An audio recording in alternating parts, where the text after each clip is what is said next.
They were once the famous gay couple in the business school, promising to never part ways. However, they broke up at the end of their senior year, leaving everyone guessing the reason, which only they knew. 5 years after breaking up, they met again. Now, one is the high and mighty CEO Yi Ting, the other is the unknown B-list star Yang Jia, who, to save his band, reluctantly agrees to accompany someone for drinks. He closes his eyes, thinking he might lose himself tonight. At this moment, a man walks in with shiny shoes and an imposing aura, catching his eye. He drunkenly looks up and freezes. The man before him, even if turned to ash and put in an urn, he could recognize by the scent. It's Yi Ting. Yi Ting extends a hand, his voice cold. Long time no see. Yang Jia, head slightly bowed, heart trembling, wipes his hand vigorously on his clothes. Just as they are about to shake hands, Yi Ting unhesitatingly withdraws his hand, saying, "How have you become so vulgar?" and turns to leave. Yang Jia stands there awkwardly, mocking himself with a smile. Back then, he held hands with him boldly despite the world's scrutiny. Now, for some resources and money, he's willing to be humiliated to this extent. No wonder he said those words. At the dinner table, the contrast between Yi Lian's guests and the elegant atmosphere is stark. The small boss beside him angrily said to Yang Jiali, "Why don't you come over and toast Mr. Yi?" Hearing this, Yang Jiali quickly picked up his wine glass and walked to Yi Ting's side. "Mr. Yi, I'll drink first, you do as you please," he said and downed his drink in one go. But he choked, his face turning red.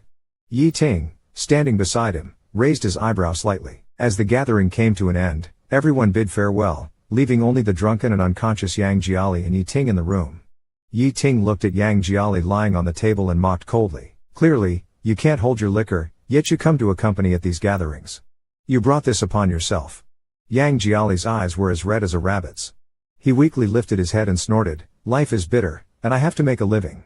Mr. Yi, I need to eat too." Yi Ting coldly snorted, reached out, and pulled Yang Jiali up, heading towards the hotel exit. He hailed a taxi and stuffed Yang Jiali inside.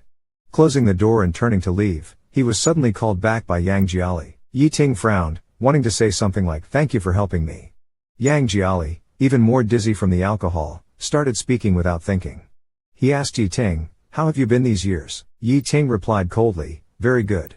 Yang Jiali made a gesture, "That's right, looking at you, even your hair exudes the aura of a successful person. That's good, quite human-like." His Adam's apple rolled, and he couldn't help but ask again, but before he could finish, Yi Ting interrupted, "None of your business."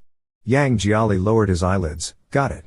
The scene was awkward when they heard a boy getting out of the luxury car parked nearby. "Ting Ji, why so long?" Yi Ting turned around and replied gently, "Sorry, Xiao Xia, for keeping you waiting.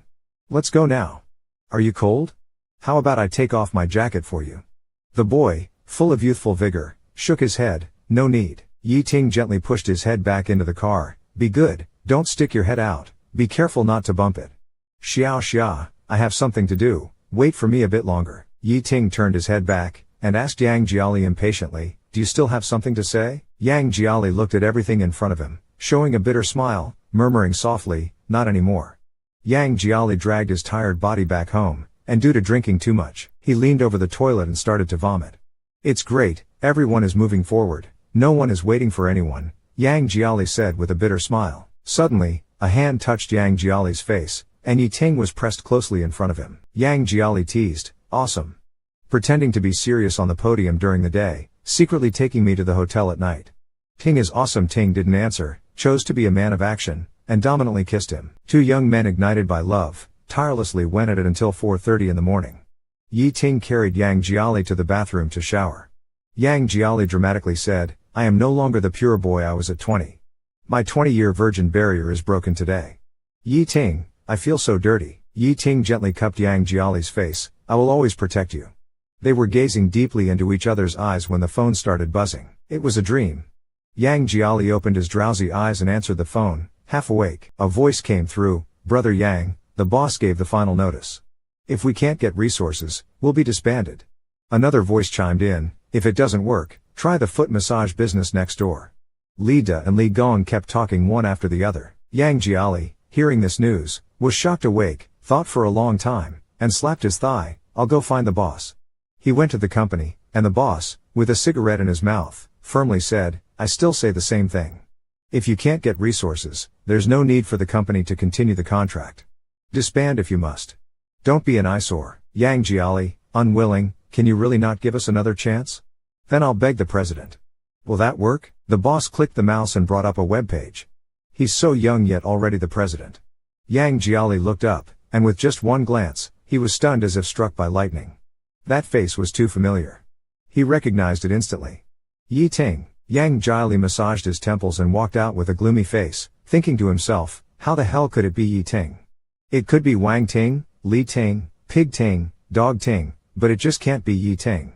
Li Da and Li Er are still out there making fools of themselves like a couple of rotten stumps. Seeing Yang Jiali, the two of them hurriedly came up to greet him. He cleared his throat and pretended to be nonchalant as he said, I have a friend who's encountered a problem. Only his ex-boyfriend can help him with this problem, but they parted on bad terms. Do you think he should swallow his pride and seek out his ex-boyfriend? Li Da and Li Er exchanged glances. This friend you're talking about, is it really you? He glared, his eyes metaphorically tearing Li Er's mouth apart as he said, frustrated and embarrassed, forget it. I can't be bothered to explain it to you. It's so annoying. He made some perfunctory remarks and scurried off dejectedly. Returning to his cramped rental room, Yang Jiali dug out all the business cards of influential and resourceful bigwigs he had collected over time. He started making calls with a thick face. After much difficulty, he finally got through to one, but reality is, after all, reality. Unfortunately, reality is, after all, reality. Unexpectedly, the person on the other end wanted to take advantage of him, even hinting slyly that Yang Jiali must pick chrysanthemums beneath the eastern fence to see the southern mountain leisurely. If asked where to offer chrysanthemums, go to Emperor Hotel Room 608. Yang Jiali was silent for a few seconds before dropping a fuck off and hanging up the phone. With that, those paths were dead ends. He lay in bed, tossing and turning all night without sleep, laughing at himself mockingly. Might as well be cheap, what's the point of dignity? It's better than starving. He quickly picked up his laptop and started writing a business plan, then drove to the entrance of Guangwei Financial Investment Group, chugging several mouthfuls of white wine for courage. Yang Jiali entered the luxuriously decorated building somewhat nervously. The receptionist stopped him to ask for an appointment. Yang Jiali, having decided to come only that morning, had no appointment. He asked the receptionist with a flushed face if he could go up and wait directly. The receptionist, gentle yet firm, apologized and said that wasn't possible. President Yi was very busy and did not accept visitors without an appointment. Suddenly, a ding sounded from the nearby private elevator, which opened. Polished black leather shoes stepped out. Yi Ting, dressed in a high-end custom shirt and trousers, walked out of the elevator expressionlessly, followed closely by a pretty handsome boy who seemed to be the one he had seen at the entrance of Wen Nan Mansion before. Yi Ting walked steadily towards them. Seeing Yang Jiali, his eyes narrowed displeasingly. Yang Jiali's hands were a sweaty mess from nervousness. He tried to appear calm and greeted with a smile, Mr. Yi Ting, I am. Yi Ting ignored him, turned his head, and sternly reprimanded the receptionist. What's going on with you? The group is not a shelter. Don't let any Tom, Dick, or Harry in. Do your job properly. Upon hearing this, Yang Jiali's face suddenly burned hot, as if slapped out of thin air, utterly humiliated. Yi Ting withdrew his gaze, turning somewhat tenderly to the handsome boy beside him, instructing, all right, I'll drop you off here. I've asked the driver to wait outside for you. Go to school and don't make your supervisor angry again. Listen to him. The boy, with his backpack on, acknowledged, got it, Brother Ting. I'm off then. Yi Ting smiled at him, go ahead, call me if you need anything. Yi Ting watched his back disappear before finally turning around slowly. His indifferent gaze fixed on Yang Jiali. Yang Jiali lowered his head, feeling like an unwelcome clown mocked by everyone. Yi Ting's voice carried coldness, what are you here for? Yang Jiali stared at the tip of his shoes and murmured, I'm here to talk to you about something. I don't think there's anything left for us to talk about. Yi Ting glanced at his watch, you can leave now. Yang Jiali adjusted his emotions, took a deep breath, I'm sorry, I didn't mean to disturb you. He looked up at Yi Ting and cautiously added, just half an hour of your time. Yang Jiali gritted his teeth, 10 minutes. I'll only take 10 minutes. Once I'm done, I'll leave immediately and won't bother you. Yi Ting stared at Yang Jiali without speaking. Yang Jiali nervously sweated. Yi Ting's eyes were deep. After a while, he silently walked to the exclusive elevator and went upstairs. Yang Jiali breathed a sigh of relief and quickly jogged to Yi Ting's side. Yi Ting frowned, looking at the illuminated floor numbers. This is the high-level exclusive elevator. Yang Jiali froze, his mouth twitching unnaturally. He smiled and said, oh, my brain is muddled again. This exclusive elevator is for President Yi and his sweetheart. What am I doing here? All right, I'll take the stairs. A true man can bend and stretch. Suffer for 10 minutes, and enjoy a lifetime of happiness. Who's afraid of you? Yang Jiali mumbled to himself as he climbed the stairs, panting. Yang Jiali entered Yi Ting's office. Yi Ting was already sitting behind his desk, buried in paperwork. Yang Jiali hesitated several times but couldn't bring himself to speak. Finally, Yi Ting raised his head, looking at Yang Jiali with a blank expression. You have 5 minutes left. Yang Jiali's eyes widened. Didn't we agree on 10 minutes? From the moment you walked in, you've already wasted 5 minutes. Yang Jiali became anxious. You never said you started timing then. How could you do that? Yi Ting, you. Isn't this reneging? Yi Ting's face suddenly turned cold, his gaze sharp and merciless like swords, piercing towards Yang Jiali. I've already given you 10 minutes. Don't push your luck.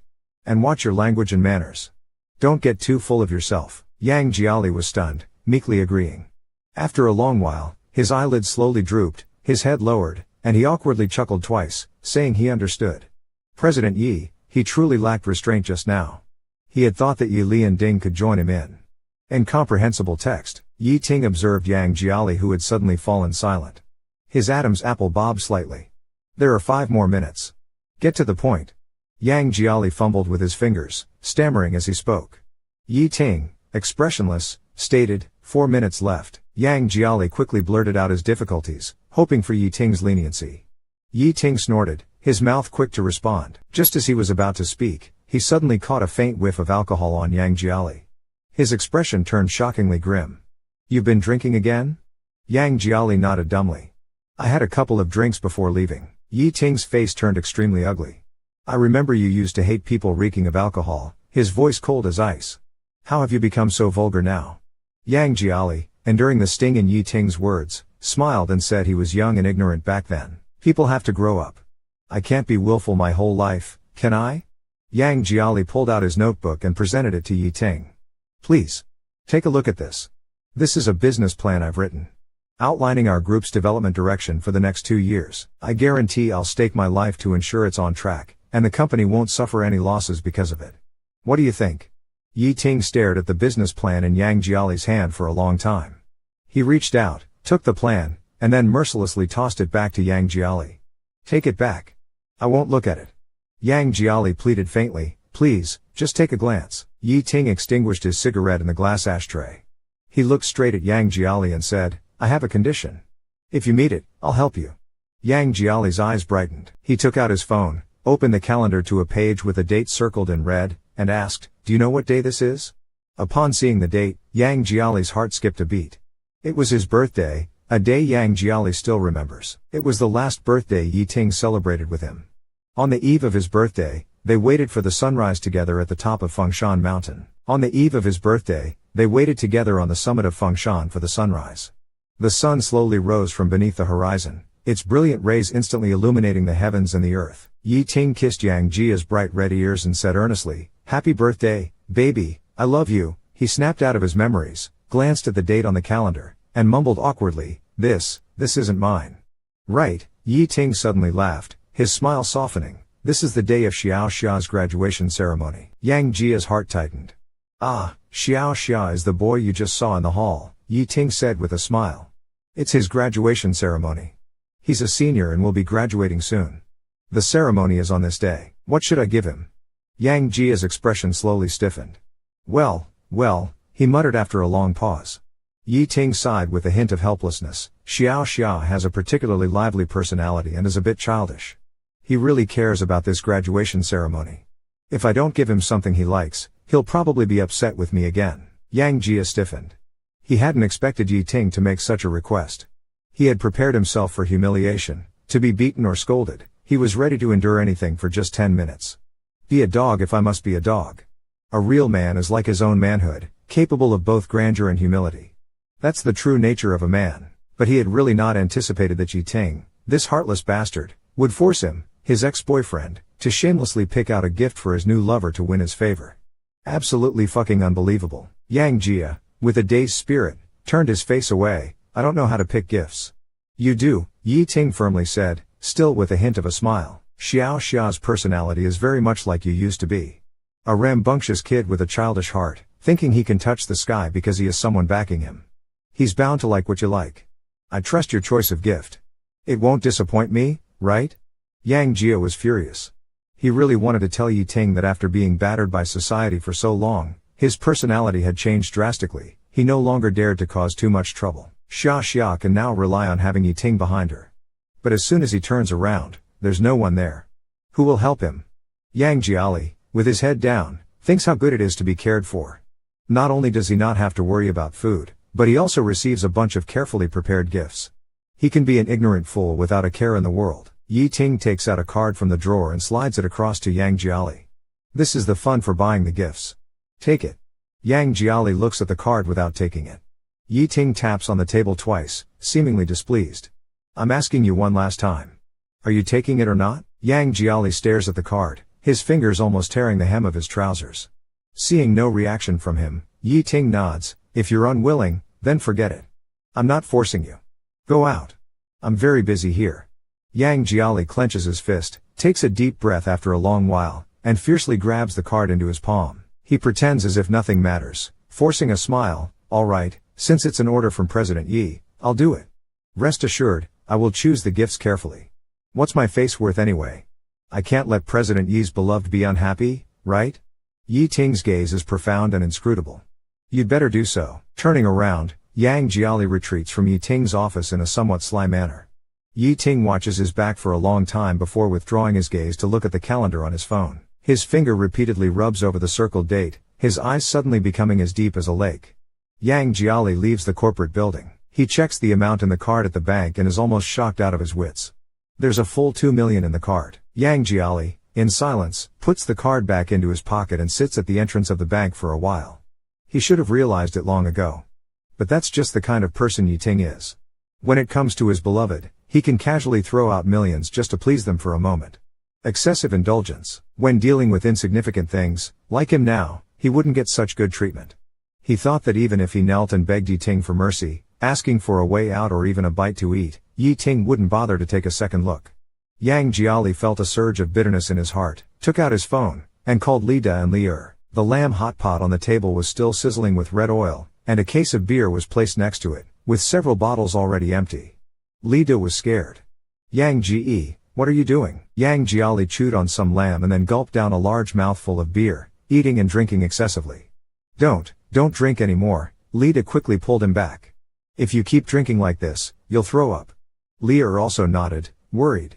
Yang Ji, take it easy. Yang Jiali didn't react much, kept drinking till his ears turned red.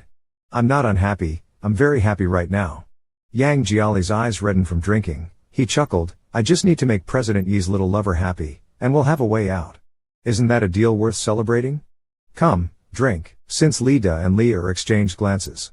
Yang Ji, Li Da forced a smile, stop drinking like this, it's too intense. Yang Jiali opened a bottle with his teeth, scoffing, if we're seeking intensity, let's see it through.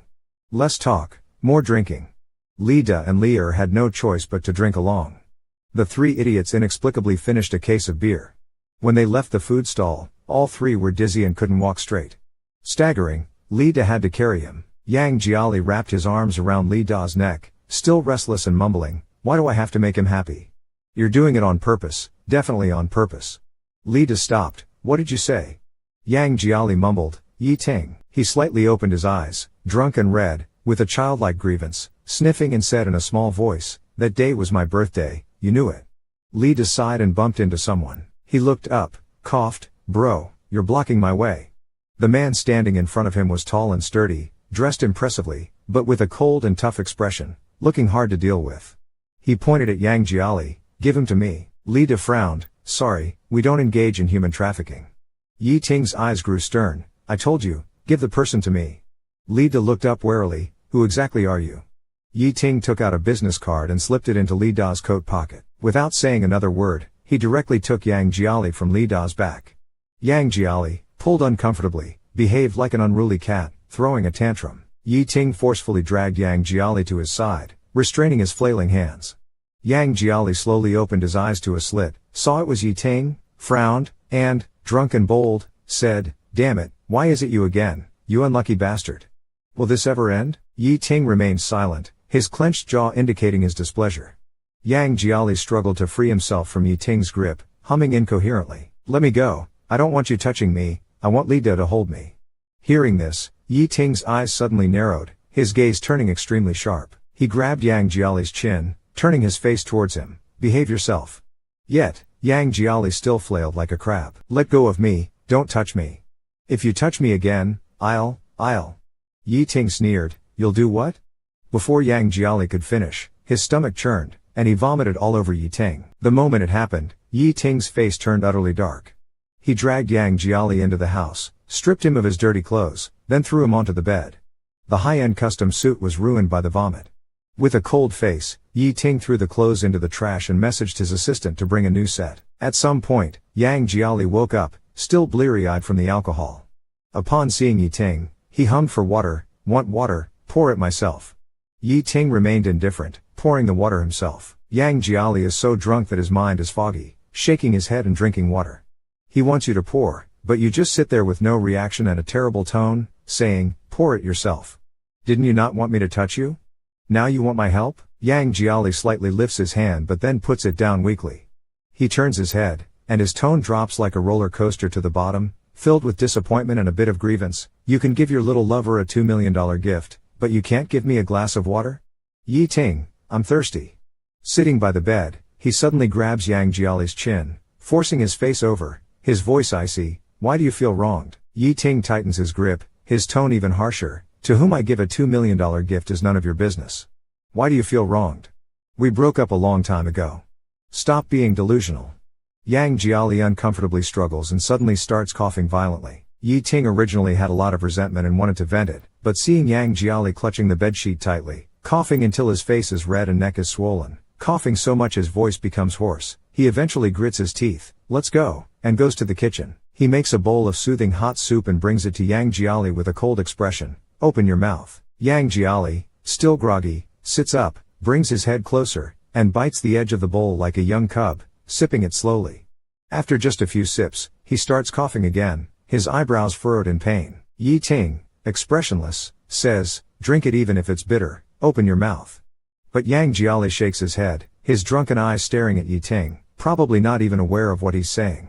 His mind jumps to another channel and suddenly asserts, you're not Yi Ting. Yi Ting is bewildered. If he's not Yi Ting, who could he be? Yang Jiali grabs Yi Ting's sleeve. Can you help me find Yi Ting? I can't find him. Where is he now? Yi Ting's temples throb with irritation. You're drunk and confused. But Yang Jiali seems extremely serious, looking around blindly, continuously calling for Yi Ting. He lifts the blanket and looks under the bed, even removing the pillow to see if Yi Ting is hiding there. Yi Ting looked at this scene, reached out and grabbed Yang Jiali's collar. Wake up, I'm right here. Yang Jiali's eyes were hazy, he blinked and stared at Yi Ting for a long time, then resolutely shook his head. You're not Yi Ting. Stop pretending. Yi Ting suppressed the anger in his heart. How am I not Yi Ting? When Yang Jiali mentioned this, he smiled radiantly, his teeth neat, eyes twinkling like stars. It seemed that mentioning the Yi Ting in his memory made him come alive. Stop pretending. Brother Ting knows I hate bitterness the most. He keeps several cans of honey on the bookshelf. He knows I have hypoglycemia and always carries sugar with him. He wouldn't let me drink something so bitter. When I complain about bitterness, he feels heartache, unlike you, brother. Stop pretending, no one treats me better than him. Yi Ting looked at Yang Jiali's bright smile and felt a pang in his chest, a dull ache spreading. He slowly put down the bowl, stood up, walked to the trash can, and retrieved the suit pants he had thrown away. He reached into the pocket and found 2 pieces of candy. Yi Ting looked at the candy in his palm and let out a sarcastic laugh. He unwrapped the candy, opened Yang Jiali's mouth, and mechanically shoved the candy in, then poured the remaining soup into his mouth. The bitter soup slightly dispelled the alcohol's effect. Yang Jiali, groggy, opened his bloodshot eyes again. Yi Ting concealed the storm in his heart, his face calm. Are you sober now? Yang Jiali rubbed his eyes, seeming to struggle to recognize him for a while before waking up as if from a dream. He sat up unsteadily. My brain is all muddled from drinking. I thought you were still the you from university. Being drunk makes me act crazy. Just ignore what I said. What did I say? Don't take it seriously. Have I changed a lot compared to back then? Yi Ting's eyes flashed coldly, and he asked with a half-bitter laugh, do you think I've changed a lot compared to when we were in university? Yang Jiali laughed twice. Not much, Mr. Yi, you're still so handsome, still excellent in every way. Of course, You're still so considerate to your lover. Yang Jiali hiccuped, then, with a smile that looked like crying, whispered, the only thing that's changed is that you don't love me anymore. Yi Ting suddenly clenched his fist, his nails digging into his palm, causing a slight pain.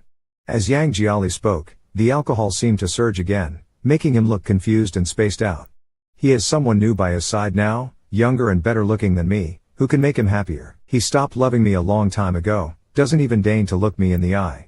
Ha ha, life is tight, coming and going, who would really wait for anyone? Who would actually wait for someone coming and going? Everyone leaves, everyone disperses. Yi Ting didn't respond, just stared at Yang Jiali, his fist clenched even tighter, as if he was struggling to endure something.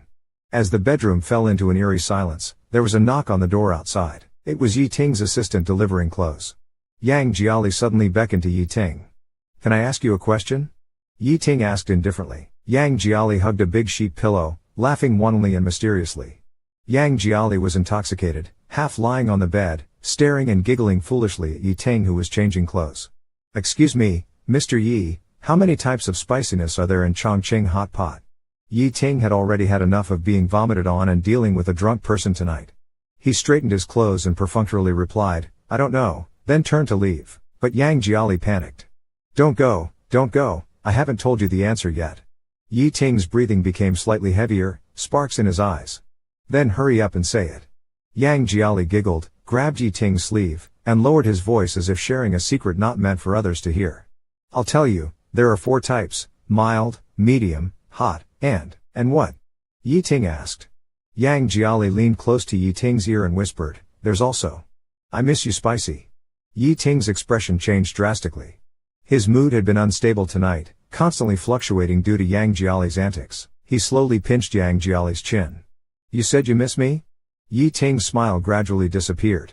He gripped Yang Jiali's chin even tighter, a storm brewing in his eyes, extremely dangerous. Yang Jiali, I didn't hear you clearly. Did you just say, you miss me? Yang Jiali's face hurt from Yi Ting's grip, and he couldn't help but struggle a bit. Yang Jiali panicked, opened his mouth, and bit Yi Ting's lip with his teeth. He leaned down and gently wiped Yang Jiali's lips, his voice low and magnetic, his tone calm yet each word weighed 1,000 pounds. Baby, between us, this is just the beginning. After waking up, Yang Jiali regretted drinking too much. Looking in the mirror, he fell deep into thought. Seeing his own swollen lips, he felt anguish that he had even kissed Yi Ting. What a damn mess. He always knew that once he was drunk, he turned into a complete fool. Like that year in his junior year, after getting drunk with his buddies, he returned to the dorm and mistook the gray-haired dog downstairs for Yi Ting. Without a second thought, he grabbed the dog and bumped heads with it, insisting they swear as husband and wife. Yi Ting, who rarely showed any warmth to Yang Jiali, gave him the cold shoulder for 2 whole days and ignored him. Yang Jiali wiped his mouth with a wet tissue, feeling a bit bitter inside. Struggling to gather his emotions, Yang Jiali left his house to pick out a gift. Yi Ting was reviewing documents in the office and without a glance at Yang Jiali, said coldly, sit down. Yang Jiali said, maybe I'll just leave the gift here. I've got other things to attend to, so I'll. Yi Ting finally lifted his head, his eyes dark and deep as a lake. Sit down and wait a while. Little Xia is coming soon. I want him to see it personally. Soon the secretary came in to report, President Yi, young Master Xia is here. Yi Ting immediately put down his pen, his eyes lighting up with a smile, his voice much softer. Let him in quickly. The secretary nodded, turned to invite the person in, but Yi Ting abruptly called out to her again, instructing, go get 2 cups of milk sago with extra honey. Yang Jiali, who had been left hanging on the side, felt his heart skip a beat upon hearing that. His favorite dessert in college had been milk sago, and having a sweet tooth, he often raided Yi Ting's cupboard to steal his honey, mixing it into a rich, fragrant cup. He would then sit on the back of Yi Ting's bicycle, with Yi Ting cycling leisurely along the school's tree-lined avenues. Yang Jiali snapped out of his memories and lifted his head again just as Yi Ting was quickly walking to the door, personally welcoming little Xia inside. Little Xia had fair skin, bright eyes, and was wearing a gray scarf. His entire attire was exceptionally luxurious and tasteful, as if enveloped in a sheen, clearly showing that he belonged to the pampered and favored side who had been urgently sought after. Yang Jiali glanced at his own faded jeans and discreetly covered them with his hand without making a sound. Yi Ting took 2 cups of sago from the secretary, placed one in front of himself, and handed the other to Xiao Xia. Your favorite. Xiao Xia's expression changed briefly but then quickly recovered with a smile. It smells good. The secretary glanced at Yang Jiali across the table and offered, "Shall I pour you a cup of coffee or something?" Just as Yang Jiali opened his mouth, Yi Ting coldly dismissed without even looking at him, "No need for him." Yang Jiali froze, awkwardly rubbed his knees with both hands, and forced a smile. "It's okay, I'm not thirsty, thank you." After Xiao Xia slowly finished his sago, Yi Ting finally spoke to him. "I asked you here for a surprise." "A surprise?" Yi Ting turned his head, his face still gentle. But as soon as he looked at Yang Jiali, his expression turned cold and distant. "Take it out." Yang Jiali grabbed his old backpack and took out a beautifully wrapped gift bag. He was about to open it when Yi Ting impatiently said, "Did I tell you to open it?" Yang Jiali paused, touched his nose, and chuckled dryly, "Right, it's not for me anyway." He handed the entire gift bag to Xiao Xia. "The rightful owner should open it." Xiao Xia looked at the gift bag, somewhat confused. Yi Ting patiently explained, "Your graduation ceremony is coming up soon. This is an early gift to wish you a happy graduation. See if you like it." Xiao Xia raised an eyebrow and then quickly opened the gift box. Inside the gift box was a watch with a dark gold dial and a shiny black strap, meticulously crafted. Yi Ting looked at the watch, his lips curving slightly, and asked warmly, "What do you think?" Xiao Xia touched the strap with his fingers and looked up, meeting Yi Ting's deep eyes. Yi Ting's smile remained, his tone gentle yet seemingly carrying an unknown depth. "Tell me, do you like it?" Xiao Xia hesitated for a moment. He secretly glanced at Yang Jiali and then looked at the expensive watch again. Frowning slightly, he said, "Not really." Upon hearing this, Yang Jiali's face turned pale. "Not bad, I took a long time choosing this watch. It's from a top luxury brand with good craftsmanship. Moreover, he hadn't finished his sentence when Xia Xia shrugged and interrupted him. "I don't like this style despite your hard work." Xia Xia carelessly tossed the watch on the coffee table, picking up something else while still seeming a bit upset. He picks up his scarf, still seemingly annoyed. "I don't want this watch. I'm going downstairs to eat." Yang Jiali watches him leave, his face a mix of confusion and dismay.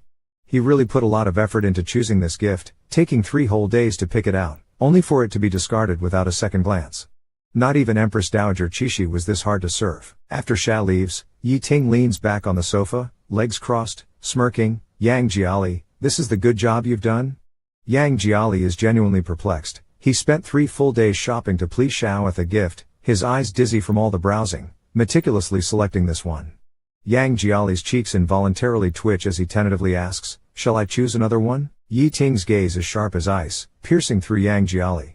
His fingers tap lightly on the table. "You can choose another gift, but my intentions and Xiao happiness, how will you compensate for those? Who do you think you are?" Yang Jiali suddenly falls silent as his phone in his pocket vibrates abruptly. Yang Jiali takes out his phone, glances to the side and sees it's from Li Da. He sneaks a peek at Yi Ting and doesn't take the call. Instead, he texts Li Da to call back later. "Who's calling?" Yi Ting watches Yang Jiali closely. "Who's calling?" He sees him put the phone back in his pocket. "Who's calling?" Suddenly, he changes the subject. "Who's calling you?" He inquires with indifferent curiosity. "Who's calling you?" Yang Jiali snorts, "None of your business." Yi Ting narrows his eyes. His eyes darken slightly. "It's not your boyfriend, is it?" "No, I remember you're currently single." At these words, Yang Jiali's fists clench instantly. Reuniting with Yi Ting, this phrase sounds to Yang Jiali like a taunt that he's unwanted. He grits his teeth and stiffly counters, "What about a hookup?" This isn't a lie. He and Li Da are indeed hookup buddies, friends with whom he sets off fireworks. Last New Year's, he even blew a hole in Li Da's pants with a firecracker, exposing his indigo underwear. What's wrong with calling it a hookup? Yi Ting heard this? His entire aura became even more dangerous. He coldly asked again, "Oh, so you've been to bed?" Yang Jiali laughed and answered straightforwardly, "Of course, not going to bed is impossible. This person doesn't sleep, it's unbearable. As for the other kind of going to bed, that indeed hasn't happened." Yi Ting stared at Yang Jiali with even deeper eyes, like a bottomless black well, inexplicably making people scared. Yang Jiali didn't know why, but he always felt that this Yi Ting made him think of a beast hiding in the dark, baring its teeth, watching intently. He shivered and hastily pulled the topic back. "Yi, whether I've been to bed or not has nothing to do with you. The problem now is, I've chosen a gift, Xiao Xia isn't satisfied, and you won't give me a chance to reselect. What exactly do you want me to do?" Yi Ting's frosty face didn't change at all, still staring straight at Yang Jiali. His shoulders slumped in despair. He smiled bitterly, "Honestly, did you never intend to let me go?" Yi Ting slowly lowered his head, A pen between his fingers, nails tapping. What do you think? Hearing his tone, Yang Jiali pretty much understood. Yi Ting never intended to help him. From start to finish, he was just toying with him. Yang Jiali nodded. All right, I got it. He sniffed, turned around, and walked towards the office door.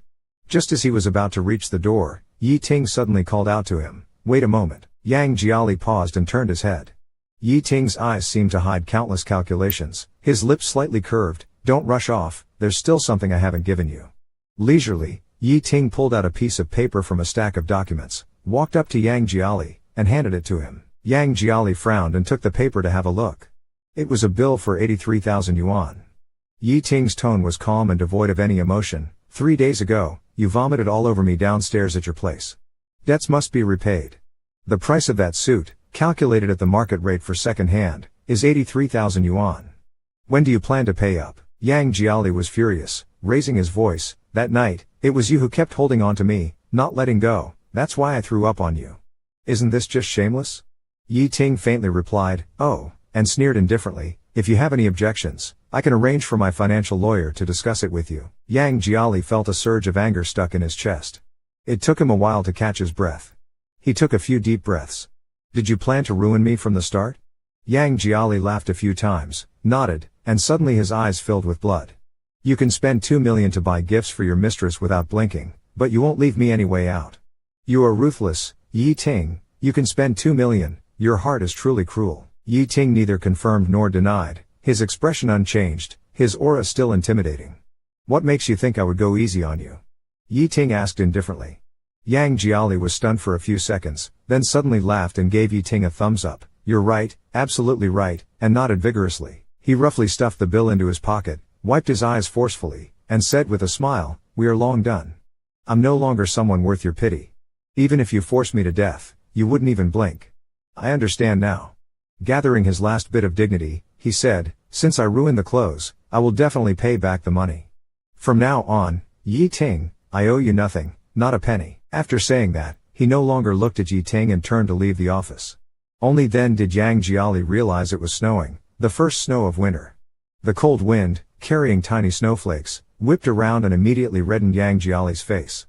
He didn't have an umbrella, so he rubbed his hands together, braced himself against the falling snow, and walked into the snowstorm. He didn't know how far he had walked when he stopped, stood silently for a while, and suddenly cursed, damn it.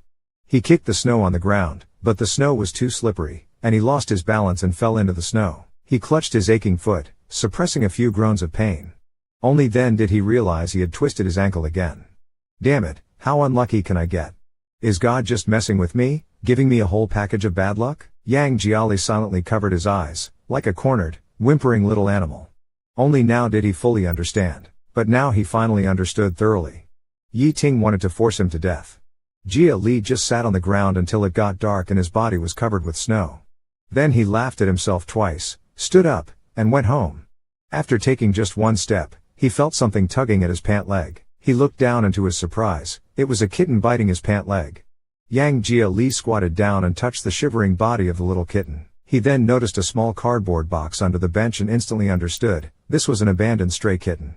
He put the kitten back into the box, patted off the snow on himself, and hurried back with the intent to go home. He hadn't walked far when suddenly behind him the faint meowing sounded again. Yang Jia Li turned his head and saw that the kitten had run out again. Braving the heavy snow, it followed him with hopeful eyes. Yang Jia Li frowned and couldn't help but say to it, don't follow me, I don't want you either. He continued to walk, but the meowing from behind didn't cease. In the end, Yang Jia Li couldn't resist running, trying to shake off the little kitten. After running a distance, he stopped and turned around to find the kitten stumbling into the snow several times but never giving up, struggling to run towards him. He ignored the kitten, ran back to his rented room through the heavy snow, and made a bowl of instant noodles in the lukewarm room. While eating the noodles, Yang Jia Li looked outside. The sky was getting darker, and the snow was getting heavier. It would surely freeze by midnight. The stray kitten in the dark cardboard box would most likely freeze to death.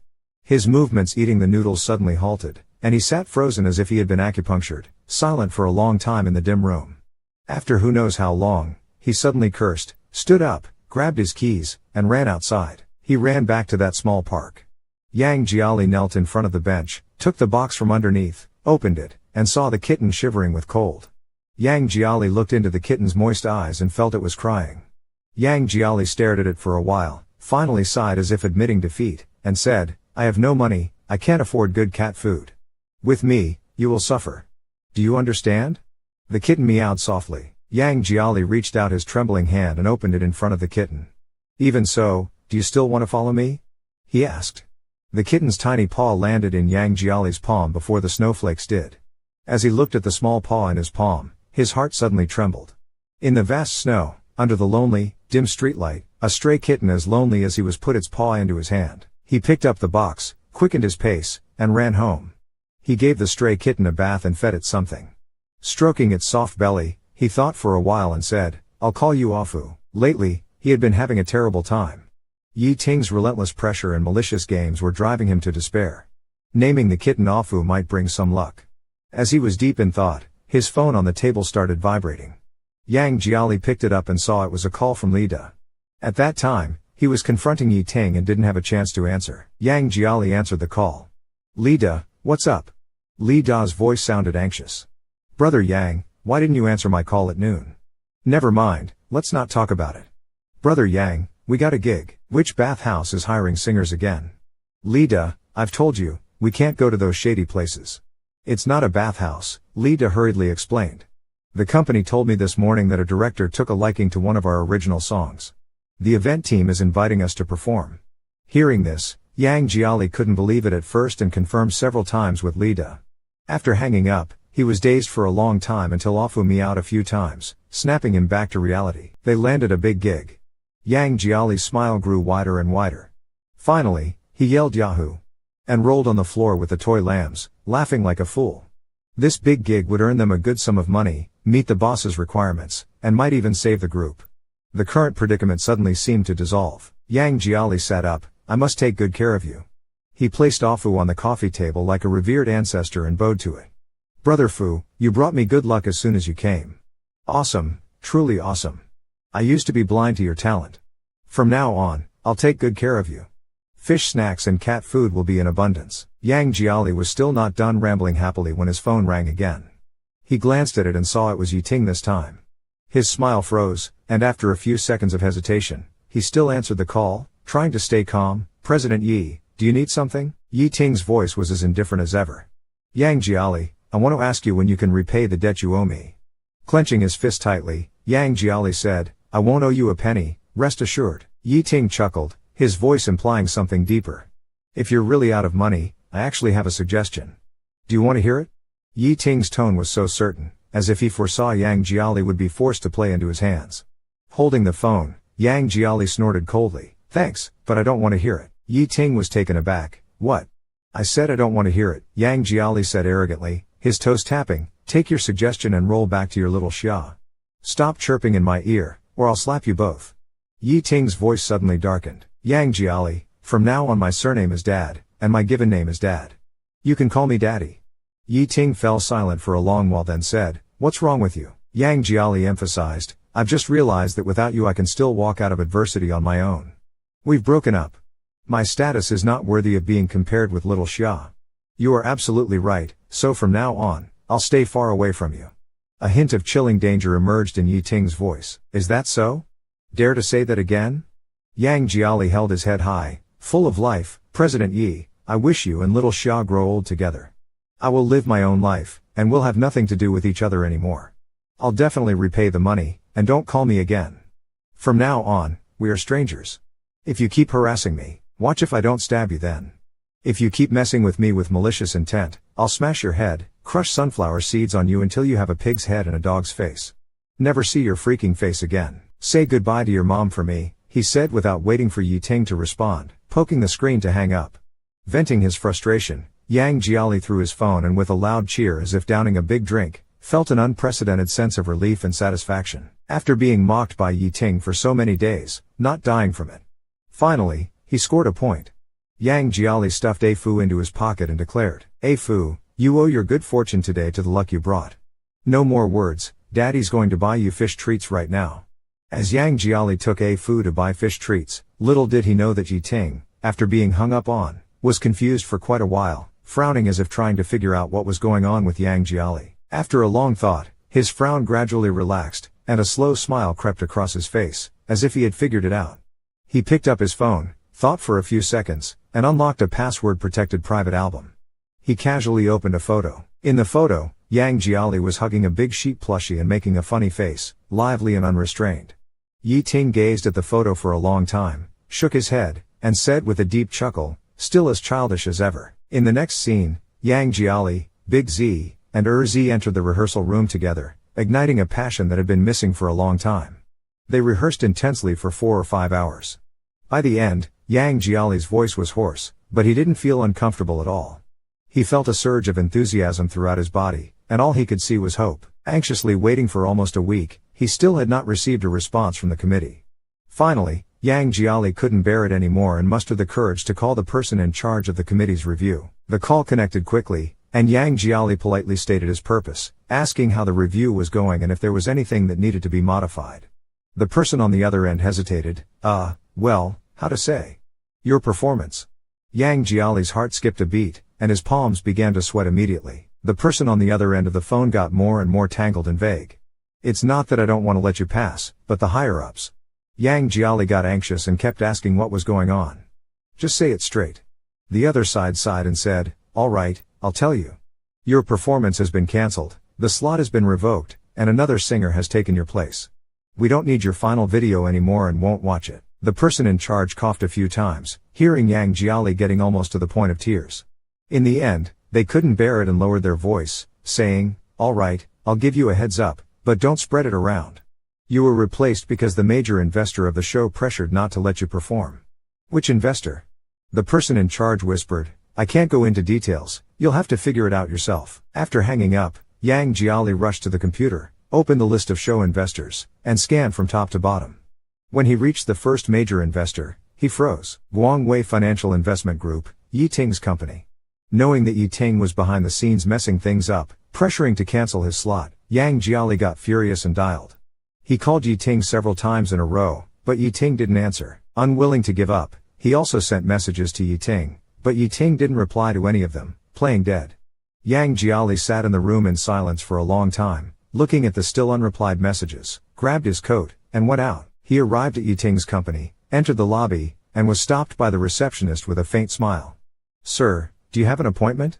Yang Jiali scratched his head and said softly, I'm looking for your president Yi. I've been to his office before. The receptionist raised an eyebrow, suddenly remembering something. Her face changed. Sorry, I can't let you in. Please leave. President Yi specifically instructed not to let you step inside this building. The receptionist said seriously, please leave. Yang Jiali's face stiffened, but I haven't. The receptionist didn't give him a chance to argue, pressed the bell, and called for security. Before Yang Jiali could react, he was grabbed by several burly security guards and unceremoniously dragged out of the lobby and pushed outside as if throwing out trash. He stumbled a few times, finally steadying himself, but as soon as he took a step, the security guards blocked his way again, faces fierce. Get out. Yang Jiali and the others glared for a moment, clenched their fists, turned their heads, and walked away.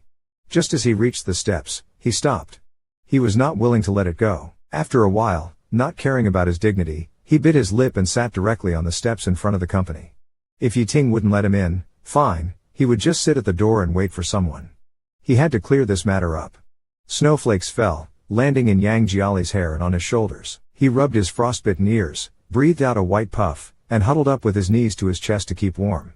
After about 10 minutes, he suddenly heard the sound of a car stopping. Yang Jiali hastily looked up to see the door of a black luxury car open. Xiao Xia, wearing a self-colored down jacket and a gray scarf, looked both warm and stylish.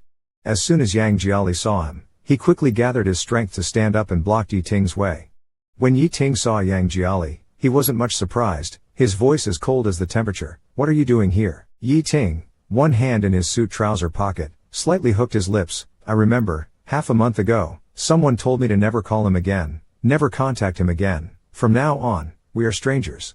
How come it's only been half a month and you can't wait to find me? Yang Jiali held his breath, gnashing his teeth. He tried to calm himself down. I'm not here to talk about that. I just want to ask you, was it you who got me kicked out of the gala performance lineup? Yi Ting smiled, his eyes as deep as the ocean. What do you think? Yang Jiali's eyes widened, his eyelashes covered in snowflakes trembled slightly with emotion. He grabbed Yi Ting's tie in one hand. Lowering his voice, he roared, "Why did you do that?" Yi Ting's face turned cold, looking down at Yang Jiali from above. "Because I wanted to." He pried open Yang Jiali's fingers one by one, gracefully and calmly saying, "Xia likes a singer very much. She hopes to see the performance of that singer at this party. Coincidentally, I am the major investor of the party. So I mentioned it to the director. To not affect the party's duration, unfortunately, I have to ask you to pack up and leave." Yang Jiali's hand and voice were trembling.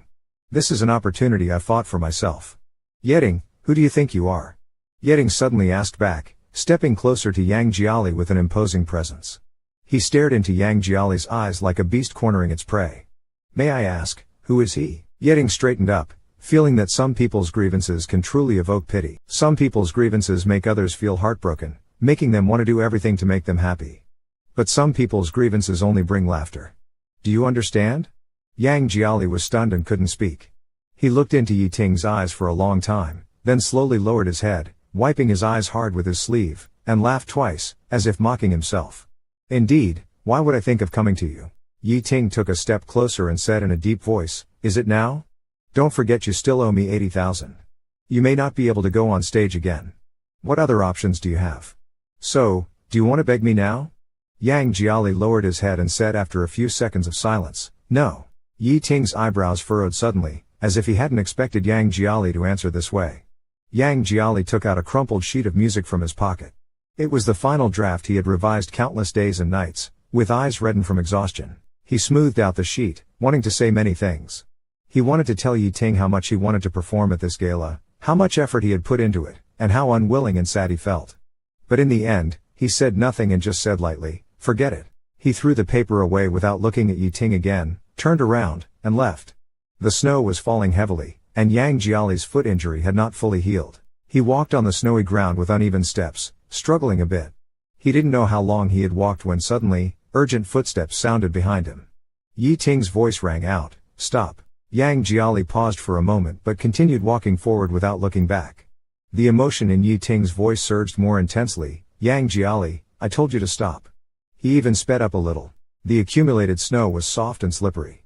He limped through the snow, and just as he was about to take another step, a sudden powerful force came from behind. Being forcefully turned around to face the cold and stern Yi Ting, Yang Jiali was confronted directly. Dressed in a black suit, Yi Ting's appearance was refined and gentlemanly, exuding an air of calm authority and professionalism unique to high-ranking corporate executives, embodying a demeanor often seen among elite professionals. He tightly held onto Yang Jiali's arm, his gaze dark. "You've hurt your foot," he stated. Yang Jiali struggled to free his hand, retorting, "Leave me alone." Determinedly, he turned away, escaping Yi Ting's grasp, and continued to walk with difficulty on the snowy ground. Yi Ting approached again, forcefully stopping Yang Jiali, his eyes cold. "Let's talk. There's nothing to discuss. You just want to drive me to death, to block every path I could take," Yang Jiali said, resigned to his fate. Watching his slender figure, Yi Ting felt an unexplainable pang of harshness in his heart. Just as he was about to turn the corner, the next second, he felt lighter on his feet and was suddenly carried sideways by Yi Ting. Yang Jiali was immediately infuriated, struggling angrily like a small animal trapped, growling, "What are you doing?" With a tense face, Yi Ting remained silent, carrying him towards the company. Yang Jiali grabbed his tie, his voice filled with rage, "I won't talk to you. Put me down. Don't carry me into your company. Weren't you the one who said I couldn't step foot in it? Let me go. Help. There's a villain abducting a man in broad daylight." Yi Ting glanced at him emotionlessly, showing no intention of putting him down, instead quickening his pace. Seeing that Yi Ting wouldn't let go, Yang Jiali attempted to kick him, but as soon as he exerted force, his foot throbbed painfully, causing him to cry out. The pain made Yang Jiali scream, his face contorting with agony. Yi Ting, carrying an uncooperative Yang Jiali, entered the company, went upstairs, and walked into his spacious and comfortable office. Xiao Xia was sitting on the office's off-white sofa, legs crossed, holding a report, with a cup of aromatic coffee steaming beside her. Hearing footsteps, Xia Xia looks up to see Ban Tinghua and Yi Ting attracting much attention at the dining area, sensing the tension between them. He raises an eyebrow, quietly sets down his coffee cup, and says, "I'll step out for some sun." Yi Ting glances at the heavy snow outside and nods in agreement. Xia Xia quickly steps outside, and thoughtfully locks the office door behind him. Yi Ting places a struggling and red-faced Yang Jiali on the sofa. Yang Jiali, supporting himself on the coffee table, attempts to stand and leave. Yi Ting forcefully presses down on his shoulder, his gaze dark and intimidating, his tone full of chill and authority. "Do you need me to lock you up in a room to behave?" he asks. Yang Jiali sneers with a twisted mouth, "If you dare to detain me illegally, I'll dare to call the police." Yi Ting laughs, shakes his head, stands up, and casually throws out, "Try it." He walks to the wooden cabinet on the left side of the office, opens a drawer to find a first aid kit, and takes out 2 tubes of ointment. Returning to Yang Jiali, he removes his shoes and socks under Yang's wary gaze, revealing a glaringly bruised ankle. Yi Ting stares at the bruise for a long time, squeezes out some ointment, and is about to apply it to Yang's ankle when he suddenly pauses. His expression unnaturally changes, and he tosses the ointment to Yang Jiali, saying coldly, "Apply it yourself." Tired of struggling, Yang takes the ointment thrown by Yi Ting and carelessly smears it over his ankle. After putting his socks and shoes back on, he says impatiently, "I'm done. Can I go now?"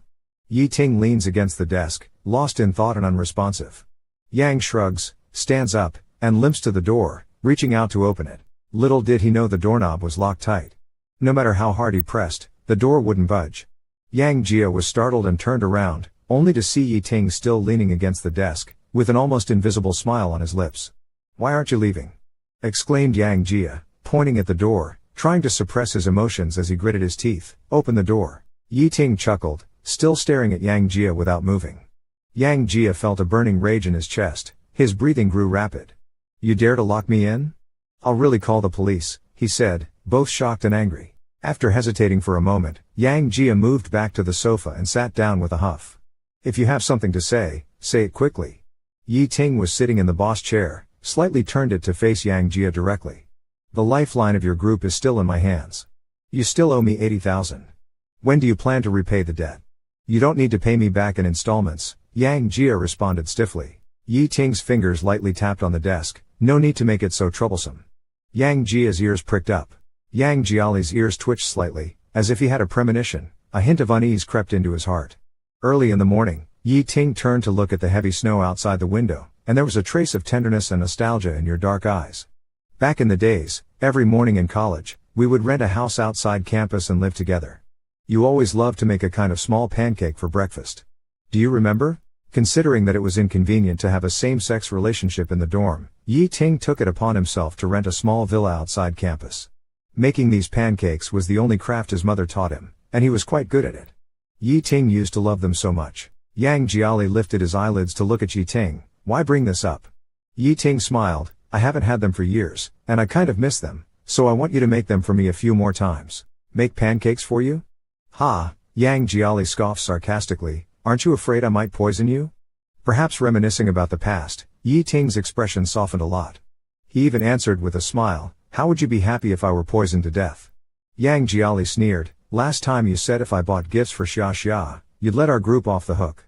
In the end, I still ended up owing you money. You want to trick me again?" "That was then," Yi Ting said quietly, "this time, just make them. Regardless of the outcome, as long as you do it for 2 weeks, all our debts will be settled. We can sign an agreement, fair and square." "You can check." Yang Jiali looked, and the content of the agreement was indeed as Yi Ting had said. Yi Ting's personal seal was affixed at the bottom, no backing out. Yi Ting watched Yang Jiali reading the agreement intently, his skin as fair as ever, and his youthful eyes as bright as they were when he was younger, his gaze quietly becoming complex and deep. "What do you say? Want to consider it?" Yang Jiali returned home with a heavy heart. He lay on his bed, looking at the unsigned agreement, his mind racing with thoughts. He read the agreement Yi Ting had given him several times over, and it was clear. It didn't seem to have any traps. The more Yang Jiali read, the more puzzled he became, wondering if Yi Ting, the scoundrel, had been bathed in Buddha's light and had actually decided to show him mercy. That night, as expected, Yang Jiali couldn't sleep because of this. When he got up the next day, his eyes were red like a rabbit's, and he entered the kitchen listlessly. Yang Jiali leaned on the counter with both hands, not in a hurry to make breakfast, but lost in thought for a long time. Finally, as if having made up his mind, he pulled out his cell phone and, with gritted teeth, made a call to Yi Ting. This time, Yi Ting didn't put on airs, the phone was answered immediately with a beep. Yang Jiali couldn't be bothered with small talk and got straight to the point. "I'll make breakfast for you at your place for 2 weeks. No matter the quality, after those 2 weeks, everything will be settled." "That's what you mean, right?" Yi Ting replied indifferently, "Correct. Everything as per the agreement." You can't go back on your word or trick me. Yang Jiali took a deep breath and after a long while, said firmly, fine, I'll make your meals, just for 2 weeks. You also have to keep the promise. If you dare to break it, I'll damn well. Yi Ting, listening to Yang Jiali's threat, wasn't angry at all, even seemed somewhat intrigued as he countered, do what to me? Yang Jiali's eyes rolled as he put down the phone with the receiver facing the chopping board. He took out a small dried fish for Afu, his cat, and grabbed a gleaming kitchen knife, raising it high. With a fierce glare and a gesture as if he was cleaving mountains and parting rivers, he chopped down hard. The cutting board trembled with a thud, and with a snap, the dried fish split in two and shot out. Afu reflexively jumped, darting into a corner in terror, almost standing on 2 legs, trembling in fear. Yang Jiali dropped the knife, picked up the phone, and sneered, that's what will happen. Got it, you little bastard? He hung up the phone with a thud, and Yang Jiali let out a long sigh. He turned to look at the scared Afu in the corner, softened his demeanor, and with a smile and a wink, said, Afu, don't be afraid of daddy. He's only a little bit, just a little bit cruel. He reached out to pet Afu. Afu cried out as if his heart was tearing apart and darted out of the kitchen like a rocket. The person responsible for picking him up arrived in the evening. Urging Yang Jia to pack up, he opened the cabinet, silently folded a few sets of clothes, and threw them into the suitcase. When his gaze fell on a small drawer at the back of the cabinet, he suddenly paused, quietly opened the drawer, and took out several small white bottles. The packaging was already torn off, and it was unclear what it was. Only by unscrewing the cap could one see that it contained a few remaining small white round pills, emitting a sour and bitter smell. He stared at these pills for a long time, as if lost in thought. Someone outside urged loudly, are you done yet? Closing up, Yang Jia loudly responded, closing up, right away. He capped all the bottles and looked up. Looking at himself in the mirror, he forcefully smiled a couple of times. Then, he secretly threw these small pill bottles into the trash can, pushing them to the very bottom. Yang Jia was tricked by Yi Ting into moving into his villa, but leaving it turned out not to be so easy. Yi Ting's villa was in the suburban area. When Yang Jia arrived at the villa in the driver's car, it was already completely dark. The night sky, black as ink, was sparsely dotted with a few bright and cold stars. The night wind carried the chill of accumulated snow, penetrating to the bone. Yang Jia wrapped his clothes tighter and stood at the brightly lit entrance of the villa. He hesitated for quite a while before he made up his mind, opened the door, and walked in. The moment he stepped into the villa, he had the illusion that he was Mai Shiranui's reckless brother, like a sheep that's blissfully ignorant, stepping into the den of a wolf, targeted by a ferocious beast with bared fangs, yet utterly unaware. He gulped, thinking to himself that entering a haunted house wouldn't be as unsettling as entering Yi Ting's villa. Damn, he thought, I look calm, but I'm really not, as he walked into the villa's living room. Yang Jia Li, carrying his little bit of luggage, looked around. The place was brightly lit but no one was to be seen. Just as he was puzzled, suddenly, there came the sound of footsteps from the spiral staircase. Yi Ting appeared as if he had just taken a shower, his handsome face and slightly damp black hair enhancing his looks. He was wearing a loose bathrobe, with his strong chest partially visible beneath. He sized up Yang Jia Li's clothing and asked why he was dressed like that, with his pants both ripped and faded. Yang Jia Li covered himself awkwardly and snorted, this is fashion. You wouldn't understand, it's not like it's your money. Yi Ting's lips curved into a slight smirk. Without a word, he went downstairs and passed by Yang Jiali, who looked on guard. He walked to the villa's door and slammed it shut. The sound of the door closing made Yang Jiali shudder involuntarily. In such a big suburban villa, with the door closed, it was just him and Yi Ting left. Only. Yang Jiali sneaked a glance at Yi Ting, who was leisurely sipping red wine. If he took advantage of this perfect timing, on a night dark and windy, took a kitchen knife, crept into the bedroom, and then, seeing the chest muscles hidden under Yi Ting's bathrobe and a segment of his strong forearm revealed from the wide sleeves, he pursed his lips, thinking, better not, sleep, dreams have it all. Yang Jiali took his luggage into the room and quietly began to organize his things. Yi Ting finished replying to the last pending email of the day.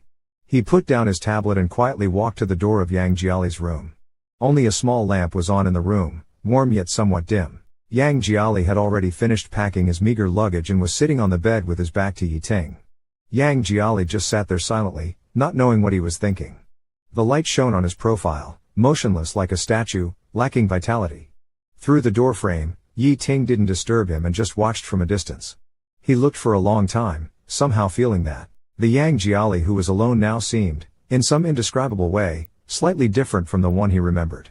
Yi Ting turned around, left quietly, went upstairs, and entered his own room to rest. He had a dream.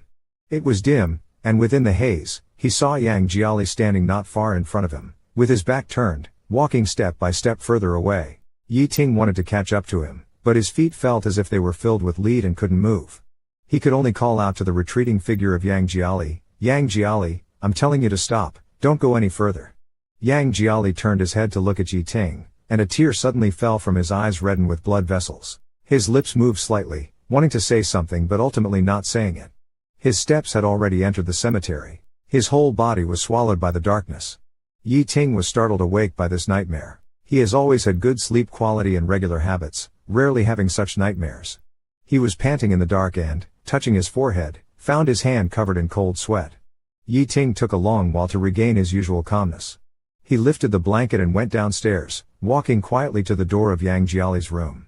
Yi Ting took out the spare key to the room and quietly opened the door. Yi Ting carefully walked in and sat by his bed, looking at his peaceful sleeping face. His heartbeat gradually calmed down. After a while, he walked to the cabinet, took out a tube of ointment, squeezed out a bit, and gently lifted a corner of the blanket.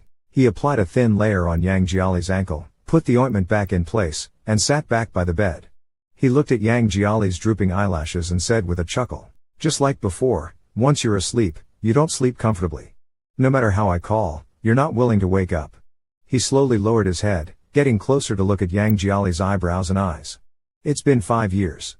Since we broke up before the graduation ceremony to you moving back into my house now, it's been 5 years. Yi Ting gently touched Yang Jiali's lips, his smile gradually fading, his eyes becoming deep and cold. "Baby, you knew how much I loved you back then. Why were you so quick to say the words break up?" He remembered the time they lived together off campus during university. After finishing classes at school, he would bring Yang Jiali back to their place.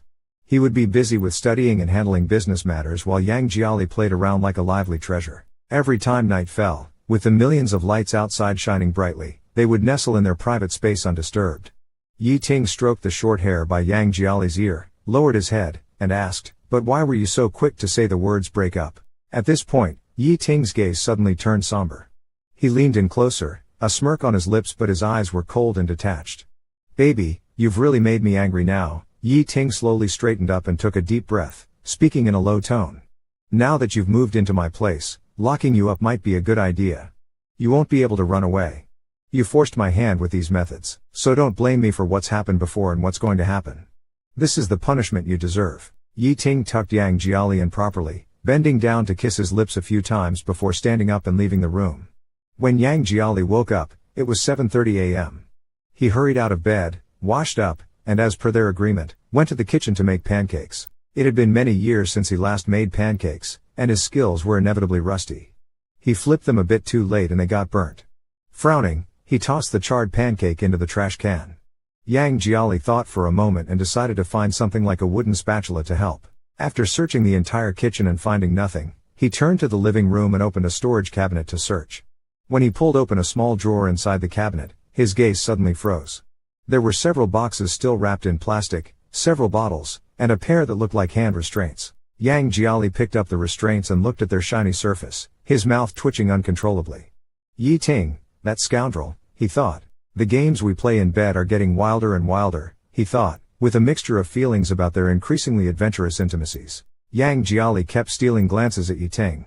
He observed Yi Ting's professional appearance in a white suit and black tie and couldn't help but internally mock him, thinking about the games they played.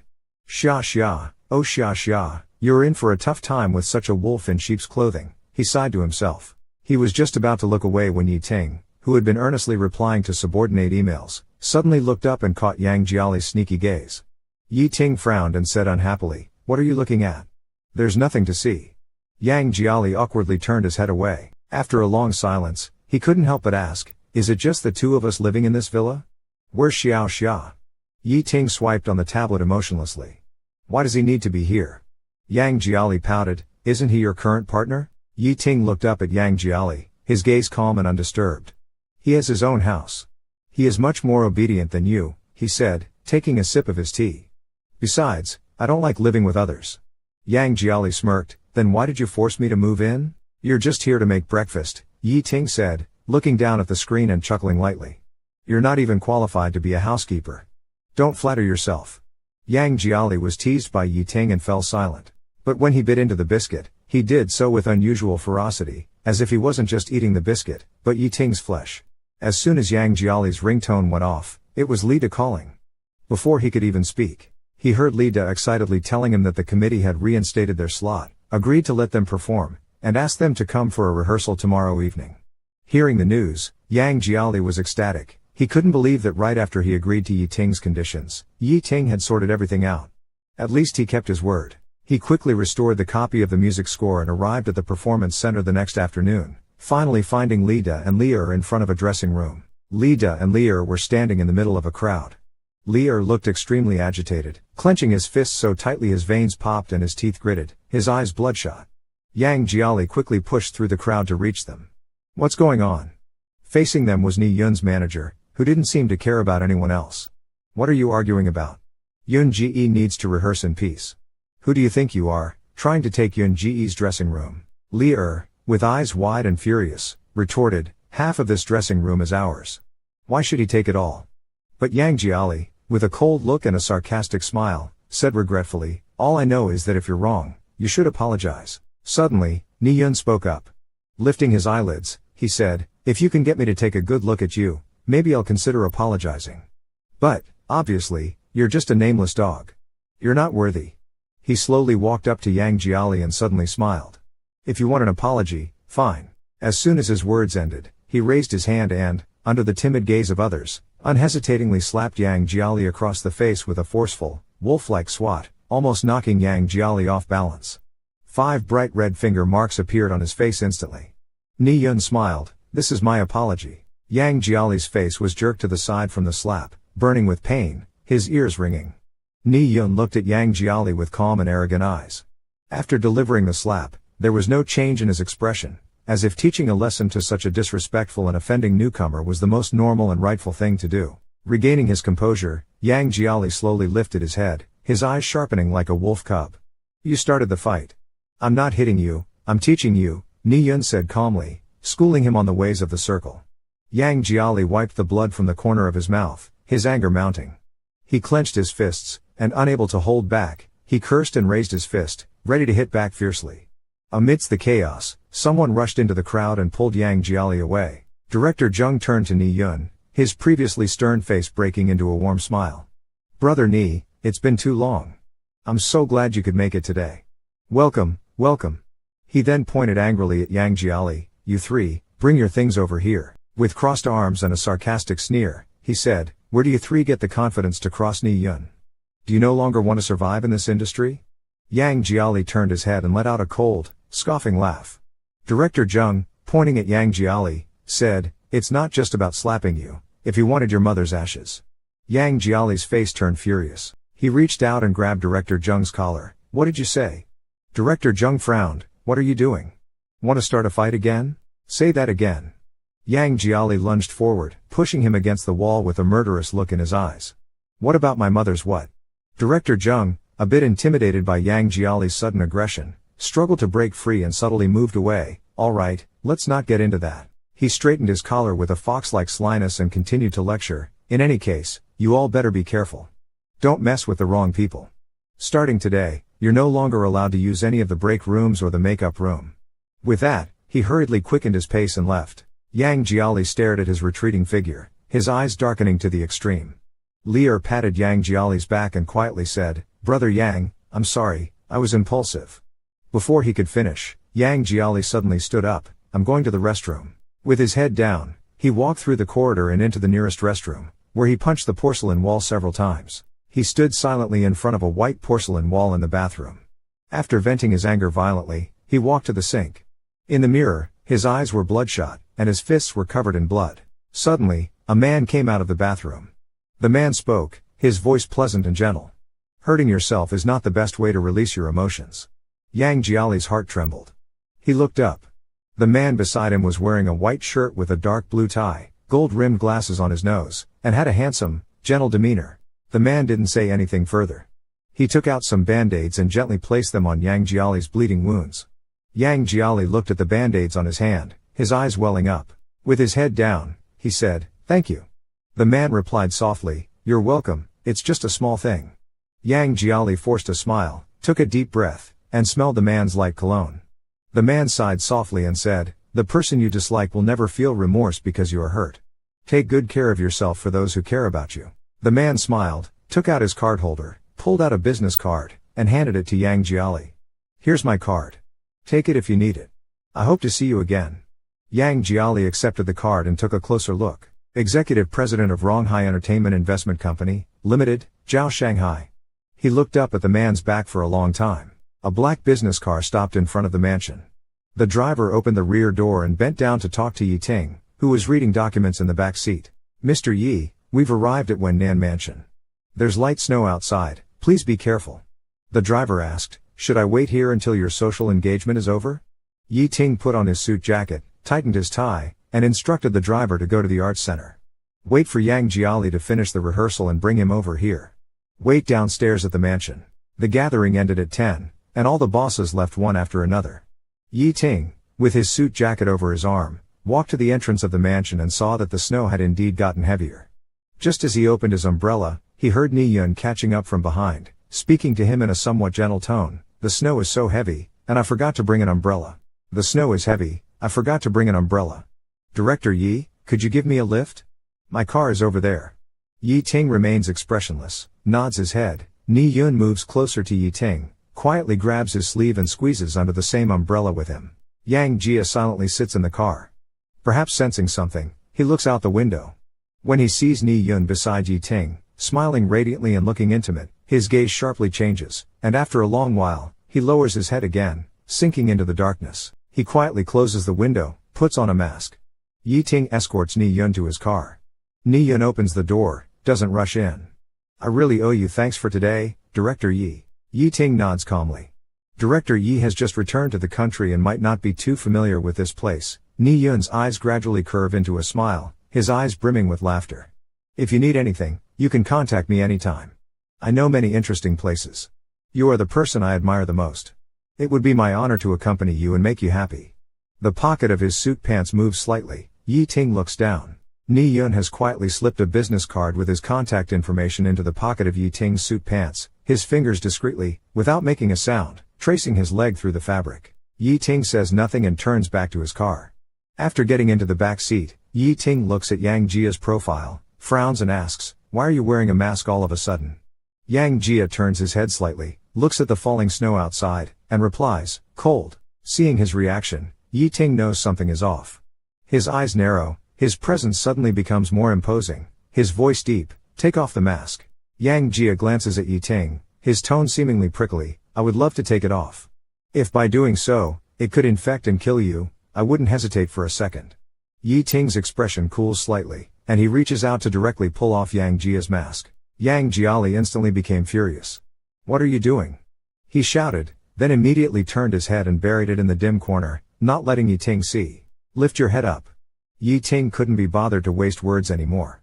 With a cold face, he directly reached out and grabbed Yang Jiali's chin, forcing his whole face towards him. The light in the back seat was very dim, making it hard to see details, but even in the faint light, Yi Ting could see it clearly. There was an unusual red mark on Yang Jiali's originally clean cheek, with a scratch that looked like it was made by a nail, particularly glaring. Yi Ting stared at the scratch on Yang Jiali's face and asked coldly, "What happened to your face?" He pinched Yang Jiali's face so hard that Yang Jiali hissed in pain and forcefully removed Yi Ting's hand from his face. "What are you doing getting physical?" Yang Jiali slapped Yi Ting's hand away, turned his head to the side, gritted his teeth, and still kept his head down, not intending to respond. The curve of Yi Ting's mouth slowly fell, and his face darkened. "I'm asking you, who hit you?" Yang Jiali was getting impatient with Yi Ting's relentless questioning and raised his voice. Ask, aren't you annoyed? What does it have to do with you?" "The person who hit me is the same knee guy you were just walking in the snow with, all cozy under an umbrella." Yi Ting withdrew his hand. "Why did he hit you?" "Because he thinks I overstepped my bounds, that I'm not worthy to share the same rest room with him, and for daring to contradict him in public. So he slapped me in front of everyone, said it was a lesson." Yi Ting listened to the anger and faint resentment in Yang Jiali's tone, and slightly curled the corner of his mouth. "Your tone is so confrontational, do you feel wronged?" Yi Ting looked at him and suddenly laughed. "What do you have to feel wronged about?" His tone carried a hint of coldness, as if mocking him. "This is a dog-eat-dog world with clear rules. You don't understand your own identity, status, and power. You blindly charge forward with a foolish impulse. Who do you think you are? As these words came out, Yang Jiali's face stiffened for a moment. It took a while for his expression to recover, and he snorted as if he didn't care. I never felt anyone would have my back anyway, he said, twisting his body, his head turned towards Yi Ting, falling into a long silence. When the car reached the front of the villa and stopped, Yang Jia immediately got out of the car, disregarding the heavy snow outside. Listening to Tingen's movements aside, when Jiali sends a different time, the child's hand slightly trembles as he looks inside the bag. It wasn't until Yang Jia had slammed the door of the villa shut that he withdrew his gaze. He took out the small business card Ni Yun had secretly slipped into his suit pocket, looking at the vigorous and powerful name Ni Yun written on it. He suddenly smiled, but the smile did not melt the iciness in his eyes. He crumpled the card in his palm, his fist tightening more and more until the veins on the back of his hand bulged out terrifyingly, throbbing visibly. Only then did Yi Ting take a deep breath, nodding his head calmly as he took out his cell phone from his pocket and made a call. As the phone connected, he said into the device, "Find someone to do something for me." The night grew deeper. Yi Ting, a light sleeper, was awakened by a slight noise in the middle of the night. He slowly opened his eyes, supported his body to sit up, and lifted his eyelids to look at the clock. It was 4 a.m. He frowned, put on his slippers, and walked lightly out of his bedroom. When he reached the top of the stairs on the second floor and looked down, he saw Yang Jia, usually a heavy sleeper, still awake at 4 a.m. Yang Jia was sitting on the sofa, staring blankly with his head drooped, motionless like a statue for a long time. He didn't turn on the light and just sat there in the dark living room. He silently filled up some water and cat food for Ah Fu. Yi Ting looked at him in this state, feeling a sudden pang in his heart, causing his breath to hitch. His heart felt a kind of oppressive pressure. He reached out and pressed the switch on the wall. The light came on, startling Yang Jiali, who raised his head suddenly. He noticed Yi Ting standing at the top of the stairs, looked at him for a few seconds, then lowered his eyelids again and threw the pillow aside. Yi Ting asked him why he wasn't sleeping in the middle of the night. Yang Jiali turned his head away and said, "None of your business. Not sleeping late at night, sitting alone in a dark room like he's sick, silent."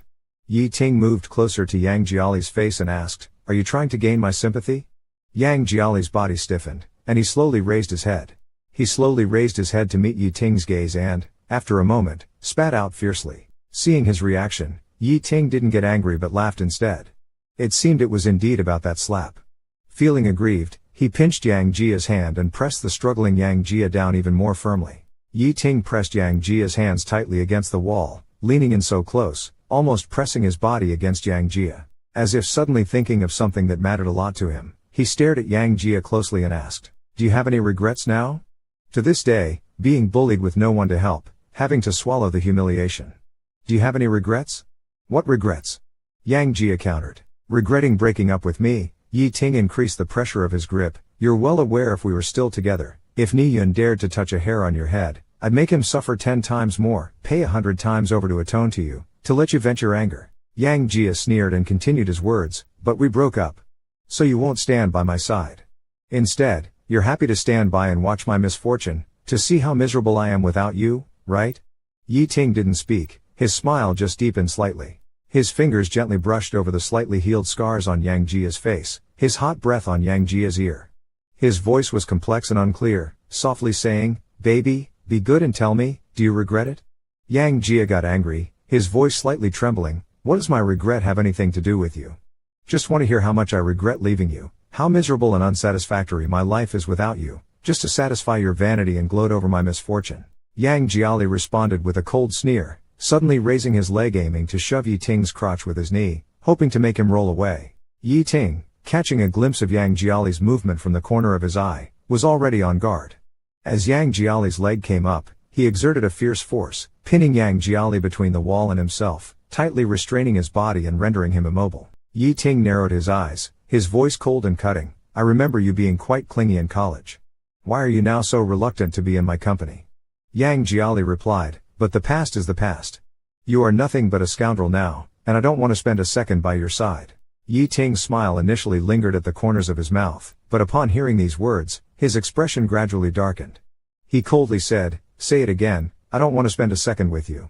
At this point, Yang Jiali didn't want to beat around the bush with him and tore off the pretense, letting out all the discomfort from the bottom of his heart. Through clenched teeth, he forced out, "I don't want to have anything to do with you." I would rather touch a random person on the street than be touched by you. Yi Ting's expression finally turned completely dark. He lowered his head to look at Yang Jiali's lips, trembling with anger and excitement, and laughed in fury, picking just any man on the street, you dare say that? Yang Jiali, dizzy, lifted his chin.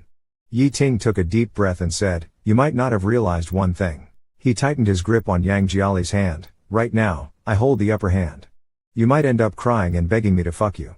Yang Jiali retorted with 3 simple and crude words, in your dreams. Using all his strength to push Yi Ting back slightly, Yang Jiali dashed into his own room, slamming the door shut and turning the lock. Yi Ting didn't move, he just emotionlessly watched Yang Jiali's closed door. After a long while, he finally patted his robe and muttered to himself, I didn't plan to act so soon, but now it seems there's no need to wait. The assistant director approached Yang Jiali and told him that the investors were going to have dinner at Juntan Hotel this weekend, and he should come too. Yang Jiali was surprised and pointed at himself, me? The assistant director, losing patience, said, someone wants to talk to you. Stop the nonsense and hurry up. With that, he left. Yang Jiali stared dumbfounded at his retreating figure, unable to snap back to reality, wondering why someone like him, with no status or fame, was being invited to a dinner with major investors. Though he thought this way, Yang Jiali still went to Juntan Hotel and was led into a private room. There he saw the investors enjoying their drinks amidst a lively atmosphere, with laughter and chatter everywhere, except for him.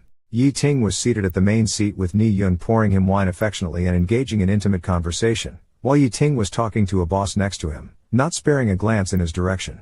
Yang Jiali silently took the last empty seat. Just after sitting down, an entrepreneur beside him struck up a conversation, asking, you sing well. What's your name? How come I've never seen you before? Yang Jiali politely nodded, it's natural you haven't heard of me due to my lack of fame. The man nodded, smiled, and said, young man, let's drink. Yang Jiali had attended similar gatherings before and knew that competing in drinking was normal in such settings, so he didn't refuse much. As he drank, the chubby boss smiled even wider, bringing a few other small bosses around him to continuously fill Yang Jiali's cup. Yang Jiali, confident in his drinking ability and skillful in dodging or sipping stealthily, plus the alcohol seemingly not very strong, relaxed and drank more than usual. With his face turning a bit red, Yang Jiali shook his head and heard someone toasting Yi Ting, thanking him for hosting such an event and treating them to such expensive wine, saying Yi was very generous. Someone nearby joked and flattered Yi, mentioning that Yi had officially taken over the group, basking in endless glory. Look, the wine served is all collectible, each bottle starting from tens of thousands, with a rich taste and strong after effects, all treasures. Yet, Yi Ting sneered, drink up, drink more. At this point, Yang Jiali was already feeling dizzy and staggered up, making an excuse to go to the restroom to escape the drinking. The alcohol hit him in waves, each more intense than the last. Leaning on the wall, he entered the restroom and stood at the sink, leaning against the wall, his body going limp as he held onto his last bit of consciousness, took out his phone from his pocket, shakily found Li Da's number, and called. The call connected quickly, and without caring if Li Da understood, he mumbled, Li Da, it's me. I can barely walk. Come pick me up, will you? I'm at Junting. But just as he was halfway there, tripping over something, his legs gave way, and he was about to fall uncontrollably when suddenly someone caught him in their arms. Suddenly, someone hugged him, supporting him to prevent him from falling. A man's voice sounded above his head, look at how drunk you've become. Yang Jia managed to open his eyelids and saw it was the fat boss who had been urging him to drink at the table. Yang Jia couldn't care less, grabbed the fat boss's sleeve, and slurred, I want to go home. The fat boss was quite patient and friendly, all right, don't rush. I'll take you home now. Let's go. Yang Jia slightly shook his head, no need, someone will pick me up at the door. His shaking motion and the soft voice from being drunk were like acting coquettishly in his arms, making the fat boss's cheeks instantly heat up, uncontrollably swallowing a gulp. His gaze lingered on Yang Jia's delicate skin, unable to move away. I'll help you rest. Ni Yun sat next to Yi Ting, affectionately poured another glass of wine for Yi Ting, and said, the wine Mr. Yi ordered really packs a punch. I feel like my whole body is going soft, he said, leaning towards Yi Ting as if he was really about to pass out. Ni Yun glanced around, noticed no one was paying attention, and quietly placed a hand on Yi Ting's leg under the table, caressing through a layer of suit pants. You wouldn't be. Yi Ting smiled, slowly turned his head to look at Ni Yun's teasing and ingratiating expression, and leisurely said, scram. Ni Yun's smile stiffened. Yi Ting grabbed Ni Yun's hand from under the table and threw it aside mercilessly. He pulled his clothes together, nodded at the other investors. "I have some urgent matters to attend to. Please continue without me." He quickly stepped out of the private room. Yi Ting asked expressionlessly, "Where is he?" A bodyguard approached and answered, "He went up to the 3rd floor, seems too drunk to stand." "Was he taken there?" Yi Ting nodded. Taken, looking upstairs, drunk, taken. "Let's go, to check, let's go." The fat boss switched to supporting Yang Jia, entered the room, and gasped for air. Looking at Yang Jia's face and body, he was so excited that he was breathless. He hurriedly unbuckled his belt. Just as he was about to step forward, the door was suddenly knocked twice forcefully. The chubby boss frowned. "Who is it?" There was no response from outside, only the knocking grew louder and more urgent. The chubby boss sneered, frowning impatiently as he walked to the door and yanked it open. "Who the hell is knocking on my door? I'm in the middle of..." Before he could finish his sentence, he looked up and saw the icy cold eyes of Yi Ting and immediately let out a yelp. Yi Ting kicked the chubby boss hard in the stomach, sending him sprawling to the ground. The chubby boss's face filled with terror. "Mr. Yi, what are you doing?" Yi Ting looked down at him condescendingly, his voice chillingly cold. "Which hand did you use to touch his waist just now?" The chubby boss's eyes widened, but Yi Ting was already impatient. He lifted his leg and stomped hard on the back of the chubby boss's left hand with his shiny black shoe, showing no mercy. Yi Ting lowered his head. Seeing the chubby boss covering his mouth, unable to make a sound, Yi Ting smiled. "My darling, you think you can touch him?" He gave a signal to the bodyguards, who understood immediately.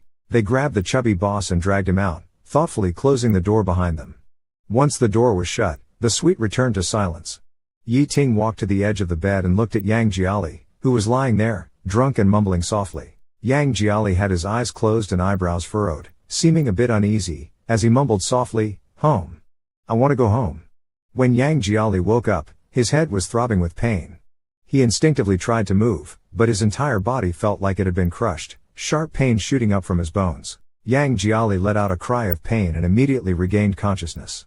He opened his eyes and looked at the unfamiliar surroundings, sitting up in terror. He vaguely remembered being heavily drunk last night. While he was still somewhat sober, he quickly called Lida to pick him up. How did he end up in what looked like a hotel suite? Yang Jiali lifted the blanket and saw his chest, bruised and red. He was no longer a naive 18-year-old boy. He knew very well what these marks meant. His palms were sweating, and he cursed, trembling, "Son of a bitch." The sound of running water in the bathroom stopped. The door opened, and Yi Ting came out wrapped in a towel. When Yang Jiali turned his head and saw him, his eyes widened in shock, almost tearing at the corners. He exclaimed, "I was really fucked by a dog." Yi Ting, expressionless, drying his hair, said coldly, "You're awake. Go freshen up." Yang Jiali didn't speak, still staring at Yi Ting with extreme shock. After a while, he suddenly grabbed a pillow and threw it at Yi Ting. Yi Ting impatiently swatted the pillow away, saying, "What are you doing?" Yang Jiali seemed to go mad, jumping up from the bed.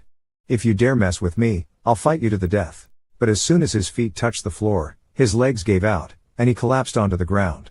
Yi Ting looked at Yang Jiali's miserable state and snorted coldly. Yi Ting put on his suit and tied his tie in front of the mirror. He looked at Yang Jiali, who was still sitting on the floor, and said, "You got drunk last night and were taken to a room by a small investor's boss. I pulled you out of there out of past sentiments. Don't be ungrateful. Besides, it's not the first time for us. What's there to be embarrassed about?" Yang Jiali, clutching his aching butt, hissed through gritted teeth, "Yi Ting, you bastard." Yi Ting ignored Yang Jiali's curses, walked up to him, pulled him up from the ground, and threw him back onto the bed. "If you're not feeling well, just lie in bed," Yi Ting said. "You're not going anywhere today. A driver will come to take you back to the villa later. Rest well, we can talk about everything else after I get off work tonight," Yi Ting said as Yang Jiali's eyes burned with rage. Yi Ting glanced at his watch, like a heartless playboy, and left Yang Jiali alone in the suite, exiting the room. Just as he closed the door, he heard Yang Jiali's furious roar from inside. Yi Ting laughed, shook his head, and went downstairs. Reclaiming Yang Jiali after 5 years brought him unprecedented joy. He went to the company, where his secretary told him, "President Yi, Ni-yun is waiting for you at the office. He says he has an appointment with you." Looking at the bite mark left by his darling on his finger from last night, Yi Ting replied, "Let him wait." He wasn't in a hurry to see Ni-yun. Instead, he methodically dealt with the remaining business from last night and then called several senior executives for a morning meeting. Our Yang was beaten up. How will our doting husband, President Yi, take his revenge? How will our doting CEO Yi exact his revenge? Ni Yun is sitting on the sofa in the reception room, drinking tea. Hearing the noise and seeing Yi Ting coming in, he immediately greets him warmly. Ni Yun asks him, President Yi, you called me in such a hurry, is there something wrong? His face flushed with a hint of red, he lowered his voice and said, as long as President Yi likes it, I can do anything. Yi Ting didn't even look at him and said, really? He pointed to an empty space next to him and said, then you stand over there first. Ni Yun was a bit confused, what? Suddenly, a force came from behind and kicked him hard on the buttocks. Ni Yun was shocked and fell to his knees on the ground immediately. The bodyguards grabbed Ni Yun's hands from behind. Ni Yun, scared by the situation, said, President Yi, what are you doing? Slap, a bodyguard slapped Ni Yun's right cheek, causing his whole head to twist to the side. Yi Ting didn't listen to him but frowned, picked up the phone from the coffee table, and made a call, instructing, have the people been brought back? Keep an eye on him, don't let him run away. Also, tell the housekeeper to prepare some food for him later, and cook a cup of milk sago with extra honey, he loves it. After hanging up, he looked at Ni Yun, who was kneeling with his face already slapped red, and said apologetically, I'm sorry. He raised an eyebrow, why is it only this red? Did you guys use enough force? In the office, there was a continuous slapping sound as the strong bodyguard raised his hand and slapped Ni Yun's face heavily again. Ni Yun screamed in pain, and when he looked up again, the corner of his mouth already tasted of blood. Yi Ting remained indifferent to all this, still sitting on the sofa with an impassive expression. Yi Ting caressed Ni Yun's fingers.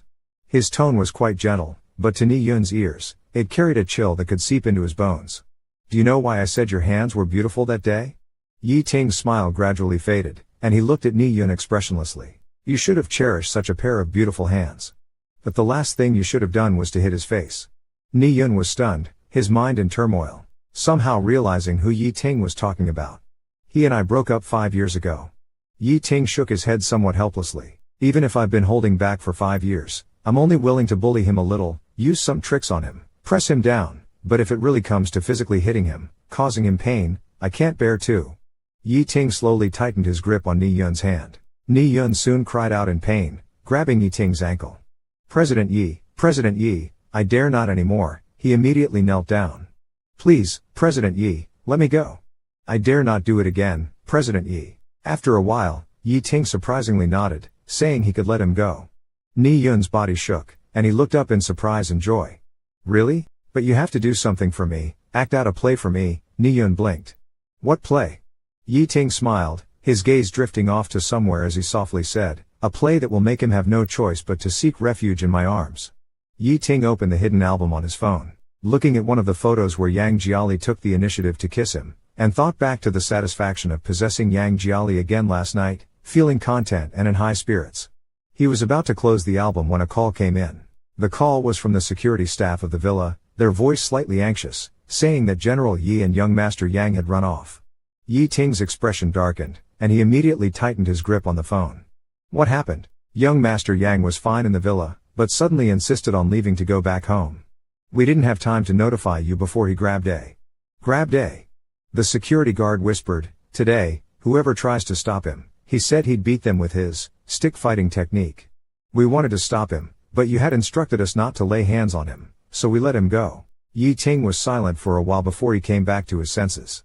He hung up on the security and thought, Yang Jiali had escaped.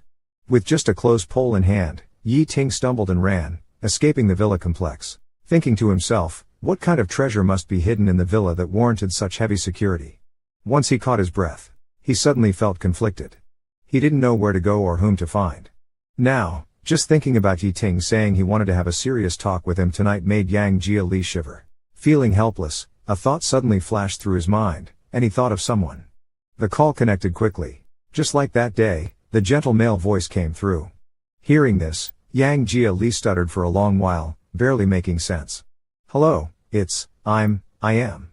Zhao Xianghai, however, was very patient, chuckling softly, don't rush, take your time, it's okay. Yang Jiali's ears turned red.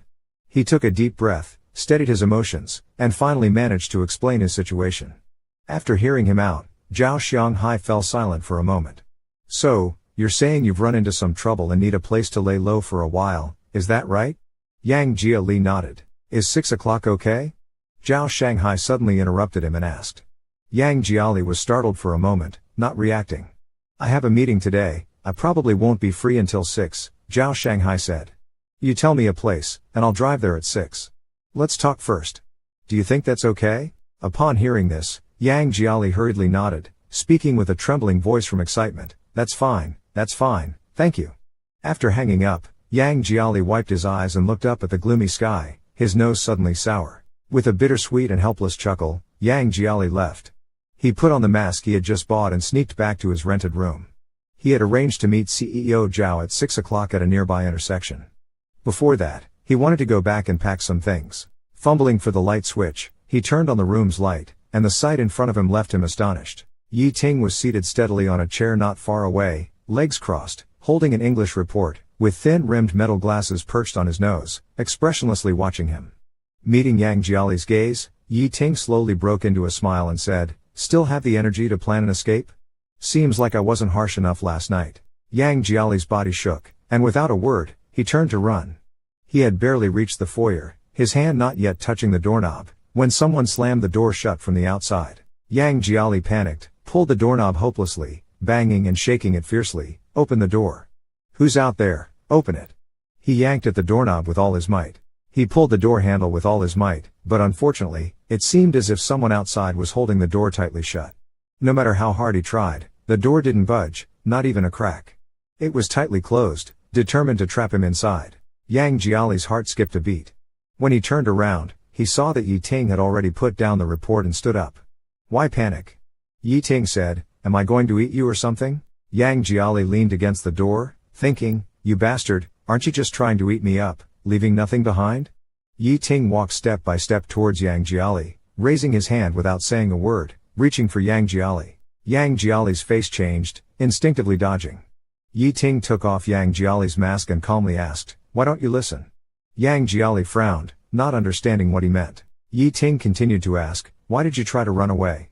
Yang Jiali glanced to the side, let out a cold laugh, and replied, "You already dragged me to bed to play. Should I wait to be forced to death by you in a few days if I don't escape? If it wasn't for me last night, you would have been taken by a stranger. I was helping you." Yang Jiali spat and said fiercely, "Helping my ass, that's called drugging." Yi Ting let out a light sound, not refuting. He stared at Yang Jiali for a while, then grabbed his arm, trying to drag him to the other side. Calmly, he took out a wallet and pulled out a card. "This card has 100,000, Yi Ting said indifferently. "Last night indeed happened when you were drunk. So, take this 100,000 as compensation." Yang Jiali squinted his eyes, not having time to get angry. Yi Ting pulled out another card and pushed it in front of Yang Jiali. "This card has 5 million, Yi Ting said with a slight smile at the corner of his lips. "Last night felt pretty good. Although I've had you before, I haven't gotten tired of it after 5 years. The taste still makes me nostalgic. So this 5 million is your fee. If you think it's too little, I can add more." Yang Jiali looked at the card, incredulously raising his head. "You? What do you mean?" Yi Ting smiled, not beating around the bush, and got straight to the point. "Simply put, I want to keep you." Yang Jiali suddenly stood up and slapped him. "Keep your sister." His face turned red with anger, his eyes filled with the rage of being humiliated. "Who are you insulting?" Yi Ting didn't mind and leisurely responded with a "hmm." He looked at Yang Jiali's indignant expression and chuckled. "You've already been with me, so what's there to be embarrassed about? This is a realistic society. I give you what you need, and you give yourself to me. It's a fair trade." Yang Jiali sneered twice. "Keep him a fair trade?"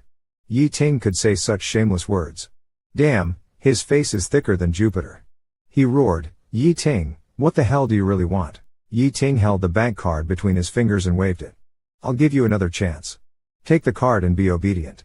Yang Jiali directly slapped the card away. Yi Ting raised an eyebrow, not annoyed by Yang Jiali's resistance. He just shook his head helplessly and sighed lightly. "Yang Jiali, it's been 5 years since our breakup." Shaking his head, he said, "The only thing that hasn't changed about you is that you're still as childish as before, unable to understand the situation." Yi Ting slowly stood up, patted his slightly wrinkled collar, and calmly said, "You know my character.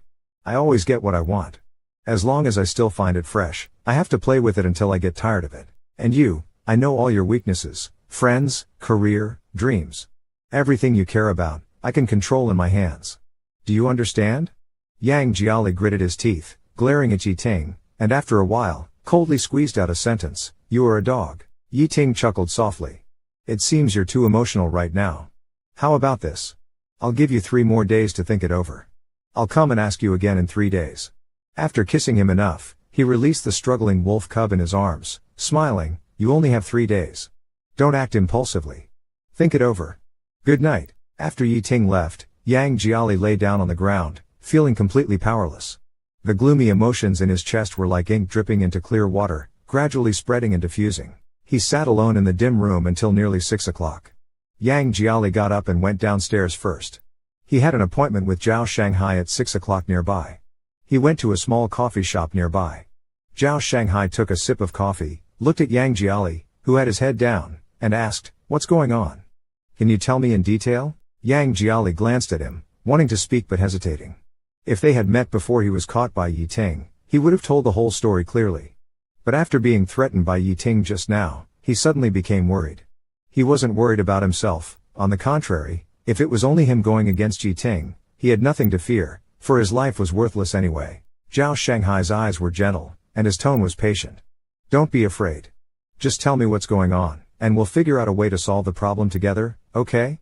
Yang Jiali gritted his teeth for a while, then briefly narrated the situation, omitting Yi Ting's name and his verbal threats. Zhao Shanghai just nodded after listening.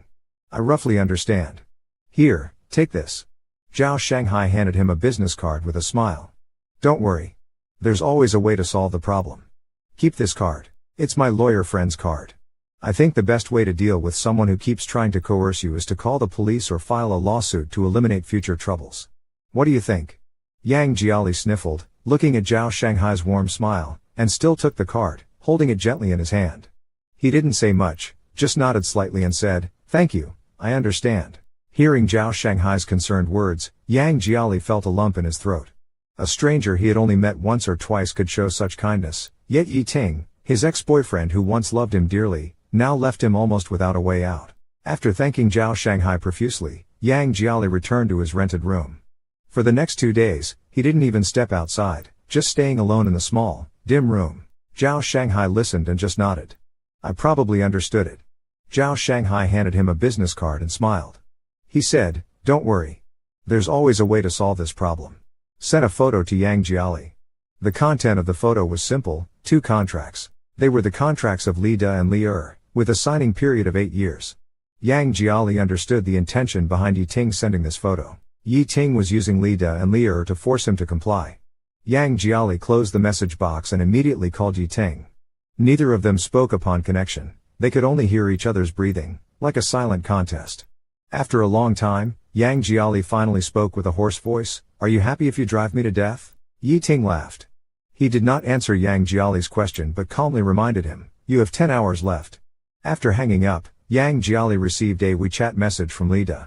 In WeChat, Li Da sent him a photo. In the photo, Li Da and Li were sitting in the smallest practice room of the company, rehearsing with guitars in front of the microphone under the toughest conditions, and grinning at the camera. Li Da asked him, "Brother Yang, we are rehearsing." Yang Jiali did not reply. After a while, he wiped his reddened eyes and replied with a smile, "Super cool." After replying to this message, Yang Jiali put away his phone. He pulled a scarf and a coat from the side and went out for the first time in 3 days. Yang Jiali went into Heshan Cemetery alone. The sky was still dark, and the hazy mist had not yet cleared. The entire cemetery was silent and solemn. Yang Jiali's slender figure moved through the morning fog, familiarly walking to a tombstone. It was a simple granite tombstone with a photo of a short-haired woman who had a warm smile. Yang Jiali looked at that photo for a long time without saying a word. He pulled out a handkerchief he had prepared in advance from his pocket and quietly began to wipe the tombstone. I also wiped the dust off the tombstone. Yang Jiali sat down leaning against the tombstone. He looked up, squinting at the dim light on the horizon, and called out softly, "Mom." Yang Jiali gently pressed his head against the tombstone, speaking in a voice so faint it was as if he were sharing an intimate secret with someone. "Things haven't been going well lately. I might have to take medicine again. But don't worry, your son's tough. It's just a small thing. I got through it before, and I'll get through it this time too. Slowly but surely, really." He paused for a moment, then continued, "Lately, I've been dreaming a lot. I dream that as soon as I push open the door, you're standing in the kitchen where you can see the sunset. You're wearing that checkered apron, sweat all over your face, and your hair sticking to your forehead. You're busy cooking dumplings, scolding me for coming home so late, and telling me to come and eat dinner. The whole house is filled with the warm steam from the dumplings. Yang Jiali sniffled and said, there's one more thing. I have to tell you, but you can't blame me. Remember that guy you wouldn't let me be with a few years ago? He's back. It's not because he still has feelings for me, though. He hates me now. He's doing everything he can to humiliate and deflate me. He's even forcing me to be his bedmate. He has immense power now. What can I do, Mom? Don't scold me. I guess I'm sacrificing myself for righteousness. Anyway, it's just this wretched life of mine. No one would miss me. If I die, it's on him. I'm not afraid anymore. Yang Jiali murmured to himself until noon. When he left the cemetery, his face was even more ashen. The driver took him to Yi Ting's villa. Yi Ting was sitting comfortably in a wicker chair, wearing gray loungewear that was simple yet stylish. He wore gold-rimmed glasses, holding a cup of rich coffee in one hand and a report in the other. Yang Jiali silently walked up to him. Yi Ting's eyes remained on the report as he took a sip of coffee and said, "You're fairly punctual." Yang Jiali said, "If you really want to keep me, you'd better tell Xiao Xia. I don't want to be the third party." "Don't worry," Yi Ting chuckled, "you definitely won't be the third party." Yang Jiali said nothing more and headed toward the room. He had only taken a few steps when Yi Ting turned his chair and called out to him, "Stop right there." Yang Jiali halted his steps. Yi Ting looked at his lean figure from behind. "Previously, you were cooking, so I let you live downstairs. Now that you are my bed partner, you know the duties you need to fulfill without me having to remind you, right?" Yang Jiali turned his head and glanced at Yi Ting, his eyes like two clumps of dead ashes. He silently changed direction and went upstairs to Yi Ting's bedroom. Watching Yang Jiali go upstairs, Yi Ting didn't say a word but murmured, "Interesting. Now he's using silence to show resistance?" Yang Jiali went straight back to the room without paying any attention to Yi Ting. He adjusted his glasses, stood up without saying anything, and slowly made his way upstairs, gently pushing open the door. Looking at Yang Jiali's lifeless demeanor, Yi Ting's tone suddenly turned cold. "What's this now, showing me attitude to let me know how reluctant you are?" Yang Jiali replied dryly, "No." "Then don't put on this pitiful act," Yi Ting said. "Things are different now. I'm not as easily softened as before." Yang Jiali responded indifferently, "Understood." Yi Ting observed his response, which seemed very obedient on the surface, but the irritation and bitterness in his heart suddenly intensified. Squinting his eyes, he lifted Yang Jiali's quilt and took off his bathrobe. Looking down at Yang Jiali's body, he said in an indisputable tone, "Spread your legs." Hearing Yi Ting's command, Yang Jiali paused for a moment. He looked at Yi Ting standing not far away, his hands unconsciously gripping the sheets tighter, the knuckles straining against the skin, his nails digging in. Yi Ting stared at Yang Jiali's reaction. Seeing Yang Jiali's obvious resistance and unease, it provoked him to continue issuing the command. "I'll say it one last time. Spread your legs." Yang Jiali's teeth chattered softly. He looked at the ceiling, taking deep breaths in and out. After a moment, he closed his eyes and slowly spread his legs. Yi Ting untied the towel around his waist and turned off the light. In the dim room, only the sound of accelerated heartbeats and muffled groans were left. After it ended, Yi Ting carried Yang Jiali to the bathroom to bathe. Lying in the bathtub, hot water poured down from his head, but Yang Jiali remained lifeless with no reaction at all. Only when foam got into his eyes did he reach out to wipe it away. Yi Ting held him tightly and whispered in his ear, "I told you before, I can make you willingly spread your legs and beg me. See, I did it." Yang Jiali hung his head in silence. Yi Ting narrowed his eyes and said nothing. Yang Jiali didn't speak and left the bathroom directly. Yi Ting watched his back, feeling as if a cat was clawing at his chest. Following his pace and plan, using some means to bring Yang Jiali back and keep him by his side, he considered it a major part of his success. He's already more than halfway to success. What remains is to push Yang Jiali to open up, to make him belong to him both physically and mentally. But now, although he has tied him down under the pretext of a kept relationship, he is not at ease. Yi Ting always feels that the current Yang Jiali seems to be slowly turning into a young poplar tree immersed in winter cold, shedding all its vibrant leaves, leaving only gray branches standing silently in the wind, decayed and silent. Around 2 a.m., Yi Ting was woken up by a dense and tight rustling sound beside him. He opened his eyes and glanced sideways. Yang Jiali was still asleep. He just wasn't very still, his head moving slightly, his lips opening and closing as if he was saying something. Yi Ting leaned in a bit closer, guessing that Yang Jiali might just be having a nightmare. He felt slightly relieved, gently kissed his forehead, and said, "Baby, it's just a nightmare. Go back to sleep. Just as he was about to lie back down, his body had just started to move when Yang Jiali's faint whimper floated into his ears. He heard Yang Jiali softly say, "I don't want to die. Save me." Yi Ting's body stiffened sharply. He was very afraid that Yang Jiali had contracted a terminal illness. The next morning, after washing up and coming downstairs, Yi Ting saw that Yang Jiali had already made pancakes. Yi Ting sat at the dining table, watching Yang Jiali bring the pancakes out on a plate and place them in front of him. His eyes narrowed slightly, and after a while, he casually said, "Why does your face look so lifeless? Are you feeling unwell somewhere?" Yang Jiali's motion of eating the pancake paused for a second. He said, "No." The two of them ate breakfast each with their own thoughts. Watching Yang Jiali's back, Yi Ting still felt a bit uneasy. Yi Ting took out his phone and called his personal assistant.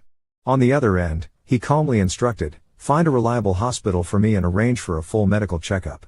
The assistant briskly replied, "Yes, Mr. Yi." After hanging up the phone, Yi Ting half lay in his seat. It felt like something was gripping his heart tightly.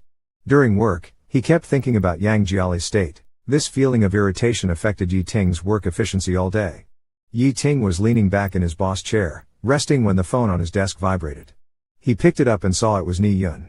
Ni Yun cautiously reported to him over the phone, "President Yi, I have performed the scene you instructed in front of him." Yi Ting looked at the distant cityscape through the floor-to-ceiling window and tapped his fingers on the wooden desk. What was his reaction? Ni Yun paused and quietly answered, "No reaction." He just sat there. Yi Ting's fingers paused, and his gaze suddenly turned dark. He hung up the phone, his brow still furrowed. He had a gut feeling that Yang Jiali was hiding something from him. In the evening after work, Yi Ting canceled all his engagements and drove straight home. Opening the door, he didn't see Yang Jiali's figure in the living room. Yi Ting squinted slightly, feeling a bit displeased. He hurried upstairs, opening every door and searching each room carefully, but still couldn't find Yang Jiali. A bad premonition suddenly rose in Yi Ting's heart, his chest tightened slightly, and an overwhelming sense of agitation surged from his chest. He hurriedly took out his phone from his pocket, about to instruct his subordinates to immediately track Yang Jiali's whereabouts and bring him back. At that moment, he caught sight of a figure quietly sitting on the second-floor balcony out of the corner of his eye. Yi Ting put down his phone and walked toward the floor-to-ceiling window for a closer look. Yang Jiali was sitting upright on the balcony, motionless. Yang Jiali and the cat sat there like sculptures, silent and lonely. Yi Ting slowly pushed open the floor-to-ceiling window and walked up to Yang Jiali. Yang Jiali sensed a shadow looming over him, looked up briefly, then lowered his head again. Yi Ting squatted down. He asked, looking at the side of Yang Jiali's face, "Didn't you hear me calling for you? Why didn't you respond?" Yang Jiali replied indifferently, "I didn't hear." Yi Ting cupped Yang Jiali's face, forcing him to look directly at him. "Answer me." Yang Jiali was silent for a moment, then stood up and brushed off his clothes. His voice was devoid of emotion. "Do you want to do it?" Yi Ting's brow slightly furrowed. Yang Jiali brushed off Yi Ting's hand and turned around. "I'm going to take a shower." He walked gloomily towards the floor-to-ceiling window and was about to go inside when Yi Ting quickly caught up to him, turned him around, and pressed him forcefully against the wall. Yi Ting looked into Yang Jiali's dull eyes, emotion swirling inside him. "What do you mean?" Yang Jiali calmly replied, "Didn't you come looking for me to do it? I'll comply." Seeing him like this, Yi Ting felt irritated and conflicted, suddenly unable to go through with it. The next morning, the car drove straight to the hospital entrance. Seeing the hospital, Yang Jiali's expression finally showed some panic. "Why are we at the hospital?" Yi Ting didn't look at him, his voice heavy. "A checkup." Yang Jiali stiffened. "I'm fine, I don't need a checkup. I want to go back." Yi Ting held him down with one hand and said with an unyielding tone, "It's not up to you." Yang Jiali's complexion changed, and he instinctively tried to open the car door to escape. Yi Ting trapped him in his arms, suppressed Yang Jiali's struggles and resistance, and coldly took him into the hospital. At the private hospital, Yi Ting's assistant had already made arrangements in advance, so a nurse dedicated to guiding them through the medical examination process greeted them with a smile, all the way to the last procedure which required drawing blood. Upon seeing the needle for blood drawing, Yang Jiali's face turned pale instantly. The nurse patiently persuaded him, "Mr. Yang, it's the last step. Once the blood is drawn, the physical examination will be complete." Fear was evident in Yang Jiali's eyes, and his voice trembled, "No drawing." Suddenly, Yang Jiali dashed towards the hospital's main entrance, but Yi Ting quickly caught up and grabbed Yang Jiali's arm. Yang Jiali struggled fiercely, his complexion growing even more determined as he resisted, shouting, "No drawing, no drawing." The more violently he struggled, the more Yi Ting felt something was amiss. The blood must be drawn. He ordered his subordinates and the nurse to hold the person down. Without any mercy, he grabbed Yang Jiali's arm, and through gritted teeth, told the nurse at the window, "Draw his blood." Yang Jiali's entire arm began to tremble, and the nurse quickly picked up the blood-drawing needle. Before even starting, Yi Ting forcefully pressed Yang Jiali's head against his chest. Leaning close to Yang Jiali's ear, he said the most gentle words he had uttered in these days, "Baby, be good, it's just a moment. It won't hurt, don't be afraid." The moment the needle pierced Yang Jiali's arm, Yi Ting could clearly feel Yang Jiali's body shudder. Yang Jiali's body trembled. For some reason, Yi Ting suddenly felt uncertain. He suddenly became a little afraid to see Yang Jiali's medical report. Yi Ting spoke up, "The medical report will be out soon." Yi Ting grabbed his wrist, "Is there anything you need to tell me before then?" "Really, nothing hidden?" Yang Jiali's Adam's apple moved slightly as he said, "No." After work, Yi Ting went to a nearby private boxing gym. When he entered the VIP area, he happened to see his buddy, who had boxed with him for many years. This buddy was named Xiao Yeshu, and he had a very close relationship with Yi Ting. They fought a fierce match in the ring, almost like beasts, and then rested by the ring. Xiao Yeshu handed Yi Ting a bottle of water. "What's up today? You're fighting so hard, not holding back at all." Yi Ting didn't speak, unscrewed the cap with a grim face, and took a few gulps. He thought about the medical examination this morning. The doctor said, "We conducted a comprehensive physical examination of Mr. Yang. According to the results, there are no major physiological diseases. Please rest assured." Yi Ting's eyes scanned the text on the report eagerly. The doctor explained, regarding Mr. Yang's stomach condition, "From the examination and inquiry results, Mr. Yang has some damage to the gastric mucosa due to long-term alcohol consumption." Coming back to his senses, he frowned and asked again, "Since there's nothing wrong physically, why does he always look so ill?" The doctor pondered for a long time and answered, "On this point, I think it would be better for you to ask Mr. Yang yourself. I believe it's more of a personal emotional issue, perhaps something has been bothering him recently." Hearing this, Yi Ting quietly breathed a sigh of relief. He was stunned for a moment, then nodded, "I understand." Xiao Yeshu rubbed his arm that had been hurt by Yi Ting's punches earlier and tentatively asked, "What's wrong? Did that little lover you brought home make you angry?" Yi Ting glanced at him coldly and sneered, "If I don't vent first, I'm afraid I'll torment him to death when I get home." Yi Ting drives home, comes out after taking a shower, stands by the window, and gestures with his eyes for him to lie down on the bed. Under the dim moonlight that seeped in with the chill of the night, Yang Jia could feel the warmth of Yi Ting's body approaching in the dark. He looked at Yang Jia's dim eyes and asked through gritted teeth, "Now you are so reluctant to stay by my side, forcing yourself into this sickly, depressed, and numb state?" Yang Jia's eyes flickered, his breathing grew heavy. Yi Ting added pressure to his grip, "I'll give you one last chance to tell the truth. Tell me if you are hiding anything from me." Yang Jia closed his eyes and pursed his lips. Yi Ting laughed, bit Yang Jia's earlobe, and then kissed him on the cheek. "If I find out you've hidden something very important from me in the future, Yang Jia, don't blame me for not being gentle with you." After the storm, Yi Ting held Yang Jia's hand and went to sleep.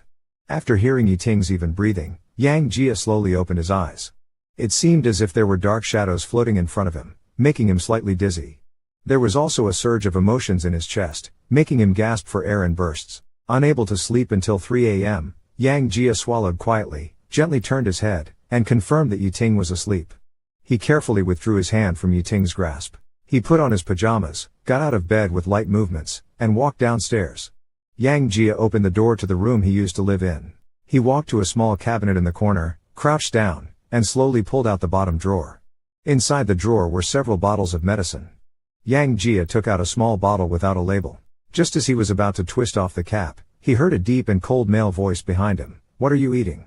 Yang Jiali's body shuddered violently, and his hand, which was twisting the cap, instantly stiffened. With an outstretched hand, Yi Ting forcefully pulled Yang Jiali over, and seeing the panic that flashed through Yang Jiali's eyes, he commanded sternly, "Give me what you're eating."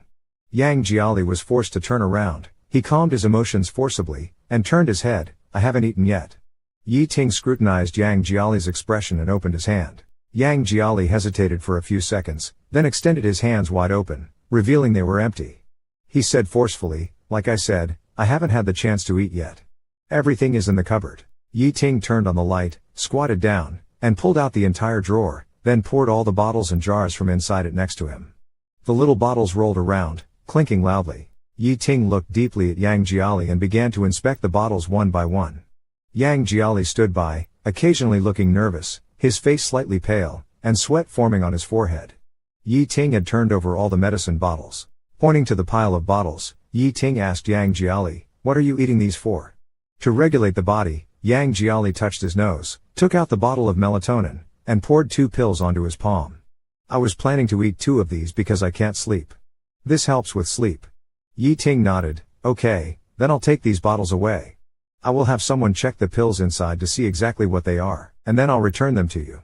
Yang Jiali tried to appear nonchalant, "Whatever." Yi Ting's tone was thick with threat and danger. "If I find out you're lying to me, I'll make you cry without tears." He pulled Yang Jiali back upstairs and lay down on the bed. Yang Jiali kept his back to Yi Ting, staring into the dark corner of the room. The wall clock still ticked away, the late night was silent. Waiting until Yi Ting behind him was once again sleeping soundly, Yang Jiali quietly turned his head to look at him and sighed in relief. He curled up slightly, gently pulling out an unlabeled small medicine bottle from his pajama sleeve and poured out 2 pills. Looking at the bottle in the light, he sneakily popped 2 pills into his mouth, then gently tossed the bottle under the bed. The bottle silently rolled under the bed along the carpet. The next morning, Yi Ting rushed to the company without stopping for a moment. After the morning meeting, Yi Ting walked into his office, followed by his assistant who reported to him the matters and schedule. "Mr. Yi, you have a phone call with the CEO of Shengmao at 3 o'clock this afternoon and need to attend the launch ceremony of the Business Innovation Union at 4. Besides, you need to go to France tomorrow to meet with the French team. The trip is planned for 5 days. Flights and accommodations have been booked." Yi Ting, looking down at his documents, nodded, "Okay, got it." The assistant bowed and turned to leave when Yi Ting suddenly called her back. He took out a bag of medicine bottles he had collected from Yang Jia's place from the drawer. Yi Ting took a bag of medicine bottles he had collected from Yang Jiali's place out of the drawer and handed it to his assistant with a cold voice, instructing, "Find someone reliable to check these pills in the bottles, see exactly what they are. Tell me the results before I leave for a business trip to France. By the way, I asked about this villa I'm currently living in." The assistant stroked his chin, thinking for a moment and replied, "It shouldn't have any. Since you've just been reassigned back to the country, this villa hasn't been renovated before your return. It's been completely vacant, so there's no security surveillance installed." Yi Ting hummed in acknowledgement and immediately asked someone to get a system set up, tapping his fingers lightly on the desk, indicating urgency. The assistant agreed and left the office. Yi Ting sat silently in the spacious office, looking at his mobile phone. He has always been suspicious by nature. Yang Jiali's reactions these days have been too off, and he always felt there was a problem. He furrowed his brows. He dialed Yang Jiali's number. The call connected quickly, but it wasn't Yang Jiali who answered. It seemed to be his friend called Lida. "Brother Yang is out with us right now. He's drunk and shouting wildly. Hey, Brother Yang, don't bite, I can't breathe." In a cool voice, Yi Ting said, "Send me the address, I'll come to pick him up."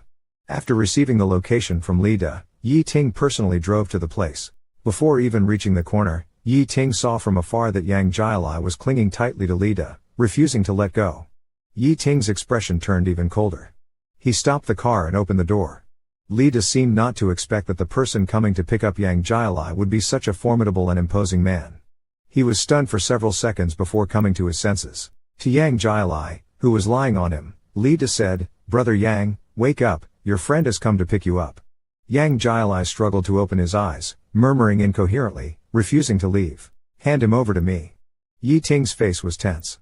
"Hand over the man to me." Lida reached out his hand. "Hand him over to me." Lida obliged with a sound of agreement and was about to push Yang Jiali towards Yi Ting. He held Lida even tighter, like a lifeline. Lida scratched his head awkwardly. "Brother Yang, can you let go, please?" Yang Jiali shook his head slightly, his voice tinged with drunkenness. "I won't go." Seeing Yang Jiali clutching another man tightly, a rage burned in Yi Ting's chest, heading straight up. He narrowed his eyes, his expression icy cold, not wasting any more words. He directly grabbed Yang Jiali's arm, forcibly pulled him away from Lida, and dragged him into his own embrace. Yang Jiali was indeed severely drunk. Being forcibly pulled into Yi Ting's arms, he was still very restless, constantly looking in Lida's direction with desperation in his drunken eyes, muttering "I won't go" under his breath. Yi Ting's expression turned icy cold. He held Yang Jiali's wrist, preventing him from getting any closer to Lida. Yi Ting firmly pressed the struggling Yang Jiali against his chest, sniffed the heavy scent of alcohol on him, and his eyes immediately filled with displeasure. He asked Lida, why did he drink himself into this state all of a sudden? Lida sighed lightly. It's like this every year, his mother's death anniversary is coming up soon. This event has hit Brother Yang hard. Every year around this time, he always ends up drinking like this once or twice. Yi Ting snorted lightly and said no more. Yi Ting took him home, forcibly bathed him, and then got him into bed. Yang Jiali's body was still as thin as before, not having gained much weight despite 5 years apart. His skin as self-cleaning as ever. At this moment, with the alcohol effect and after soaking in hot water, a slight redness appeared on his fair, soft skin. Yi Ting stared at him for a long time, then removed his clothes. He leaned down to embrace Yang Jiali in his arms and said softly with a warm breath, I'm going on a business trip to France tomorrow, and I don't want any unpleasantness. So be a bit more compliant today, and listen well. Yang Jiali's hands are restrained, and she seems very uncomfortable, slightly turning her head away while still whispering and moaning in a low voice, Mama Lida. Yi Ting heard Yang Jiali's moans and couldn't help but frown. He stopped kissing and leaned in to listen more carefully. Yang Jiali kept murmuring, but other than Mom and Lida, she didn't call anyone else. A fire of unknown origin flared in Yi Ting's heart, mixed with a bit of sourness and reluctance. He grasped Yang Jiali's chin, turned her face towards him, and said soothingly but firmly, Say Yi Ting. Yang Jiali's eyes were dull. She didn't open her mouth even as Yi Ting increased the pressure in his hand, getting even closer, his tone more urgent and coercive, Be good and say Yi Ting. Yang Jiali's lips moved, but in the end, she didn't say it. Yi Ting coaxed her for a long time, but Yang Jiali still didn't say his name. His face went from gloomy to calm and then a smile appeared. He said coolly, It seems you're still not obedient. He let go of her, got out of bed, opened the drawer, and took out the cuffs. With a cold face, Yi Ting opened the cuffs and lifted Yang Jiali's hands above her head, shackling them to the bedpost. Yang Jiali seemed to realize something was wrong, struggling frantically like prey caught in a net, causing the metallic cuffs to clash against the bedpost with a sharp and cold sound. Yi Ting paused for a moment, about to say something, when he heard Yang Jiali call out his name with a trembling, weak voice, Yi Ting. Yi Ting paused, reached out to touch Yang Jiali's hair, and unlocked the cuffs on her wrists, his eyes finally showing some warmth. Wouldn't it have been better to be like this from the start? He bent down, his fingers gently brushing across Yang Jiali's feverish eyelids, and while she was still intoxicated, he asked again, You've been unwell for so many days, were you deliberately putting on this act, or is there something else you're hiding from me? Be honest and tell me. Yang Jiali didn't speak, suddenly stretching out her hand to hug Yi Ting's neck. Yi Ting was slightly taken aback. With a drunken tone, Yang Jiali huskily sobbed in Yi Ting's ear, Yi Ting, I'm sad. He pressed Yang Jiali's head into his chest and kissed her on the cheek, asking, Besides being sad, is there anything else more important? Yang Jiali kept repeating the same line, Yi Ting, I'm sad. Yi Ting sighed. If you're feeling upset now, don't be moody anymore. If you were as obedient as you were today, would I need to resort to those methods? The next day, when Yang Jiali woke up, the space beside him was empty. He lay numbly on the bed for a while. He got up, washed, and went to the dining room. There was a note on the table. Yang Jiali picked up the note and saw it was Yi Ting's handwriting. It said that he had to go to France on a business trip for 5 days and to call him if anything came up. Call him if you need anything. Breakfast is in the thermal box, remember to eat. Yang Jiali crumpled the note into a ball and threw it into the trash can. After making sure that Yi Ting had really gone on a business trip, he silently breathed a sigh of relief, squatted down, and with great effort, pulled out the tiny bottle of medicine from under the bed. Yang Jiali blew the dust off the bottle, unscrewed the cap, and poured out a pill. He swallowed it in one gulp. In Paris, France, which is 6 hours behind, Yi Ting had just returned to the hotel with the senior team. The assistant handed him a tablet with the screen lit up. He took the tablet and saw that it was playing a segment of surveillance video that had been cropped and enlarged. His finger touched the screen where Yang Jiali was taking the medicine, and after a long while, Yi Ting handed the tablet back to the assistant and said calmly, Contact someone reliable back home to take a few pills from this bottle as samples. Find out the name of the medicine and its indications immediately. Don't let him find out. The assistant acknowledged, and suddenly Yi Ting smiled and said, He really is hiding something from me. The next day, at the performance center, Yang Jiali, along with Lida and Lier, put on makeup and changed costumes. Coordinating with the director's team, they went through the process again. They squeezed in the corridor, waiting until 8 o'clock, when the staff called them to the backstage to prepare for their performance. In the bustling and tense backstage, Lida and Lier looked at the stage lights, breathing heavily. Yang Jiali quietly patted their backs, comforting them, We've rehearsed so many times, relax. Li Da nodded and took a deep breath. The director's instructions came through the earpiece, and Yang Jiali, along with Li Da and Li got onto the lift and rose to the stage. Yang Jiali stood under the spotlight, his voice faintly youthful and clear. At the end of a song, the entire audience listened quietly. Yang Jiali suddenly burst into tears. No one knew that this song was written for his mother. When he was young, his mother would wash dishes and sweep the floor, and he would often cling to her leg like a clingy little cat, singing counting ducks and blowing bubbles with his childish voice. Back then, he thought that one day he would write a beautiful song and sing it for his mother. But by the time he grew up and wrote beautiful songs, his mother didn't have many days left. No matter how hard he worked to earn money for her treatment, his mother never opened her eyes again. After the song, Yang Jiali listened to the applause from the audience. He thought, millions of people heard this song, but in this life, his mother couldn't hear it. Yang Jiali put down the microphone, bowed deeply, wiped away his tears, and walked off the stage. Backstage, Li quietly handed him a pack of tissues. Yang Jiali took the tissues and was about to thank him when a sarcastic remark sounded again. Pretty good acting, tears on command. Such low-level hype, Wang Yang sneered at Yang Jiali, looking disdainful. Pretend all you want, crying like your mother died. Yang Jiali stopped abruptly. He slowly turned his head, his originally tense face now looked deeply hurt.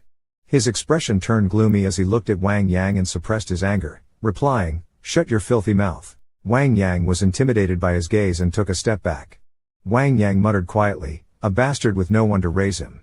Yang Jiali's eyes suddenly flashed with fierceness, like a wolf ready to strike. He said coldly, "Say that again if you dare." The commotion had already drawn the attention of those around, and everyone backstage perked up their ears, waiting to watch the drama unfold. Wang Yang sneered, "I said you're a bastard with no one to raise you." He lightly touched his face, mocking, "You act quite well. Come on, take a shot if you dare."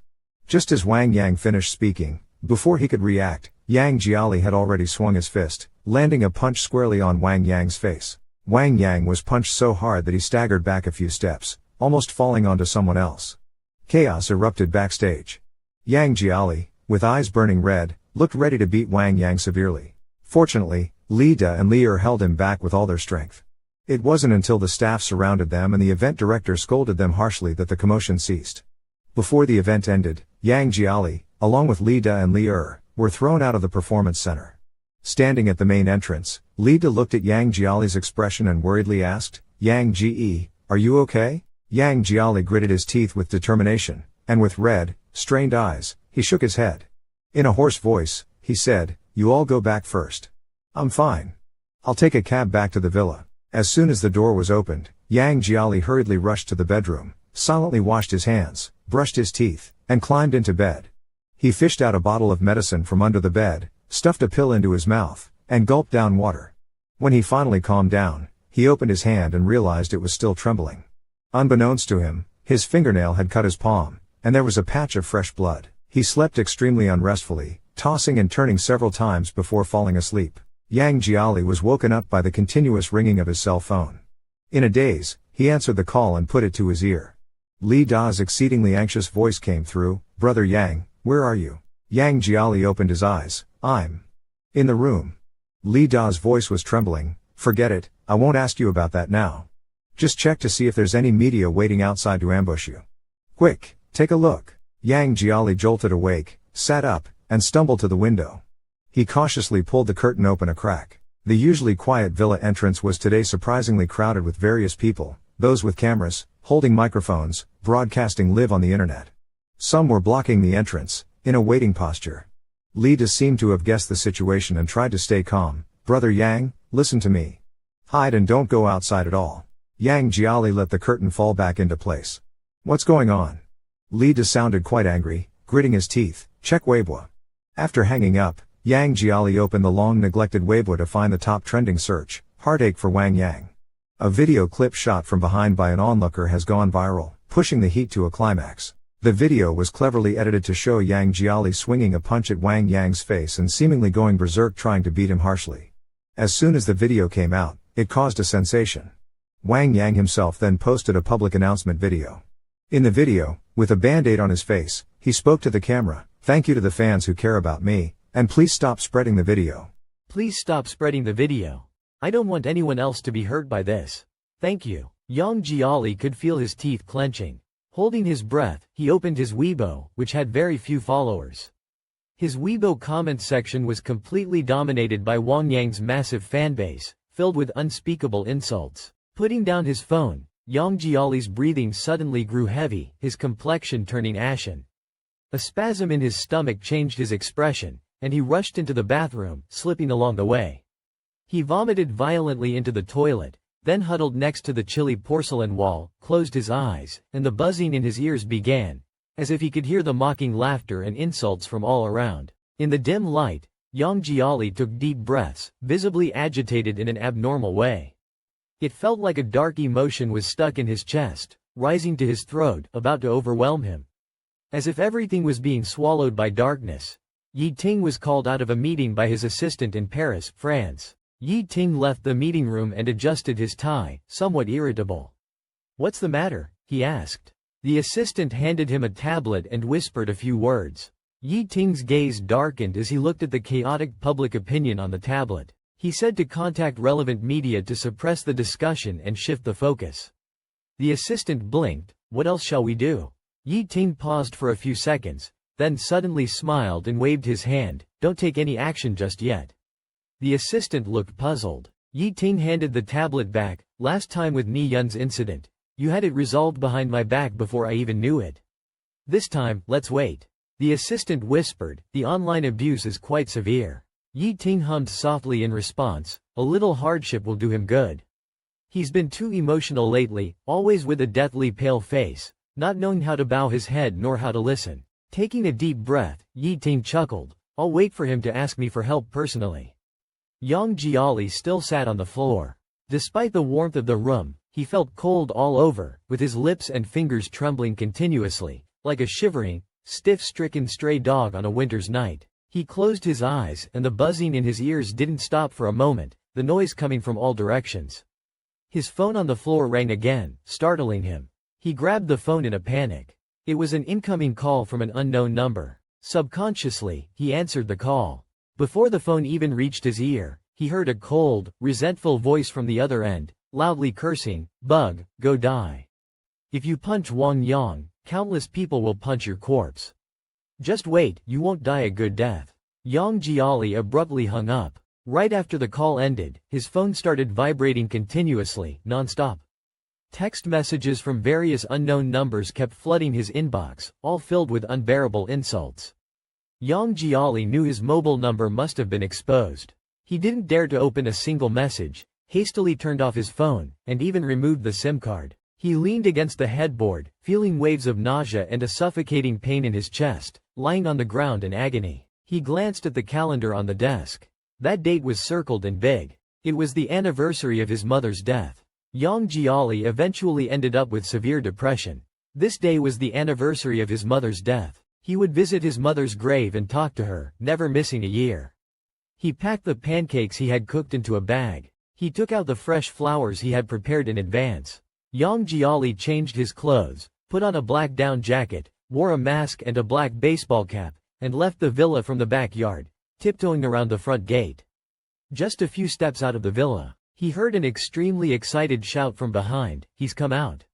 Yang Jiali turned his head to look. The media, paparazzi, and even some live streamers who had waited almost all night, holding various devices, rushed towards him with excitement on their faces like swarms of locusts. Yang Jiali took to his heels and flagged down a random taxi by the roadside. Not until the car door was shut did Yang Jiali take a deep breath, pulling out a carefully hidden bag of pancakes and a bunch of flowers from his embrace and placing them beside him. After a moment's pause, he told the driver to detour to Heshan Cemetery. In Paris, France, after 6 hours of business talks, Yi Ting and the representatives of the French consortium signed the cooperation agreement, and a round of warm applause erupted in the spacious meeting room. As everyone left the meeting room, Yi Ting inquired of his assistant if he had received a phone call. The assistant, taken aback at first, then realizing what was meant, shook his head. Yi Ting's lips curled up, a coldness in his eyes, still not behaving. He shook his head with a light sigh. Is it so hard for him to lower his head and beg me? Must he always be so emotional? After a while, the assistant brought over the glowing phone screen and Yi Ting asked if it was him. The assistant replied, "No, it's not a call from Mr. Yang. The voice suddenly trembled, from the domestic drug testing personnel. The test report for the pills Mr. Yang secretly took has come out." Hearing this, Yi Ting felt a sudden pang in his heart. He took the phone and tried to remain calm as he listened to the person on the other end. Initially, his face remained composed, but as the conversation progressed, Yi Ting's expression changed drastically. The assistant looked down, and when she looked up at Yi Ting again, she was startled. Having worked by Yi Ting's side for 3 years, this was the first time she had seen such a panic-stricken look on his face. The taxi stopped at the intersection, and Yang Jiali got out with his belongings. He wrapped his coat tighter around himself, sniffled, and looked into the distance. The cemetery lay ahead. Suppressing the dark, overflowing emotions inside him, he put on his mask and continued walking with his head down. He had only taken a few steps when suddenly a siren wailed behind him. Several cars came to a screeching halt beside Yang Jiali. The doors flung open, and the media reporters who had initially been blocking the villa gates actually followed Yang Jiali's taxi all the way here. The reporters got out, each carrying their equipment, eyes shining as they charged towards Yang Jiali, asking, "What's your opinion?"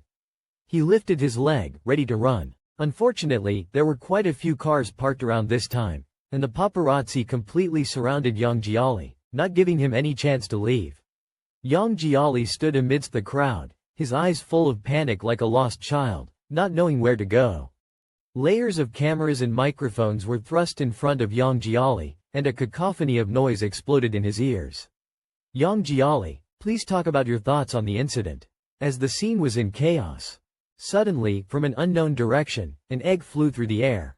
An egg suddenly flew over and hit Yang Jiali squarely on the head with a smack. The eggshell cracked and the sticky liquid flowed down. Yang Jiali was stunned. He touched the sticky egg on his face and looked up to see that, unbeknownst to him, a crowd had gathered, all with masks covering their faces and eyes full of anger aimed directly at him, as if he were their enemy. One of them shouted, "Avenge Yang Bao! Smash him!" Suddenly, several more eggs and tomatoes were hurled fiercely at him. Yang Jiali could hardly breathe. He gasped for air, his face turning pale as he tried to push through the crowd, only to find the paparazzi standing firm like a wall, trapping him inside. In the chaos, someone's hand reached out and forcibly pulled off Yang Jiali's mask, forcing his whole face to be exposed to the crowd and the camera lenses. As soon as his face was revealed, the reporters went crazy, the flash bulbs flickering non-stop.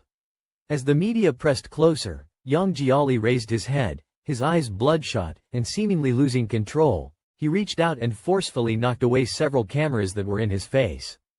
Gritting his teeth, he shouted angrily and pushed through the crowd, attempting to leave forcefully. Someone grabbed his clothes from behind, and with a flip, he tumbled to the ground, the contents he was carrying spilling out. Yang Jiali panicked. He saw the flatbread and bouquet rolling into the crowd and shouted anxiously, "Don't step on it, don't step on my things.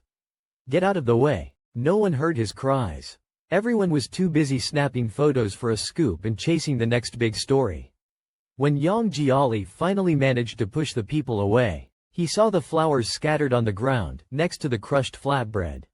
He walked over step by step, crouched down, and picked up the broken pieces of flatbread, placing them in the palm of his hand. He looked up at the countless cold cameras and said blankly, "This is for my mom." After a moment, large tears fell from his eyes. Yang Jiali cried in front of all the cameras, in front of countless viewers mocking him in the live stream, sobbing loudly, "This is for my mom. Look, he's crying now, and for some reason, it feels refreshing." Crying now? What's the use of crying? When you were beating Wang Yang, you were so fierce. Look, he's crying, should cover his head with a pot lid. He's crying, but actually, I feel like it's a bit too much. But at this moment, amidst the surrounding chaos, not a single person reached out to tell him, "Don't cry, I'll take you home." No one. Yang Jiali stood among the crowd, no longer caring about his image, holding the broken cookies in his hands, crying like a child. Yang Jiali seemed unable to hear anything.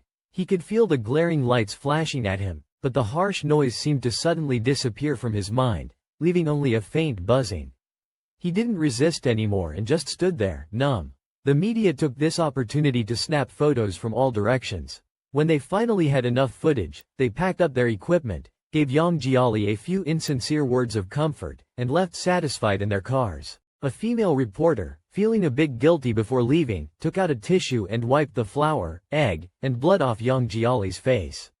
She sighed, patted Yang Jiali on the shoulder and said, "Don't cry." Yang Jiali had no reaction, like a statue. The female reporter consoled, "All right, it's good you know you were wrong. Don't hit people again in the future. If you realize your mistakes and change, people are willing to forgive you, understand? Wipe your tears." She stuffed the remaining pack of tissues into Yang Jiali's pocket and left with her team. Yang Jiali stood in the same spot for a very long time. When almost everyone had dispersed and only a few self-media were still shooting with their phones. He slowly raised his head, his eyes bloodshot and his gaze profoundly empty, devoid of any sign of life. He looked at the broken cookies scattered on the ground and slowly knelt down. Trembling, he opened the bag and carefully picked up the pieces one by one, placing them into the bag and wrapping it tightly in his arms. He turned and walked toward the cemetery. Yang Jiali walked silently, with a few self-media hosts still filming him with smirks. Yang Jiali looked at them lifelessly and quickened his pace. He entered the eerie cemetery. Someone pulled at his clothes and said, "Stop, let us film a little more, everyone is waiting to watch." Someone blocked his path, "Don't go yet. Wang Yang's fans in the livestream are waiting for you to apologize. Look at the camera, apologize sincerely, and I'll stream it for you." "What are you doing? Hurry up. Those self-media people who keep taking pictures still want to follow us in." A sweep of the broom and a few words to brush them off. "What are you up to?" The old man glanced at their cameras and cursed, "It's a cemetery in here. What's with the cameras? Is your mother buried here or what? Get out." Those people were not convinced and still tried to sneak in. The old man raised his feather duster and yelled, "Get out, get out." Finally, he chased off the last few people taking random shots. He spat out a curse and turned back to the cemetery. He lifted his eyelids and saw Yang Jiali's thin figure gradually walking away. Yang Jiali walked step by step into the cemetery. Halfway through, he suddenly stopped. It seemed like he heard someone calling him. The voice was urgent, making him stop in his tracks. He slowly turned his head and looked at the dim darkness behind him. A tear suddenly fell from his bloodshot eyes. His lips moved slightly, wanting to say something but eventually not saying it. He lowered his head, his eyes numb, and slowly walked into the dark, unlit depths of the cemetery. Finally, his entire figure was swallowed by the complete darkness. When Yi Ting walked out of the airport, his legs gave way and he stumbled hard. Fortunately, his assistant was next to him and caught him. His face was pale, and his eyes were filled with an almost unprecedented panic. Yi Ting staggered into the car. As the car started, his mind was in chaos. The words of the person who tested the medication seemed to linger in his ears. "Mr. Yi, according to our tests, it is generally used for depression or for treating panic and anxiety." He thought the tester must be lying, that there must be a mistake. His Yang had always been carefree, with eyes sparkling whenever something happened, always smiling and full of energy. He could be emotional, sometimes unhappy, but how could he ever be? Suddenly, he thought of Yang Jiali's recent gloomy appearance and those fiery eyes. Suddenly recalling Yang Jiali's recent despondent and gloomy demeanor, and those dull eyes, Yi Ting froze, overwhelmed by a surge of intense emotion that fermented and exploded within him, nearly leaving him breathless. The assistant sat next to Yi Ting, finishing a phone call. "President Yi, I found out that Mr. Yang has gone to Heshan Cemetery." Yi Ting's fingers trembled, his voice quivering, "Hurry, hurry." In the dimly lit car, the assistant gently handed the phone to Yi Ting, whispering, "President Yi, take a look at this." Yi Ting watched the glowing screen, his breath shaky as he reached out to take the phone. He opened the video, listening to the noisy voices in it, watching the shaky footage, his gaze tightly focused on the person at the center of the frame. Yang Jiali's crying voice came through the phone, and as Yi Ting listened, his face turned white. It was as if a severe pain at his heart spread a piercing sensation throughout his body. Yang is crying. My Yang is crying. It's not just a tantrum, it's depression, it's an illness. Yi Ting braced himself against the seat, his breathing heavy and labored. The car raced to Heshan Cemetery at top speed. Yi Ting got out of the car, his steps disordered and hurried as he reached the cemetery entrance. He asked the old man if he had seen the person from the phone. The old man nodded. "Oh, he's still inside." He's been there since this morning, almost a whole day without moving. He didn't budge even when it began to snow.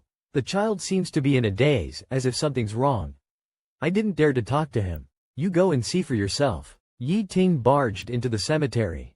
The pitch-black graveyard was silent. Deep inside, Yang Jiali sat in front of a tombstone lifelessly, a thin layer of snow already accumulated on him. Without a word, without moving, Yang, his hands clutched a few crumbled pancakes close to his chest. Only when Yi Ting got closer did he see Yang Jiali's head bowed, tears dripping from his face. Yi Ting's chest felt tight, his voice hoarse with anguish. Yang, it's me, I'm back. Yang Jiali didn't lift his head, his fingers didn't move an inch, as if dead in this dark snowy night. Yi Ting, panicked, tremblingly supported Yang Jiali's arm. Yang. Still, Yang Jiali remained motionless, numb and stiff. Don't scare me. Panic spreads across my chest. Yi Ting extends his hand to pick up Yang Jia. Yang, let's go. I'll take you back. Stand up. Suddenly, Yang Jia shows a reaction. He slowly raises his head, his eyes empty and unfocused, looking at Yi Ting.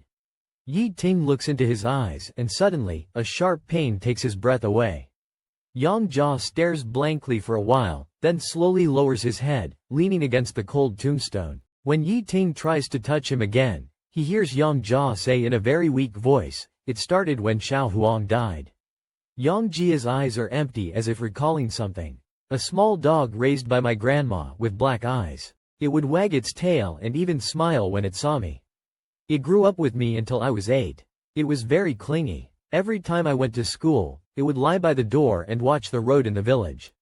I knew it was waiting for me to come back. It waited every day, but one day, it stopped waiting. Grandma told me Xiao Huang ran away. I didn't believe it. Later, I found out from a neighbor that on that afternoon, some people came to the village to poison dogs. They shot Xiao Huang, who was waiting at the door for me, with a tranquilizer dart, grabbed its neck, and dragged it away.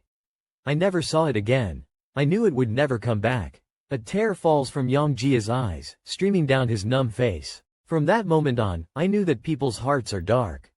Yi Ting's heart trembles, watching Yang Jia like this, he can hardly breathe. Yang Jia continues in a low voice, then there was my grandma. Her eyes crinkled when she smiled, and her wrinkles looked nice. Her legs weren't good, so she stayed home and made dumplings for me. She would sew clothes for me. She was the kindest person to me. When I was 12, I went to the county town with grandma. She was crossing the street to buy me candy. As she staggered back, she was hit by a car and flung into the air. Grandma hid the candy in her bosom. Her kind face was covered in blood. I cried terribly. I wanted to take revenge for my grandma. I asked my mom every day if the bad person was caught. Yang Jia's emotions suddenly become uncontrollable. Later, I found out that the one who killed my grandma was a rich and powerful second generation. He wasn't punished at all. He was still going to school, laughing happily. But what about my grandma? She died holding the candy she bought for me. From that moment on, you still had me. I realized that this world was also dark. Yi Ting's heart ached so much that it throbbed. He looked at the tears streaming down Yang Jiali's face and his numb yet struggling gaze, and just wanted to quickly hug Yang Jiali and take him home. Yang Jiali looked at the falling snow, his voice gradually choked with sobs. He turned his head to look at Yi Ting, his eyes illuminated by a faint light. Later, it was time for college. The luckiest thing for me was meeting you in college, Yang Jiali said softly. Those were the happiest 4 years of my life. Except for my mom and grandma, no one had ever treated me so well. I liked honey, so you stocked up a whole cabinet with it. I liked milk tapioca pudding, and you brought it to me every day. I will always remember how peaceful I felt sitting on the backseat of your bicycle, leaning against your back on snowy days. I can't bear to forget any second of those 4 years. But when I saw you bringing milk tapioca pudding for Xiao Xia, forgetting that I liked it too, and when I saw you remember Xiao Xia's graduation ceremony but forget that it was also my birthday, I knew that the happiness of those 4 years was stolen by me. It had ended long ago. You no longer loved me. Yi Ting's chest constricted sharply, his heart wrung with pain. He knelt down halfway, frantically grabbing Yang Jiali's arm. No, baby. Yang Jiali's eyes gradually dimmed. After breaking up with you, I went to work. My mom's illness was very serious and couldn't be delayed any longer. The doctor said it was already beyond hope. I didn't believe it and insisted on saving her. I worked 4 jobs a day and slept only 5 hours a day. I was willing to do any kind of work. I wanted to earn a lot of money to hire the best doctors for her. I really tried my best, but I could only watch as my mom's condition worsened day by day until I watched her heartbeat turn into a flat line. After she passed away, I didn't cry, my heart seemed numb, and I couldn't feel anything. I can't feel anything anymore. I opened the door to the rental, and it's empty inside. It's pitch black, not a sound to be heard, as if cut off from the world. That's when I truly realized I was completely alone. No one will ever dote on me again. Li Jiaqi lifts their head, tears dried up, eyes hollow. They look at Yi Ting and say softly, "Yi Ting, no one will ever dote on me again." In a fluster, he wraps Li Jiaqi in his arms, saying urgently, "That's not true, that's not true. It's cold on a snowy day, isn't it? Let me take you home, okay? What do you want to eat? Dumplings? Or sago soup?" Li, he helps Li Jiaqi to stand, holding them tight in his embrace. Li waits for Li Jiaqi's answer, only to hear the assistant behind them say somewhat panicked, "President Yi." Their eyes are closed. They seem unresponsive. Yi Ting freezes for a second, then slowly turns his head. His face brushes against Li Jiaqi's, chilled by the cold wind and snow. Yi Ting calls out in disbelief, softly, "Baby, don't scare me." Li Jiaqi makes no move, eyes shut tight. Yi Ting's palms are trembling violently on Li Jiaqi's back. He tries to appear calm, but can't. "Baby, be good, say something to me. Don't scare me, I'll take you home, it's all right." Yi Ting holds Li Jiaqi, breathing rapidly. Call an ambulance, call an ambulance." He holds Li Jiaqi close, standing amidst the dark snowy night. It seems as if there's no sound around them, the night so long it feels like it will never end. The snow chills one's heart and bones. Yi Ting is in the hospital, head bowed, eyes red, silent. It's not until the doctor comes out of Li Jiaqi's ward that Yi Ting suddenly snaps back to reality. The doctor, holding some reports and speaking in a gentle tone, says, "The patient has awakened from shock. We've checked their condition. Their emotional state is a bit off. They've been calmed down and are now resting." Yi Ting clenched his fists tightly, his palms sweating as he continued. The doctor pushed his glasses up, his expression slightly grave. Based on his medication intake and assessment results, it can be diagnosed as depression, ranging between moderate to severe. A sharp acidity surged from his chest to his nostrils.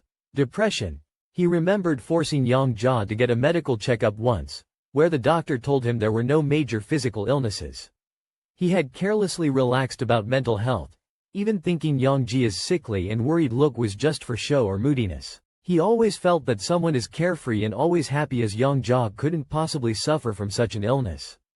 If anyone could avoid depression, it would be Yang Jia. Yang Jia was like a little sun, being able to shout, vent, and radiate vitality.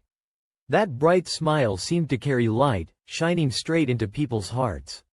He had never expected this. When he hadn't noticed the supposedly indestructible, filled with optimism strong heart of Yang Jia he thought he knew had already been crushed by darkness from all sides, trampled into a pit of gloomy mud. After the doctor left, his eyes were filled with extreme panic.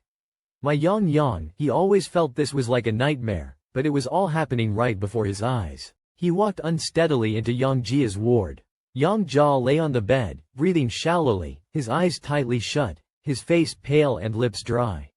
The corners of his mouth drooped, seemingly having lost his smile long ago. Seeing Yang Jia like this, Yi Ting knew for the first time what it felt like to have his heart wrenched. Yang Jia was not sleeping peacefully, moving his head slightly in his sleep and murmuring, "This is for my mom, please don't step on it, I beg you, I won't dare anymore." Yi Ting's nose suddenly felt sore, and tears fell.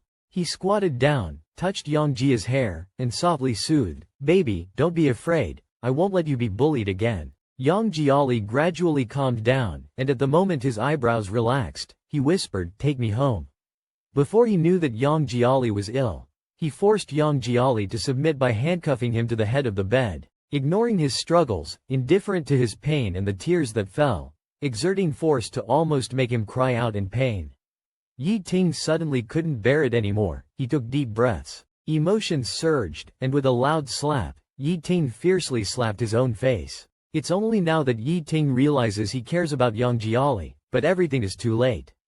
Yang Jiali has awakened, staring blankly out the window at the aggressive snowfall. The ward is quiet, the light is soft, and Yang Jiali is sitting on the hospital bed. His thin body wrapped in a coat, lips tightly pressed together, exuding a loneliness that seems out of place in this world. At this moment, Yi Ting suddenly feels genuinely that Yang Jiali is indeed like what the doctor said, coiled up in a dark room that no one can enter. Yi Ting silently walks to Yang Jiali's bedside, pours the medicine into his palm and calmly says, "Take the medicine." Yang Jiali makes no move, his eyes empty.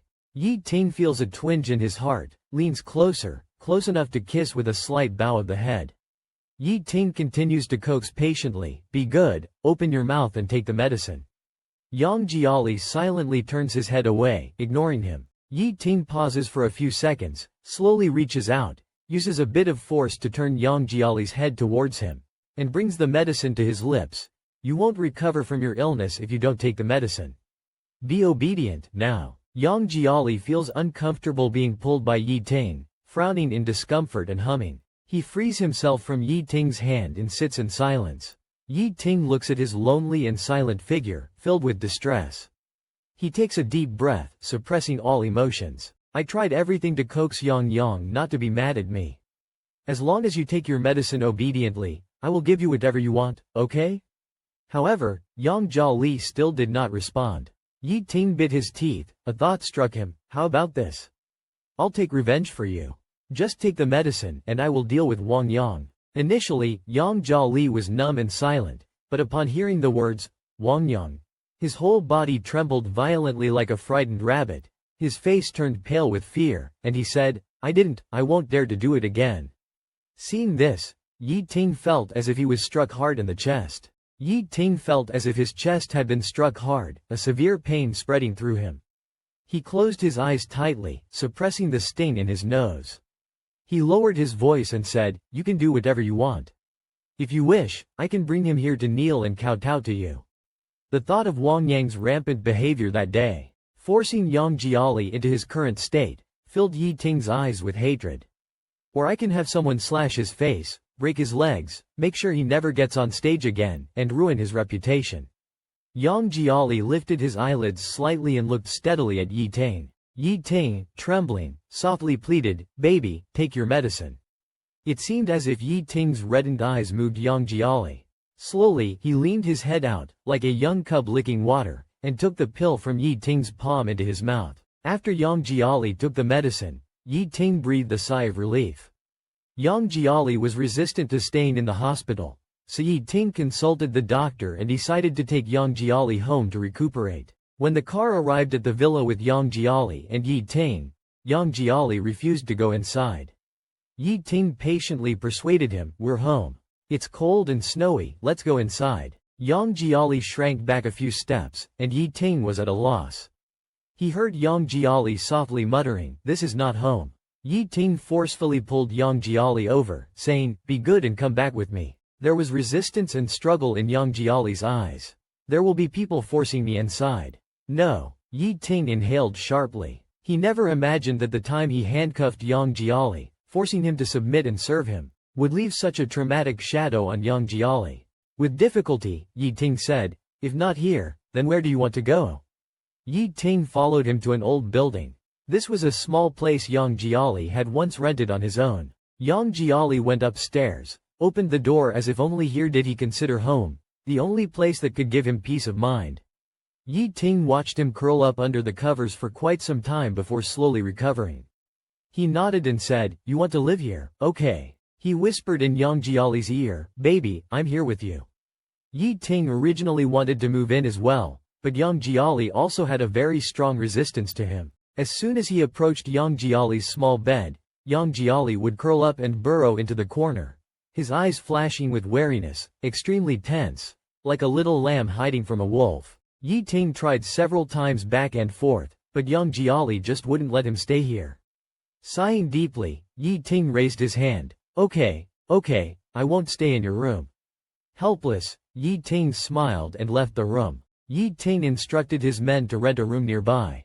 After he finished the call, he walked to the door of Yang Jiali's room, tap, tap, about to enter when tap, tap, tap, the steady sound of footsteps echoed in the hallway. A man in a suit with a refined demeanor walked up. Yi Ting squinted at the man, frowning. Zhao Shanhai. Zhao Shanhai was also particularly surprised to see Yi Ting here. Yi Ting, what are you doing here? Yi Ting didn't speak, just looked coldly at Zhao Shanhai. I came to find Yang Jiali. Does he live here?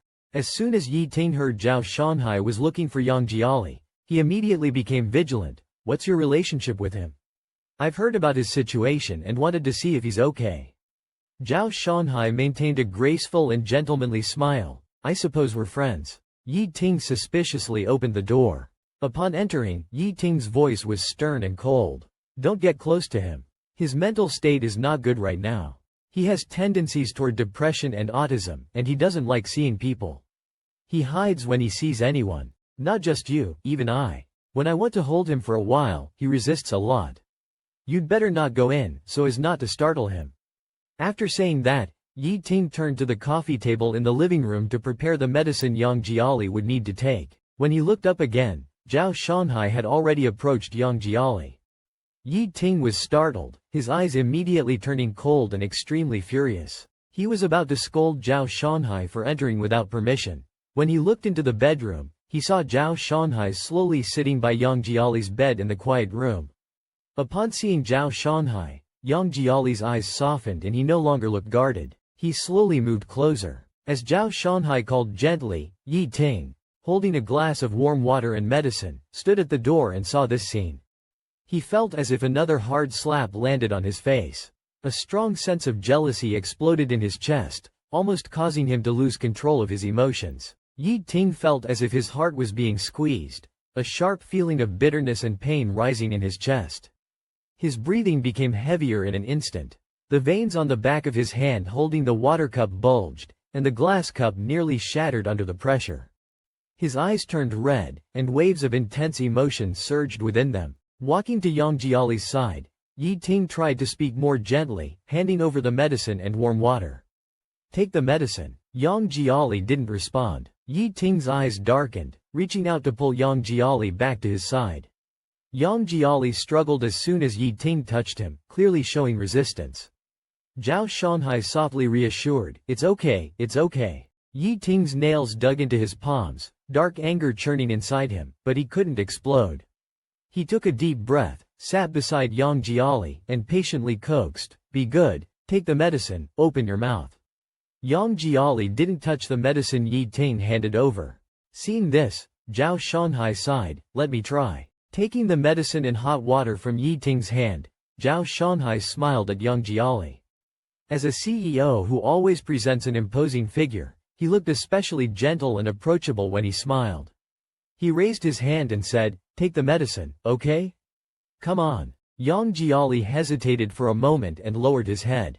Just as Yi Ting breathed a sigh of relief, thinking Zhao Shanhai wasn't that impressive, Yang Jiali suddenly raised his head, took the pills from Zhao Shanhai, swallowed them, and then took the hot water, drinking it in one gulp, behaving very obediently. Yi Ting's face turned extremely dark. Zhao Shanhai patted Yang Jiali's back, saying, slow down, slow down. He spoke to Yang Jiali for a while, but Yang Jiali didn't respond, maintaining his silent, withdrawn demeanor. Zhao Shanhai could only sigh and say, I'll come to see you next time. Zhao Shanhai turned and left.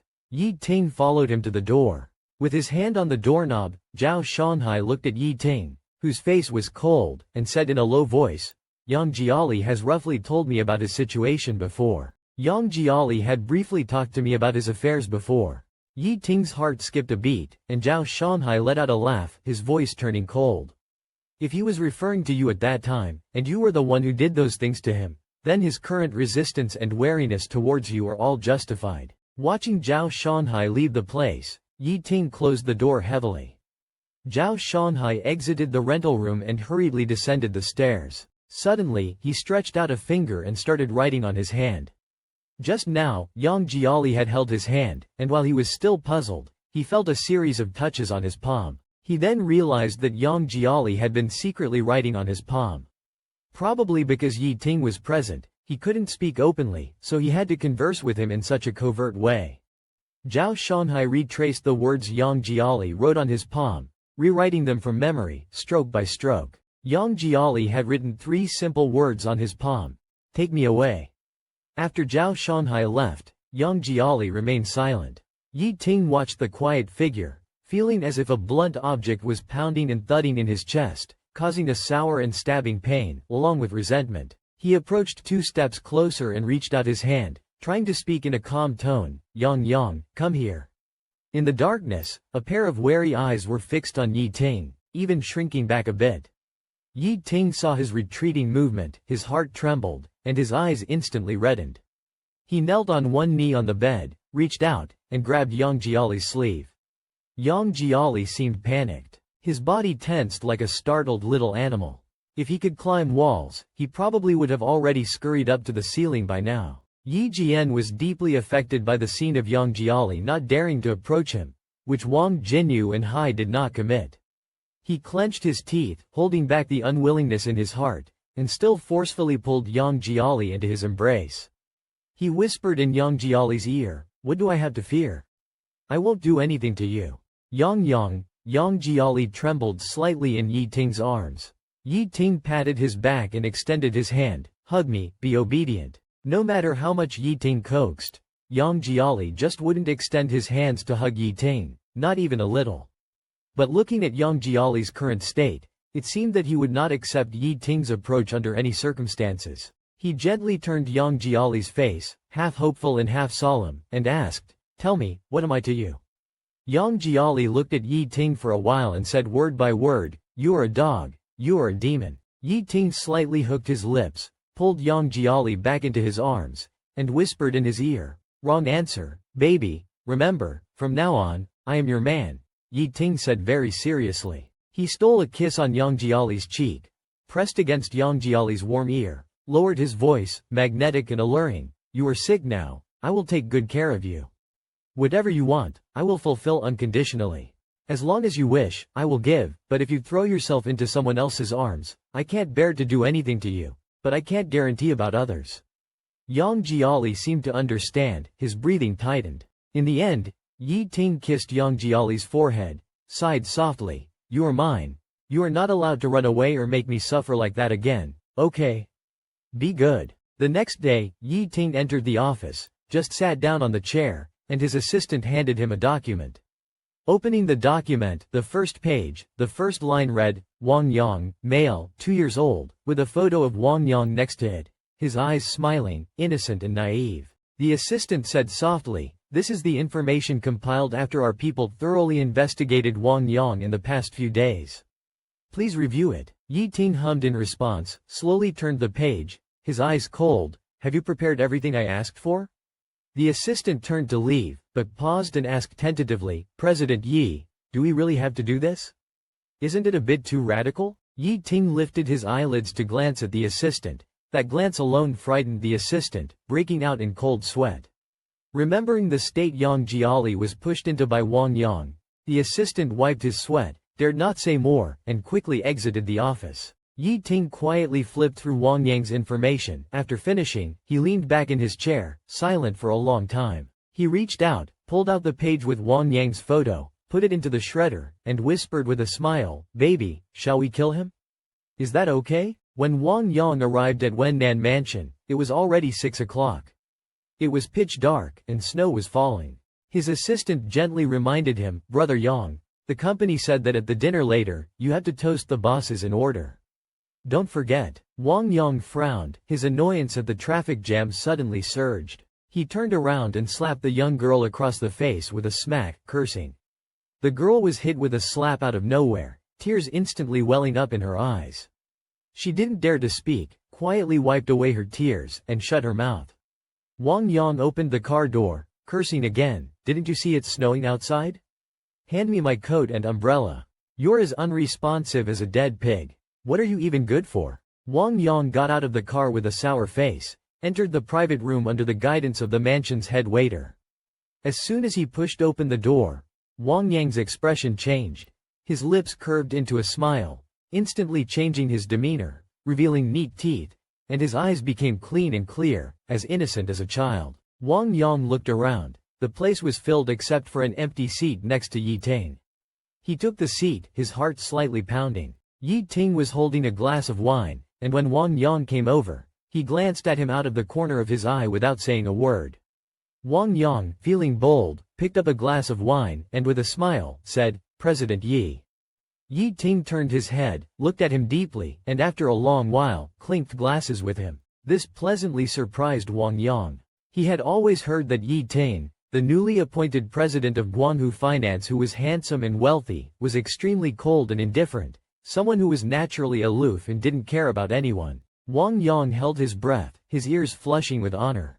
Throughout the dinner, Yi Ting maintained his reticent demeanor, but when Wang Yang toasted him, he didn't refuse. When Wang Yang occasionally struck up a conversation, he even responded gently. Ni Yun, seeing this from afar, snorted coldly.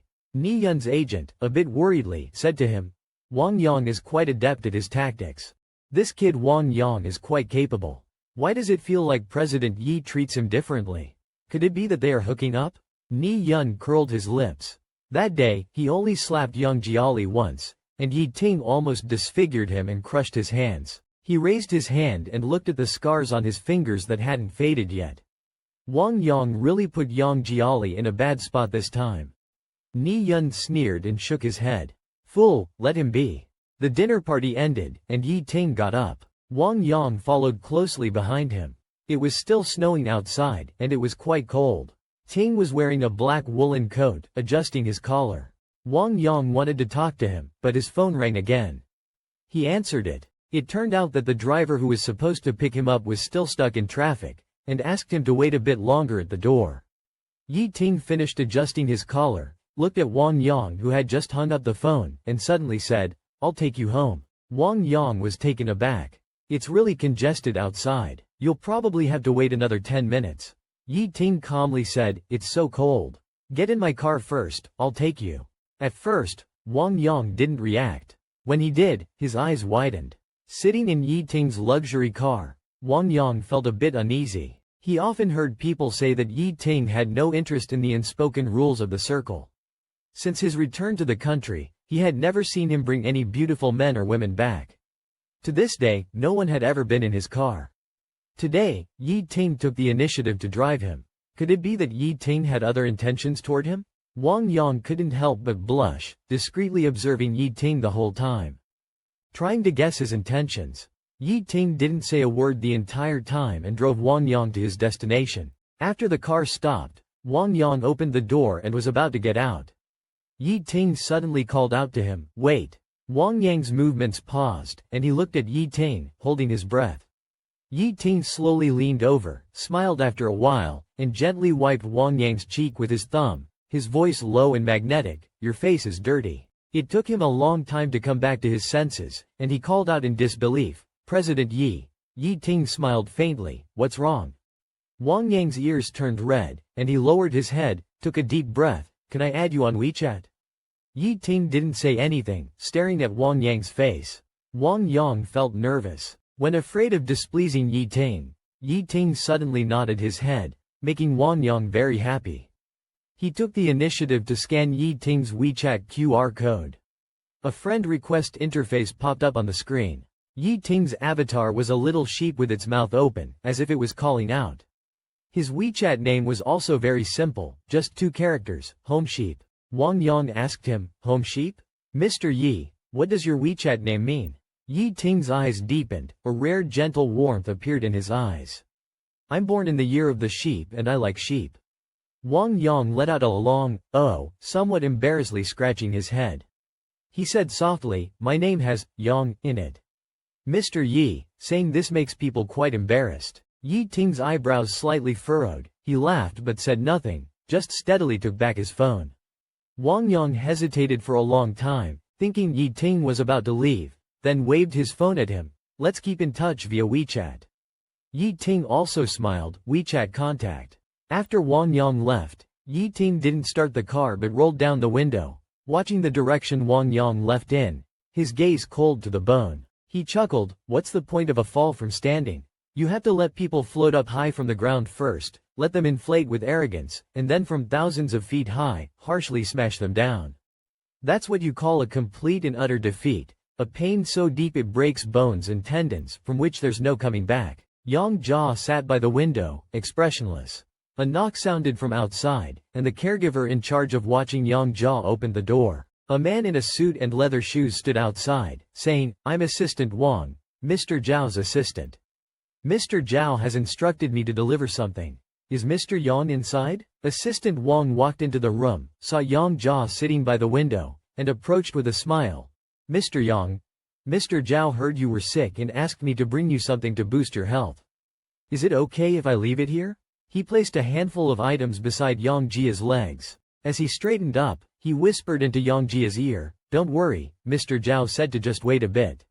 "Once he's arranged everything, he'll find an opportunity to get you out to hide for a while, okay?" Yang Jia then nodded and indicated that the room was full of surveillance cameras and his phone was tapped. Taking a deep breath, Assistant Wang whispered, "Don't worry, there's always a way. Wait for my message, okay?" Yang Jia's Adam's apple moved, and his eyes sparkled with a glint of hopeful anticipation. Shortly after Assistant Wang left, Yi Ting came back. Yi Ting took off the black woolen coat covered with snowflakes. With an imposing air, he walked to Yang Jiali's side. When he saw the pile of supplements on the ground, he frowned. "Who sent these?" The nurse who was packing up to leave replied, "They were delivered by Assistant Zhao." Yi Ting's frown deepened. After a moment, he picked up the supplements and handed them to the nurse, saying coldly, "Throw them away." The nurse was stunned. Just as the nurse was about to dispose of them, Yang Jiali suddenly raised his head, his voice hoarse, "Don't throw them away." Yi Ting squatted down, touched his cold cheek, and coaxed him, "They're not good things. I'll buy you better ones. Be good." But Yang Jiali insisted, "Don't throw them away." Yi Ting paused, remained silent for a while, then said, "Fine, we won't throw them away." He opened his arms towards Yang Jiali, "Come over to me voluntarily." Yang Jiali stared at the buttons on Yi Ting's black shirt for a long moment before moving over sullenly, closing his eyes and hugging Yi Ting's waist. Yi Ting's heart instantly felt at ease. Then he turned around and left directly. After Yang Jiali got into bed, Yi Ting took out his phone. He made a call to Wang Yang. Wang Yang thought he had finally gotten close to the big boss Yi Ting and had eagerly changed into his pajamas early. Yi Ting instructed him to blindfold himself with the tie from the bedside, turn off the lights, and wait for a night of madness. He hurriedly took a bath in the luxurious suite, followed Yi Ting's instructions, turned off the lights, and blindfolded himself. Until Wang Yang fainted from exhaustion, he didn't know that the person who came wasn't Yi Ting. And the entire process of that night was completely recorded on camera. That night, Yi Ting was not in the suite but in the kitchen. He cooked a pot of sago, mixed it with milk, and the aroma was enticing. He left a bowl and added honey to it. Yi Ting carried the bowl of milk sago into the bedroom. Yi Ting carried a bowl of milk sago into the bedroom, scooped up a spoonful, and brought it to Yang Jia's lips, letting the fragrance touch his nose, but he didn't give in. Yi Ting coaxed for a long time, but he remained unmoved. Finally, Yi Ting had an idea and said, "If you finish this bowl, one will take you to an event in a few days to watch a special play." Hearing this, Yang Jia finally reacted. He turned his head to look at Yi Ting, silently took the bowl, and gulped it down. After he finished, Yi Ting wiped the water from the corner of his lips. Full of anticipation, "If you're willing to get close to me, I will cook for you every day." Yang Jia turned over, leaving him with a silent and cold back. Yi Ting sighed, "Then tell me what I need to do for you to be willing to get close to me." Yang Jia lifted his eyelids, finally taking the initiative to speak. He said word by word, "Let me go." Yi Ting stiffened and curved his lips awkwardly. "Good, let's not think about this."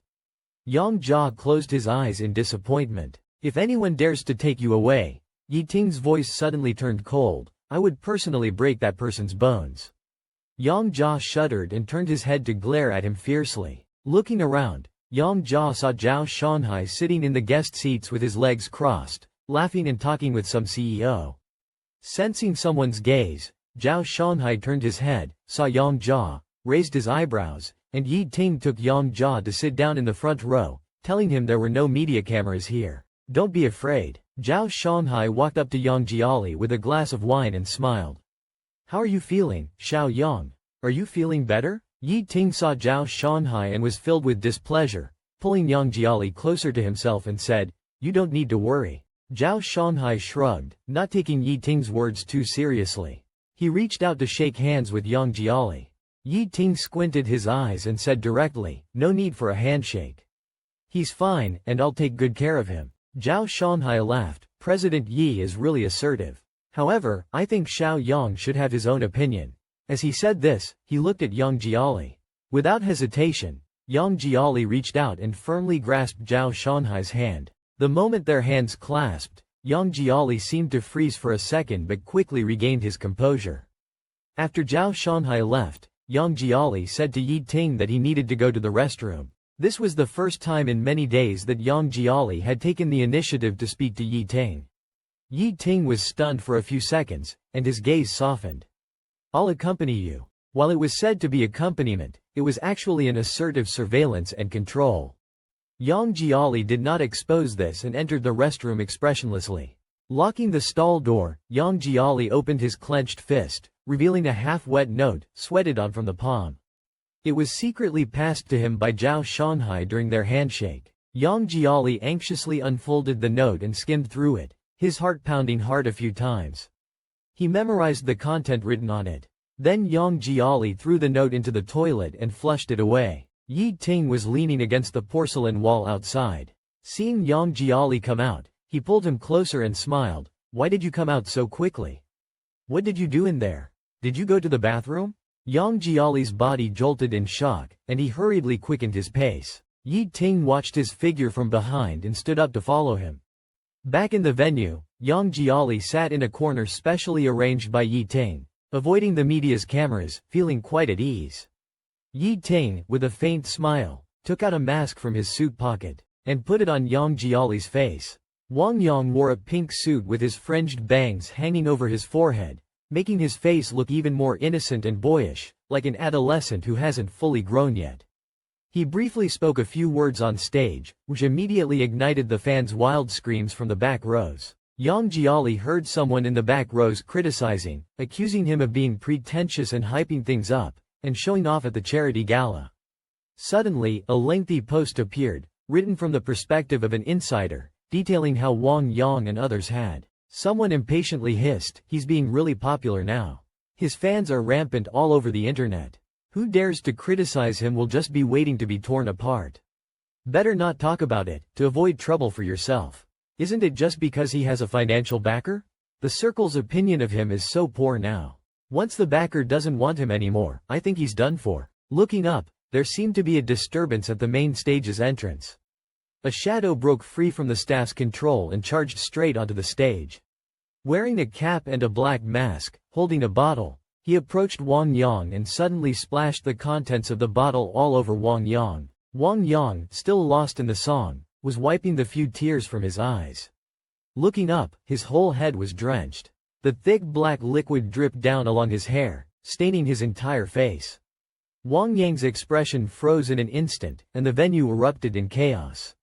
Wang Yang's manager hurriedly wrapped the shocked Wang Yang in a blanket and quickly retreated backstage as he wasn't in good condition. Yi Ting sat amid the uproarious crowd, watching the scene unfold, chuckled, and whispered in Yang Jiali's ear, "Baby, the show has just begun."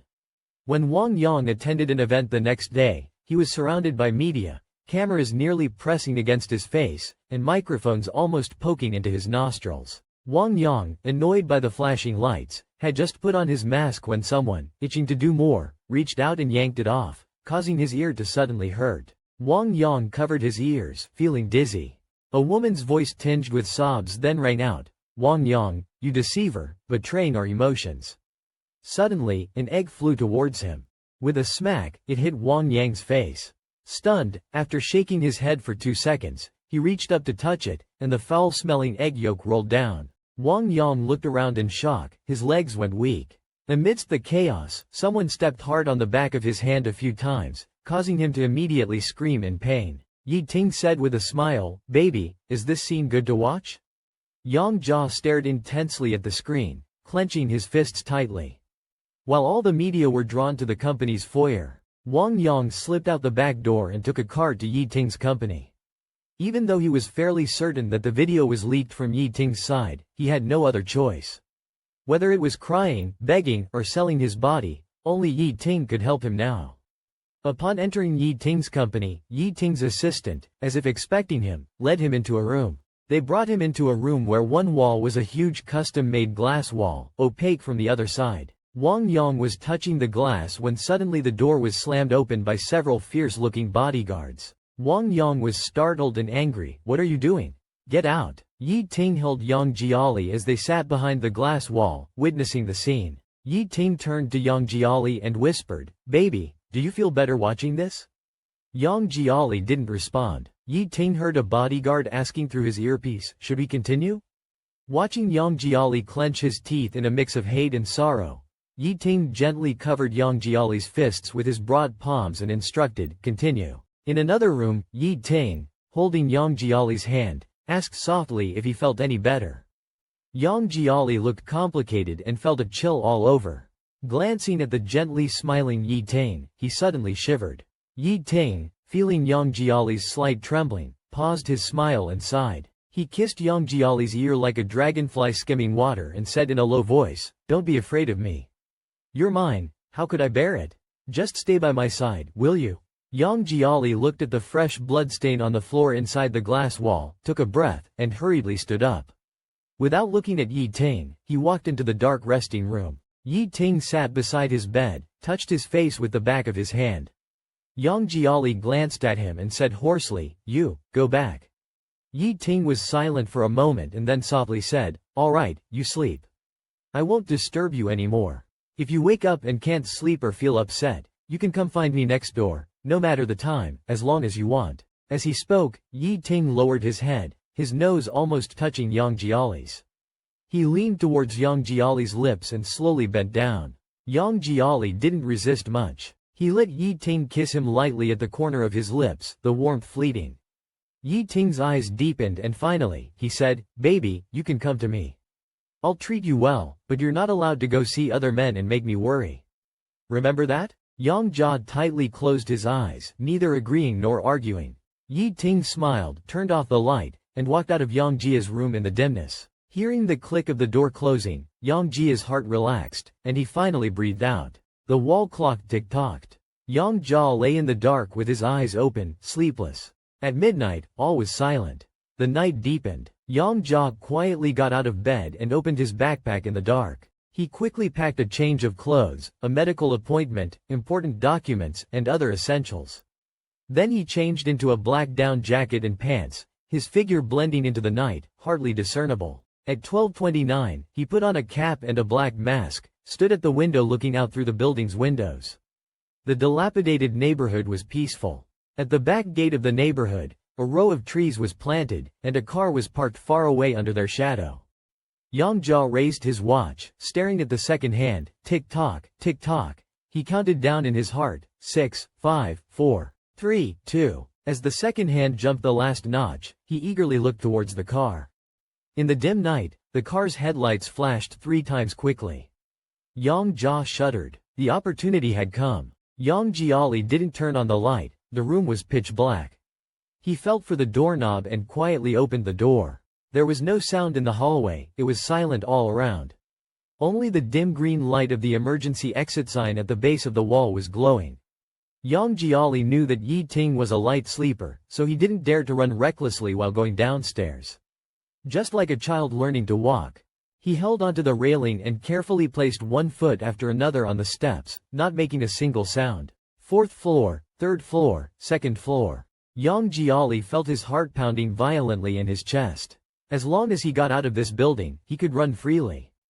As long as he ran out of the neighborhood and got into the car waiting to pick him up, with the car door closed, Yi Ting would be history. The closer he got to the building's entrance, the faster his heart beat. The intense yearning for freedom was like the most potent stimulant, making his eyes shine brightly, his muscles tense, and his blood boil. Just as he was stepping off the stairs, the silence in the hallway was suddenly broken by the sound of a lighter clicking. A small flame lit up in the dark, illuminating a tiny cigarette butt. Yang Jiali held his breath. He saw Yi Ting leaning against the wall at the entrance, still wearing his black shirt and trousers from the day, his features sharp and distinct, his eyes deep and profound. With a sigh, Yi Ting said softly, "Baby, it's so late. Where are you planning to go?" Freedom was just one step away, but in the end, he failed. Yang Jiali's face turned pale rapidly, large beads of sweat appeared on his forehead, and he was so scared that he forgot to blink. Yang Jiali was on the verge of tears. He rushed down recklessly, but his steps faltered and he missed a stair. He screamed in shock, crashing down onto the staircase. His vision blurred briefly, and he hugged his leg, moaning in pain. Cold sweat drenched his face, his features twisted in agony, and tears flowed from the pain. The footsteps behind him grew closer. Desperation burned inside him. Despite the searing pain in his leg, he forced himself to endure it. Like a fugitive, he scrambled and crawled towards the exit. The door was tightly closed. Yang Jiali didn't care about anything else. He used all his strength to bang on the door. He put every ounce of energy into it. His heart filled with panic and the fear of imminent capture, driving him into a frenzy. Like a wild beast trapped in a cage, he pounded on the door, crying and screaming desperately. With his forceful efforts, the door finally cracked open. Outside stood 3 expressionless bodyguards in suits and leather shoes, who called out, "Good evening, Mr. Yang." Yang Jiali's body stiffened, as if his soul had been sucked out, leaving him completely deflated. Yi Ting, unbeknownst to Wen, had stopped walking and was watching him from the corridor not far away. Yang Jiali, in a rush of emotion, tried to break past the bodyguards, but his 2 fists were no match for their 6. The bodyguards quickly blocked him inside. Yang Jiali burst into tears, clutching at the sleeve of one of the bodyguards. "Big brother, please let me go. I'm begging you, big brother." From a distance, Yi Ting watched him, feeling a sharp thorn piercing his heart. The unceasing flow of blood carrying a strong tang of sourness and heartache, along with a variety of complicated and indescribable emotions. It struck his entire body like an electric current, nearly knocking him off balance. The hand holding the cigarette trembled violently as Yi Ting carried Yang Jiali upstairs. Overwhelmed by intense emotions, Yang Jiali's already burdened heart collapsed like a dam, unleashing torrents of pent-up emotions that left him gasping for breath. His chest heaved with each breath, his sobs mixed with choked whimpers. Despite his chest's violent rising and falling and the desolate cries escaping his throat, he was still carried upstairs. Lying on the bed, Yang Jiali had no strength left in his body, as if his soul had been drained, lifeless and motionless. Yi Ting sat by the bed, his eyes bloodshot. He went to the cabinet, poured a cup of hot water, tore open a sachet of antidepressant and sedative granules, and mixed them well. Yi Ting blew on the steaming medicinal liquid, took a small sip, his atoms apple-bobbing slightly, then said it wasn't too hot, the temperature was just right. "Be good, open your mouth and drink the medicine, then I'll treat your wound." Yang Jiali stared blankly ahead, his lips unmoving. Yi Ting's phone started to ring, a call was coming in. "Did you get the license plate number?" he asked the person on the other end. "Did you note it down?" But these words scared Yang Jiali pale with shock. You've had someone waiting at the door all this time. You want to?" With a bitter smile, Yi Ting curved his lips. "Rest assured, I can't bear to do anything to you. I only despise those who try to take you away." Without saying anything more, he picked up the medicinal liquid that had cooled off significantly. Immediately, Yang Jiali took the liquid and gulped it down, the sound echoing in his throat, the brownish medicine trickling down from the corner of his mouth. After finishing, he held up the empty bowl, saying, "One drank it, I drank it all." Yi Ting put the bowl aside, lost in thought. Yang Jiali assumed he was still intent on investigating further. The ruthless decisiveness Yi Ting showed when dealing with Wang Yang rose in his mind, stirring up fear and anxiety. He stumbled to Yi Ting's side. His arms trembling, he wrapped them around Yi Ting's waist and rested his head on his chest. "Don't look into it anymore, Yi Ting. Let's just leave it at that." Yi Ting lifted Yang Jiali's head and looked into his reddened eyes. Yang Jiali was trapped in Yi Ting's embrace, his breathing ragged and restless. Yi Ting lifted Yang Jiali's chin with his fingers, sighed, and asked, "Baby, then answer me, are you still going to run away?" Yang Jiali was speechless. The words stuck in his throat. After a while, he closed his eyes, his voice trembling with a thick bitterness and resignation. "If I stand up, can you let me go?" Yi Ting didn't answer, silently taking a medical kit from the cabinet, pulling out iodine and band-aids. He gently treated Yang Jiali's bruises and scrapes from tumbling down the stairs. The cool iodine on the raw, red skin made Yang Jiali flinch. Yi Ting immediately grew anxious, propped Yang Jiali's leg on his own, and blew gently and evenly before continuing to apply the medicine. Yang Jiali opened his eyes slightly and asked hoarsely, "How long do you plan to keep me?" He pulled Yang Jiali closer and pecked his lips. "I'm not keeping you." With dim eyes, Yang Jiali said, "You had it all planned, didn't you? From the moment you returned to the country. Disbanding the team, making me in debt, forcing me to live with you. You've played so many tricks just to drag me back by your side, to turn me into one of your playthings." Seeing Yang Jiali's despondent and dismal state and thinking of his illness, Yi Ting couldn't harden his heart. He pulled Yang Jiali into his embrace and said softly, "You're not a plaything. You're my treasure." Yang Jiali's eyes brimmed with bloodshot veins, his gaze drifting. "Yi Ting, we clearly agreed to break up under that rowan tree.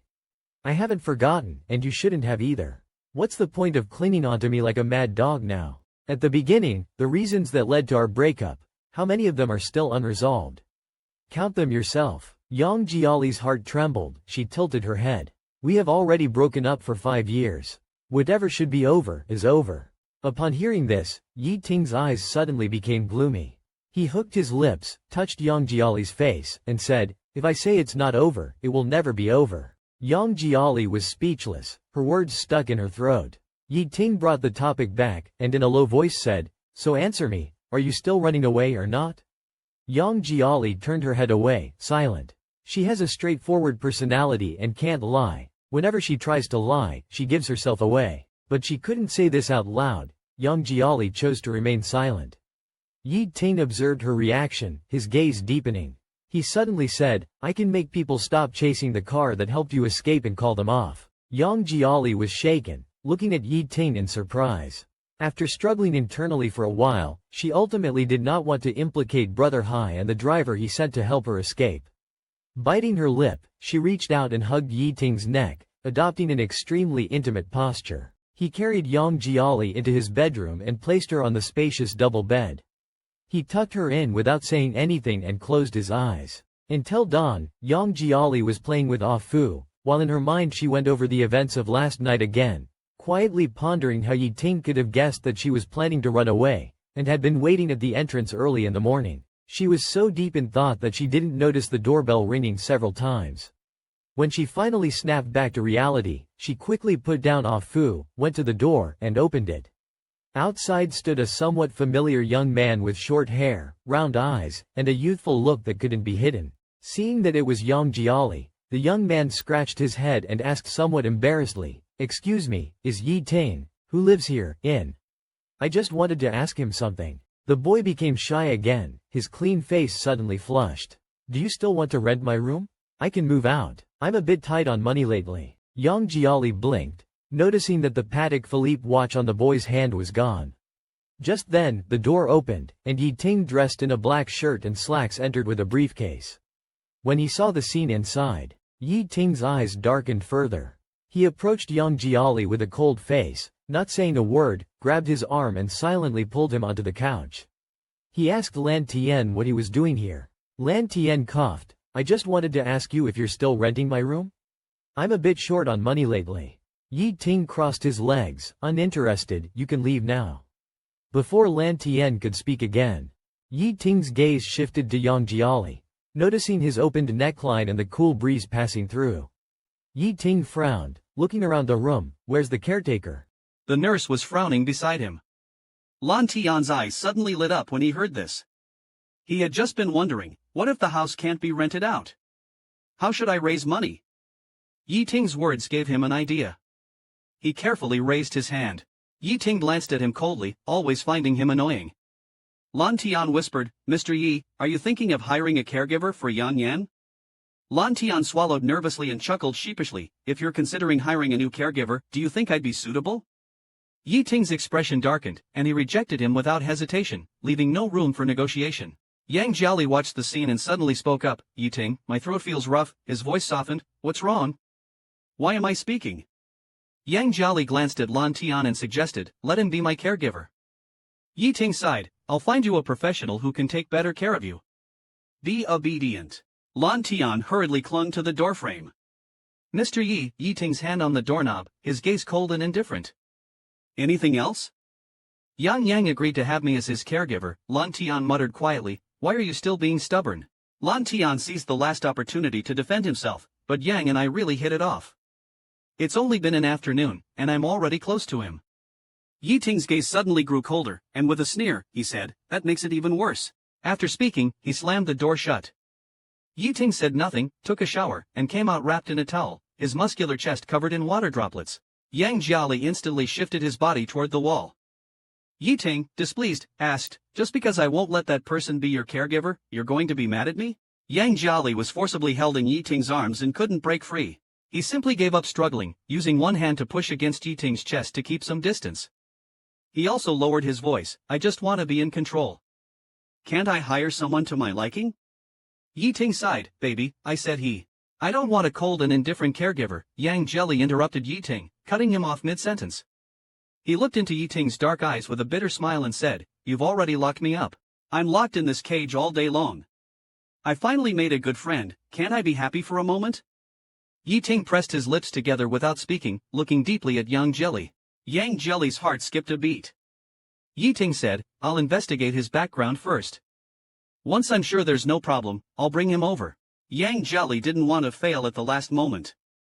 He hesitated for a few seconds, thinking that sleep is sleep no matter how it happens, so he didn't resist and let Yi Ting embrace him. Yi Ting pressed against the top of his head and said softly, it would be nice if you always listened like this. Yang Jelly didn't speak. In the pitch-black night, his eyes seemed deeper, as if hiding something. In Yi Ting's company, Lan Tian's features were too distinctive. The assistant didn't have to put in much effort to thoroughly investigate Lan Tian's background. The findings were surprising. Yi Ting held the documents handed over by the assistant, sitting in his executive chair with his legs crossed, flipping through page after page with an expressionless face. Finally, he closed the documents and smiled, as expected, he's not simple. After a while, he casually said, this Lan Tian probably won't stay for long either. The assistant quickly replied, Mr. Lan ran away from home for some unknown reason. His family is apparently coming here to fetch him soon. It seems Mr. Lan will be taken back in no time. Yi Ting nodded, letting his assistant leave. Squinting at the bright daylight outside, he thought it was a place he couldn't stay for long. But since Yang Jia insisted so much, he would agree this time. The scene shifts to Yang Jia's small room. Lan Tian was cooking in the kitchen, almost blowing it up.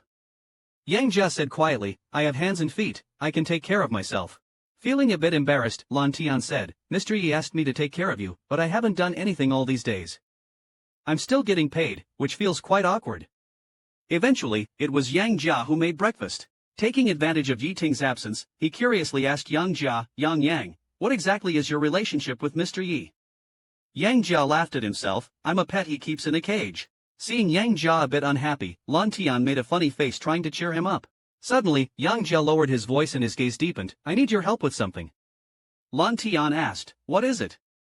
Yang Jia half opened his eyelids and glanced around the room filled with hidden cameras, whispering mysteriously, come here. The scene shifts to Lan Tian taking Yang Jia to a restaurant, looking around cautiously as if in a spy movie.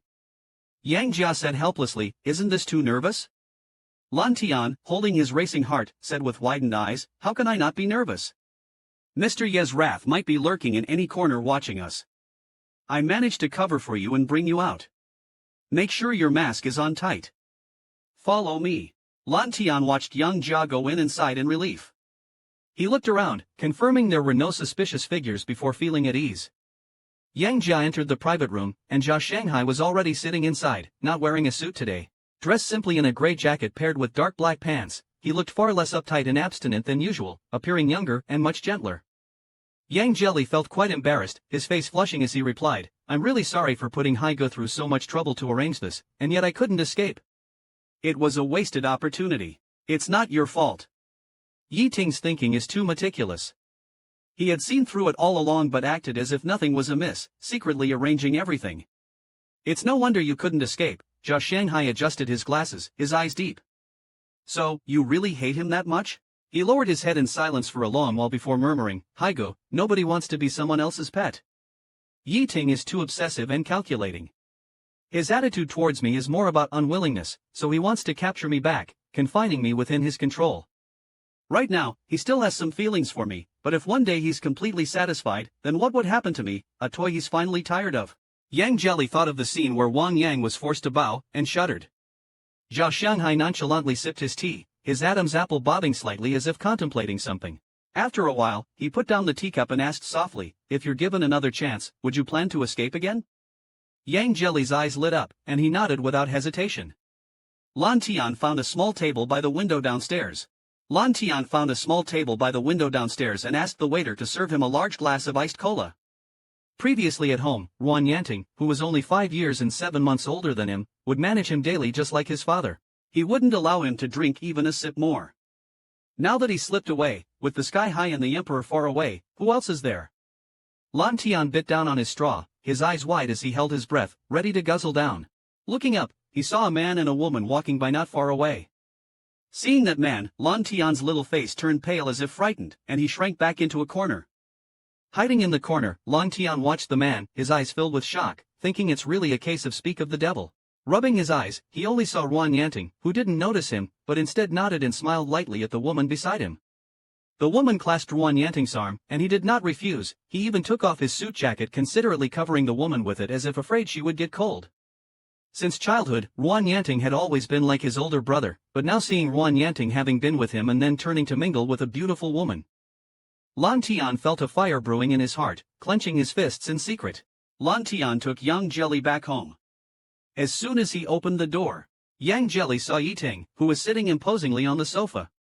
Hearing the door open, Yiting looked up from his documents and asked indifferently, "I heard Lan Tian took you out today.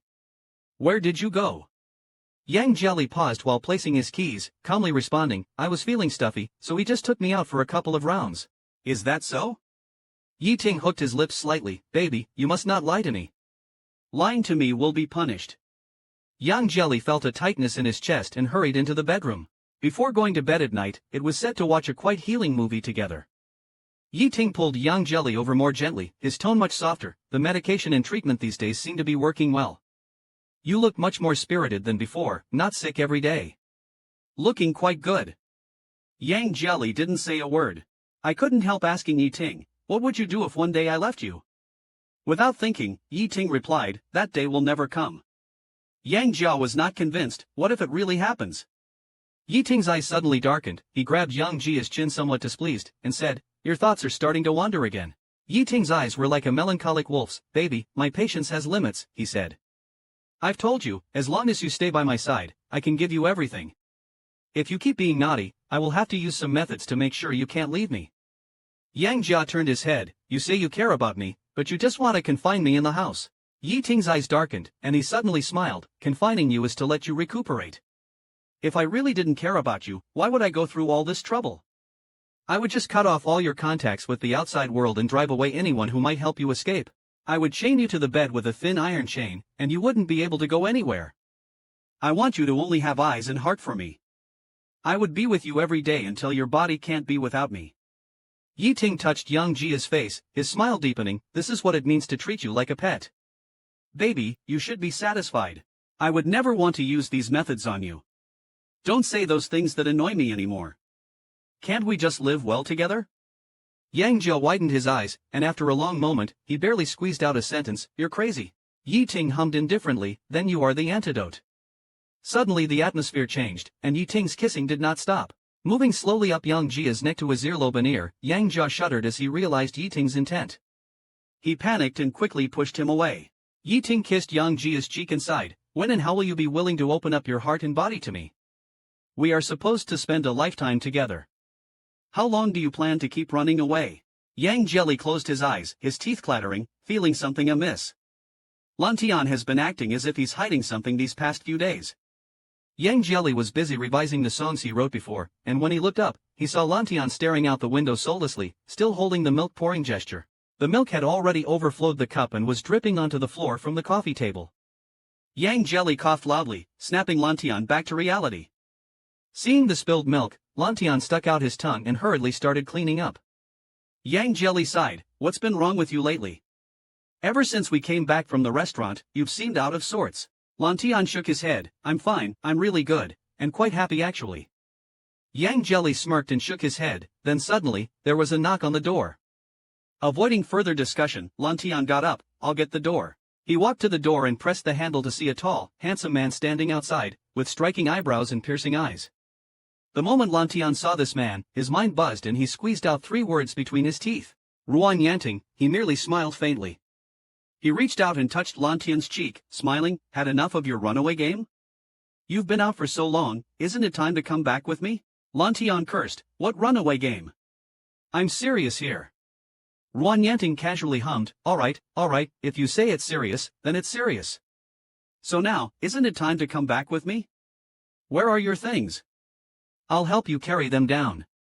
Lan Tian blocked the doorway. Who said I'm going back with you? Ruan Yanting's face stiffened, looking somewhat stern. Lan Tian, stop making a fuss and throwing a tantrum. Upon hearing this, Lan Tian got furious. He raised his hand, intending to punch Ruan Yanting. Lan Tian cursed fiercely, thinking you can threaten me here? You think I still want to go back with you? I've treated you like a brother for 20 years, and you dare screw me over? Unfortunately, his hand was caught by Ruan Yanting, who sighed, I'll take care of explaining things to your uncle and aunt. Lan Tian wasn't done cursing yet. Even if he couldn't move his feet, he still had his words. Retracting 10,000 steps, fine, you screwed me over, but then you go off mingling with women? Do you even have a conscience? Ruan Yanting immediately laughed, a layer of dazzling light emerging in his eyes. Are you jealous? Lan Tian forcefully broke free from Ruan Yanting's grip. Lan Tian forcefully broke free from Ruan Yanting's control and snorted coldly, I should never have believed your nonsense. Now I see, you've never had good intentions since we were kids, shamelessly waiting with your eyes wide open. With a bang, the door was shut. Ruan Yanting, standing at the door, couldn't help but laugh. Looking at the closed door, he shook his head with a smile, well, let's give you a couple more days to play. After Ruan Yanting left, Lan Tian was by Yang Jelly's side, munching on a French chocolate bar. Seeing the 2 bags about to burst, Yang Jelly commented, this isn't running away from home. You're just a young master tired of luxurious life, coming out to experience life. Lan Tian wiped the crumbs from the corner of his mouth, snorted, and said, look who's talking. I see everything. Mr. Yi treats you really well, doesn't he? He's pretty good to you too. Yang Jelly gave it a thought, then calmly replied, it's different, but didn't elaborate further. Can you return home with peace of mind after getting tired of playing outside? Back to that person? Lan Tian was left speechless by the question. But I'd rather not have days like these. I'd rather go out and do hard labor, wanting to escape far away. Lan Tian cautiously asked, you don't like Mr. Yi anymore? Yang Jelly nodded, then shook his head, smiling, I dare not like him anymore. Just then, the sound of a key being inserted into the lock was heard at the door. Yi Ting heard everything. When Yi Ting entered the room, his expression was very calm, as if he hadn't heard anything. Yang Jelly saw him enter and immediately shut up, saying nothing more. Lan Tian even directly covered his mouth forcefully. After Lan Tian left, the atmosphere in the whole house became solemn when Yi Ting came back. Yi Ting's voice had a hint of gritting teeth. You've changed, becoming ungrateful. Yang Jelly sensed extreme danger from Yi Ting's tone. Yi Ting said, baby, I like everything about you, but there's one thing I really hate. Yi Ting held the person tightly, sneering, haven't I been good enough to you? How many times have I told you, as long as you stay by my side, nothing will happen. Yang Jelly looked into Yi Ting's eyes. He always felt like he was now a beast on the edge of rage. Yang Jelly didn't say a word, tightly pressing his lips together. Yi Ting lifted Yang Jelly and placed him on the table. His gaze was burning hot. You'd rather go out and do hard labor to escape far away, and you don't want to like me anymore.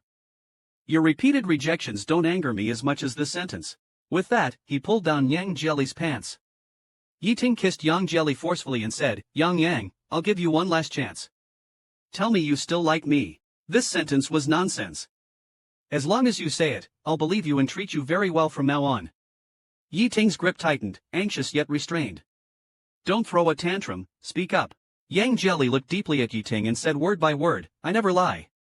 Yi Ting hesitated for a few seconds, slowly released his hand, then closed his eyes, curved his lips, and said with a smile, good, very good. When we broke up after graduation, you told me that you were always anxious and uneasy because there were too many uncertainties and unstable factors between us. After the breakup, I went to the United States, seized power, and made myself strong quickly. Once I had enough leverage, I immediately transferred back to the country with the aim of bringing you back. After learning that you had depression, I did feel guilty for the hardships you endured over the years. I understood your helplessness and tried to empathize with you. But after bringing you back, Yang Yang, I genuinely didn't know what to do next. Yi Ting's eyes were filled with intense suppression. You're always resisting me. That thought of escaping in your head never seems to rest. You used to love being close to me, but now no matter how I try to care for you, it never works. It's really frustrating. Yang Jelly's Adam's apple moved. You don't treat me like a person. The way you're treating me now is both obsessive and distorted. You've changed so much since college. Now, I only find you terrifying and dangerous, making me just want to escape. Yi Ting smiled, nodded, and said, since you put it that way, fine. He lifted Yang Jelly's chin. You might be disappointed to hear this, but I won't let go. I must have your body and mind and will make you unable to leave me. Your mental state needs treatment now, so I will get the best experts to develop the optimal plan and provide you with the best care to restore your mental health. For now, I won't force you to have feelings for me. Before that, Yi Ting took a deep breath and said with a smile, baby, I'll start with your body first. Yi Ting thought about the last time, when he forced Yang Jelly to submit both physically and mentally by handcuffing him to the bed. The expression on Yang Jelly's face was agonizing and repressed, and Yi Ting himself didn't feel much better either. He had taken possession of the person. Yang Jelly's body was right under him, unable to escape, unable to leave. Yang Jelly's pleasure or pain was all under his control. But even so, he still felt very distant from him. Yang Jelly turned his face, constantly struggling, trying to escape from Yi Ting's grip on his hands, with madness surging in his eyes. Capturing Yang Jelly's body or heart became an obsession that Yi Ting couldn't get rid of. Like the intertwined roots of a giant tree, difficult to separate. From the moment he was transferred back from abroad, Yi Ting was determined to bring Yang Jelly back. Until now, he has followed his plan, using tactics to bind Yang Jelly close to him. But every day, Yang Jelly thinks about how to escape from him, and says he doesn't want to love him anymore. He seemed to feel that he had already controlled everything about Yang Jelly, but in a daze, it seemed like he hadn't obtained either Yang Jelly's body or heart. He could remain rational and calm in dealing with business affairs, and stay composed when facing various troublesome competitors. But when it came to matters involving Yang Jelly, it could always cause his emotions to fluctuate intensely. He had set the trap to capture Yang Jelly for too long. If he still couldn't obtain him, Yi Ting felt he would become anxious and obsessed, even possibly doing something crazier. Even doing crazier things, Yang Jelly was pinned down by Yi Ting, his face was mostly flushed. Yi Ting looked at his furrowed brows and coaxed, baby, why won't you accept me now? Yang Jelly tightened the bedsheet, his voice laced with reluctance, I don't want a mad dog. Yi Ting's prominent Adam's apple moved, his eyes filled with desire and frustration. He stared at Yang Jelly's evasive eyes, I haven't taken a deep breath yet to say the answer. Baby, say you still like me. Let's stop here today, no more going forward. Yang Jelly clenched his fists, tilting his head back, refusing to speak. Yi Ting seemed anxious, emphasizing his tone, say something. Yang Jelly scowled, his chest heaving. Yi Ting waited for a long time, seemingly disappointed. He silently grabbed Yang Jelly's wrist, leaning down. Yang Jelly felt his burning breath, knowing he was serious now. Instantly panicking, he pressed his palm against Yi Ting's chest and said, give me a week. Yi Ting squinted his eyes. Yang Jelly said, give me a week to prepare. I can't accept you the way you are now. Yi Ting bit Yang Jelly's lips, his fingers caressing his chin, he sighed, give you a week. Will you be willing to say that word, or willing to sleep with me? Yang Jelly thought to himself, neither if you, this mad dog, don't change your ways, I won't be willing any day.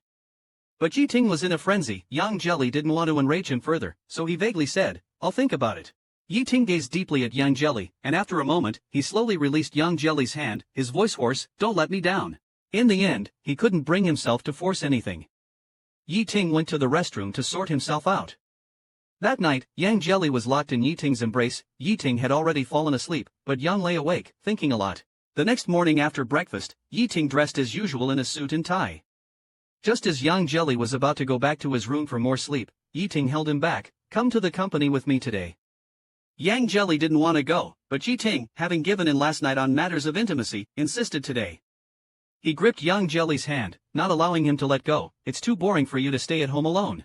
I can talk to the sky if I'm bored, Yang Jelly countered, but Yi Ting coldly smirked, that kid always tries to trick you into leaving me. I'll drive him away sooner or later. Yang Jelly was shocked, you wouldn't dare. Yi Ting just smiled, forcefully scooped him up around the waist, since I said starting with the body, from now on, I will keep you by my side as much as possible, getting you used to my presence and everything about me. Entering the company lobby, when it was time to go upstairs, Yang Jelly glanced at the elevator and unconsciously let go of Yi Ting's hand, walking towards the regular elevator. Yi Ting, observing this scene, suddenly remembered the past.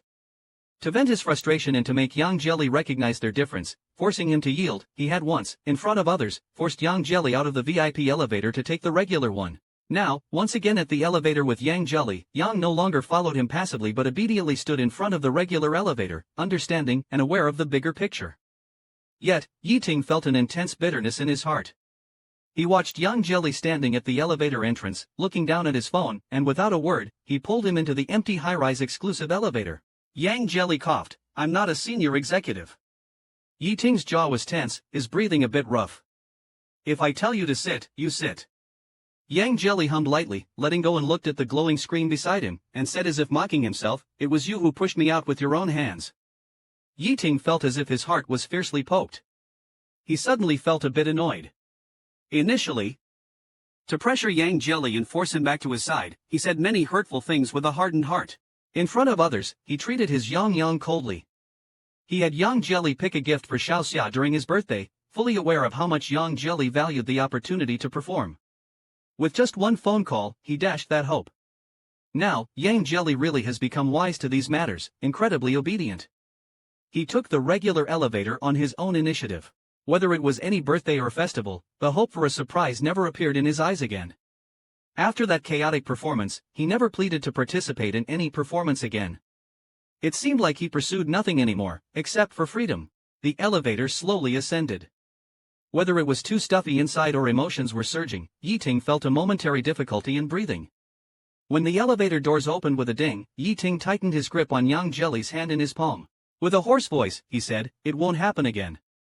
Yang Jelly hadn't yet grasped the meaning of his words when Yi Ting took him into the office. Yi Ting was always very busy in the morning.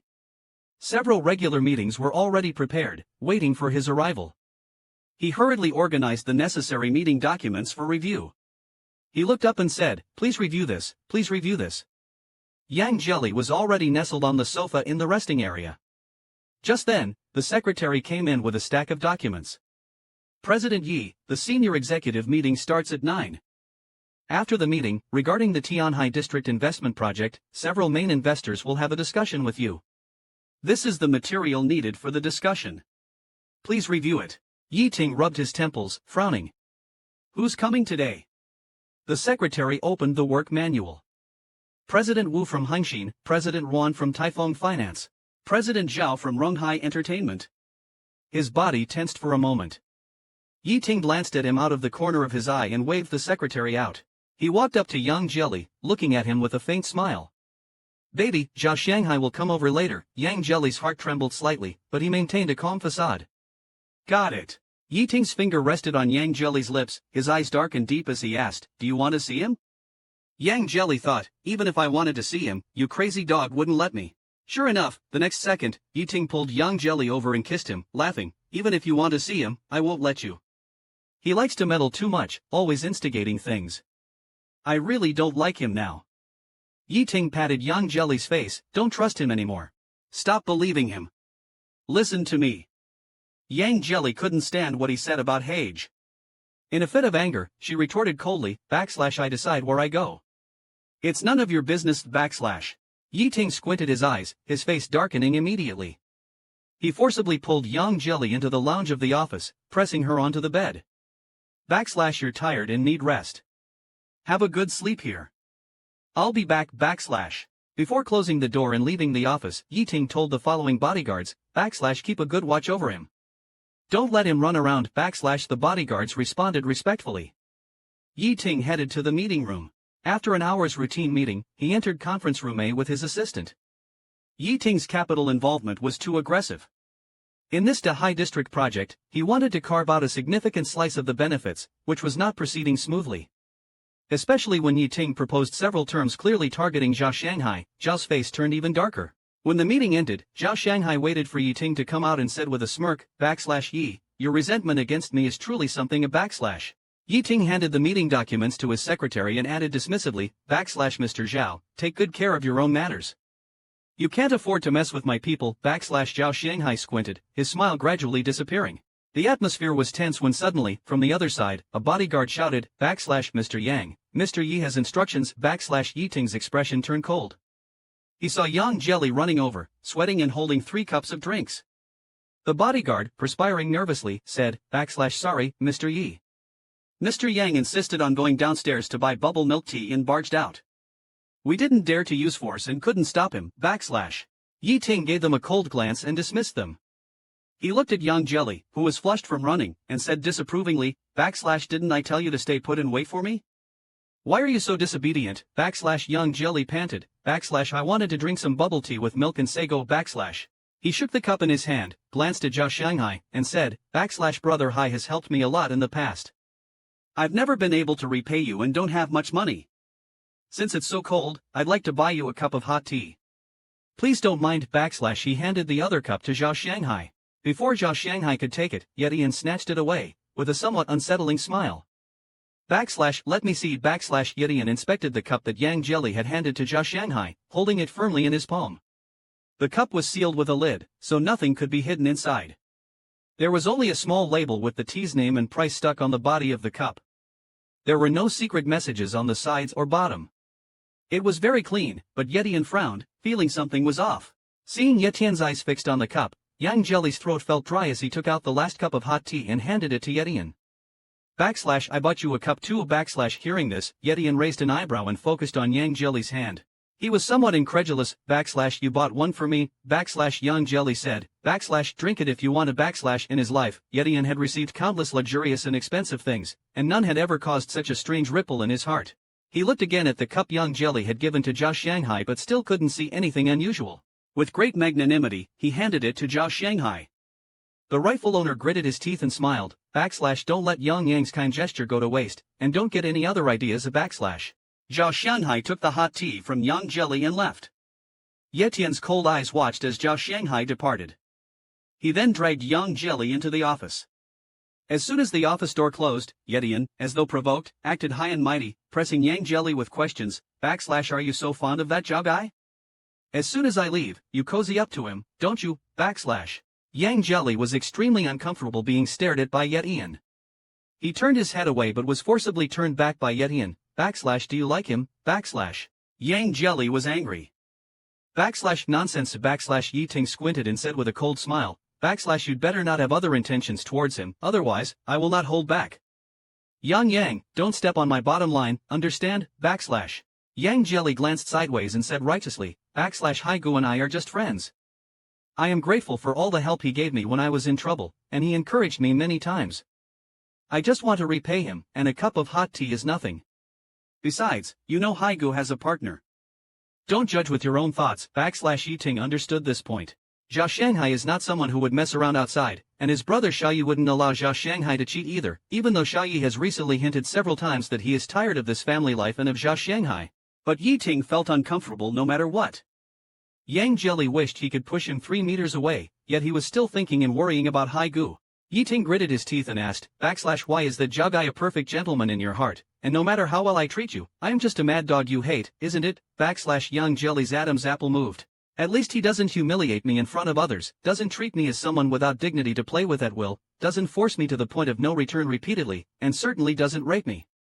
His eyes darted around, about to explode again.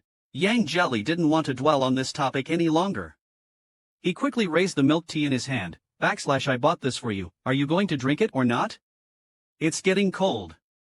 If not, I'll throw it away. Yi Ting was stewing in anger. Seeing the tea handed over by Yang Jelly, the fire in his eyes inexplicably subsided a little.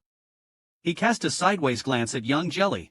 Yang Jelly inserted the straw and brought it to Yi Ting's mouth, maliciously saying, drink it now, and don't leave a single drop. Yi Ting was silent for a few seconds, thinking this was one of the few times Yang Jelly showed goodwill. It softened his heart, and he obediently sucked on the straw, like a ferocious beast suddenly petted smooth. Yang Jelly was really tired, she yawned and went into the break room, while Yi Ting sat back at his desk and busily dealt with company affairs. Zhao Shanghai held the cup of hot tea Yang Jelly had given him in his palm and scrutinized it. Earlier, when Yi Ting had snatched it to check, his gaze also lingered on it for a while. Yi Ting didn't notice anything unusual, and neither did he. However, a few days ago, he had met privately with Yang Jelly and had promised to leave with someone within half a month at this critical juncture. At this critical moment, Yang Jelly brought him a cup of inexplicable hot tea. It's definitely not a whim. Zhao Shanghai frowned and looked it over and over, but couldn't figure out the trick. Zhao Shanghai looked at the printed label on the cup. His gaze fixed on the label, his smile abruptly paused. One corner of the small label was not quite smooth and had some tiny creases, as if someone had picked at it. Zhao Shanghai used his finger to pick at those creases, slowly peeling the label off. He looked at the small black characters on the sticky side of the label and smiled again, whispering, "Really clever, quite clever indeed." Yiting felt that Yang Jelly had seemed to learn to behave in the past few days, unlike before when he wouldn't let him touch anyone. Now, he had learned to obey, snuggling obediently in his arms without much resistance. People who used to hate talking to him even for a day, now occasionally responded to his words. Although the reason behind Yang Jelly's newfound obedience needed further investigation, his closeness still made Yiting quite relieved. If Yang Jelly had been this obedient earlier, Yiting wouldn't have had to go through so much trouble. Coming out of the bathroom after a shower, Yiting dried his wet hair and sat next to Yang Jelly. Yang Jelly was half reclining on the bed looking at his phone, his face illuminated by the screen. Yiting leaned over and asked in a low voice, "What are you looking at?" Yang Jelly flicked the screen, a string of chat messages. Smelling the scent of male hormones on Yiting, Yang calmly said, "Chatting with Li Di and Lier. They are attending a gala as guests this Friday. They asked if I was going." Yiting immediately refused, "You're not allowed to go. I have inescapable social engagements that evening." Yang Jelly rolled his eyes and stood up, "Then you go busy yourself with your engagements, and I'll just go to my gala." Yiting squinted and was about to speak when Yang Jelly added, "Anyway, you've placed so many bodyguards around me all the time, don't think I don't know. My phone is also monitored by you. I have no privacy at all. What else can I do?" Yiting always felt uneasy. Yang Jelly's eyes rolled in a circle, he put down his phone and looked up at Yiting. Seeing his sheepish look made Yiting's heart soften. "What exactly do you want?" Yang Jelly took the initiative to lean closer to Yiting's neck. "I just want to see them. I've always dreamed that everyone would love the songs I write. Right now, I can't get on stage. I just want to see what it's like when Dilly and Airly sing on stage." Yiting's face tightened, he wanted to refuse, but the words caught in his throat. Looking at the longing in Yang Jelly's eyes, his voice became hoarse. He lowered his head and kissed him forcefully. Yiting pressed him down, his hands on either side of his body, their eyes locked. "Exactly 1 week since you last spoke to me," Yiting said hoarsely. Yang Jelly's heart trembled. The last time Yiting tried to advance on him, he managed to delay it with a stalling tactic. Indeed, a week had passed. Yiting moved closer, their noses almost touching. "Baby, have you decided to obey and let me have a taste, or just say you like me?" Yang Jelly stiffly turned his head, "I haven't decided. You have to decide sooner or later." Yiting sighed. "If you really want to go, fine, I'll let you go. But I'll also assign bodyguards to stay by your side and protect you at all times, understood?" Yang Jelly's eyes dimmed, and after a moment, he said indifferently, "Whatever." On that Friday, Yiting's social event started at 6 o'clock. Before leaving, Yiting watched Yang Jelly put on a new suit. Yiting's eyes brightened, and he smiled, "My baby is as handsome as ever." He tied Yang Jelly's bow tie and lingered, caressing his ear. In a magnetic voice, he whispered, "After you see them, come home early. I'll be waiting." Yiting added, "Baby, if you don't obey, I'll punish you. But if you keep being good, I'll treat you very, very well. Understand?" Yang Jelly's heart trembled. Yiting smiled and pointed to his lips, "I've let you go to the venue, shouldn't you show some gratitude?" He didn't say anything and obediently caught Yiting's muscular waist, took the initiative to kiss him on the lips. Yiting enjoyed it immensely, looking much happier, and hugged him tightly. Yang Jia went backstage first. Backstage, he saw Li Di and Lier changing clothes. Upon seeing Yang Jia, their eyes lit up. Lier rushed over for a bear hug, crying out, "Dear brother, your little brother has missed you so much." Before the hug could warm up, the bodyguard timely stepped forward to separate the two, warning Yang Jia in a low voice, "Mr. Yang, Mr. Yi wouldn't be pleased with you having intimate contacts with others." Yang Jia's mouth twitched, but he didn't say anything. Li Di also came over, "Bro Yang, where have you been these days? You didn't come to see us." Yang Jia sniffed and said with a smile, "Isn't this me coming to see you guys?" The three of them chatted for a while. It was almost time for the show to start. Yang Jia took a deep breath, his eyes seemed to hold thousands of emotions. Yet he spoke calmly, "Do a good performance, including mine too." The stage lights came on, the audience lights went out, and it went dark. They sang a song Yang Jia wrote a long time ago. Back then, Yang Jia was quite fond of Japanese anime, and after watching a lot, he got a bit of a Chinibyo vibe. The song he wrote had a weirdly passionate feeling. Listening to Li Di and Li Er's voices, when they sang the line "Freedom is what our generation longs for forever," Yang Jia unconsciously curled his lips. He watched Li Di and Li Er come off the stage, his Adam's apple moved, and it seemed like a small flame was lit in his eyes. There were quite a few bodyguards around him. Yang Jia feigned a frown. First, he frantically said he forgot his medication and sent 2 bodyguards back to get it. In the end, only 2 dumb-looking burly men remained by his side. Yang Jia stood up nonchalantly and said, "I'm going to the restroom." The bodyguard wanted to follow him in. Yang Jia glared, stopping them. "Why would you follow inside at the very end of the whole floor? Moreover, this is the farthest end of the 3rd floor. Could I possibly fly away from here?" I could. Just like the bad habits I learned from Yi Dog, Yi Ting." Annoyed, Yang Jia continued, "Just wait at the door. I hate it when people watch me while I'm using the restroom. Don't I have any dignity?" After saying that, he slammed the door shut, blocking the 2 bodyguards outside, then he quietly locked the door, his heart pounding as if it was about to leap out of his throat. His heart was beating so fast it felt like it would jump out of his throat. He quickly walked to the innermost stall and from the toilet paper box, took out the sturdy rope that Zhao Shanghai had prepared in advance, tied it to the iron pipe, and made a dead knot. Yang Jelly threw the rope out, climbed out of the window, tightened the rope, and stepped on the small ledge, slowly descending. His palms were sweating profusely, his fingers trembling slightly, and his heart was pounding fast. 3rd floor, 2nd floor, 1st floor. Meter by meter down, Yang Jelly felt he had the potential to be a spy. With only a short distance left, he couldn't hold back and let go of the rope, jumping down with a dull thud. He patted the dust off his body, looked around cautiously, and seeing no one, immediately sprinted towards the back door. When he reached the back door, there was already a car parked inconspicuously in the shadows. A small lamp pendant hung from the exterior rearview mirror. Holding his breath, Yang Jelly sneaked to the car, opened the back door, and slipped inside. The driver, a middle-aged man, said nothing and directly stepped on the gas. The car took Yang Jelly to an office building in a development area. Pushing open the glass door, he rushed inside and opened an office door. Zhao Shanghai, holding a cup of coffee, stood by the floor-to-ceiling window with one hand in his suit pocket. Tall and upright, with a handsome and gentle demeanor, his elegant and serene aura was like a night breeze. The gold-rimmed glasses on his brow glowed faintly in the dim light. Hearing the door open, Zhao Shanghai turned around and smiled, saying, "Congratulations, you're free." Yang Jelly immediately felt a lump in her throat, quickly walked over and threw herself into Zhao Shanghai's arms.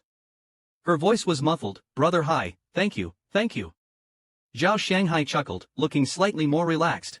"The next car to pick you up will be here soon. Don't worry." At this moment, the phone rang, but it wasn't the driver on the other end, it was his assistant, sounding a bit panicked. "Mr. Zhao, President Yi from Guangwei Group is downstairs with some people. He wants to see you but doesn't have an appointment." Zhao Shanghai's smile immediately froze on his face. His expression turned incredulous, and even his voice changed. "Yi Ting is downstairs?" Yang Jelly's previously relaxed expression turned alarmed and horrified. "What?" Yang Jelly stammered nervously, "How did he catch up so quickly?" Zhao Shanghai shook his head, sweat forming on his forehead, unable to escape the shock. "Impossible, the driver is an expert, he wouldn't be easily followed and exposed. And even if Yi Ting immediately contacted the authorities to check the surveillance and find the route, he couldn't have made it here so quickly." He glanced at Yang Jelly's impeccably tailored suit. Suddenly, he noticed something. "Is this suit new?" Yang Jelly tugged at her clothes. "Did you buy this?" Yang Jelly shook her head. "I can't afford such a luxurious brand." It was Yi Ting who. Yang Jelly's eyes suddenly widened, her whole body covered in goosebumps as if she had caught onto something crucial. Zhao Shanghai's voice turned cold and urgent, "Take off the suit." "Let me see." Yang Jelly quickly took off her jacket. Zhao Shanghai searched the pockets thoroughly until a small item suddenly fell out. He grabbed a tiny, card-thin black piece. Zhao Shanghai sneered, gritting his teeth, "A micro GPS tracker." Yang Jelly looked at the object, feeling as if he had fallen into an ice cellar. In a daze, a jumble of thoughts flashed through his mind like lightning. Suddenly, everything became clear to him. He and Zhao Shanghai had not controlled the situation. Yi Ting had always been the most astute hunter. Yang Jelly's body stiffened, and large beads of sweat dropped to the ground. Zhao Shanghai stared intently at the micro-tracker in his hand, suppressing his shock with the last bit of calmness and started thinking. Suddenly, it seemed he grasped something, his eyes fiercely sharpened. He grabbed Yang Jelly and pointed towards the direction of the break room. There's a small storage closet behind the cabinets in the break room. Go hide there and don't make a sound. Hurry! In this critical moment, Yang Jelly didn't dawdle and sprinted into the break room. As he watched the door of the break room close, Zhao Shanghai took a deep breath. Trying to remain calm, he pressed the button on the internal phone. Assistant Wang, come here for a moment. Assistant Wang quickly responded and entered. Zhao Shanghai patted his shoulder, smiling. Could you help me buy 2 cups of black coffee from the shop 2 streets away? When you go downstairs later, make sure not to use the stairs. Take the elevator. Zhao Shanghai's fingers pinched the edge of Assistant Wang's suit pocket. With a flick of his fingers, the micro-tracker silently fell into the pocket. Slow down your pace when you're in the company. Once you're out, run for it. Got it? Shortly after Assistant Wang left, the office door was slammed open. Yi Ting entered with a grim face, followed by several bodyguards. His eyes were piercingly cold, like a fierce beast smelling blood, ready to reveal its sharp fangs at the brink of explosion. Unintimidated, Zhao Shanghai met Yi Ting's gaze and smiled. Director Yi, long time no see. Yi Ting slowly walked up to Zhao Shanghai, smiled, and then fiercely grabbed Zhao Shanghai's tie. His voice was chillingly cold, instilling fear. Zhao Shanghai, I've warned you before. Stay away from my treasure. If you don't heed my advice, don't blame me for being ruthless. Zhao Shanghai frowned, forcing himself to appear calm. Your precious, Yang Jelly? I don't know. Yi Ting chuckled dismissively, loosening Zhao Shanghai's tie. Still playing dumb with me at this time? He paced the office coldly. You have more spine than I thought. I just wonder, if I catch the person hiding here, will you still have the guts to talk to me like this? His smile turned cold, waving his hand. What are you standing there for? Go search. Zhao Shanghai was furious, slamming the desk. This is my office, Yi Ting. Yi Ting curved his lips, unbothered.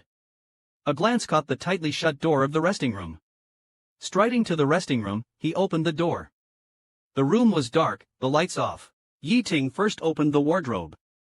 Not seeing anyone, he squinted his eyes, then quickly turned to throw back the quilt on the bed. No one was hiding underneath. A bodyguard rushed in, whispering, Mr. Yi, we didn't find Mr. Yang.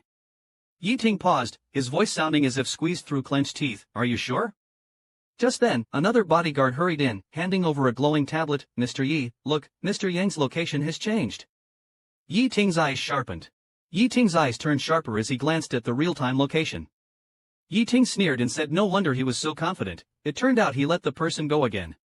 He smashed the wall hard and led his men downstairs to catch him. Before leaving Zhao Shanghai's office, Yi Ting suddenly turned around. In the empty and dimly lit office, Yi Ting stared at Zhao Shanghai with a cold and deep gaze, issuing a ruthless warning.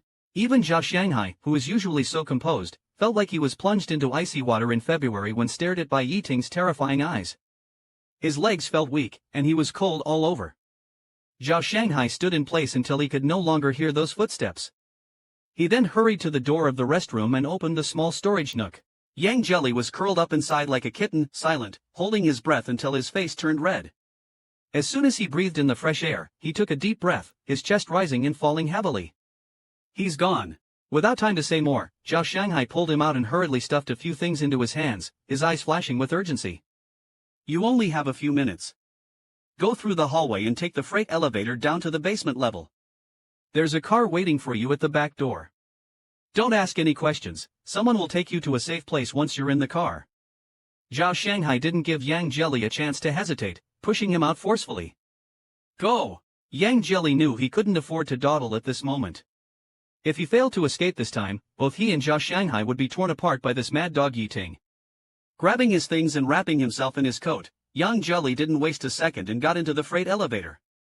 Assistant Wang took the coffee from the waitress's hand, neatly placing the 2 cups in a bag, humming a tune as he walked out the door.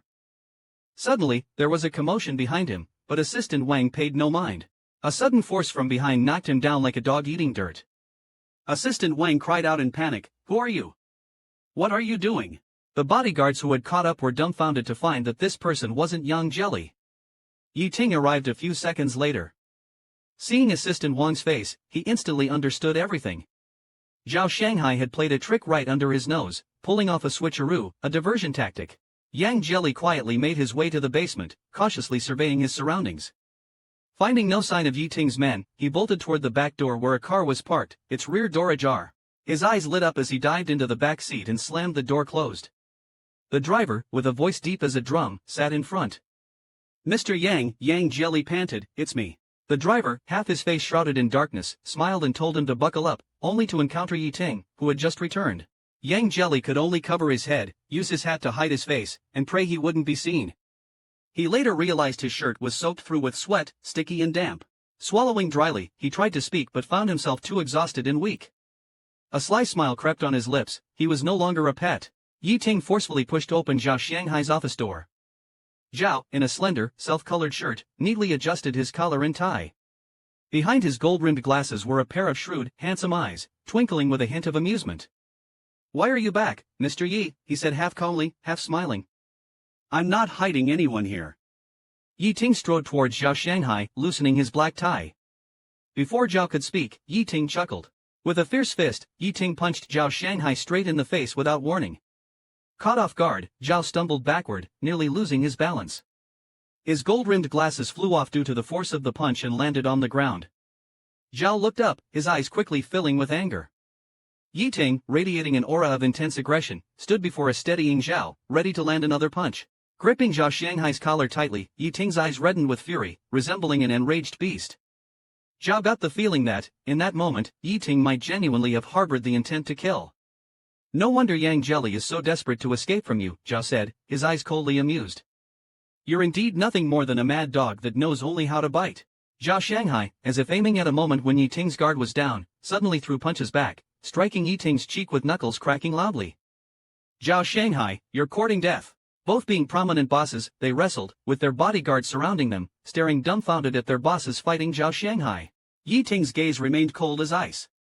"Ferocious Zhao Shanghai, remember well what you have done. Daring to snatch my treasure from my hands, you better be prepared." After saying that, Yi Ting turned his head, and "Mr. Zhao, you may leave." Picking up his gold-rimmed glasses from the ground, Zhao Shanghai wiped the dust off them and put them back on. After the brief storm, his eyes returned to being calm and rational. Even if Yi Ting is brutal, it's still uncertain whether he can really chew through this tough bone. The car passed the national highway smoothly. He swallowed, feeling his throat dry, and asked the driver, who was still driving ahead, "Uncle, have we arrived at the place?" Not far away, there was a huge stone with 6 red-painted characters, Jin Yuan Leisure Villa. He still didn't understand what this place was, only to see a man running towards him in the distance, excitedly shouting, "Xiao Yang, over here, come here." The man, Yang Jelly, looked very familiar. It always seemed like he had seen him somewhere before. "Xiao Yang, you finally arrived." The man ran up to Yang Jelly, with a smile in his eyes, naturally exuding a friendly attitude. Yang Jelly blinked, not yet realizing who this person was in front of him. The man then patted Yang Jelly's shoulder, said cheerfully, "Don't you remember me? Look closer. If you really don't remember me, I'd be disappointed." Yang Jelly looked at his face, and after a moment, something finally clicked in his vague memory. "Aren't you Lu, the Lu who lived in the dorm next to mine during our freshman and sophomore years?" The man laughed heartily, patting Yang Jelly's shoulder. "Lu-sun, yes, Lu-sun." Yang Jelly's eyes brightened. "Now I remember. In our freshman and sophomore years, you used to come to our dorm to snack on my food. I remember you, Lu-sun. But since our junior year." But starting from junior year, Yi Ting, for some unknown reason, forcibly dragged Yang Jelly to rent a place off campus, and they began living in their own little world. Since then, Yang Jelly and Lu-sun gradually lost contact and naturally drifted apart.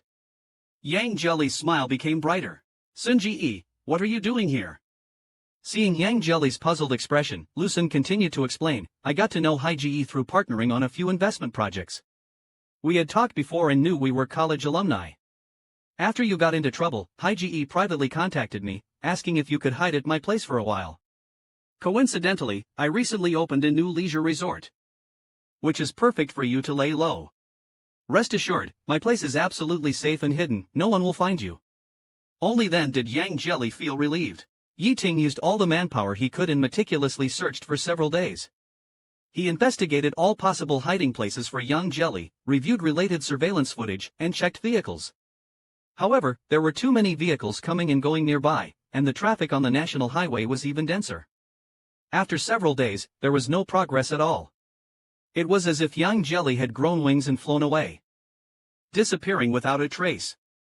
Yi Ting's face had grown increasingly gloomy these past few days, and his temper had become extremely irritable. After a moment of silence, he started the car and drove to Zhao Shanghai's house. Only Zhao Shanghai and his daughter were home.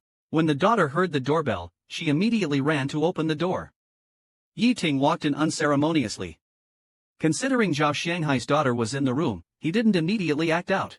Zhao Shanghai gave him a cold glance, squatted down, and said to his daughter, "Lele, Daddy has something to discuss. Go back to your room and finish this week's journal. Daddy will check it tonight. Okay?" Lele glanced timidly at Yi Ting, who looked like a demon, and then looked at Zhao Shanghai, nodding obediently. Zhao Shanghai sat down on the sofa. "What do you want from me?" Yi Ting's voice was icy. "I'll give you one last chance." "Where is he?" Zhao Shanghai poured himself a cup of tea and slowly said, "I told you, I don't know." Yi Ting squinted his eyes and grabbed Zhao Shanghai's shirt collar. "Zhao Shanghai, don't you dare refuse my kindness." The anxiety from not finding Yang Jelly completely burned away Yi Ting's patience.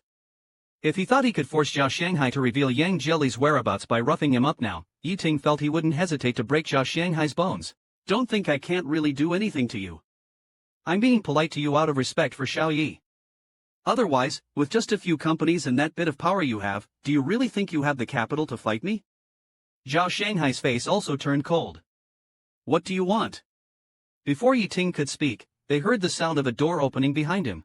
Xiao Yi, who had just returned from the company, looked at the people in the living room and raised an eyebrow. "Yi Ting, why are you here?" Yi Ting glanced at him from the corner of his eye, snorted coldly, and reluctantly let go of Zhao Shanghai's collar. He didn't immediately answer Xiao Yi's question, but took a stack of documents he carried with him and slammed them heavily in front of Zhao Shanghai. "If you don't give me the person back in 3 days, I won't let you get a single cent from this project. I'll give you 3 days to lose everything cleanly." Xiao Yi, who couldn't stand it anymore, intervened between Zhao Shanghai and Yi Ting. Frowned, and asked, "What exactly is going on?" "Ask your wife." Yi Ting sneered with a mocking smile, coldly looking at Xiao Yi. "Xiao, take care of your wife. Don't extend your hand outside when you haven't even cleared up your own mess." Yi Ting left, leaving Zhao Shanghai and Xiao Yi staring at each other. Xiao Yi's face was displeased. "You took Yi Ting's person away?" Zhao Shanghai glanced at him, silently went to the kitchen, took off his coat to avoid getting stains on his shirt, and skillfully took an apron and tied it on. He started cooking. Seeing his actions, Xiao Yi became impatient. "I'm asking you a question." Zhao Shanghai calmly said, "This is my own business, don't interfere." Xiao Yi emphasized, "I don't care what the matter is. Since Yi Ting came to the house, don't make a fuss. Why are you meddling in other people's affairs?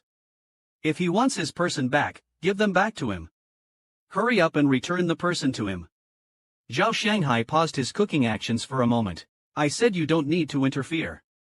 I'm doing what I think is right. Lele is still doing homework in the room. Go ask her if she wants rice or porridge for dinner." Xiao Yi snorted, extremely irritated, and threw his tie on the ground. He shouted, "Can you change your temper? You were fine before. Why is it so difficult to talk to you now?" Zhao Shanghai also angrily replied, "Then don't speak." Xiao Yi's face turned cold. "Zhao Shanghai, what do you mean by this? Do you not want to live anymore?" Zhao Shanghai stopped his hands and faced Xiao Yi sternly. "From the moment you walked in, you have been siding with Yi Ting. You didn't even ask me what happened. Xiao Yi, you and Yi Ting are truly ironclad brothers. One is a mad dog, the other a stupid dog. Two grasshoppers tied together, both with the same rotten temper and the same scummy behavior." Xiao Yi squinted his eyes. The atmosphere in the kitchen instantly became tense. The two were staring coldly at each other when suddenly, the sound of crying came from outside. Lele, wiping her tears, poked her head out from the doorframe. Seeing his daughter scared and crying, Zhao Shanghai's heart immediately softened. He turned off the stove and hurriedly called Lele into his arms, patting her head. "Lele, don't cry. It's okay. Big Daddy and Second Daddy are fighting again," Lele sobbed, "Don't fight." Zhao Shanghai held his daughter tightly, feeling a painful sting in his heart. After a while, he picked Lele up, passed by Xiao Yi, and said, "Dinner is cancelled. Lele and I are going out to eat." Xiao Yi stood alone in the room, gritting his teeth for a long time. Angrily, he grabbed his coat and scoffed, "If we're not cooking, then we're not cooking. Who cares about staying home to see your sour face?" After saying that, he kicked a chair, making a loud bang. Yi Ting returned to the rental building where Yang Jelly used to live. Just as he walked into the corridor, he ran into Lan Tian, who had just come back from outside. Lan Tian felt a chill down his spine upon seeing Yi Ting. Mr. Yi, what a coincidence. Yi Ting glanced at him coldly, too lazy to even open his mouth. As he was about to open the door, Yi Ting suddenly turned his head and asked in a low voice, "Has Yang Jelly contacted you?" Lan Tian replied tremblingly, "No, I haven't received any word from him at all." Standing there alone, Lan Tian mumbled softly, "I don't know where he ran off to. Yang being out there by himself isn't safe. His illness hasn't fully recovered. What if he has a sudden depressive episode one day?" Yi Ting's face darkened, his chest felt like it had been violently pierced by a sword, aching, painful, and suffocating. Lan Tian's voice floated over faintly. The sound of the blue sky drifted faintly over. "I heard that some depression patients have suicidal tendencies. Yang probably wouldn't, right?" When Yeting heard this, his breath almost stopped in fright. He quickly walked up to Lan Tian, gripping his arm tightly. "Don't fucking say that, don't curse him." Lan Tian was so startled that he went silent and left your sickness. Opening the door to watch Yeting walk away, "It's all because of you." Lan Tian stuck out his tongue, "I didn't curse him. It's your fault he ended up like this. Yang will only get better and be happier after he leaves you. Go play with mud yourself." Yeting's eyes turned fierce. When his gaze shot over, Lan Tian had just closed the door, faster than a turtle retracting its head. Yeting entered the house with slightly disordered breathing, feeling as if something was stuck in his chest, unable to breathe. Yeting's headache was splitting, and when he opened his eyes again, he saw a little lamb toy on the floor, which he grabbed fiercely. He squeezed it until his knuckles cracked and his fingernails turned white. After a long while, he finally calmed down, his face icy as he bitterly threw the lamb into the trash bin. Lan Tian teased Yeting a bit, feeling quite amused inside. Suddenly, a voice came from behind. He turned to look and Lan Tian was startled, stuttering, You, why are you here?" "This is my place." Ruan Yanting hummed indifferently, "I would find a way in if I wanted to." He turned his head to glance at Lan Tian, a slight smile curling the corners of his lips. "Besides, what place haven't I been into? Why so surprised?" Lan Tian didn't understand. Ruan Yanting sighed, seemingly a bit helpless. "Have you had enough fun? If you have, pack your bags and come back with me." "Lan Tian, you listen to me closely. I am tough as nails right now. Even if you put a knife to my throat, even if I were to jump off from here, even if I starve or freeze to death in some alley, I absolutely will not go back with you. There's no possibility at all." As he stood up and walked to the door, he turned back and pretended to be regretful, saying, "Since you're unwilling, then let's forget it. I just think it's a pity. I was thinking if you came back with me, I would agree to let you keep cats, a Bengal, a ragdoll, and a Siamese." Initially fuming, Lan Tian's body trembled slightly upon hearing this. Lan Tian's probing voice floated over, "Are you serious?" While Lan Tian was overjoyed, next door, Yi Ting was not in such a good mood. Yi Ting stayed in the study until late at night. His subordinate reported that today's search still found no clues of Mr. Yang. After hanging up the phone, Yi Ting was in a terrible mood, feeling like there was a thorn stuck in his chest, so anxious that he couldn't even sleep properly. In his dream, Yi Ting saw Yang Jialai. He decisively tied Yang Jialai's hands and feet with a rope. The dream did not end there. Yi Ting then saw Yang Jialai crouching in a dark corner, his depression acting up again, his breathing difficult, his face pale. And he could only watch helplessly as Yang Jialai disappeared into the darkness. These dreams frightened Yi Ting awake. He sat up in bed, gasping for air, and his hands were covered in cold sweat as he touched his forehead. No longer being polite, Yi Ting launched a retaliatory attack on Zhao Shanghai's investment projects. Yang Jialai, finally having a few peaceful days, found Lu Sun's villa to be well-equipped, a truly enjoyable place. He opened a web page and tentatively typed the name of Zhao Shanghai's company into the search engine. Yang Jialai looked at the strings of information that appeared on the screen, all recent and mostly bad news. Various financial audits, project suspensions, a branch office with frozen funds, and the doomed megastar plant facing bankruptcy. Others might not be sensitive to these things, but Yang Jialai had a strong intuition at first glance. This was definitely done by Yi Ting. Yi Ting was retaliating. He raised his head and said to Lu Sun with some worry, "Brother Sun, can I make a call outside?" Lu Sun's face turned serious. "No, making a call could easily expose your whereabouts. Not just you, even I haven't dared to inform Brother Hai these past few days, fearing that your guy might catch a clue." Yang Jialai frowned, deeply troubled. Lu Sun, seeing his expression, pondered for a moment. He handed a brand new phone to Yang Jialai. "You can use this phone to make a call outside. I had a professional tamper with it, creating a simulated number segment and virtual base station positioning. It shouldn't be traceable." Yang Jialai looked at him gratefully, took the phone, and quickly entered Zhao Shanghai's number. His finger hovered over the dial button, hesitating. After a while, he suddenly deleted the digits. Lu Sun curiously asked him, "Not calling brother hi?" Yang Jelly's eyes turned cold, his face becoming slightly stern. Holding his breath, he entered Yiting's number and dialed. Yang Jelly held the phone, thinking tensely about what to say to Yiting. Yiting intended to hang up, but staring at that number, he instinctively answered. Putting the phone to his ear, "Who is this?" There was no response on the other end, only soft, shallow breathing. Yiting, not hearing a response, frowned, growing irritated.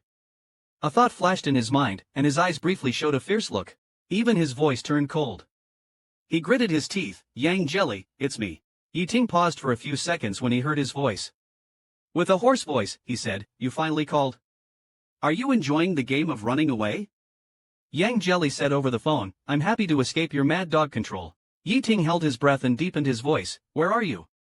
Yang Jelly remained silent. Yiting took a deep breath, his tone now more threatening. He sneered, "The first time you ran away, I was generous and didn't hold it against you. Now you dare collude with another man to escape. Baby, are you challenging my limits? Do you know that?" He changed his tone, somewhat persuasively, "Don't be hopeful. I will find you sooner or later. I'm giving you one last chance. Tell me where you are right now. I'll drive to pick you up. Don't wait until I catch you myself and then come begging for mercy." Yang Jelly coldly replied, "I didn't call you today to listen to this crap." Yang Jelly clenched his fists, his voice unintentionally filled with annoyance. "Those things that happened at High's company, did you orchestrate them? It was you, right?" Yiting didn't intend to hide it. "Yes, you're crazy." Yang Jelly couldn't help swearing. "My escape is my business. I can't stand you anymore, you mad dog, barking madly at others." "What are you barking at others for?" Yiting chuckled. "It was him who secretly helped you escape. Why can't I seek revenge? Baby, let me tell you, not only do I intend to mess with him, but I also want him to completely fall from grace. As long as you don't come back, I will not let them catch a breath." "So, you don't plan to let them and me off, right?" Yiting sneered with gritted teeth. "Baby, so cruel, baby. How could I bear to let go when I love you so much?" Yang Jia seemed disappointed and said softly after a pause, "Since you insist on attacking Haige, I don't want to talk to you anymore." Hanging up. Yiting was startled and quickly frowned. "Don't hang up, I haven't finished speaking." Then, the mechanical beeping sound came from the other end. Yiting called out several times, put down the phone, and hurriedly redialed that number. But the number that was reachable just a moment ago, when Yiting called this time, he could only hear the automated message, "Sorry, the number you have dialed is invalid." He immediately called the deputy in charge of finance and ordered him to take over immediately, and had his assistant contact the group's senior network engineer urgently, instructing him to trace the location of this number immediately. The engineer replied in a low voice, "President Yi, it's not that I don't want to help you. I want to help you." Yiting's heart sank. What's going on? This number is a virtual number and has been tampered with at the virtual base station, erasing its location. That means, as soon as this number is dialed, the virtual base station will immediately generate a fake number and randomly assign a location across the country. I can't trace or locate through such a fake number, sorry. Yiting's back stiffened. He repeatedly looked at this call, which lasted less than 3 minutes. This means the only chance he had to contact Yan Yang was cut off and wasted by his threats and intimidation. Yiting was dumbfounded, his jaws clenched and temples aching. After a while, he took a deep breath and asked, "What if I still want to contact him?" "Currently, you can't take the initiative to contact." The engineer's voice gets lower as he speaks. Yiting sneers, "Meaning I have absolutely no initiative. Only he can call me, but I can't call him. I can only wait for him to take the initiative to call before I can talk to him, right?" The engineer agrees, "You are absolutely right." Lighting the fourth cigarette, Yiting clenches his lighter, feeling like a wild beast is tearing at him inside, but he is utterly helpless.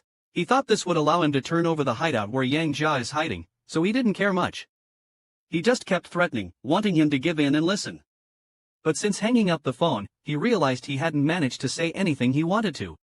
The smell of smoke fills the air, making Yiting cough, his eyes reddening. Lu Sun took Yang Jia to a hot spring resort. The customer flow is low this season, so Lu Sun waved his hand and booked an entire pool. Yang Jia walked to the edge of the pool, sat down, and just when his toes touched the water, he was scalded. Seeing his reaction, Lu Sun laughed out loud, splashing water on Yang Jia warmly. "What, too hot for you? Come on down, Yang Yang. You'll get used to it after a while. It's comfortable. If you don't come in, I'll have to carry you in." No, no, no, don't touch me. I'll get in myself, Yang Jia said, supporting himself on the edge of the pool and slowly immersing himself in the water. As soon as his feet touched the bottom, he couldn't help shivering, his forehead sweating and cheeks turning red from the heat.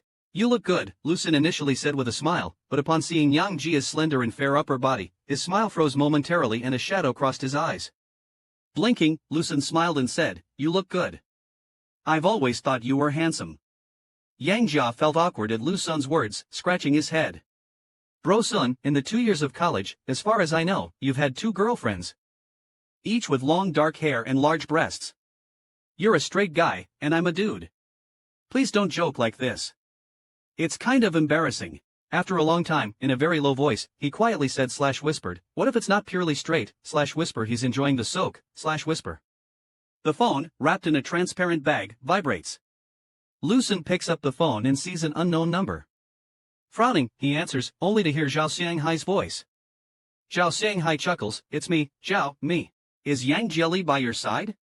Is Yang Jieli by your side? Lucen said, yes, do you have any instructions? Zhao Shanghai comforted a few words with a smile and then asked about Yang Jieli's recent situation, confirming that he was doing well on Lu Sun's side before slowly speaking, have you called Yiting? Yang Jieli nodded, the equipment has been handled, it won't expose our whereabouts. I just wanted to call Yiting to stop him from attacking people like a mad dog, causing a ruckus. Thinking of Yiting's words on the phone, Yang Jieli's face turned cold, what else could I say? As soon as he opened his mouth, it was threats, giving me an ultimatum to return, or he would intensify the attacks on you and others. Zhao Shanghai laughed, sounding relaxed, don't let him scare you. Stay peacefully in the villa. At least he won't find your whereabouts so quickly. Don't worry about me. Since I dared to do this, I have a way to handle it. Yang Jieli was grateful, brother Hai, thank you so much. Zhao Shanghai hummed lightly and reminded, whenever you feel up to it, give Yiting another call. He has already threatened me. Yang Jieli looked at the rippling water, feeling a bit annoyed, I can't communicate with him. As soon as he opens his mouth, he's so extreme, with a tone of treating people like pets, it makes me very uncomfortable. After a few seconds of silence, Yang Jieli sighed, I'll call him back when I feel better. Yiting was never addicted to his phone, but in the past 2 days, even his secretary noticed that Yiting was unusually checking his phone frequently. The secretary could see Yiting checking his phone 3 times while delivering a cup of coffee to the office. It was a brand new number, belonging to Guizhou, and like the first time, it was automatically identified by the phone as an advertisement. His breath tightened and his throat went dry.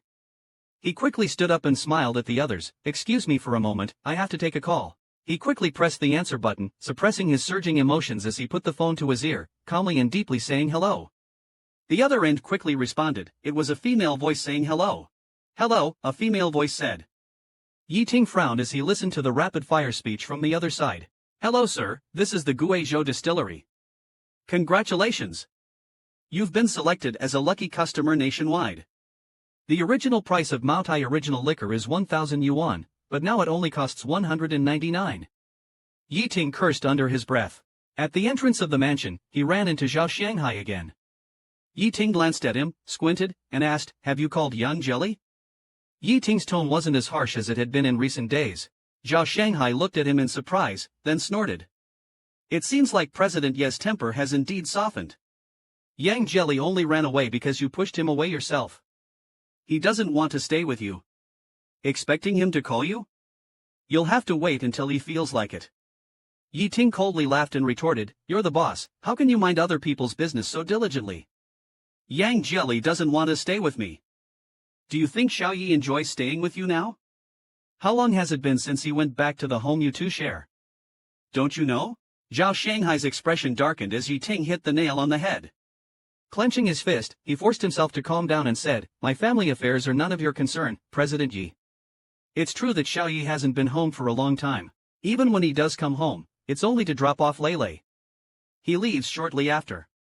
Just now, at a dinner meeting, a boss hinted sarcastically, President Zhao, you'd better keep an eye on President Zhao. Young, handsome, and wealthy as he is, temptations are never ending around him. Yiting got back into the car, which started smoothly. Leaning back in the rear seat, a fire still burned in his chest as Yang Jieli's voice kept replaying in his mind. His phone vibrated, it was a call from an unknown number. Yiting frowned but answered the call. Unsurprisingly, it was the same damned scam distillery. Maybe it was because Yi Ting had picked up their call last time and listened for a while. These days, it seems like the scammers have smelled potential profit, like ants to sugar or locusts to crops. Ling Yeting has been receiving an increase in scam calls from unknown numbers. But now that he knows some of these calls might be from Yang Jelly, he has to pick up, even if he doesn't want to. The car took Yeting back to his rented apartment, which felt completely devoid of life. Yeting suddenly remembered that when Yang Jelly lived here, the atmosphere was different. Even when Yang Jelly was unhappy or upset, he would find ways to make himself feel better. Sometimes he would go to the kitchen to make pancakes, the oil sizzling, or he would water the plants on the balcony, learning to prune them. When he was absolutely bored, he would lie on the floor full of little lamb plushies, rolling around and sighing deeply. Every time Yeting came home and saw him, his heart would inexplicably soften. He thought about keeping him by his side for a lifetime, giving him whatever he wanted, just to treat him well. That wouldn't be so bad. Yeting walked silently into the living room, half knelt in front of the trash can, and felt a lump in his throat. Hesitating and torn, he picked out a dirty little lamb plushie from the trash can. Staring at the plushie's perpetually stitched smile, Yeting sighed lightly and, in a voice barely audible, said, "Baby, come back. I'll treat you better this time." The phone beside him buzzed again. Yeting was already exhausted by all the scam calls. He glanced at the unfamiliar number. It was from Guizhou, probably another cursed call from a liquor company. His face steeled as he answered the phone with a harsh tone, ready to scold. "I told you to stop harassing me with these calls. I told you, your lousy liquor company won't get away with this. Get lost." There was silence on the other end. After a moment, Yang Jelly's hoarse voice said, "Fine, I won't bother you again. Bye." Yeting's heart skipped a beat. It was only then he realized that this time it wasn't a scam call. It was the long-awaited call from Yang Jelly that he had been anxiously hoping for. His emotions spiraled out of control as he slammed the table and stood up, eyes wide open and hands shaking. His voice shot up, "No, no, no, you can't hang up." Yang Jelly thought for a moment and didn't hang up the phone. However, when he spoke again, his tone became harsh. "Weren't you the one who gritted your teeth and said you would make me regret it? Told me not to bother you again and to stay away from you? You're really something." Yi Ting's voice was dry and hoarse. "I wasn't talking about you just now." Yang Jelly responded indifferently, "Oh, so you've been making me call you all this time. Now that I have, what do you really want to say?" After a while, Yi Ting swallowed and asked softly, "Have you been well recently?" Yang Jelly answered readily and cheerfully, "I've started to live a healthy and carefree life, not bad at all." Just from the relaxed tone in Yang Jelly's voice, Yi Ting knew he was indeed doing well. Knowing Yang Jelly was happy gave Yi Ting some relief, but deep down, he felt a bit of sourness and unwillingness that all of Yang Jelly's happiness wasn't coming from him. Yi Ting's voice was low and emotionless. "You refuse to give me your address. Well, as long as you don't hang up, I won't press you for now. But you should at least tell me where you are living now. Is it safe? What are the conditions like?" Yang Jelly was wary of his probing. Despite Yi Ting's repeated inquiries, Yang Jelly only gave evasive responses. "The conditions are very good. You don't need to worry." Knowing he couldn't pry any information, Yi Ting had to give up. With a hoarse voice and a bitter smile, Yi Ting asked, "Do you really not plan to come back? I went through so much trouble to finally escape. It wasn't much easier than going on a pilgrimage to the Western Heaven. Do you think I would willingly walk into a trap and return to that prison? To live a life where I was imprisoned by you, controlled by you to the point where I had to be careful with every word I said?" Listening to Yang Jelly's calm voice, Yi Ting felt waves of discomfort and suffocation in his heart. He asked softly, Yang, do you still like me, even a little?" Yang Jelly suddenly fell silent. After a long while, he snorted lightly, "I don't want to talk about this. If you have no other questions, then this is it for this call. I'm hanging up, goodbye." "Don't hang up, not yet," Yi Ting panicked suddenly. It had taken so much effort to get this call with Yang Jelly, he couldn't bear to just hang up now. "At least tell me when you will call me next." Yang Jelly then sighed, "Fine.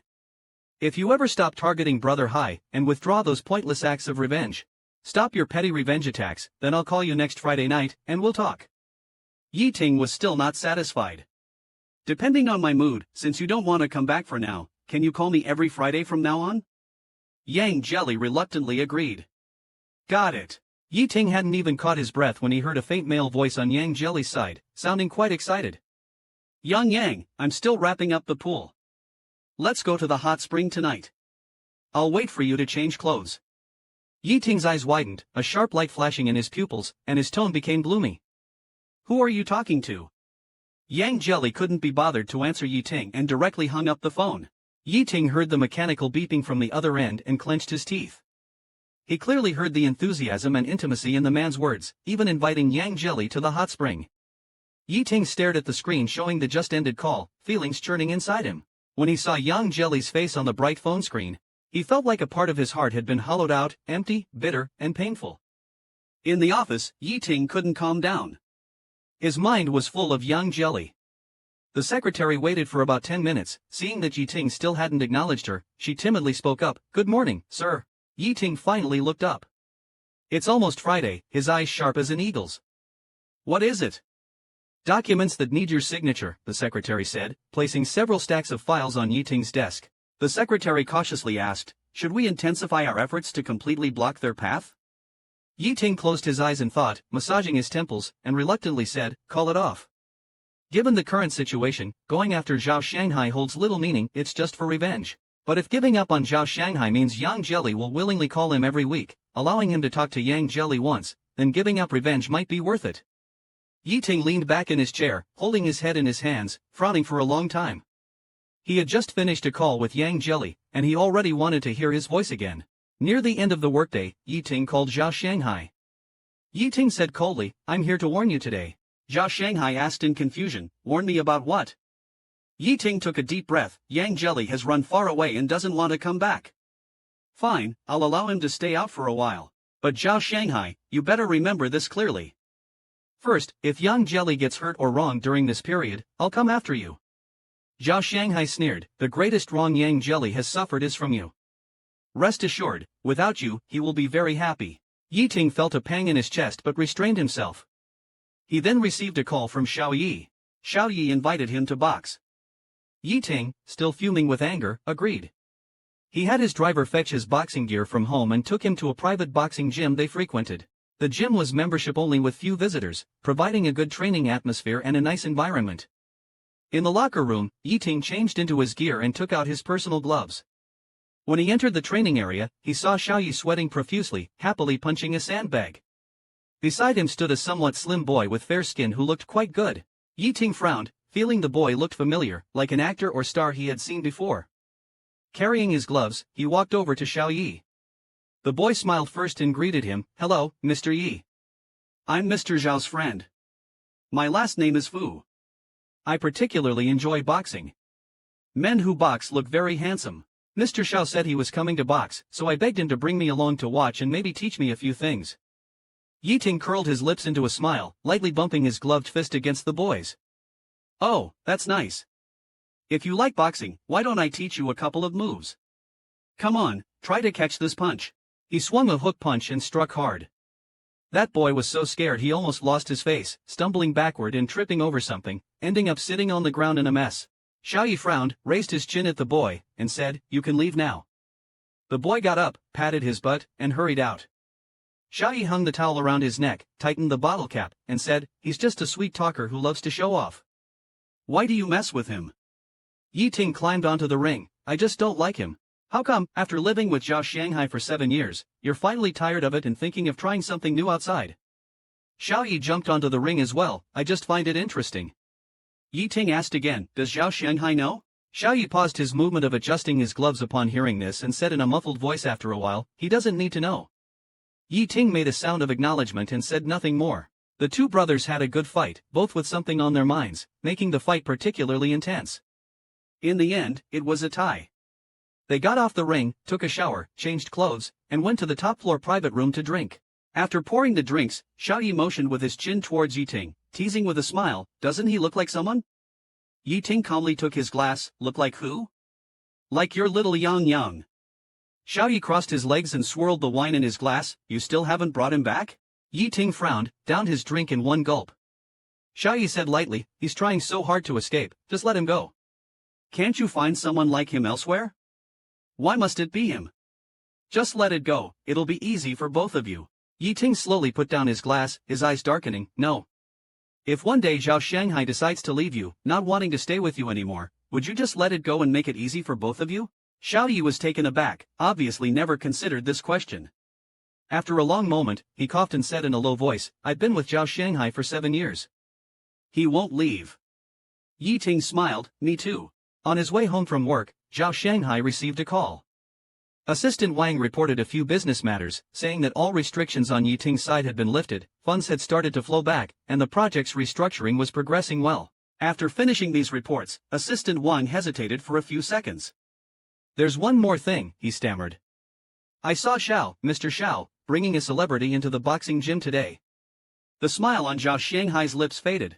After a moment, he said calmly, "I understand." Zhao Shanghai instructed calmly, "Send some people to keep an eye on things. Report to me if there's anything significant." From a distance, Zhao Shanghai saw Lele. And smiled, waving at her. After hanging up the phone, he squatted down and picked up Lele. Lele kissed Zhao Shanghai on the face and exclaimed, "Daddy, today I received a red flower as a reward from my teacher." "Look." Lele giggled, glanced around, and then looked a bit disappointed. "How come second dad didn't come?" Zhao Shanghai's smile froze a bit, but he didn't show it. Just arriving home, Zhao Shanghai found to his surprise that Xiaoyi was actually in the house and hadn't disappeared. Frowning, he asked, "Why are you here?" Putting down what he was holding and taking off his coat, Xiaoyi spoke expressionlessly, came back to change clothes. "I have a social engagement tonight." Lele pouted, looking somewhat disappointed. Zhao Shanghai couldn't bear to see Lele looking so aggrieved. He grabbed Xiaoyi's arm, softened his tone, and said, "Stay and have dinner with Lele. She has been missing you for days." Xiaoyi's Adam's apple twitched slightly. He turned his head to look at Lele, and after a moment, he walked over to her, crouched down, and rubbed her cheek. He said, "Be a good girl, Lele. Second dad really has a social engagement. It's busy. Eating with daddy is just the same." Xiaoyi's voice grew firmer, sounding somewhat displeased. "I've had social engagements too. Having dinner at home won't take much time." Xiaoyi looked at Zhao Shanghai's suddenly stern face, feeling a bit irritated inside. "I really have something to do, we'll talk next time," he said, striding towards the entryway. Just as he was about to leave, Zhao Shanghai suddenly called out to him again. Zhao Shanghai's eyes were as deep as an unfathomable sea, filled with complex and unclear emotions. His voice hoarse, he said something peculiar, "Xiaoyi, you've been part of this family for 7 years. It hasn't been easy, don't let me down." Xiaoyi's chest involuntarily trembled at that moment. He silently went out the door. When he opened the car door, for some reason, a sudden sense of guilt hit him. Yi Ting counted the days on the calendar. Yang Jelly should have called him by now. Finally, at 9, the phone rang. Yi Ting softly said in a husky voice, "Baby, I bought you a very big sheep. Do you like it?" Yang Jelly was startled by Yi Ting. Since they met again, he had never heard Yi Ting speak in such a tone. Yang Jelly cautiously asked, "What exactly do you want?" Yi Ting laughed on the other end of the phone. "You only give me one chance a week. I just want to talk to you, baby. I want to buy you lots of sheep plushies. When you come back, you could fall and it won't hurt. By the way, it's been a long time since you made pancakes for me. A few days ago, I tried making them myself, but they turned out burnt. They didn't taste right. I still want to eat the ones you make." Yang Jelly was not used to this side of Yi Ting, but he still went along with the conversation for a while. Yang Jelly was startled by Yi Ting. Yi Ting suddenly became so sentimental. When he was about to hang up, Yi Ting's breathing became heavier. He finally asked something serious. Yang, is there another man living with you now?" Yang Jelly didn't mean to hide it from him. "Yes." Yi Ting's tone became muffled and somewhat earnest. "Baby, can you not get too close to him? Don't let him hug you or touch you." Yang Jelly blinked, holding his phone not knowing what to say. His voice hoarse, he responded, "He and I are just friends." Yi Ting then smiled, That's good. In the following Friday calls, Yi Ting was uncharacteristically gentle. Yang Jelly, initially unaccustomed, gradually began to adapt. Yang Jelly suddenly found that he and Yi Ting seemed to have a lot more to talk about, speaking without the psychological pressure, feeling like it was back in their college days. Xiaoyi planned to mooch a meal at Yi Ting's house that day and was stunned by the scene inside. Seeing the floor full of little lamb plushies, Xiaoyi coughed, "Have you gone mad?" Yi Ting gave him a cold glare, "Don't step on a single lamb." Xiaoyi awkwardly changed into slippers to enter. With a sigh, Xiaoyi said, "If you really miss him that much, why not bring him back?" Yi Ting calmly replied, "Can't find him, and he doesn't want to come back." Then he suddenly looked up, expressionless, "But I won't let him go. One day, I'll make him want to come back. As long as I breathe, he's mine." Xiaoyi laughed, "You only play the good guy on the phone. Peel off the layer, and you're still that obsessively stubborn person. Just as he finished speaking, Xiaoya's phone, lying nearby, vibrated. Yi Ting glanced with the corner of his eye, noticing Xiao Fu flashing on the screen as Xiaoya's phone. Xiao Yi frowned and picked up the phone, stepping outside. It's Friday again, and as usual, Yang Jelly called Yi Ting. Before Yang Jelly could speak, Yi Ting said, "Baby, I bought a lot of your albums online." You didn't need to buy so many. On the other end of the line, Yi Ting hesitated for a few seconds, awkwardly saying, "No, I didn't buy a lot, just a few for collection."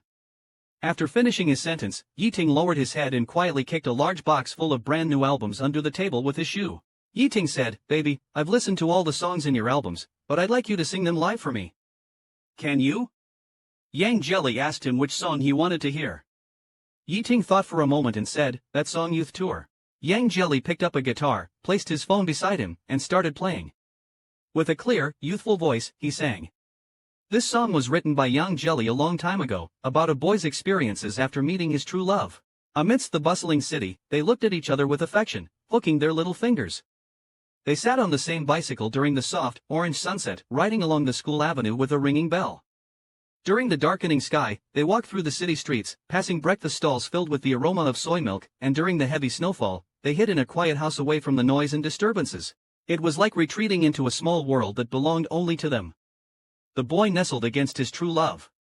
They embraced, kissed, made love, letting the snow bury the city as tranquility replaced the bustle. After the song finished, Yi Ting remained silent for a very long time. After a while, he finally spoke, Yang, is this song about you and me?" Yang Jelly gently replied, "Yes, about us during our university days." Yi Ting let out an ambiguous laugh. The phone call remained silent for a while before Yi Ting spoke again, but his voice turned hoarse, Yang. He said, Yang, if I told you I had a bit of regret, would you believe me?" Yang Jelly asked him what he regretted. "I regret that when I came back from America, I wasn't so resentful towards you. Would you have been more understanding and willing to smile at me if I had tried to understand you more? Instead of just trying to hold on to you, would I have been willing to hold your hand tightly when you reached out to me at that hotel banquet the first time? Would you have been willing to smile at me? Would you hate me as much as you do now?" Yi Ting gulped. "I still think that if I hadn't belittled you, hadn't used Xia to provoke you, hadn't thrown you out in front of everyone, and hadn't done those wrong things, would you still be as attached to me as you were in college, playful and smiling at me?" Yi Ting smiled. "Baby, I'm not forcing you. Can you honestly answer one question for me?" Yi Ting whispered, "Do you still like me a little bit?" "Not as much as before, just a little." "Do you?" Yang Jelly said softly, "Yi Ting, it's been so many years. We have both changed too much. I'm not as naive as I used to be. I used to say I wanted to be carefree all my life and live a carefree life, but society has beaten that out of me. I feel like I'm so worldly now, not the person you had in mind anymore.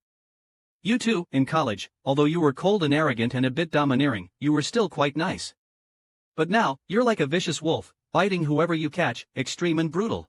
Yang Jelly hadn't finished speaking when Yi Ting interrupted heavily, Yang, I could never bear to be brutal to you."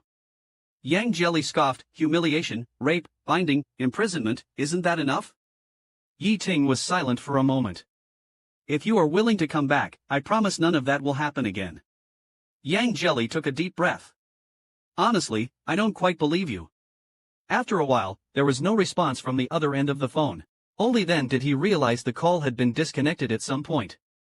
Coincidentally, his phone rang immediately after. News from the R&D department. The engineer sounded excited. "Through multiple comparisons and splicing of your call records, we successfully intercepted the correct number and located it. We have currently pinpointed several suspected addresses." The next afternoon, his personal assistant handed Yi Ting a booklet and promptly reported, "I conducted information investigations on these locations. There are 5 suspected sites in total. We can currently rule out 3, leaving 2. One is in a development zone in Haiban City. The area's economy is lagging, with many old residential buildings awaiting demolition nearby. The environment is quite poor. The other is in the suburbs, a secluded environment with only a newly built large leisure villa that stands out." The assistant opened a file and placed it in front of Yi Ting. "Regarding this villa, I also did some investigation. Jin Yuan Leisure Resort, with an investment of 23 million, was just completed this spring. The owner is named Lu Sun." Yi Ting squinted his eyes when he saw the name Lu Sun appear in his notebook. The life assistant asked, "What do you plan to do?" Yi Ting's voice sounded calm, but the fingers holding the cigarette trembled ever so slightly. Pick a few reliable people from the company. I'll pay for them to visit this resort for a few days as a benefit. He extinguished the cigarette but on Lu Sun's name expressionlessly. Watching the flame go out, the ashtray was ground into a pile of powdery cold ash. Only then did Yi Ting smile and said softly, he better not have any other intentions. The people sent by Yi Ting arrived at the resort the next day. They, like the most ordinary and normal tourists, checked in and toured around. Additionally, another person was also keeping an eye on Yang Jelly. The scene shifts to this person being Yi Fan, Yi Ting's brother.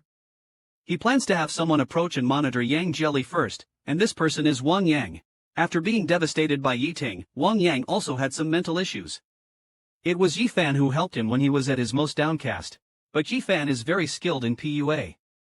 He not only physically tormented Wang Yang but also verbally told him that he was the only one who helped Wang Yang and would treat him well in the future, among other things. This made Wang Yang both fearful and grateful towards Yi Fan psychologically, so Wang Yang never dared to refuse Yi Fan's orders. Yi Ting finally received an email from them. When he opened it, a series of photos popped up on the screen. The photos looked like they were taken secretly, they were poorly focused and somewhat blurry. Yi Ting scrutinized the photos for a long time and noticed Lu Sun, who was smiling brilliantly next to Yang Jia. Lu Sun touched Yang Jia's arm. Yang Jia's face wore a smile, his dimples slightly visible along with his small canine teeth. He picked up a pair of scissors and started cutting from the bottom up, snipping away until he completely separated the figures of Lu Sun and Yang Jia. He crumpled up Lu Sun's part into a ball and threw it into the trash can. Just then, his phone rang. The already frantic Yi Ting shouted, asking who it was. He picked up the phone from the desk and saw it was a message from employee Shaoli, stating that Mr. Yang and Lu Sun had gone out together. Seeing this message made Yi Ting even more furious. He then replied to Shaoli, asking him to detail what they had been doing together these past few days. Shaoli replied saying they had been dining together often. They had spent time together at a hot springs a few days ago and took nightly walks by the lake behind the hills. The more Yi Ting read, the colder his heart felt. Eventually, he couldn't hold back and smashed his phone. Jealousy had completely clouded Yi Ting's reason, filling his mind with images of Yang Jia being intimate with another man. Yi Ting can't stand it anymore, he decided he must go in person, otherwise his wife might run off with someone else. Wang Yang, secretly relieved, finally found Yang Jelly alone and could take him back to complete his task. Wang Yang quietly approached Yang Jelly from behind, about to knock him out, when he heard him muttering to himself, ever since I quit being an entertainer, I've let myself go. If Li De and Li Er find out, they'll definitely laugh at me. Upon hearing the words Li De, Wang Yang suddenly stopped what he was doing, reminded of the times he was bullied. It was Li De who stood up to protect him. Li De was the only one who treated him as a person after he left the entertainment industry. Wang Yang, looking at Yang Jelly in front of him, thought he is Li De's best friend, I shouldn't harm him. But then he remembered Yi Fan's terrifying methods of punishment. Wang Yang didn't know what to do. Yi Ting made a call to his administrative assistant, his tone cold and commanding, I won't be in the office for the next 3 days. Call me if anything comes up. But remember one thing, don't let anyone know I'm out, especially Zhao Shanghai. After giving these instructions, he hung up and looked at Yang Jelly's photo on the screen, murmuring softly. After hanging up, he looked at the picture of Yang Jelly on the screen and softly said, Baby, I am very close to you now. Can you feel it? I miss you, do you know that? At this moment, he heard someone talking. Yeting looked over and saw Lu Sun with his arm around Yang Jelly's shoulder. The two were very close, chatting and laughing happily. Lu Sun also smiled at Yang Jelly, placing his arm around Yang Jelly's shoulder. Their shadows were elongated by the sunset, merging together seamlessly. Yeting hurriedly rolled up the car window. Yeting squinted his eyes and tightened his grip on the leaf, his knuckles popping. All this time, Yang Jelly had rarely smiled so happily at him. When he was by his side, being hugged, it was out of resignation and numbness rather than willing acceptance and joy. On the other side, Yang Jelly returned to his bedroom after a walk and took a shower. Remembering that it was Friday, he called Yi Ling. As soon as the call connected, Yeting answered, his previously cold demeanor instantly becoming gentle. Yeting, acting as if nothing had happened, chatted with Yang Jelly for a bit. Baby, Yang Jelly said happily, did you go to work? The sunset today was beautiful. Did you see it? Thinking about how close Yang Jelly and Lu Sun were earlier, Yeting replied nonchalantly, yes, I saw it. The sun was nice, but a bit glaring. Yi Ling was spilling his grievances. Yang Jelly, not understanding, said, you looked at the sun? Yeting's mood improved slightly, you care about me. As the atmosphere gradually lightened, Ying suddenly fell silent for a few seconds and asked, "Baby, do you still like me?" The previously relaxed tone of Yang Jelly immediately became serious. "You have asked this question many times, but you've never answered me directly." Ting took a deep breath, gave a bitter smile, and said, "Give me an answer, baby, please. Just say something, okay?" Yang Jia was silent for a long time, finally sighed softly and said, "The happiest years of my life were those spent with you. Even if things have changed, I will never forget how you were back then." Ting breathed deeply, his voice hoarse as he pressed on, "So, are you willing to come back now?" He quickly added, "Don't be afraid, and don't rush to deny it. As long as you come back, I'll treat you very well." Yang Jia listened for a long time, then finally replied softly, "Let's talk about it later." Ting, with a suppressed tone, asked, "Tell me the truth, are you just scared of me or is it because of the man who's now by your side that you don't want to come back?" "He's just a friend, nothing more," Yang Jia said, his voice growing heavier. It took a while before he spoke again, trying to keep his voice even. "Ting, did you call today just to pester me about this and start a fight?" Ting paused, softened his voice, and gently said, "Baby, I just want you to come back." Yang Jia didn't respond. After a while, Ting heard him gently hang up the phone. Ting put away his phone, looked at the cold night sky and the dark low clouds, feeling a fire burning in his chest. Ting returned home and drank sullenly alone. Xiaoyi joined him for a while but couldn't stand it anymore and stopped Ting's hand from pouring more drink. "Ting, stop, that's enough." Xiaoyi snatched the bottle and sighed, "If you want to drink, don't gulp it down like that. What's gotten into you today?" With a slightly drunken gaze, Ting's eyes were cold. He grabbed Xiaoyi's arm and asked hoarsely, "What does he need to trust me?" Xiaoyi asked, "Who? Who do you want to trust you?" "Yang Jia?" With alcohol on his breath, Ting chuckled. The alcohol surged to his head, and his words became jumbled and confused. "There was once a soft and tender lamb. When it first saw me, it smiled at me and wanted to come closer. Sadly, I was too resentful towards it then. I wanted to get my revenge, make it suffer, then take it back and wait for it to yield. Only then would I treat it well." Xiaoyi patted Ting's shoulder and comforted him, "It's okay, it's all over." Ting lowered his head and suddenly asked in confusion, "Xiaoyi, tell me, how can I make him believe me so he can overcome the psychological shadows I've left on him?" Xiaoyi, who never understood emotional matters, half-dragged the half-drunk Ting to a place where he couldn't see any alcohol. Ting was dead drunk. Without even taking off his clothes, he kicked off his shoes and collapsed onto the bed. Xiaoyi sighed and took off Ting's jacket with some effort, planning to make him some hangover soup or something. Ting turned his head, his drunken eyes fixated on a huge plush sheep in the corner of the bed. He squinted and hoarsely called out, "Sheep." In his daze, he seemed to see Yang Jelly's face through the sheep. "You finally decided to come back," Ting said as he fiercely hugged the sheep, smiling with his eyes closed. "You're back now. You can never leave again. I won't let you escape again, baby." He hugged it tighter and gritted his teeth, "No more leaving. No more running away, don't be afraid of me." Ting's fingers trembled as he pulled his leather belt from his waist, his eyes reddened. "You won't escape again." He grabbed the belt and wrapped it tightly around the sheep. As his fingers touched the cold buckle, ready to lock it, he suddenly paused. After a while, his whole body shook, and he hurriedly loosened the belt and threw it aside. No more tying," Ting said in a panic, "I won't tie you up anymore." Still holding the plush in his arms, Ting mumbled to it until late into the night. Exhausted, he finally closed his eyes and fell into a deep sleep. Even in sleep, he continued to hold the sheep tightly. After settling Ting, Xiaoyi went outside where Fu Zhoming was already waiting for him. Fu Zhoming asked Xiaoyi, "Is President Yi heartbroken?" Xiaoyi was most annoyed by such vague probing, especially since the other party wanted to pry into his good friend's private matters through him. It made him feel quite disgusted, so he responded rather bluntly, "Don't ask what you shouldn't." Fu Zhoming seemed a bit embarrassed, and after a moment of silence, he forced a couple of laughs and said, "Got it." The atmosphere in the car was tense for a while. Fu Zhoming broke the silence again, smiling as if nothing had happened. "So, President Xiao, does what you promised me last time still count?" Xiaoyi looked out the window. "What is it, a movie?" Fu Zhoming's smile remained. "A film I'm in is going to be released at the end of the month. The movie I starred in is going to be released at the end of the month. Mr. Xiao, you promised me last time to go watch it with me. A promise is a promise, no going back on your word." Xiaoyi furrowed his brows, just about to speak when his phone vibrated. The screen lit up with a WeChat message from Zhao Shanghai sent a second ago. Xiaoyi opened WeChat to see the message, another nag about getting home soon after he's done. To drink less, and to be safe on the road. Xiaoyu replied with an MHM and turned off the screen. Xiaoyu looked at the passing scenery outside the car window and replied in a dull tone after a while, "Got it, thank you, Mr. Xiao." Then, regarding Yang Jelly's situation the next day. Yang Jelly was already immersed in the joy of counting money, proudly saying that he didn't expect his album to be so popular.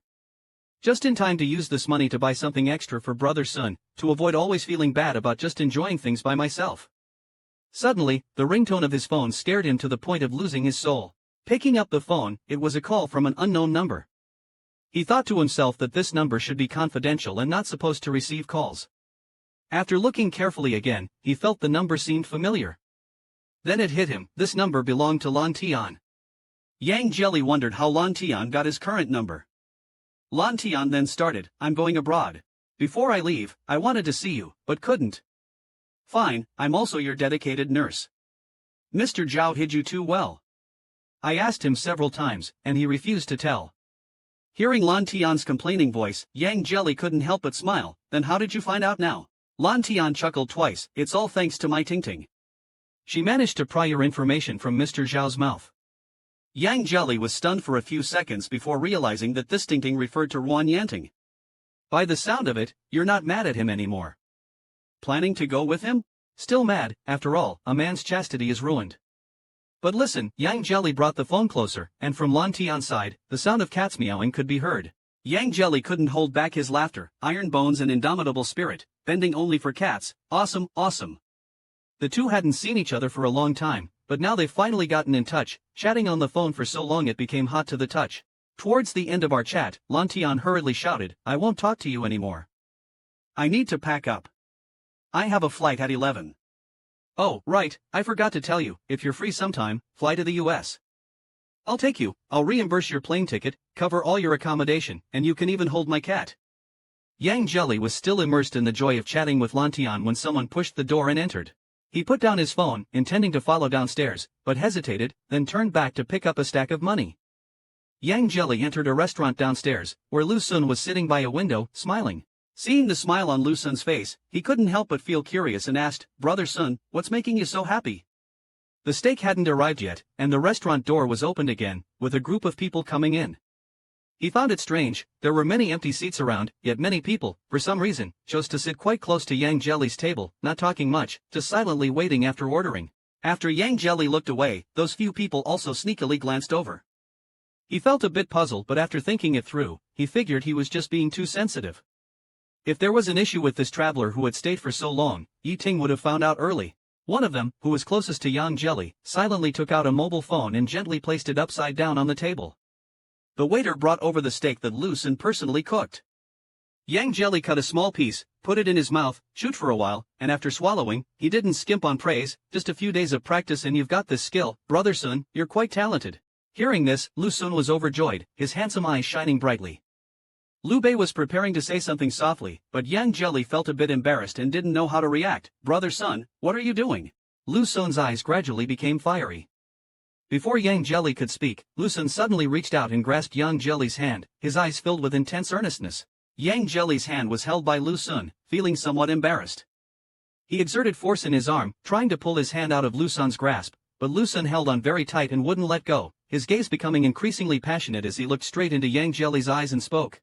"Spending time with you, I've realized that I really like your personality. Seeing your genuine smile makes me happy too. I love this feeling." So, Lu Sun paused here, took a deep breath, and looked at me intently. "I know you're single now, so I wanted to ask, if you're willing, can we, maybe, give it a try?" The person closest to Yang Jia had his phone on the table, the screen still lit and the call ongoing. Yi Ting heard all of this, anxious and restless, waiting for Yang Jia's response. Yang Jia looked down, silent for a moment before responding. "Sorry, Brother Sun, I don't feel the same way." At these words, Yi Ting's face broke into a relieved smile.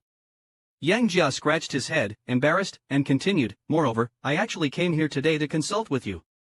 I wasn't planning to make a decision so quickly, but after this incident, it's awkward to stay any longer." Hearing this, Lu Sun panicked a bit. "Did I scare you off? Why do you have to leave?" Yang Jia couldn't tell the truth. It wasn't right to say she was just avoiding temporarily and would come back after things cooled down. "Also, thank you for covering these expenses during this time. I hope you can accept this," she said, handing him a money bag. Yang Jia got up to leave, with Lu Sun following behind. Friday evening came, and as usual, Yang Jia called. This time, Yi Ting talked with him for half an hour. They tacitly avoided the previous topic.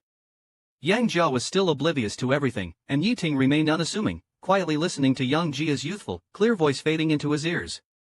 By the end of the conversation, Yi Ting, with her raspy voice, smiled and said, "Baby, you might not know, but this house has become particularly great." Yang Jelly also casually asked him back, "What makes it good?" Yi Ting pondered for a moment and said, "The atmosphere is great, it's comfortable to live in, fully equipped, everything you like is here. It's suitable for health preservation, gardening, keeping cats, and, right, it's even more suitable for keeping you." Yang Jelly's face turned red all at once. "What nonsense are you talking about?" Yi Ting laughed deeply, his smile seemed to carry a profound meaning. Yang Jelly pouted. "Yang Jelly, what does it matter to me how well you decorate your house?" "Nonsense." Before Yang Jelly could understand the meaning of Yi Ting's words, he heard the beep of the call being hung up. It was the first time Yi Ting had hung up the call on his own, which surprised Yang Jelly. After hanging up, Yi Ting put down his phone and sat in the dark, lighting up another cigarette. He was barefoot on the fluffy carpet, with a cat toy by his side and the sound of Yang Jelly's album playing from the speakers on the bookshelf. A faint smile lingered on his lips as he talked to himself, calling her a silly lamb. "If Lu Sin is making his move on you, would I just let you stay there? Wait for me to pick you up next Monday and bring you home. You'll always have a home." On Saturday night, Yi Ting organized a dinner party, and Zhao Shanghai was among the invitees. After it ended, the group staggered out of Nandong, a bit tipsy. Zhao Shanghai found it strange that Yi Ting, who had organized the gathering, left early, leaving only his assistant to mingle. Yi Ting's assistant, staggering and barely able to walk straight, bumped into Zhao Shanghai, who quickly steadied him. He then stuffed the assistant into a waiting taxi, internally criticizing how Yi Ting's assistant drank too much for someone so young and should have been more careful.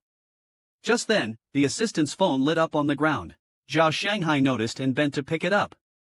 He had no intention of snooping, but a glance at the screen made him freeze. There was a new message saying, "Here's Mr. Yang's photo for today." Zhao Shanghai's heart skipped a beat, realizing Yi Ting had found Yang Jelly. He took a moment to calm down before throwing the phone back to the assistant and waiting for the taxi to leave.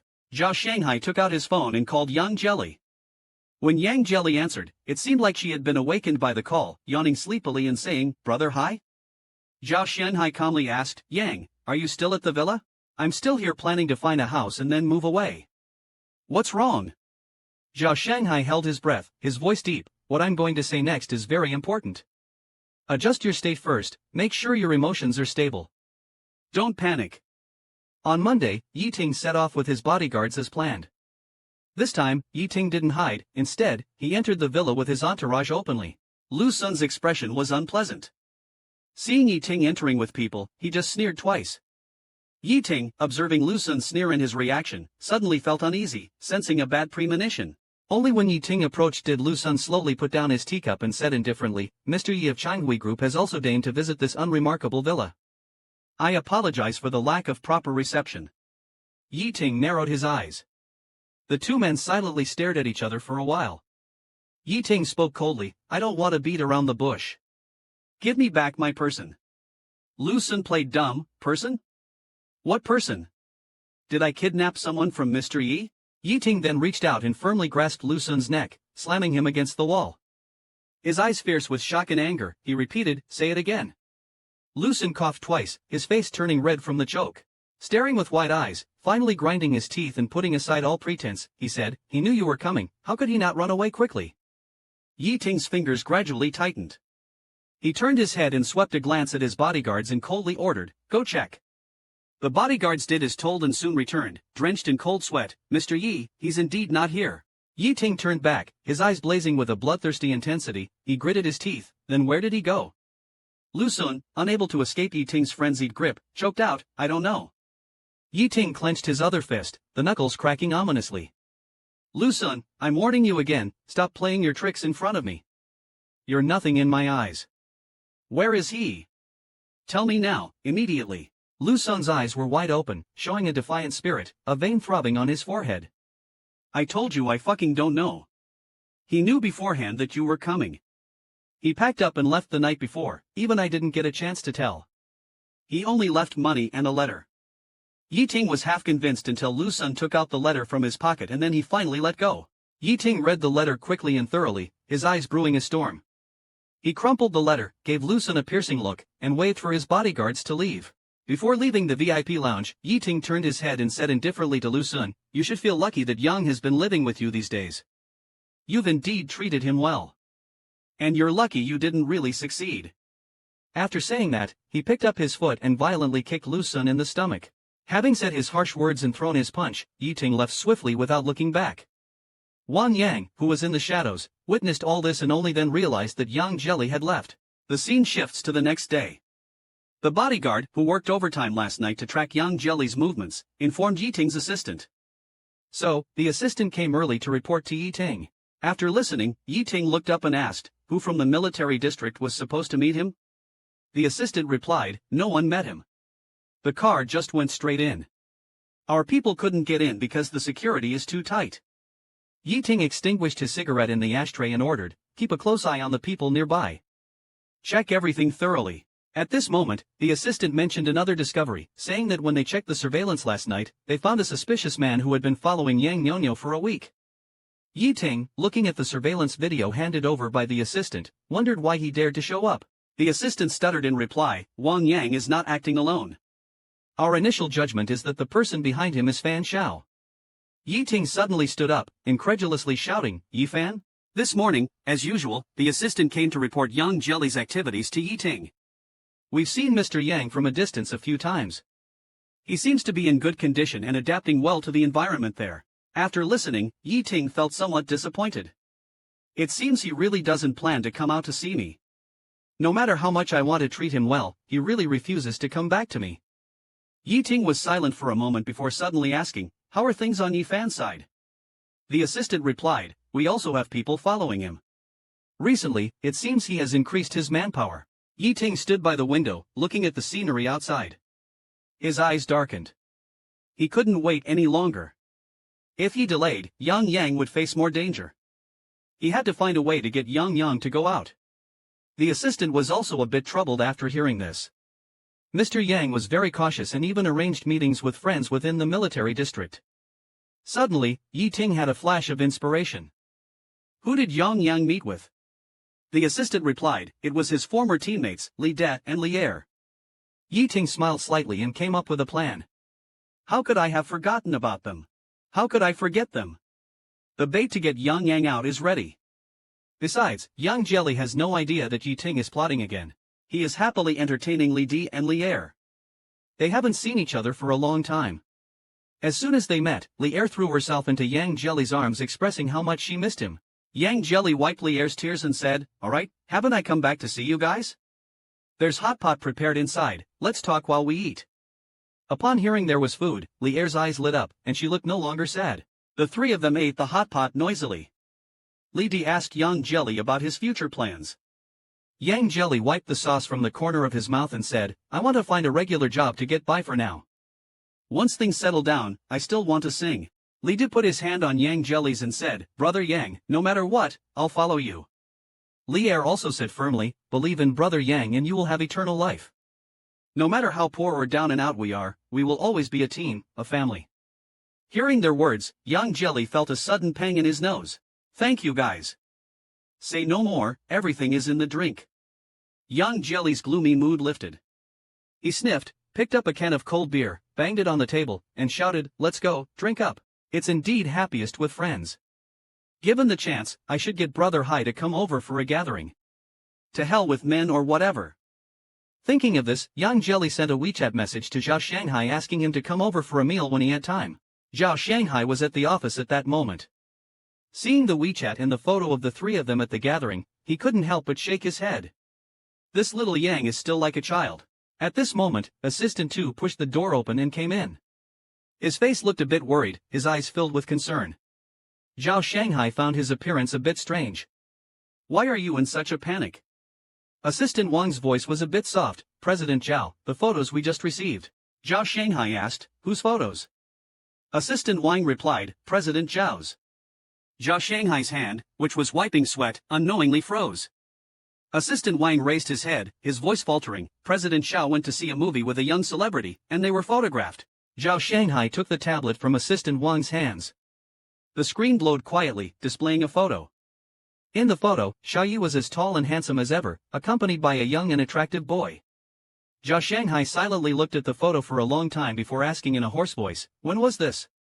Assistant Wang whispered, "It was taken last night." Zhao Shanghai nodded, recalling last night. He had been in the study helping Lele with homework until 10 o'clock, then took care of Lele until he fell asleep. Seeing that Xiao Yi had not returned, he made a pot of hangover soup in the kitchen and went to bed reassured. Before sleeping, he sent a message to Xiao Yi, asking if the social engagement had ended, advising him not to get drunk and to come home early. Informing him that there was hangover soup in the kitchen. Xiao Yi only replied with 2 words, "Busy now." So this is what kept him so busy. Assistant Wang looked at him with concern, "President Zhao, are you alright?" Zhao Shanghai smiled calmly and shook his head, "You can go now. Come to pick me up at 8 in the evening." Zhao Shanghai walked around the home he had lived in for 7 years. He touched the warm-colored wallpaper, his fingers gently caressing the family portrait of the 3 of them, all with bright and warm smiles. Holding the photo, he seemed to linger and gaze at it for a long time, then let out a light laugh and placed the photo face down. After all this, he took out his phone and sent a message to Xiao Yi, 7:30 p.m., "Come home. I have something to discuss with you." The clock's hands slowly moved towards 7:30. Zhao Shanghai had long been sitting on the sofa, waiting, thinking that it was time to put an end to everything. Soon, Xiao Yi walked in from outside. Zhao Shanghai looked up at him, "You're late." A hint of impatience flashed across Xiao Yi's face, "Just speak, I have plans later." Zhao Shanghai stood up, his expression unchanging, "Don't worry, I'll leave after I've spoken." "What do you mean?" "From now on, I won't interfere with your plans anymore." Xiao Yi was stunned, not understanding his meaning. Zhao Shanghai, after a moment of silence and determination, walked up to Xiao Yi, looked up at the man he had loved for 7 years, and said without dragging his feet, "Xiao Yi, let's break up." Xiao Yi's brows furrowed, somewhat in disbelief. "What did you say? Break up with me? Why?" Zhao Shanghai lifted his phone in front of Xiao Yi, showing a photo of Xiao Yi and Fu Zhongming that had been taken. Xiao Yi looked at it and didn't take it seriously, thinking Zhao Shanghai was just jealous and throwing a tantrum over this.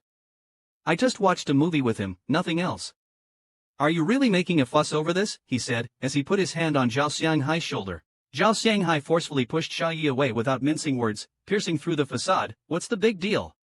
Should we wait until we catch you in the act to say it's something? Xiao Yi, neither of us are fools. The nature of your relationship with Fu Zhongming is clear to everyone."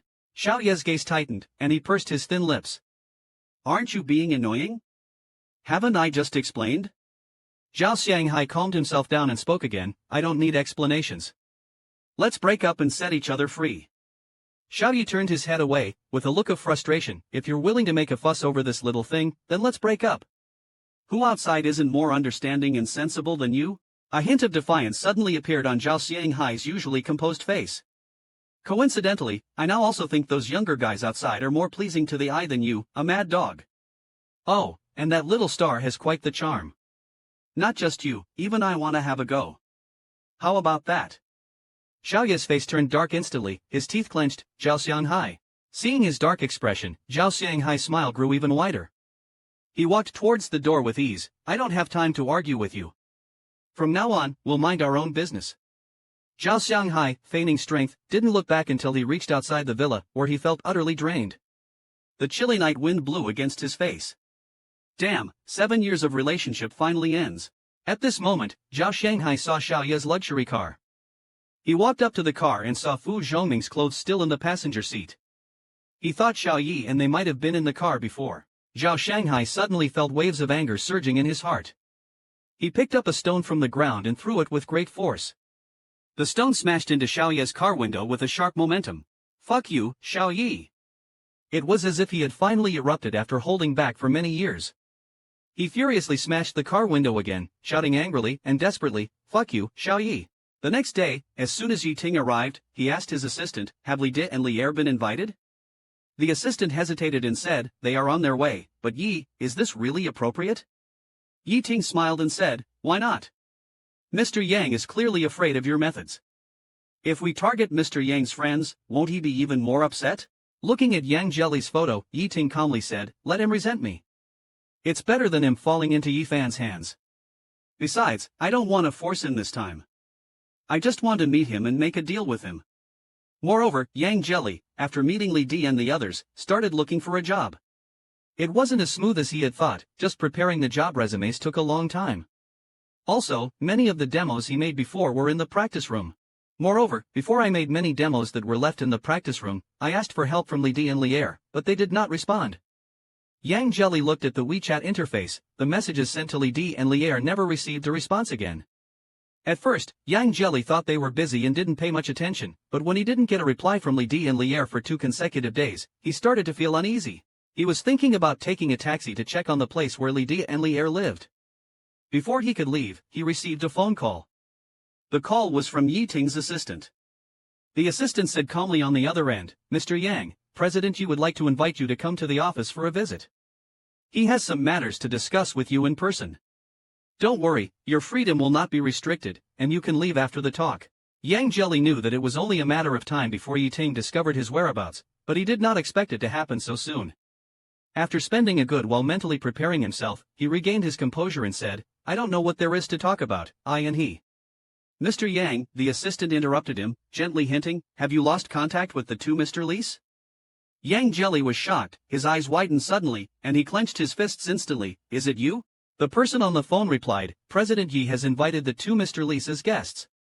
Yang Jelly's breath halted, and his vision darkened. He agitatedly stood up. His whole person was like being thrown into a hot pot, restless. After so long, he didn't expect Yi Ting to still be able to force him to show himself in this way. As he was frantically thinking about how to respond, the assistant said, "Please think it over carefully, we await your arrival." The call ended. Yang Jelly held the buzzing phone, feeling as if his soul had been drawn out, and he slumped onto the sofa. The next day, with red eyes and a bowed head, he went out, hailed a taxi, and prepared to go to Yi Ting's company. After running away for so long, he was going to meet Yi Ting again. The assistant led him into the room, and Yang Jelly's eyes brightened when he saw a little lamb doll. The assistant smiled and said, "This is a gift President Yi wanted to give you." As Yang Jelly was staring blankly at the lamb, the assistant brought over a cup of sweet and fragrant milk sago soup, as instructed by President Yi. Yang Jelly, looking at the steaming milk sago soup, asked with a hoarse voice, "Where is he?" "Mr. Yi is in a meeting. He will come over right after. Please wait a moment." Yang Jelly nodded, took a deep breath, and waited for about 20 minutes. He started to feel a bit uneasy and got up to walk around Yi Ting's office. There wasn't much to see, except for a photo on Yi Ting's desk that caught his attention. He remembered this photo was taken in their freshman year. At that time, he was openly and secretly chasing after Yi Ting and finally got a response. The night they confirmed their relationship, they went to a concert. Initially, both of them stood straight, but at the moment the shutter clicked, Yi Ting lowered his head and gently kissed the corner of Yang Jelly's mouth. In the dark night amidst the bustling crowd, this scene, filled with surprise, joy, and love, was forever captured in the photo. Just as Yang Jelly was engrossed in the photo, a pair of hands suddenly wrapped around his waist from behind. Just like how Yi Ting suddenly lowered his head to kiss Yang Jelly back then, this time Yi Ting tightly embraced Yang Jelly from behind. Hearing Yi Ting's heartbeat, Yang Jelly gradually calmed down. With a hoarse voice, he said, "You finished your meeting?" Yi Ting nodded, buried his head in Yang Jelly's neck, and stayed silent, relishing in Yang Jelly's scent. After a while, he gently kissed Yang Jelly's neck and whispered in a low voice, "Baby, I miss you so much." "Did you know that?" Yang Jelly's body trembled slightly. He slowly pushed Yi Ting away, turned around, and looked at Yi Ting's face. Yi Ting kept staring at Yang Jelly, as if he could never get enough. Feeling a bit uneasy from Yi Ting's gaze, Yang Jelly asked, "What do you want this time?" Yi Ting's Adam's apple moved.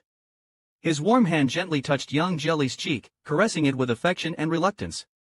In his tone, there was a barely noticeable sigh and grievance as he said, "You speak so bluntly the moment you start. You don't even say you miss me."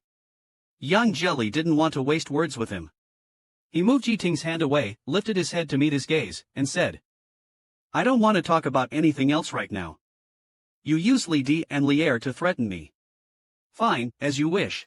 I'm here now, just tell me straight how you want to torment me this time. But before that, I need to make sure nothing happened to Li Di and Lier."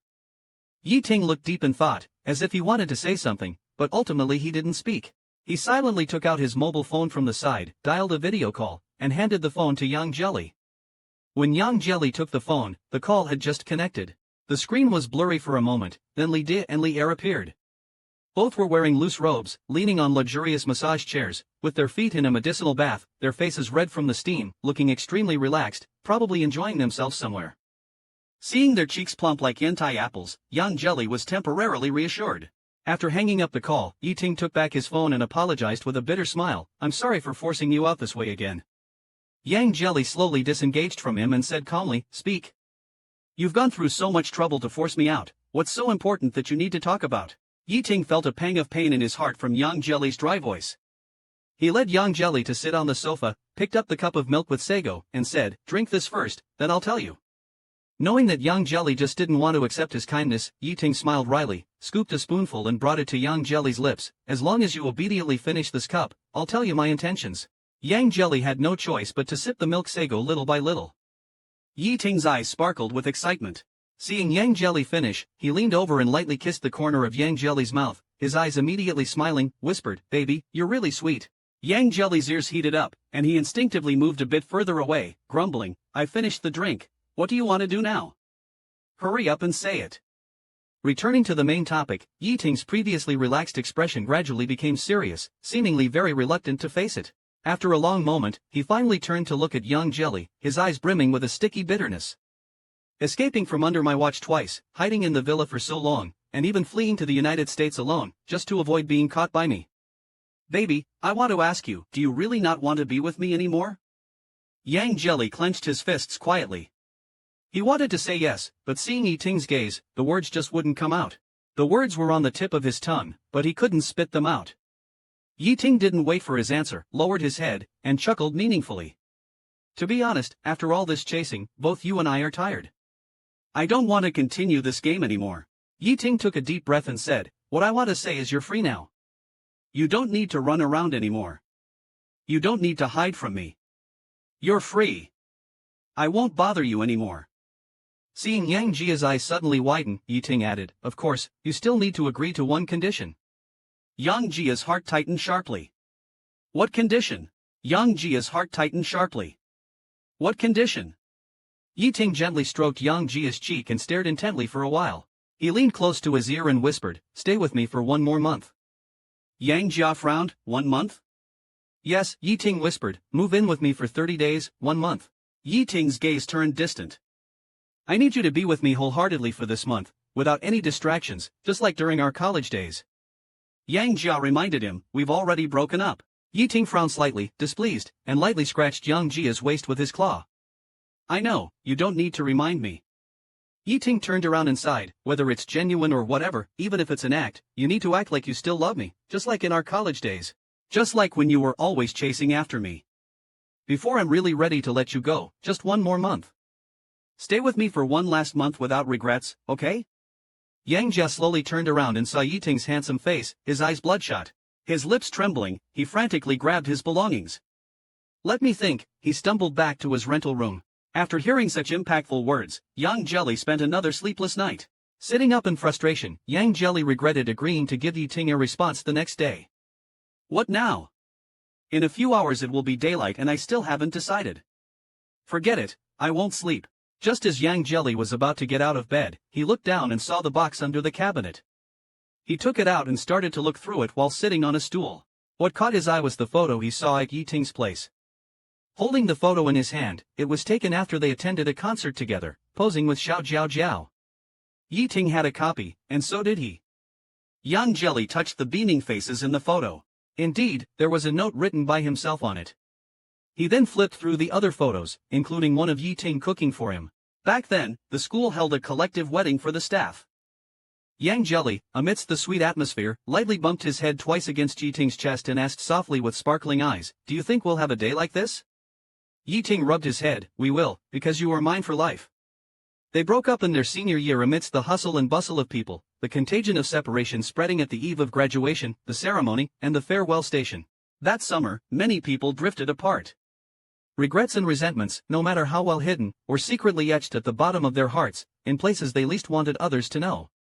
Yang Jelly stroked the photo, his nose tingling with sadness, tears flowing involuntarily. It wasn't just Yiting who felt regret, Yang Jelly felt the same. Nevertheless, he agreed to the 1-month pact.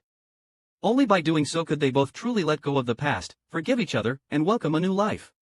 No one knows whether tomorrow or an accident will come first. Yang Jelly had just decided to agree to Yiting's 30-day agreement, but someone was scheming against him in secret. The scene shifts to Wang Yan curled up on the ground, repeatedly saying he's starving.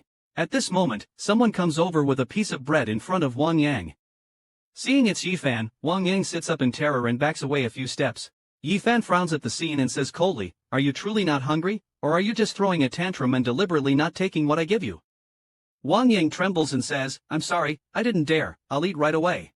Saying this, he takes the bread and gulps it down hastily, fearing Yifan would punish him if he moved slowly. Yifan rubs Wang Yang's head and says, "That's my good Yang Yang. How does it feel to be hungry? These punishments are all your own doing." Yifan looks at Wang Yang sternly and continues, "If it weren't for your failure at Gingyuan Villa, we would have caught Yang Jelly by now. However, I'm reluctant to be too harsh on you, so I'm giving you another chance to make up for it." Wang Yang anxiously shouts, "I'll do anything as long as I'm not punished." Yifan looks down at him, "I want you to go to Yang Jelly's rented place and lure him out, knock him out, and quietly bring him back. This time I'll arrange for help." He leans into Wang Yang's ear and whispers a threat, "Yang Yang, this is our last chance. If you fail, you know what will happen." Wang Yang shivers and says, "I'll get it done." Yifan curls his lips into an evil smile, "Good boy." Meanwhile, the targeted Yang Jelly is packing his clothes.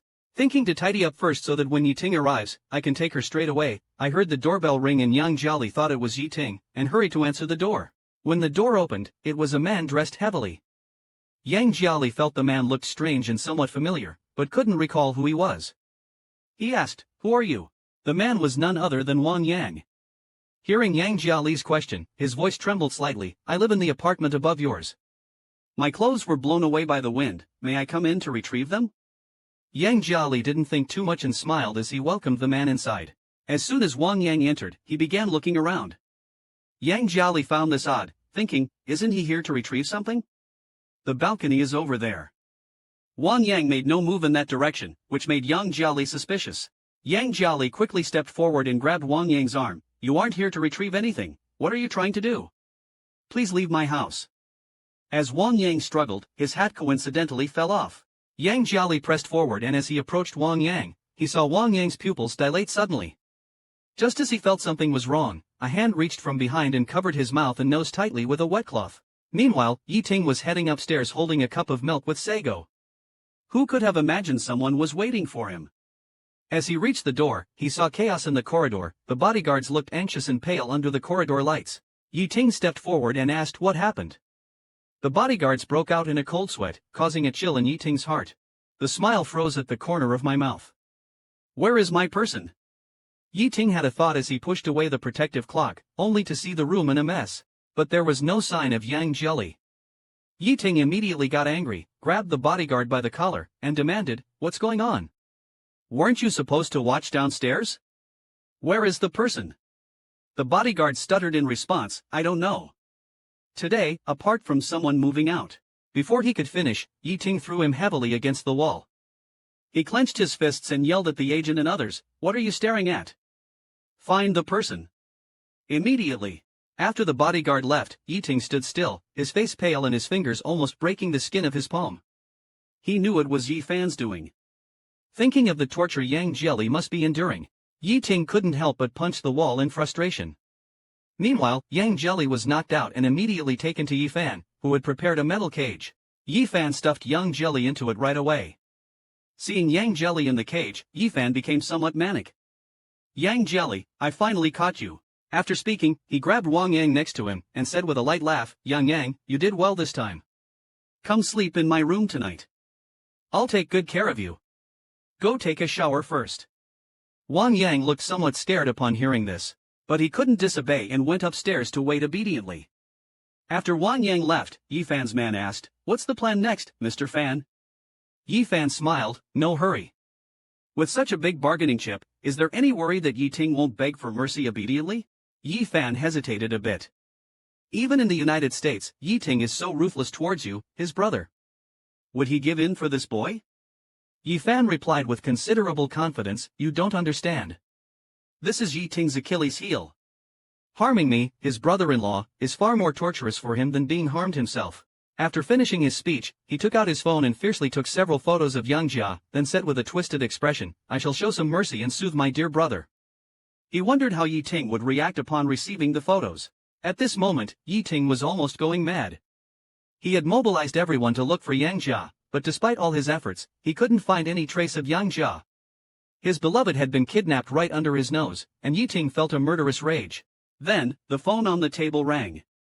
Yiting's breath hitched, and his fingers opened the phone faster than his brain could think. What appeared on the screen was a photo of Yang Jia locked in a cage. Yiting's eyes turned blood red, like a fierce beast pushed to the edge. Just then, the phone rang again. It was Yi Fan calling. Yiting's eyes suddenly turned icy cold, and he said sternly, "Yi Fan, give him back to me right now." Yi Fan laughed out loud, then casually said, "Why the rush? Miss me that much?" Yiting didn't want to waste words with him and directly demanded, "Where did you take him?" Yi Fan laughed teasingly, "Is that how you ask for a favor? Let me teach you.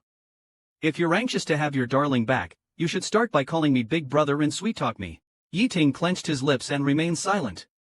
Yi Fan sighed, "Too bad you won't call me that." Yiting coldly said, "Cut the nonsense. What do you want?" Yi Fan smiled, "Since you're not sincere now, let's talk some other time. I'll take care of your sweetheart first. I hope he doesn't end up hating me like you do." After saying that, she hung up immediately, constantly complaining to herself, "My own wife is in their hands, yet they still talk so tough. It seems I need to do something to make Yiting realize his place."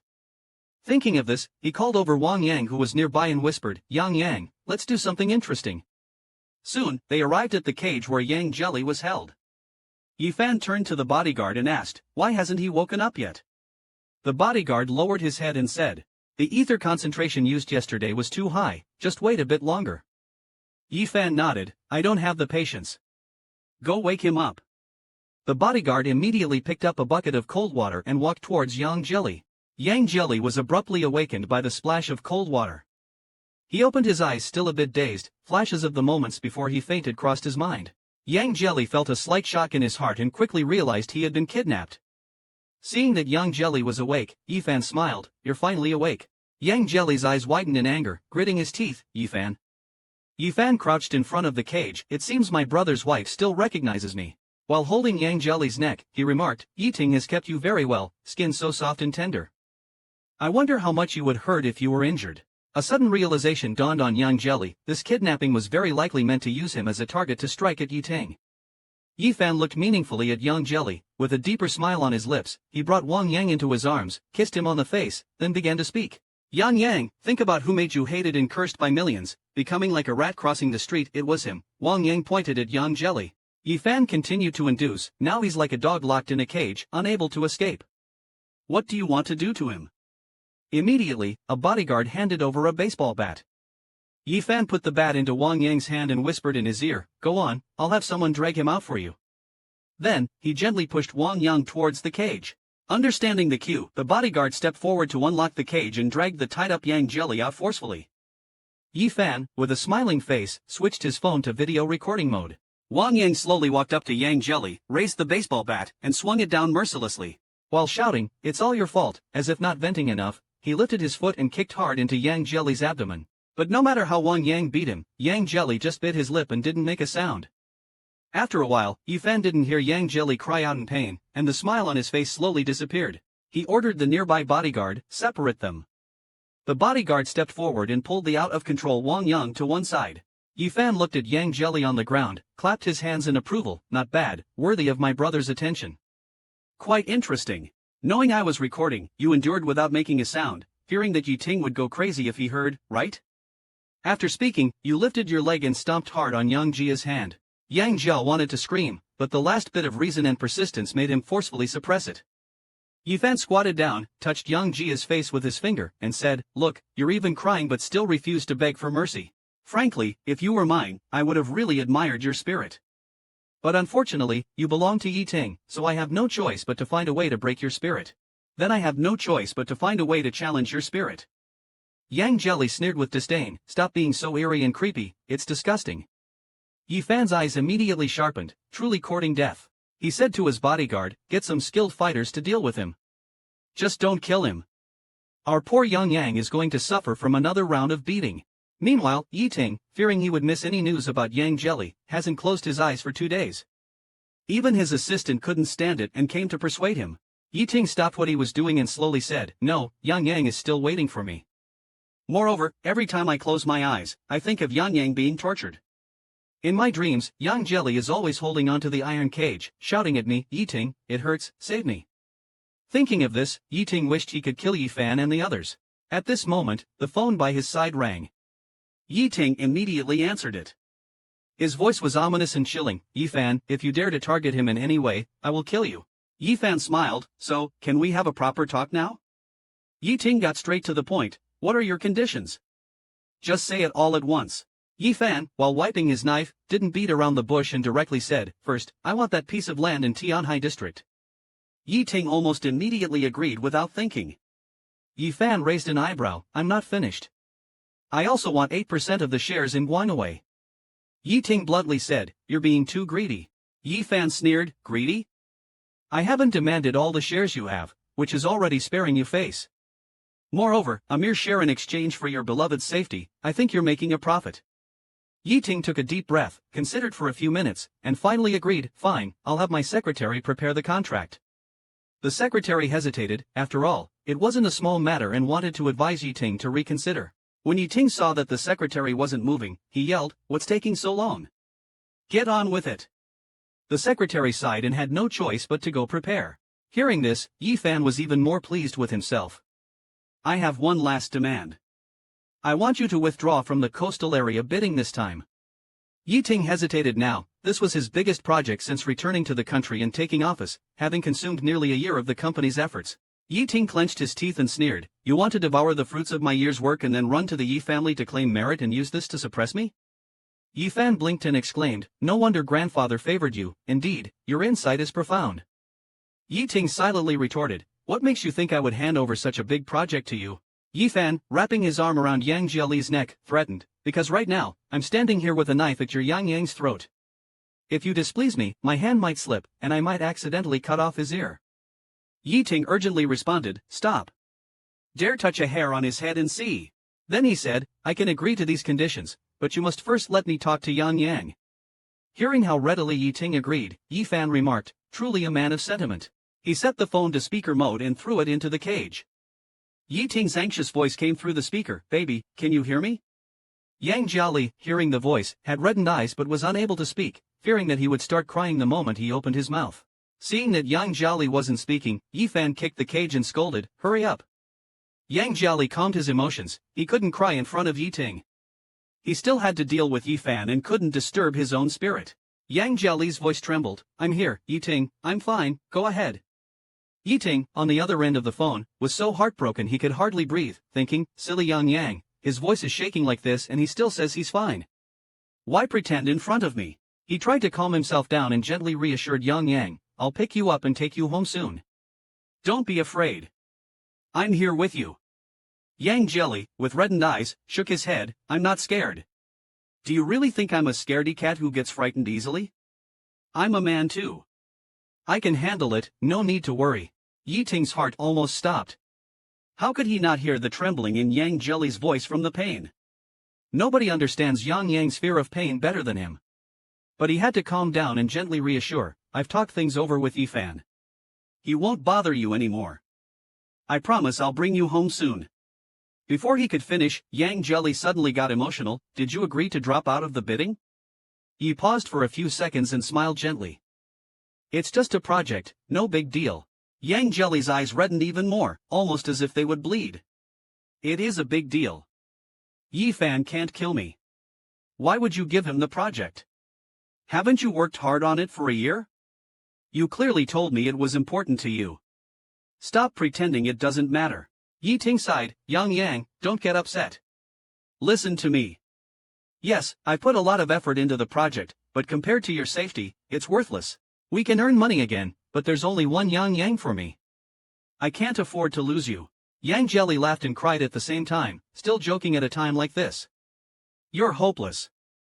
Yi Ting's laughter was warm, as if reaching through the phone to comfort Yang Jelly, if I'm hopeless, so be it. Don't think too much. I know what I'm doing. Wait for me to pick you up, okay? Yang Jelly still wasn't willing, sniffling with a strong sense of bitterness, shaking his head, don't. Yi Fan couldn't stand it anymore. Not only was Yang Jelly persuading Yi Ting to keep bidding, but this wave of affection was too much to handle. He grabbed the phone, time's up. Yi Ting's tone immediately turned serious, I'll have the project team write the withdrawal statement in a moment. Don't forget your promise. You must return Yang Jelly to me immediately. Yi Fan smiles without diminishing, but I'm really afraid you'll play tricks. I've experienced your methods. Wait until the day before the bid opening to make sure you don't have any tricks up your sleeve before letting him go. Yi Ting angrily says, Yi Fan, don't push your luck. Yi Fan sneers, so what if I push my luck? If you want this little lamb to return intact, you must listen to me. After a long while, Yi Ting manages to suppress his emotions and says, fine, you're ruthless. I can wait until the bid opening, but if anything happens to Yang Yang before that, I will make you pay with your life. I mean what I say. Yi Fan's face immediately turns dark. Furious, he throws his phone violently to the ground. At this moment, Yang Jelly is seething with anger, his eyes filled with intense loathing. Yi Fan, you're really a coward for using such means to compete. Once Yang Jelly starts swearing, he doesn't hold back, saying whatever ugly words come to mind. Yi Fan raises an eyebrow and laughs loudly. Now I know why Yi Ting cherishes you so much. It's too interesting. You speak so boldly. Are you also so vigorous in bed? Why don't you let me have a go, and I'll consider letting you out of the cage. I was considering letting you out of the cage when Yang Jelly suddenly bit down hard on Yi Fan's finger. With a strained face, he quickly pulled his finger out, his eyes darkening. Impressive, since you're so spirited, you won't be eating today. After speaking, he turned around and left in a huff. On his way upstairs, he ran into Wang Yang and said, keep an eye on him, you got it, Fan Ji. Give him nothing but water. But Wang Yang looked somewhat dejected. I've already obeyed and hit Yang Jelly, why is Han Ji still so harsh on me? If he's unhappy, will he punish me again? Worried, Wang Yang walked up to the cage and reached out to pull Yang Jelly's arm, mumbling his dissatisfaction. Yang Jelly, startled by Wang Yang's action, quickly withdrew his arm. What are you doing? Wang Yang lifted his own arm and pointed to Yang Jelly's arm. These injuries are still not enough for him? Yang Jelly, shocked, observed the scars on Wang Yang's body and suddenly realized something seemed off about Wang Yang. Yang Jelly lowered his eyelids, considering in his mind. If Wang Yang was also being coerced by Yi Fan, maybe it was worth trying to ally with him. 10 days later, Yang Jelly was still curled up in the cage. Suddenly, he was awakened by Mimi's voice and looked up towards the sound, only to see Yi Fan upstairs, pulling at Wang Yang, who was continuously crying and begging for mercy. Yang Jelly finally understood how those pinch marks and burn marks on Wang Yang's body came about. Soon after, as Yi Fan was about to leave, he instructed Wang Yang, keep an eye on him. Wang Yang lowered his head and replied, I will. Yi Fan's anger surged when he saw Wang Yang in such a state. Why are you looking down? Pull yourself together. I don't keep idlers under my wing, got it? As he spoke, he pressed the cigarette butt into Wang Yang's hand. Wang Yang trembled all over in pain, but dared not resist. After Yi Fan left, Yang Jelly spoke, Wang Yang, are you listening? Wang Yang slowly turned his head. Yang Jelly clung to the cage and said, I want to drink water, get me a glass. Wang Yang went to the kitchen and brought a glass of water. Yang Jelly looked at the scars on Wang Yang's hand. His eyes suddenly felt sore. He pulled Wang Yang's arm to make him sit down. Yang Jelly said, I didn't actually want water. You're hurt, so let me help you treat the wound, or it will get infected. As he spoke, he took out a handkerchief from his pocket and dampened it with water. He carefully wiped Wang Yang's wound. Later, find a cotton ball to press on it, and if there's any burn ointment in the house, use it too. Wang Yang didn't understand Yang Jelly's purpose and asked, why are you doing this when we're clearly enemies? Yang Jelly shook his head, I'm not your enemy. You insulted my mom first and indirectly cyberbullied me, but later you faced retribution too. Our feud is settled, I don't hate you anymore. Wang Yang was stubborn. Despite Yang Jelly's goodwill, Wang Yang still stubbornly believed Yi Fan was his benefactor. No, Yang Jelly inquired, why do you think that? Wang Yang's gaze slightly unfocused. When I had no food or place to stay, Brother Fan took me in. He said he would treat me better in the future, and even brought you here for me to vent my anger. Yang Jelly retorted, now that Yi Ting has agreed to give up the bid, your goal has been achieved. Has Yi Fan's attitude towards you improved? Wang Yang was suddenly shaken. It seemed to make sense. Yang Jelly put his hands on Wang Yang's shoulders, with a pitiful tone, being forced to do those things every day must hurt, doesn't it? Are you very scared when he hits you? Wang Yang, he doesn't like you at all. Wang Yang seemed to be struck by these words. His eyes suddenly widened, you're lying, you're lying. Yang Jelly shook his head, calmly saying, I'm not lying. I once wholeheartedly liked someone, and I didn't want to see him in danger. As Yang Jelly spoke, he reminisced about the times he spent with Yi Ting, explaining how even the slightest sadness, heartache, and pain would deeply hurt you. Clearly, Yi Fan doesn't really like you. Wang Yang's eyes became dull, and he couldn't think of any rebuttal. Yang Jelly continued to press on. If you insist on believing in him, let's do an experiment. Tonight, I will call Yi Ting and you listen in. When Yi Fan comes back and forces you again, resist him once, saying it hurts, and see how Yi Fan reacts. Wang Yang didn't say anything. It was unclear if he had taken it in. In the evening, when Yi Fan returned, as usual, he tossed his phone to Yang Jelly, impatiently saying, 10 minutes. Yang Jelly saw that Wang Yang hadn't left. His vacant gaze was fixated on the phone in his hand. Thank goodness, Wang Yang listened to me this morning. Yi Ting, don't mess up later. Yang Jia, holding her phone, called out somewhat coquettishly, Yi Ting. Holding her phone, Yang Jia called out somewhat coquettishly, Yi Ting. When has Yang Jia ever spoken in that tone? She asked anxiously, Yang Yang, what's wrong? Are you not feeling well? Yang Jia replied pitifully, it's nothing, I just accidentally twisted my hand today. The joint is very painful and uncomfortable. Hearing this, Yi Ting became even more anxious. How can that be? Is the injury serious? Did you get a doctor to treat it? Where's Yi Fan? Yi Fan, listen to me on the phone. Yang Jia handed the phone to Yi Fan.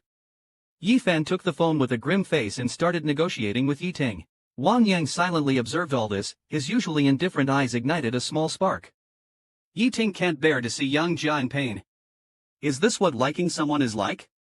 After Yi Fan finished negotiating with Yi Ting, he handed the phone back to Yang Jia. He instructed the bodyguard, take the phone away when the time is up, don't let them talk too much. After saying that, he went upstairs with Wang Yang. Wang Yang turned and glanced at Yang Jia. Yi Ting's tone was so gentle. Then he turned back to secretly look at Yi Fan, wondering, could Fan treat me the same way? Yi Fan took Wang Yang to the second floor and immediately pushed him onto the bed, commanding with a tone of authority, strip. Wang Yang did not move, which displeased Yi Fan. Isn't ruining my mood in the morning enough? Don't make me say it a third time. Strip. Wang Yang thought about the experiment Yang Jelly mentioned to him this morning and cautiously said, Brother Fan, can we not do it today? I'm still in pain. Yi Fan gently grabbed Wang Yang's shoulder and said softly, where does it hurt? Wang Yang lifted the hand he had injured in the morning to show Yi Fan. Yi Fan's face turned gentle. It hurts here, huh? Wang Yang thought to himself, I knew Brother Fan cared about me. But then, Yi Fan slapped Wang Yang hard across the face. I'm making you hurt, am I? Do you think because Yi Ting just ordered me around, you've grown bold? Don't even look at what you are, daring to make demands of me. Wang Yang, frightened and trembling all over, quickly said, I didn't, I'm sorry, Fan go, I won't dare again. Yi Fan, driven by his addiction, didn't think twice and ripped Wang Yang's clothes apart. It seems I need to teach you some manners again. From downstairs, Yang Jelly heard faint screams of pain and agony. Feeling extremely uncomfortable all over, he couldn't help but shudder. He couldn't help but think, had he not made a mistake, Wang Yang wouldn't have suffered so much. After a long time, Wang Yang slowly and stiffly came downstairs. The sound of footsteps woke Yang Jelly, who was asleep. Looking towards him, he saw Wang Yang, who still had a bit of life left in him, now looking like a walking corpse, his eyes devoid of any sparkle. Yang Jelly softly called out to him, Wang Yang, Wang Yang. Wang Yang turned stiffly, his eyes brimming with tears as he stared at Yang Jelly. Soon he came over to Yang Jelly, and tears began to flow uncontrollably. Sobbing softly, he said, you were right, he doesn't like me at all. Indeed, nobody likes me. Yang Jelly, bewildered, looked at him and comforted, how could that be? You were a big star before, much more popular than me. You have a lot of fans. They have always liked you. Wang Yang shook his head, it's not the fans, they don't understand me. They might like me today and love someone else tomorrow. But you're different. Yi Ting, he likes you. Upon hearing this, Yang Jelly finally admitted for the first time that he also liked Yi Ting. Wang Yang looked at Yang Jelly with eyes full of admiration. It's wonderful, you two are in love. Yang Jelly smiled, closed his eyes as if he was slowly immersing into his memories, and leisurely said it wasn't love at first sight. At the beginning, Yi Ting was particularly aloof and disliked me a lot, but I couldn't accept that in my heart and had to get close to this ice block. It took me a year of persistently chasing before I finally won him over. At this point, Yang Jelly raised a happy smile and continued, but after we got together, he was really good to me. Being loved by him is the most beautiful thing in my life. Actually, after we met again, I always felt he was heartless and cruel, treating me like a dog. But now I think about it, he was just too obsessive, but he never really wanted me to get hurt. He cherished me a lot, Wang Yang, do you know? I was a bit mad at him before, but now I really miss Yi Ting so much. In the following days, Wang Yang would squat next to Yang Jelly's cage after Yifan fell asleep, doing nothing, just quietly listening to Yang Jelly talk about his story with Yiting. Suddenly one evening, when Yifan came back in high spirits, he even ordered people to let Yang Jelly out of the cage. Yang Jelly asked in surprise, "What are you going to do now?" Yifan said as if bestowing a favor, "Nothing much, I'm in a good mood today, letting you have a good meal with me. After all, as my brother's wife, you can't just eat bread every day." After saying that, he handed over a chicken leg. Yang Jelly pursed his lips, "Who cares about your stuff?" However, his heart was crying for joy. "Wow, a big chicken leg, this damn Yifan finally decided to give me some meat." Yang Jelly hesitated for a moment, just about to pick up the chicken leg to eat, when he saw the business newspaper on the table. The front page headline read, "Huangwei Group announces withdrawal from bidding 10 days ahead of the bidding period." Yang Jelly was extremely shocked, never expecting Yiting to actually withdraw from the bid. Yifan, seeing Yang Jelly's expression and glancing at the newspaper beside him, laughed, "Surprised, aren't you? I wouldn't have let you out if it weren't for this. After all, Yiting could be so straightforward thanks to you, huh?" Yifan tapped his fingers lightly on the table, looking interestedly at Yang Jelly. "I'm really curious. Knowing that you could never enter the Elder's door, how could Yiting still be willing to do all this for you? What's so great about you that he's so obsessed? For example, in bed." After saying this, Yifan stretched out his hand and touched Yang Jelly's ear inside face. Yang Jelly jumped up like he was shocked, cursing, "Mother Fasterus Cur, didn't your mom teach you? It's very impolite to touch others while eating. Disgusting and creepy." Yifan's face immediately darkened, and he waved his hand towards the bodyguards. "Take the disobedient thing back." After Yifan went to bed at night, Wang Yang went downstairs as usual, sitting next to Yang Jelly's cage, and asked, "Brother Yang, will you tell the story about you and Yiting today?" Seeing Yang Jelly not speaking, Wang Yang poked Yang Jelly's face. Yang Jelly then came to inside. "I'm sorry, I'm really not in the mood today. Every time I think of Yiting frantically looking for me outside, giving up so much for me, and I can only sit here with my hands spread, waiting for him, it feels terrible." Suddenly, Yang Jelly grabbed Wang Yang's fingers, pleading, "Wang Yang, I beg you, can you do me a favor?" Wang Yang firmly said, "You want me to let you out?" Yang Jelly shook his head, his voice lowering, "I want you to." Yifan, who was in deep sleep, was awakened by the noise downstairs, wondering who was making noise in the middle of the night. Putting on his clothes and looking downstairs, he saw Wang Yang, seemingly out of control, radiating an extremely irritable aura, beating Yang Jelly with a baseball bat. Yifan rushed downstairs without hesitation. He grabbed Wang Yang's arm, his sharp eyes staring straight at Wang Yang. "What are you making a fuss about?" Wang Yang, frenzied, said. He finally showed his true colors. Yifan, puzzled, "Speak clearly, what true colors?" Wang Yang, pointing at Yang Jelly as if he had discovered some great secret, "He has been talking to me these past few days, saying you're not my benefactor. Just now, he even asked me to open the cage. He's trying to escape." Wang Yang crazily said. He finally showed his true colors. Yifan was puzzled. "What do you mean true colors?" Pointing at Yang Jelly, Wang Yang seemed to have discovered a great secret. "He's been looking for me these past few days, telling me you're not my benefactor. Just now, he even asked me to open the cage. He wants to escape." Yifan looked towards Yang Jelly. Noticing Yifan's expression, Yang Jelly quickly waved his hands and defended, "Bullshit, I just wanted to go to the toilet. Who knows why he's acting crazy?" Yifan stepped forward and grabbed Yang Jelly by the collar, his eyes fierce and cunning. "Yang Jelly, I don't know whether to say you're tough or just stupid. Trying to run away? For the next 2 days, I won't give you a drop of water. I want to see if you still have the energy to scheme." After finishing speaking, he forcefully threw Yang Jelly aside. Yang Jelly was furiously about to curse when Yifan coldly advised, "You better save your breath and conserve your energy." Then, turning his head, he kissed Wang Yang on the face and smiled, saying, "Good job, Yang Yang. I've dealt with him. You'll get a reward too. Tell me, what do you want?" "Tell me what you want," Wang Yang said with stars in his eyes. "I don't want to live downstairs with him anymore. I want to be with Brother Fan every moment." Yifan laughed heartily upon hearing this. "Then move into my room from now on." After saying that, he picked up Wang Yang and went upstairs. Wang Yang and Yang Jia exchanged a smile. They had achieved their goal. It took 2 days before Wang Yang came out of the bedroom, limping downstairs. Yifan saw him and smiled. "You can come downstairs now. I thought you'd be lying down for 2 more days. It seems living with me really does help you recover faster."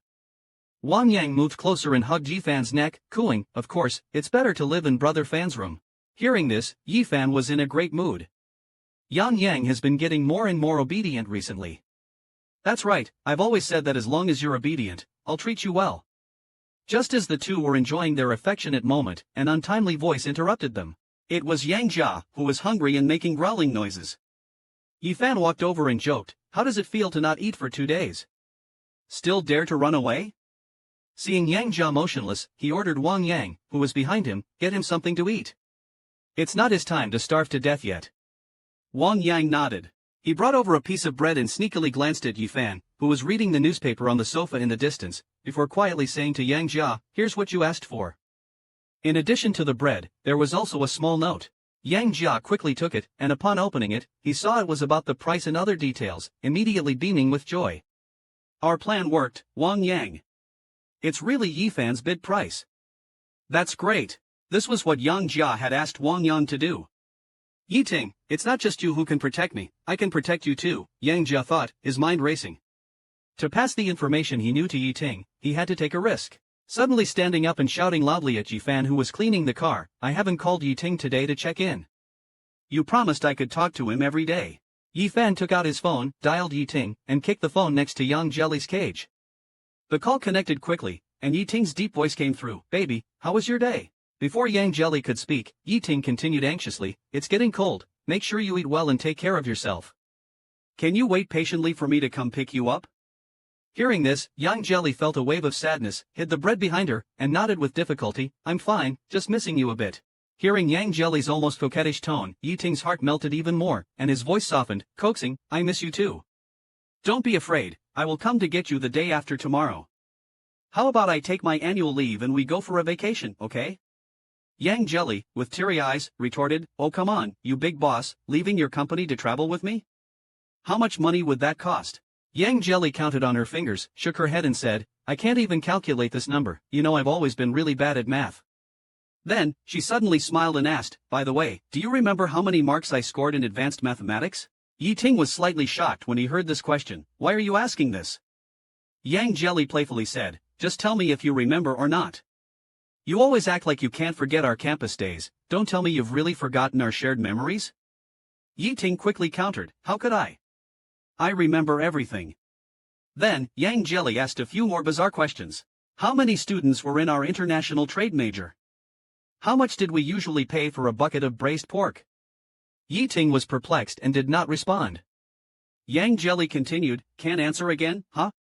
Just like in our freshman year, heartless as ever. Speaking of this makes me angry.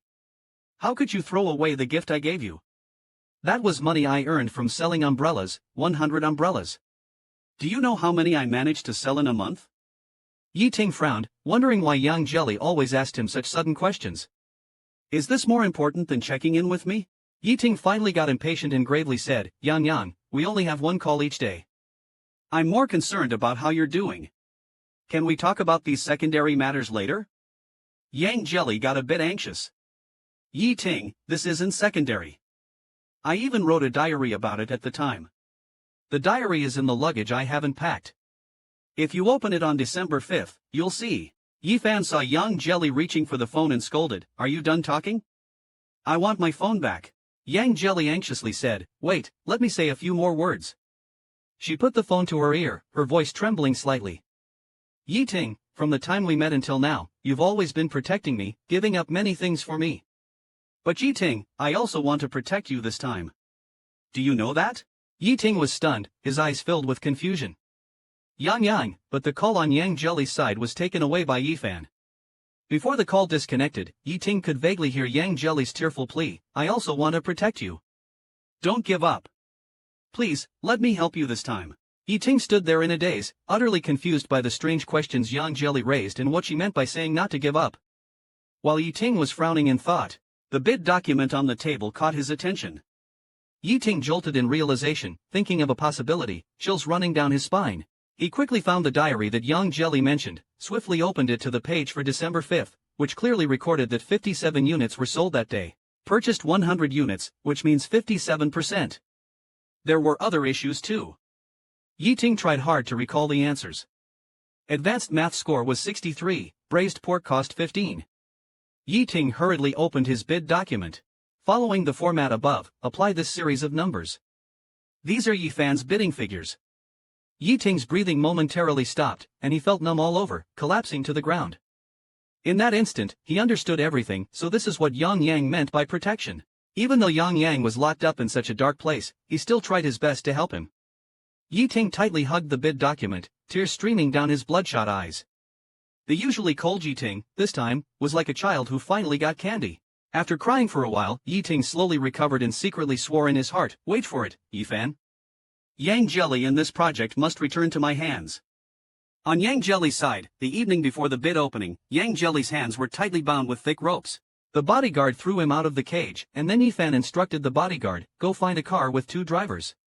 Hearing this, Yang Jelly felt a twinge of unease. He raised his voice angrily and said, "Yi Fan, what are you doing? You're not keeping your promise." Yi Fan just smiled and said, "What's the hurry, my sister-in-law?" As he walked up to Yang Jia, he lifted Yang Jia's chin with the tip of his shoe and continued, "I just feel bad that you've been staying at my place for half a month, and I haven't been able to treat you to a good meal. Feeling guilty, I thought I'd send you to the house in the suburbs to make up for it." Yang Jia understood everything. Yi Fan had no intention of letting him go today. His forehead veins popped up as he cursed. "We had an agreement earlier, and yet you're still holding me back. You're effing dishonest and greedy." Yi Fan curled his lip. "I'm dishonest because I know Yi Ting. My brother is a vengeful wolf. If I let you go, he'll come back to retaliate against me immediately." Yang Jia angrily said, "Enjoying the benefits and still playing the victim, damn it. It seems you've been spoiled too well by Yi Ting. When you grow up a bit more, you'll understand that in this world, there's only winning and losing." Yi Fan ignored Yang Jia, stood up, and patted Wang Yang's shoulder. "The task of knocking him out is yours. Use the anesthetic as you see fit, just don't kill him." Wang Yang responded with an, "Okay," and Yi Fan turned and left.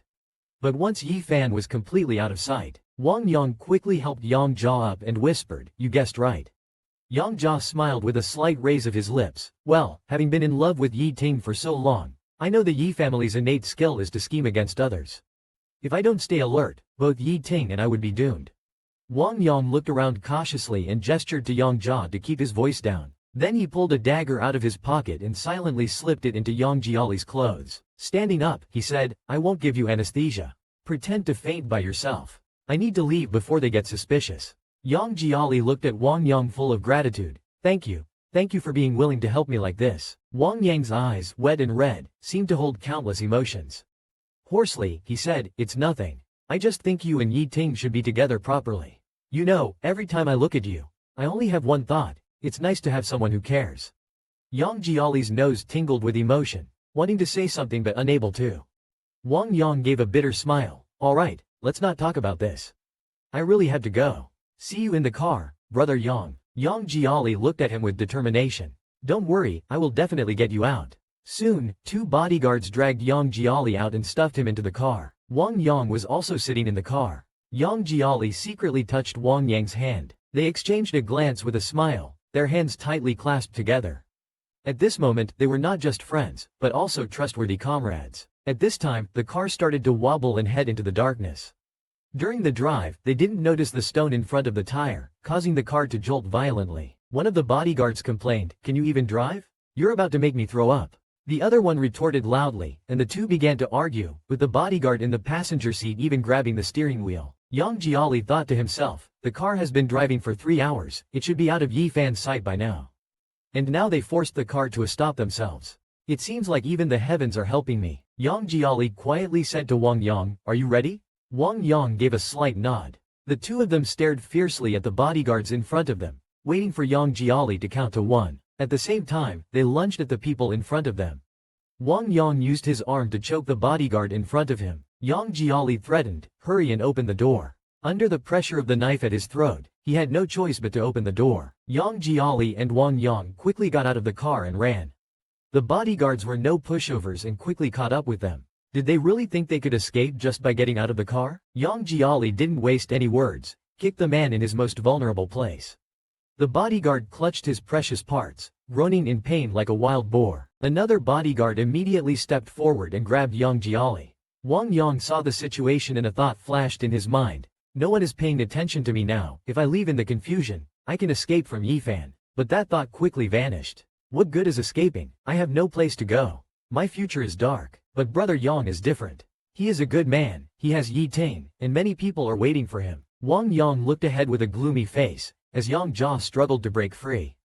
Clenching his teeth, he made up his mind. Yang Jia shouldn't be captured, he should reunite with those who love him. Suddenly, Wang Yang, as if mad, rushed forward and punched a bodyguard hard, then held onto the bodyguard tightly and shouted to Yang Jia, "I'll hold him off, you go. Hurry." Seeing this, the bodyguard raised his fist and smashed it down hard on Wang Yang, but Wang Yang wouldn't let go. And Yang Jia, so weighed by loyalty, how could he leave Wang Yang and escape alone? Then, noticing a dagger on the ground, he grabbed it like a fierce little beast, and forcefully slashed the bodyguard's arm. The bodyguard let out a cry of pain and released Wang Yang. Yang Jia quickly helped Wang Yang run towards the darkness. The road was secluded and in disrepair, surrounded by woods and undeveloped mountains. Yang Jia, dragging Wang Yang along, soon arrived at the edge of a mountain. The bodyguard was catching up. Yang Jia's heart pounded wildly, and his forehead was covered in cold sweat, thinking it was death either way. Better to take a chance. He hugged Wang Yang tight and jumped down. Let's not mention Yang Jia's side for now, let's talk about Yi Ting. Yi Ting received a call from his assistant saying they had caught up with the cart transporting Mr. Yang. Anxious, Yi Ting drove to the scene immediately. As soon as he got out of the car, he seized Yifan's hostage and demanded, "Where did you take him?" Yifan's man shook his head, "I don't know." Yi Ting punched fiercely, "You wish to die? I'll grant your wish." Upon seeing this, another person from Yifan's side panicked instantly, "Mr. Yi, please spare our lives. It's not that we refuse to talk." Yang Jia ran off the car and fell down the hill as soon as he got out. Upon hearing this, Yi Ting's face darkened immediately, and bad thoughts crazily popped up. The assistant quickly tried to calm him down, "Mr. Yi, don't panic.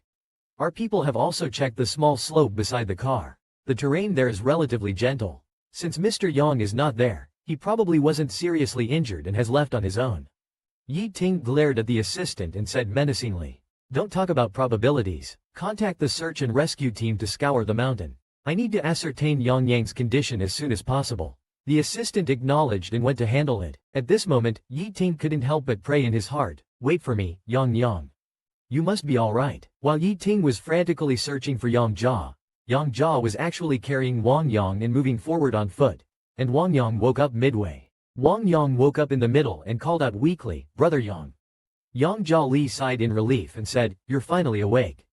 Do you feel uncomfortable anywhere? Is it serious?" Wang Yang seemed a bit disoriented and whispered, "I'm dizzy." "Where is this? It's so dark, I'm scared." Yang Jia Li gently comforted him, "I don't know either, but I see light ahead. We should be able to find help there. Don't be afraid, we've escaped. We won't be stuck here. Come, hold on to brother's neck, I'll take you home."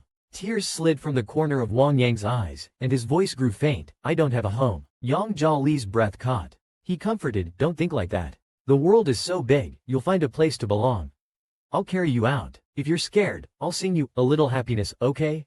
We will be lucky and be rescued." After saying this, Yang Jia Li's clear voice began to sing. The song was not only for Wang Yang but also for himself.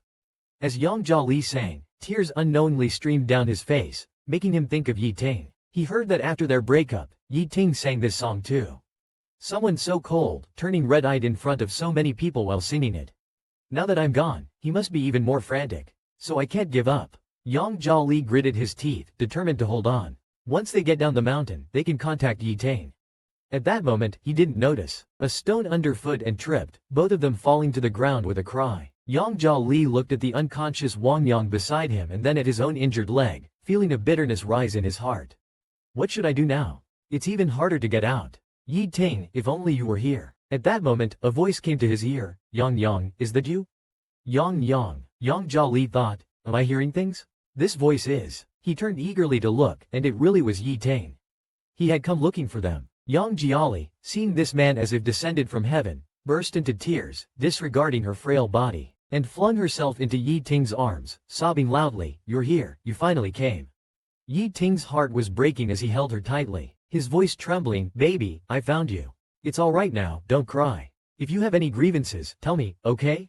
Before Yang Jia Li could speak, she fainted. Yi Ting quickly took her to the hospital.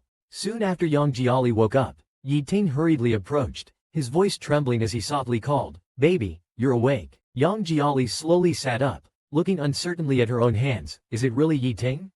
Am I dreaming? Seeing her unresponsive, Yi Ting gently placed his hand on Yang Jiali's, who then felt the warmth. Her nose tingled, and she couldn't hold back her tears any longer. It's not a dream, it's real. Yi Ting hurriedly held her in his arms to comfort her. It's okay, I'm here, don't be afraid. Yang Jiali clutched Yi Ting's clothes, whining, why did you only come now? You made me wait so long, you jerk. Yi Ting gently kissed the corner of Yang Jiali's eyes, saying, I'm sorry, I am a jerk. It's my fault for being late and making you suffer for so long. As he said this, he cupped Yang Jiali's face with both hands, gazing at her with pity. Don't cry, okay? Your eyes are swollen. Weren't you very brave when carrying Wang Yang on the mountain road? Why are you crying like a child now? Yang Jiali vented her emotions and finally calmed down. Rubbing her reddened eyes, she asked, by the way, where is Wang Yang? Yi Ting held her hand and said, don't worry, he's in the next room.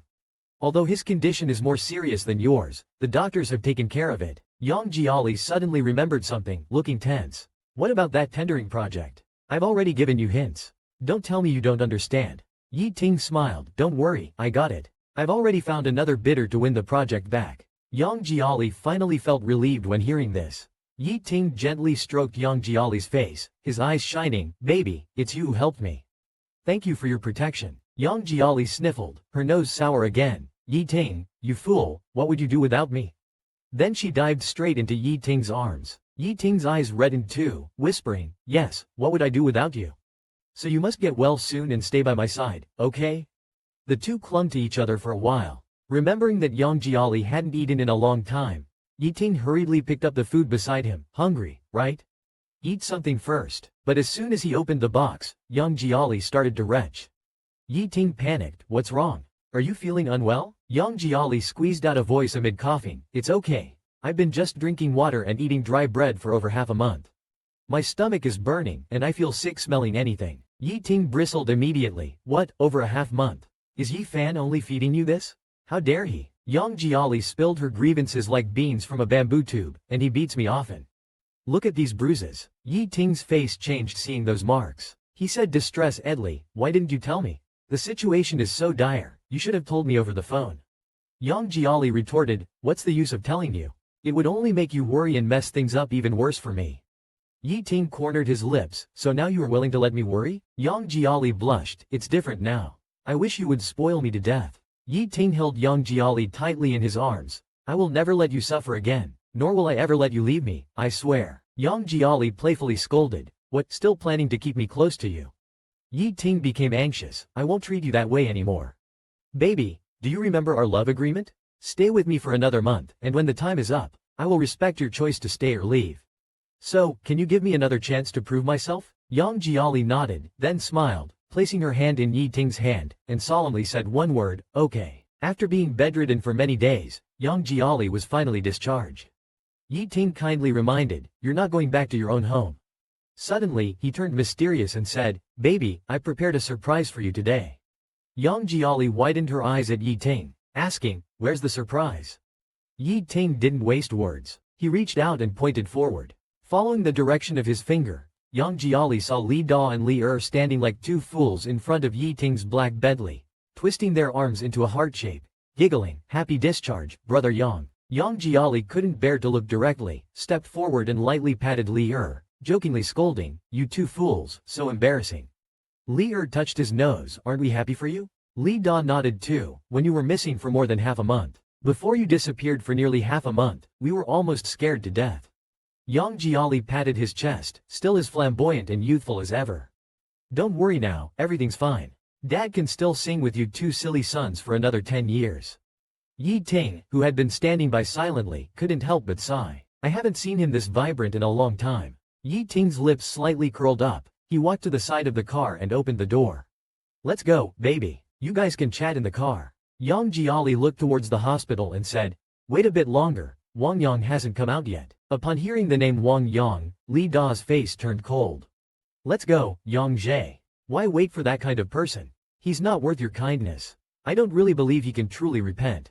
Forget about him, he said, and was about to drive Yang Jiali away with Li Yang Jiali frowned, just about to have a serious talk with Li Da and Li Then, he saw Wang Yang holding his stuff, standing at the door with his head down, looking pitiful. Yang Jiali patted Li Da and Li Er's shoulders, whispered, "I'll have a good talk with you two next time. Give me some face today. Be a bit nicer later, don't provoke him." Li Da and Li Er reluctantly agreed. Yang Jiali smiled brightly and waved at Wang Yang. "Wang Yang, come here quickly." Yang Jiali grabbed his shoulder. "Sit next to me later." Yi Ting, seeing this, felt a sour displeasure in his heart. Not sitting in front with me is one thing, but to hold on to someone else. Yet, I can't bear to refute Yang Jiali's wishes, he thought, and suppressed his displeasure. "Let's go, everyone, get in the car." Yi Ting couldn't stop the grumbles in his heart. "I need to hurry up and send this group of light bulbs away." Finally, Yi Ting brought Yang Jiali back to the villa. After getting out of the car, Yang Jiali sighed, "After all the twists and turns, we're back here again." Yi Ting gazed at Yang Jiali affectionately. "Yes, baby, welcome home." Yang Jiali heard the word, home, paused in place, looked at Yi Ting, and then smiled. It was their home, his and Yi Ting's home. Yang Jiali excitedly ran towards Yi Ting, ran towards their home, but as soon as he entered the door, he was attacked by an unknown object. It turned out to be a little kitten named Afu. He immediately smiled, and then noticed there was also a puppy at his feet, barking. Yang Jiali exclaimed with joy, "There's a dog too? You have a dog?" Yi Ting replied, "I've had him for a while. His name is Shalwang." Yang Jiali squatted down to pet Shalwang's head, and heard Yi Ting continue, "He shares the name with the dog you lost when you were young. I started raising him after you left." Yang Jiali's eyes became slightly red. He looked at Yi Ting with eyes full of emotion. Yi Ting helped Yang Jiali up and gently said, "Baby, after waiting all this time, I can finally give him to you." Yang Jiali turned his head awkwardly and said, "What do you mean give to me? I only agreed to stay with you for a month." Yi Ting smiled, "Shalwang is your gift. You can take him anytime. I said this time I won't force you. There's more upstairs, let's go have a look." With that, he took Yang Jiali's hand and led him upstairs. Yi Ting led Yang Jiali to a bedroom door. "This room was where you slept when I forced you to live with me. I left you with many bad memories, so take a look, okay?"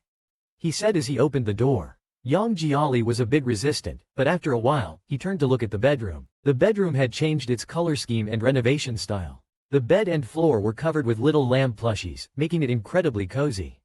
Yang Jiali was dumbfounded by everything in front of him. Yi Ting hugged him from behind, gently kissed Yang Jiali's neck, and quietly asked, "Do you like it?" Yang Jiali's voice was hoarse. "It's just been a month, you don't have to be like this. Maybe when the time comes, I will." Before he could finish, Yi Ting forcefully sealed Yang Jiali's lips. After a while, he released him and said sternly, "From now on, you're not allowed to think about leaving, no wandering thoughts. Even if you have to pretend, do it like in college, understand? You promised to be wholeheartedly with me, so stop bringing up our agreement." Yang Jiali covered his mouth in embarrassment. "Got it, Brother Ting." Yi Ting hadn't heard Yang Jiali call him Brother Ting for many years and didn't react immediately. A few seconds later, he kissed Yang Jiali's thin lips again, happily saying, "How wonderful, my Yang Yang is back." Yang Jiali also let go of all his emotions and indulged in the fragrant kiss. After a long while, Yang Jiali gently pushed Yi Ting away, his face flushed. "That's enough, silly." Yi Ting teased, "We're in a relationship now. What's there to be shy about kissing your boyfriend? By the way, I want to take you somewhere." As he spoke, he led Yang Jiali to a room and placed a key in Yang Jiali's hand. "Go take a look." Yang Jiali looked at the key in his hand, full of confusion, guessing what kind of surprise it might be. Seeing Yang Jiali hesitating, Yi Ting couldn't help but urge, "Hurry, hurry." Under Yi Ting's expectant gaze, Yang Jiali inserted the key into the lock, and with a click, the door opened. There were no other furnishings inside the room, just several large cabinets sleeping quietly, each filled with boxes of various sizes. Yang Jiali casually walked to one of the cabinets and took a box from it. At that moment, the characters on the box made Yang Jiali's pupils dilate. The label read, "For baby's 22nd birthday." Yang Jiali frowned. He and Yi Ting had broken up in their senior year. He was still buying me gifts at that time. What about the other boxes? Yang Jiali seemed to realize something, suddenly speeding up his searching through the boxes. These were all gifts for him. Yang Jiali stood frozen as if rooted to the spot. His eyes reddened as he stared intently at Yi Ting. Yi Ting, feeling uncomfortable under his gaze, slightly turned his head. "These have been stored for 5 years, shipped from America, and it took some effort." Yang Jiali struggled to speak, barely uttering a name before Yi Ting interrupted him. He rubbed Yang Jiali's head, "Take your time with each one. While speaking, he glanced toward the last empty space at the bottom of the outermost cabinet and raised his eyebrows. Right, just one last gift and it'll be complete. Glad I remembered to bring it up. Having said that, he took out a small box from behind and placed it in Yang Jiali's hands. He kissed Yang Jiali on the ear and whispered softly, "Happy birthday for last year, baby." Yang Jiali's fingers trembled slightly and he finally managed to open it. Inside the box was a watch. He remembered choosing it himself, originally intending it for Xiao Xia. Yi Ting leaned down and said, "Actually, it was always meant for you from the beginning." Yang Jiali, looking at the room full of gifts, was profoundly moved. It turns out, during my struggles with life, when I thought I was all alone, Yi Ting had never forgotten me. I have never stopped loving me. This shock is quite big, making Yang Jia's steps unstable. When stepping back, she bumped into a large box placed by her feet. Yang Jia looked down into the cardboard box, which contained many miscellaneous items. She picked up a paper, looking incredulously at Yi Ting. "You kept all these?" Yi Ting chuckled and exclaimed, "Yes, these are all things from our past. I couldn't bear to throw them away. I've kept them well, especially this love letter." That was the first love letter Yang Jia wrote to Yi Ting. Yang Jia's face turned red immediately, and she quickly snatched back the love letter. "After so long, you still read it? Aren't you tired of it?" Yi Ting was quite happy. "No, I like to read it when I'm feeling irritated. That's when I can feel how much my baby loved me back then." Yang Jia retorted shyly, shameless. Yi Ting, trying to please her, "Shy, are we? Okay, won't look anymore. Let's see what else is there." She rummaged through the box and found a black notebook. Yang Jia asked what it was. Yi Ting explained, "This is something I made later. It contains all the things we agreed to do together before we broke up but never got around to. I wrote them all down. Didn't realize there were quite a lot." Saying so, he handed the notebook to Yang Jia to see. It listed many things, such as visiting Harbin to see the ice sculptures, and so on. Yi Ting said, "This is all I remember. If you think of anything else, we can add it. Let's finish it all in this month. No matter what decision we make in the end, let's not have any regrets, okay?" Yang Jia suddenly plunged into Yi Ting's arms and hugged him tightly. Tears seemed to streak down the corner of her eyes, and she said, "Okay," with a trembling voice. It took her a while to leave Yi Ting's embrace. "But before that, I want to meet someone first." The next day, Yang Jiali went to Zhao Shanhai's company. He shared his experiences from recent times, including the one-month agreement with Yi Ting, with Zhao Shanhai. Zhao Shanhai chuckled softly and said, "A month is neither long nor short, you can think it over carefully." Yang Jiali nodded gently and looked at Zhao Shanhai's face, which seemed more haggard than before, and asked worriedly, "How have you been, Brother Hai?" Just as Zhao Shanhai was about to say something, the phone on the desk rang. As soon as he picked it up, Assistant Wang's anxious voice came through, "President Zhao, President Xiao has barged in again." Zhao Shanhai narrowed his eyes. He looked at Yang Jiali, who was puzzled, sighed, and said, "You're going to see a joke. Why don't you sit in the lounge while I handle some matters?" Yang Jiali responded with an, "Oh," and went to the lounge. The door hadn't closed yet. When he saw through the crack that Xiao Yi, full of anger, pushed open the door and entered the office. His eyes were filled with turbulent emotions as he quickly approached Zhao Shanhai. "Who were you with last night? I waited for you all night, did you know?" Zhao Shanhai replied calmly, "If that's all, then you can leave. I have no obligation to report to you now. Don't forget we broke up." Xiao Yi got agitated, slapped the table, and said furiously, "I didn't agree. I only watched a movie with Fu Zhoming, we didn't sleep together. I've already apologized to you. How many days have you not been home? Do you have to blow this out of proportion?" Zhao Shanhai looked directly at the agitated Xiao Yi and said, "Xiao Yi, do you have the face to mention the word, home, to me?" He pushed Xiao Yi's hand away, his emotions rising. "When you gave me a look of disgust and annoyance, when you gave your smiles to that boy you were with, when you forgot our dates and anniversaries, did you ever think about this home?" Xiao Yi's expression tightened, wanting to speak but suddenly not knowing how to refute. Zhao Shanhai's expression showed a trace of disappointment, and after a moment, he sneered twice, "Xiao Yi, this home has long since completely fallen apart because of you. Do you still not know?" Xiao Yi's face turned red again. He grabbed Zhao Shanhai's hand and said solemnly, "Then let's start over. I promise to come home on time from now on. Let's not fight anymore. Let's go home." Zhao Shanhai broke free from Xiao Yi, hooked the corner of his lips, and said, "Unfortunately, I have a date with a young star today, so I won't be coming back. Mr. Xiao, you can go back on your own." Xiao Yi glared with wide eyes, anxious and angry, "You dare?" Zhao Shanhai patted Xiao Yi's cheek and said, "It's just watching a movie.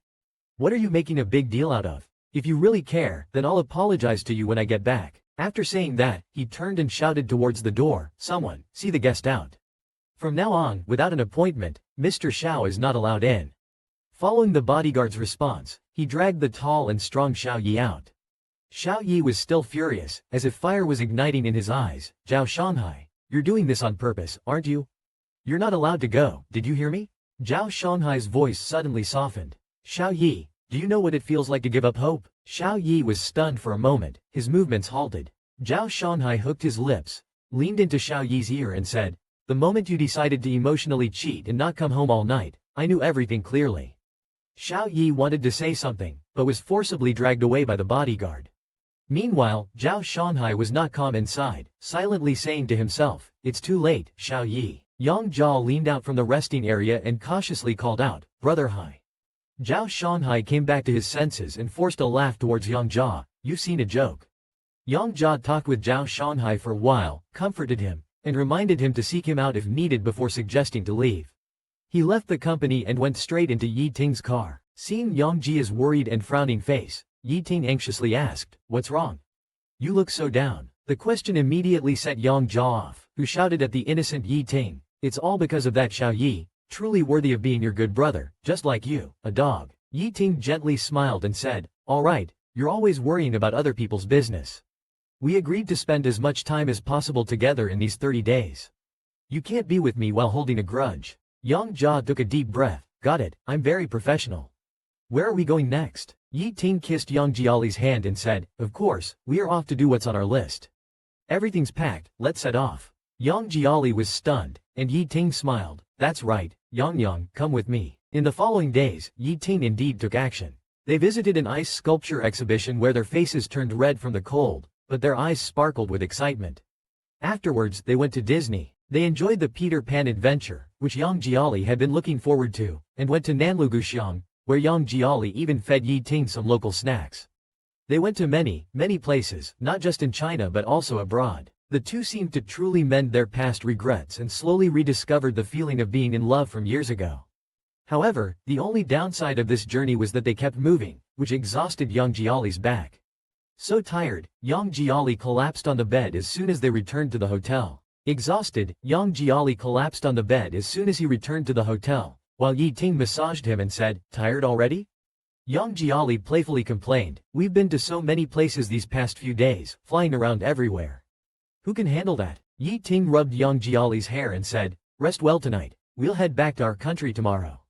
Yang Jiali asked, "Aren't we going to see the maple leaves tomorrow before returning?" Yi Ting explained, "We'll go after we return. Our university's president just sent me an invitation to speak at the anniversary celebration.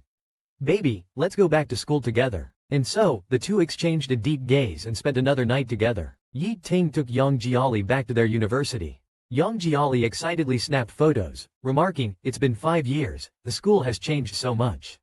Look at this road in the East District. It used to be difficult to walk here, but now it's so beautifully made." While talking, Yang Jiali suddenly frowned and said, "But it feels like something's missing."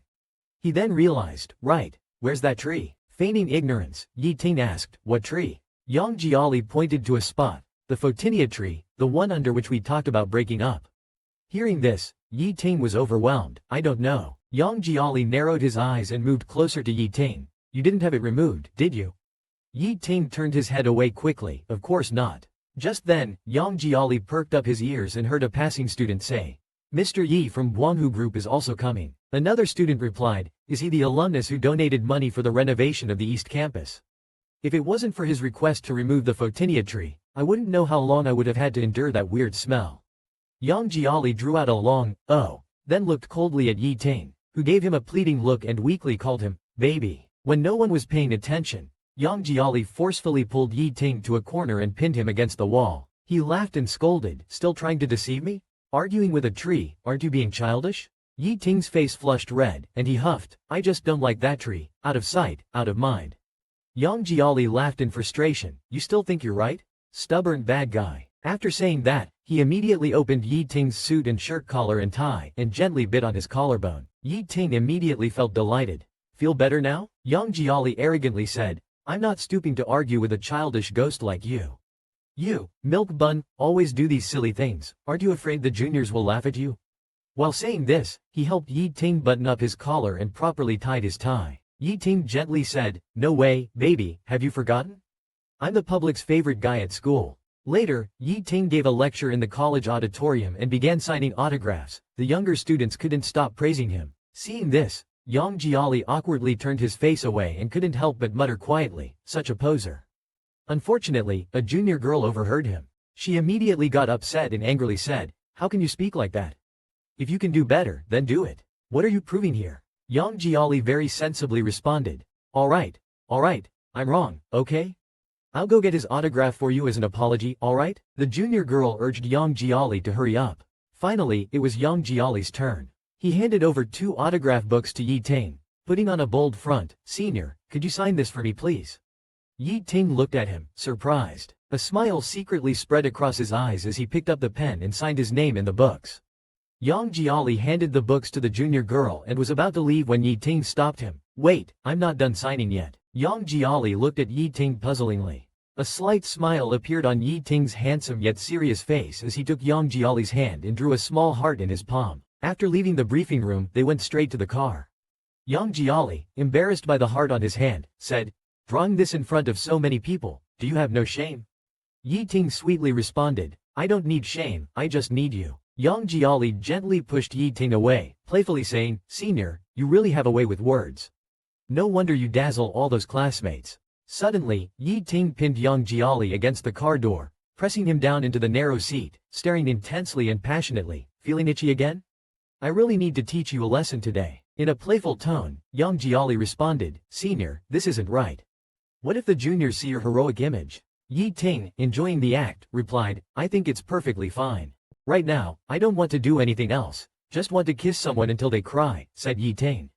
Before Yang Jiali could speak, Yi Ting passionately sealed his lips, and they kissed, finding it hard to part. Just then, Yi Ting's phone lit up with a WeChat message, "Boss, we've captured Yi Fan. He's now in detention and wants to see Wang Yang." The next day, Yi Ting drove to the place where Yi Fan was detained. After many days, Wang Yang saw Yi Fan again through the glass wall. Now, Yi Fan's entire demeanor had changed, his hair messy and his face gaunt. Wang Yang, head lowered, couldn't bear to look at him. After a moment, he sat down, picked up the phone, and heard Yi Fan's hoarse and heavy voice, "Yang Yang, please look at me." Still curling up, head hanging low, Wang Yang replied, "Just say what you want to say." Yi Fan sighed at this and asked, "Yang Yang, can you tell me why you betrayed me?" Wang Yang's Adam's apple moved slightly as he said hoarsely, "I didn't betray you. I just don't want to be deceived by you anymore." Yi Fan's eyes filled with bloodshot veins as he suddenly became emotional. "If you hadn't helped Yang Jiali escape, maybe I really could have taken down Yi Ting. I said that as long as that time came, I would treat you well. You didn't walk with me to the end, so how do you know I would definitely deceive you?" Wang Yang finally slowly raised his head and gazed into Yi Fan's deep eyes. Liking someone and liking to toy with someone are completely different. "I know my path is almost at an end. Everyone shouts at me on the street. I have no friends, my mind isn't quite right, but Yi Fan, I'm not a fool." As Wang Yang spoke, his eyes turned red. Turning his head away, he continued, "Yi Ting cherishes Yang Jiali like a treasure. I envy that every time I see it. You say you'd be good to me, but I've been with you for so long, I'm almost all bruised. Yi Fan, do you know? It hurts, it really hurts." Wang Yang's emotions collapsed, covering his eyes with his arm, sniffling, shoulders shaking. Yi Fan said nothing, quietly watching Wang Yang, his knuckle tightening bit by bit. When he finally wiped away his tears, Wang Yang's reddened eyes looked at Yi Fan. "How long will you be inside?" Yi Fan's gaze wandered, his tone somewhat indifferent. "I don't know, it depends on Yi Ting. I tormented Yang Jiali so much. After all I've put Yang Jiali through, he probably wants to kill me. Then, a guard behind me reminds me that time's up." Yi Fan, with eyes reddened and somewhat hopeful, trembles as he asks, "Yang Yang, will you miss me when you're outside?" Wang Yang, holding the receiver, doesn't say a word. Suddenly, Yi Fan stands up and presses his face nearly against the glass wall. "Yang Yang, answer me quickly." Wang Yang took a breath and smiled. "Yi Fan, do you know what my plans are after this?"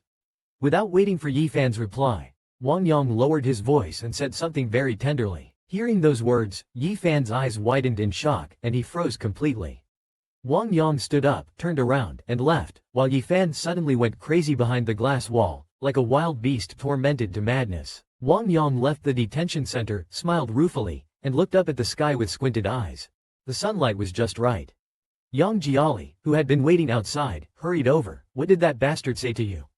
Wang Yang calmly said, nothing much, brother Yang. Since you've finally come back from abroad, would you accompany me to buy a cake? Yang Jiali, in a brotherly manner, patted his chest. Let's have Yi Ting drive us. At this moment, Yi Ting, daring not to express his anger, had to share his time with someone else. He hurriedly said, this time, you sit beside me. Yang Jiali, understanding the jealousy, smiled and said, all right, got it. After getting in the car, Yang Jiali remembered something, turned his head towards Wang Yang, and said, the document bag in the backseat is for you. Take a look for yourself. Wang Yang opened it and found a property deed, his mouth wide open in astonishment. Yang Jiali explained, your property deed was previously mortgaged. I've retrieved it for you, and the debt has been settled too. Rest assured. Wang Yang felt a stirring in his nose, moved beyond words.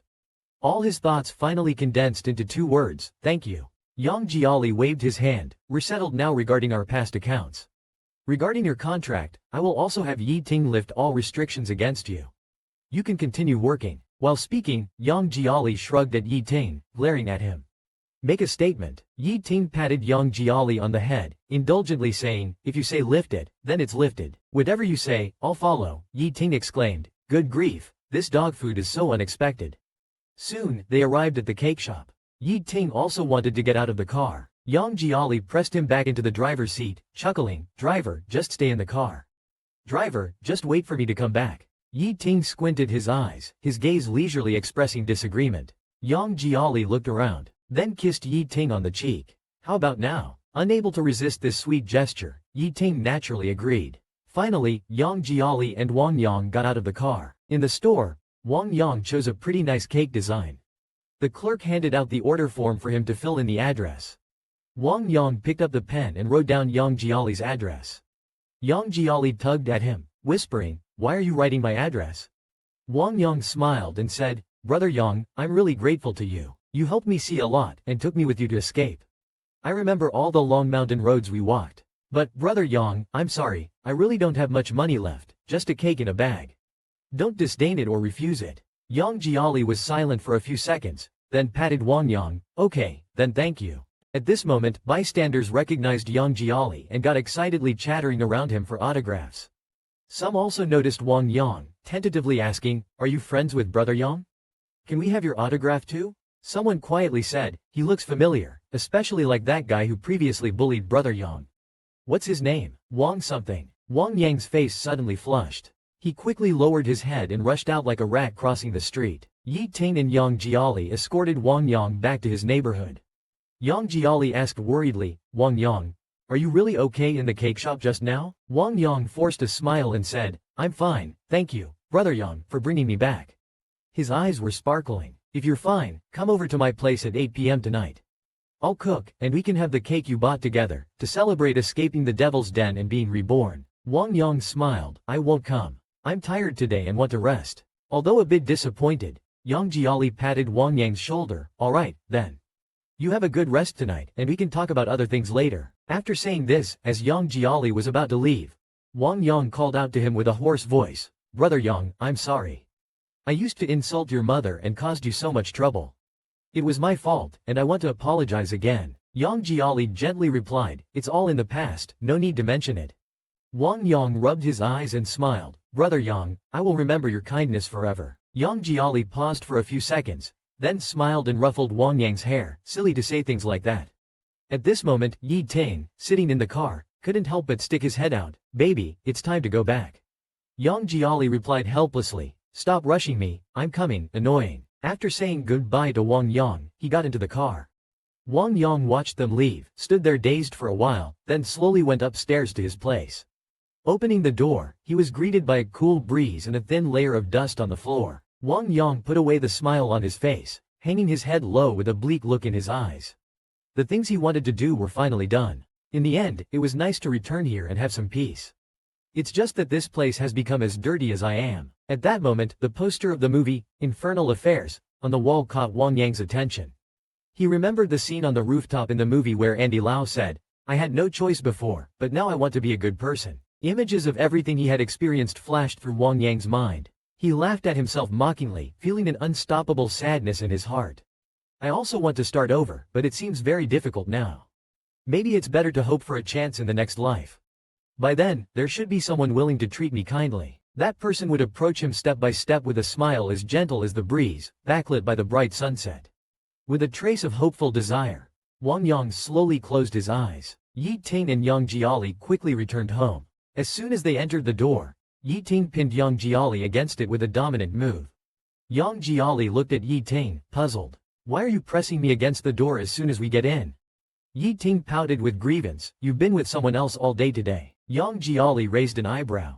It's just for one day. Besides, I've been with you the whole day. Yi Ting, clearly unsatisfied, said, but your attention was all on that one person. Now that we're back, shouldn't you compensate your boyfriend? Shouldn't you make it up to your boyfriend now that you're back? Yang Jiali looked into Yi Ting's affectionate eyes, thinking that it would be nice for them to stay together. As soon as this thought emerged, she suppressed it. No, I can't be seduced by beauty.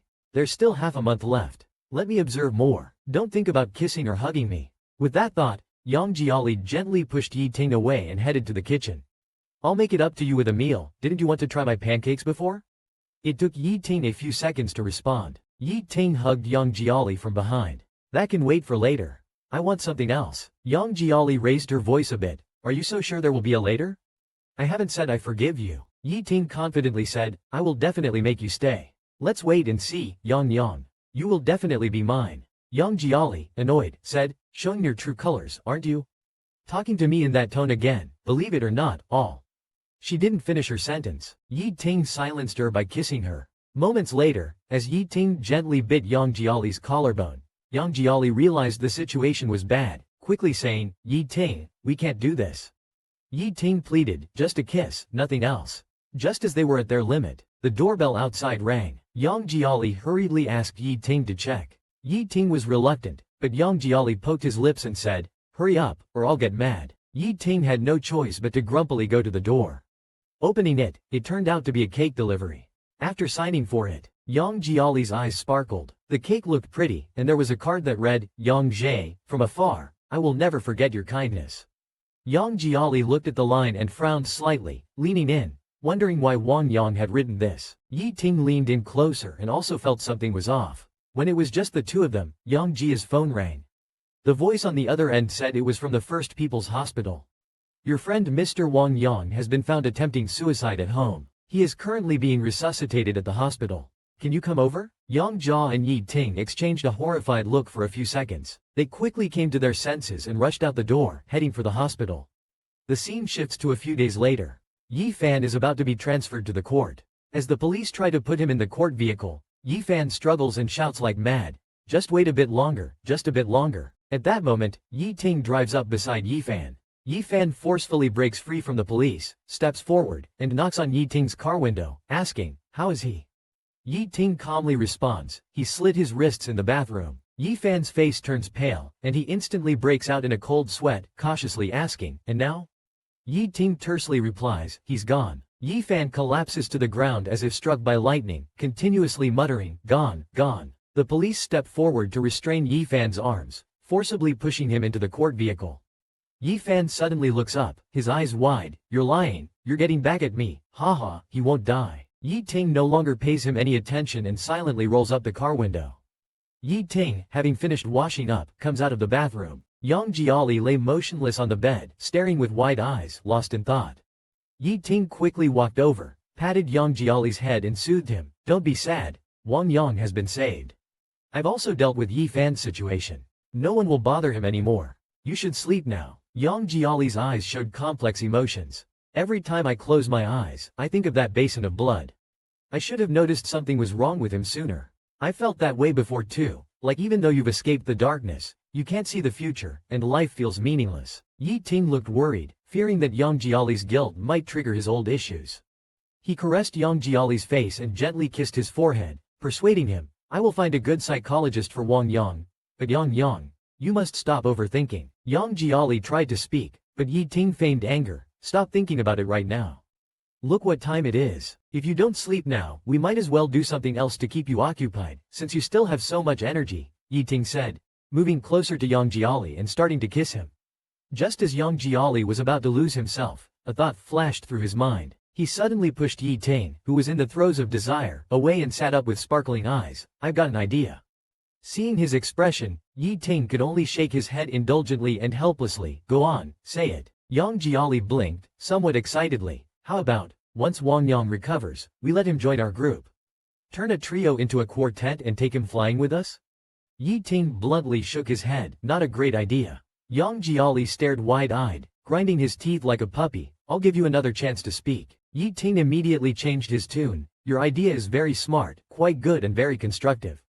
Yang Jiali instantly beamed. Really? Yi Ting smiled, pulled Yang Jiali into his embrace, kissed his neck gently and said warmly, really, but baby, you might be thinking too positively. Maybe Wang Yang will listen to you, but what about those two with the surname Li? Will they agree? Can they get along with Wang Yang? The more he spoke, the more excited Yi Ting became, entering his talkative mode. Yang Jiali was getting a headache from all the talking. How do you know if it will work if you don't try? Yi Ting sighed. Baby, don't force yourself. Yang Jiali got up and straddled Yi Ting's lap, pulling his face seriously. How do you know if it will work if you don't fight for it? Back then, if I hadn't fought for it and shamelessly pursued you, could I have gotten you into bed? Yi Ting squinted his eyes, his throat a bit dry. He smiled with his lips curled and said, the phrase, gotten into bed, is used quite well. Then, using his waist strength, he pinned Yang Jiali beneath him, his eyes burning like fire. Yang Jiali kicked him. Enough, what time is it? Let's just sleep. Yi Ting grinned through gritted teeth. Why, now that you've stirred me up, you want to back out? Yang Jiali tilted his head and started snoring like a piglet. Yi Ting didn't expect him to be so crafty and was momentarily amused. Yang Jiali pretended to sleep to avoid deep conversation with Yi Ting, and unexpectedly, really fell asleep. What could Yi Ting do? He pampered his wife, kissed Yang Jiali's hair, and softly said, good night. At that moment, the phone on the table suddenly rang. Yi Ting picked up the phone and quietly left the bedroom. The assistant's voice came through the phone. Mr. Yi, the marriage contract and the plane tickets you wanted are ready. Yi Ting softly said, got it. Assistant Wu stammered, are you sure you want to do this? Mr. Yang might get angry, right? Mr. Yang might get angry, Yi Ting said coldly. That's not something you should worry about. Do as I say. The assistant realized he overstepped. I'm sorry, Mr. Yi. I don't dare interfere with your decision. It's just that the press release about you and Miss Shaw from the Terry Group has already.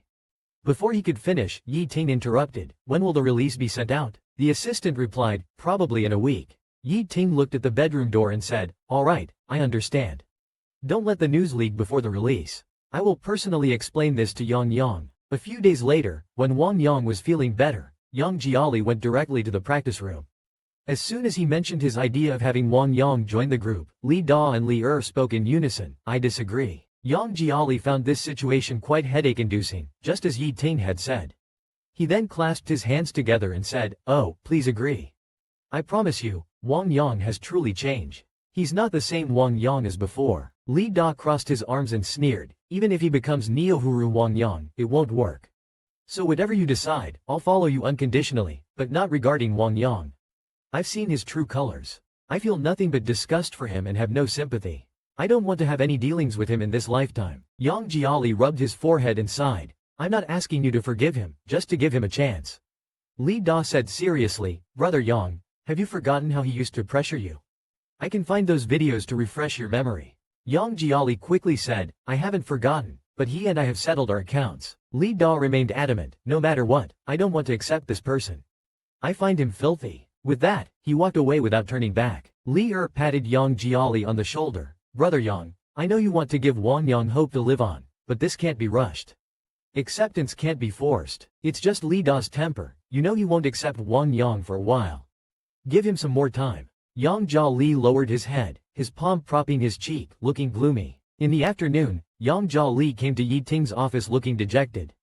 Yi Ting gently said, baby, you're here. Yang Jiali sighed deeply. Ah, the talk didn't succeed. Yi Ting pulled Yang Jiali over, making him sit on his lap. Haven't I told you before? You wouldn't give up until you hit the south wall. While saying this, he squeezed Yang Jiali's cheek and the two of them frolicked a bit. After a while, Yi Ting picked up a notebook from the desk and said, enough playing, let's talk serious. It's the last week, if you keep looking out for others, you won't finish. Or do you assume that these tasks can be left until after the 1-month contract? Yang Jiali snatched the notebook, annoyed and embarrassed. Don't flatter yourself. He flipped through the notebook and said determinedly, with a push, I can still meet the KPI. Suddenly, Yang Jiali paused, incredulously staring at the newspaper on the desk. The glaring headline read, Yi Ting and the Shah family's heiress vacationing overseas together. The newspaper not only mentioned the exposure of their romantic relationship but also talked about an engagement. Instantly, his breath hitched, and he felt a pain in his heart like a needle prick. Seeing this, Yi Ting panicked. Baby, listen to my explanation. Yang Jiali slapped the newspaper onto Yi Ting's chest, eyes reddening as she exclaimed, what's there to explain? Explain how you're comforting me while planning a future with someone else. Yi Ting furrowed his brows, blurting out, I didn't. Looking disappointed, Yang Jiali's voice trembled. Forget it, I have no right to control you anyway. In a few days when our 1-month notice is up, we'll part amicably. As she turned to leave, Yi Ting quickly stepped forward, embracing her. Don't go, Yang, it's not true, it's just a collaboration. Yang Jiali turned to face Yi Ting, waiting for a detailed explanation. Yi Ting continued, Shah Yiji is Shah's older sister. My relationship with them is purely professional. Chairman Shah is seriously ill, and the siblings need to take control. I've just returned to the country and needed connections, so I decided to collaborate. All the agreements are here, you can see them. Yang Jiali looked down at the documents, lost in thought and silent. Yi Ting put his hand on her shoulder, prompting her to look at him. Baby, I asked you to come today to get your opinion in advance. If you say no, I'll immediately drop these collaborations. Please don't scare me with talk of parting amicably. Yang Jiali gently pushed Yi Ting's hand away and slowly began. Yi Ting, I'm sorry, I need some time to think. Actually, having this issue might be good. The recent ease made her forget the gap between herself and Yi Ting. Remembering her mother's insistence to give up because of Yi Ting's status, she thought of the discussions among classmates in college, recalling what Yi Fan said about the Yi family not acknowledging him. Yang Jiali's heart sank uncontrollably. He knew that if he were to start over with Yi Ting, he must face this issue. Yi Ting, seeing Yang Jiali silent, became anxious, softly calling out, Yang, and reaching out to touch her again. Jia Yang took a step back to avoid Yi Ting's touch and said, Ting, can you give me one night? I will tell you my decision about the expiry of our dating contract tomorrow. Back at home, Jia Yang thought all night by the window. As dawn broke unnoticed, Jia made up her mind to give Yi Ting an answer. When she went downstairs, she saw Yi Ting sitting motionless on the couch, looking like a prisoner waiting for his final judgment. Jia Yang called out, Brother Ting, as Yi Ting raised his haggard head, his dark circles confirming he hadn't slept all night either. Jia Yang was stunned by his appearance, feeling a sourness in her heart, and after a while, she cautiously said, Brother Ting, I've made up my mind. Before she could continue, Yi Ting interrupted her, Jia Yang, let me speak first. My heart has only you. I've asked the Shah siblings to come and explain to you in person, is that okay? Jia Yang sighed, no need, our problem isn't about that. Yi Ting gently shook her shoulder, raising his voice, then tell me where the problem lies, I will resolve it. Jia Yang closed her eyes and said bitterly, the problem is with me. I've always known that we are not a match. Yi Ting asked loudly, how are we not a match? Who dares to speak nonsense about you? Jia Yang felt utterly desolate, her voice low, I can't remember anymore. Too many people gossiped about me during college. Hearing those words made me realize love isn't so simple. Moving forward means facing the Yi family, but I lack confidence. That's why I harshly suggested breaking up. Look at me, I haven't improved at all over the years. Seeing the engagement news yesterday, I felt incredibly inferior. Yi Ting gave a bitter smile, his breathing growing heavier. Your breathing is a bit heavy. So you're going to push me away again. I told you the Yi family can't interfere with my feelings. Yi Ting's eyes were red as he spoke, his emotions were a bit intense. After a long pause, when he calmed down, he reached out his hand towards Yang Jiali, with a pleading look in his eyes, and solemnly asked again, Yang, I'm asking you one last time, when the contract expires in a few days, will you stay by my side? Yang Jiali hesitated. He loved Yi Ting, how could he not want to stay by his side? But if the problem isn't resolved, it'd be like a ticking time bomb, bound to explode one day. After deep thought, Yang Jiali pushed Yi Ting's hand away. Ting Ji, let's temporarily separate. Yi Ting's eyes immediately turned red. He grabbed Yang Jiali tightly. How can you be so cruel? I won't let go. We've come this far, why should I let you go? Yi Ting collapsed. He didn't expect Yang Jiali to reject him again. Yang Jiali tried to comfort him. Calm down, I just don't want to be with you under these circumstances. Yi Ting, slightly choking, said, I don't mind. I love you, I just want you by my side. Yang Jiali, seeing Yi Ting so humbled, couldn't help but shed tears. Ting Ji, I mind. If all I do is avoid things, we'll inevitably break up someday, won't we?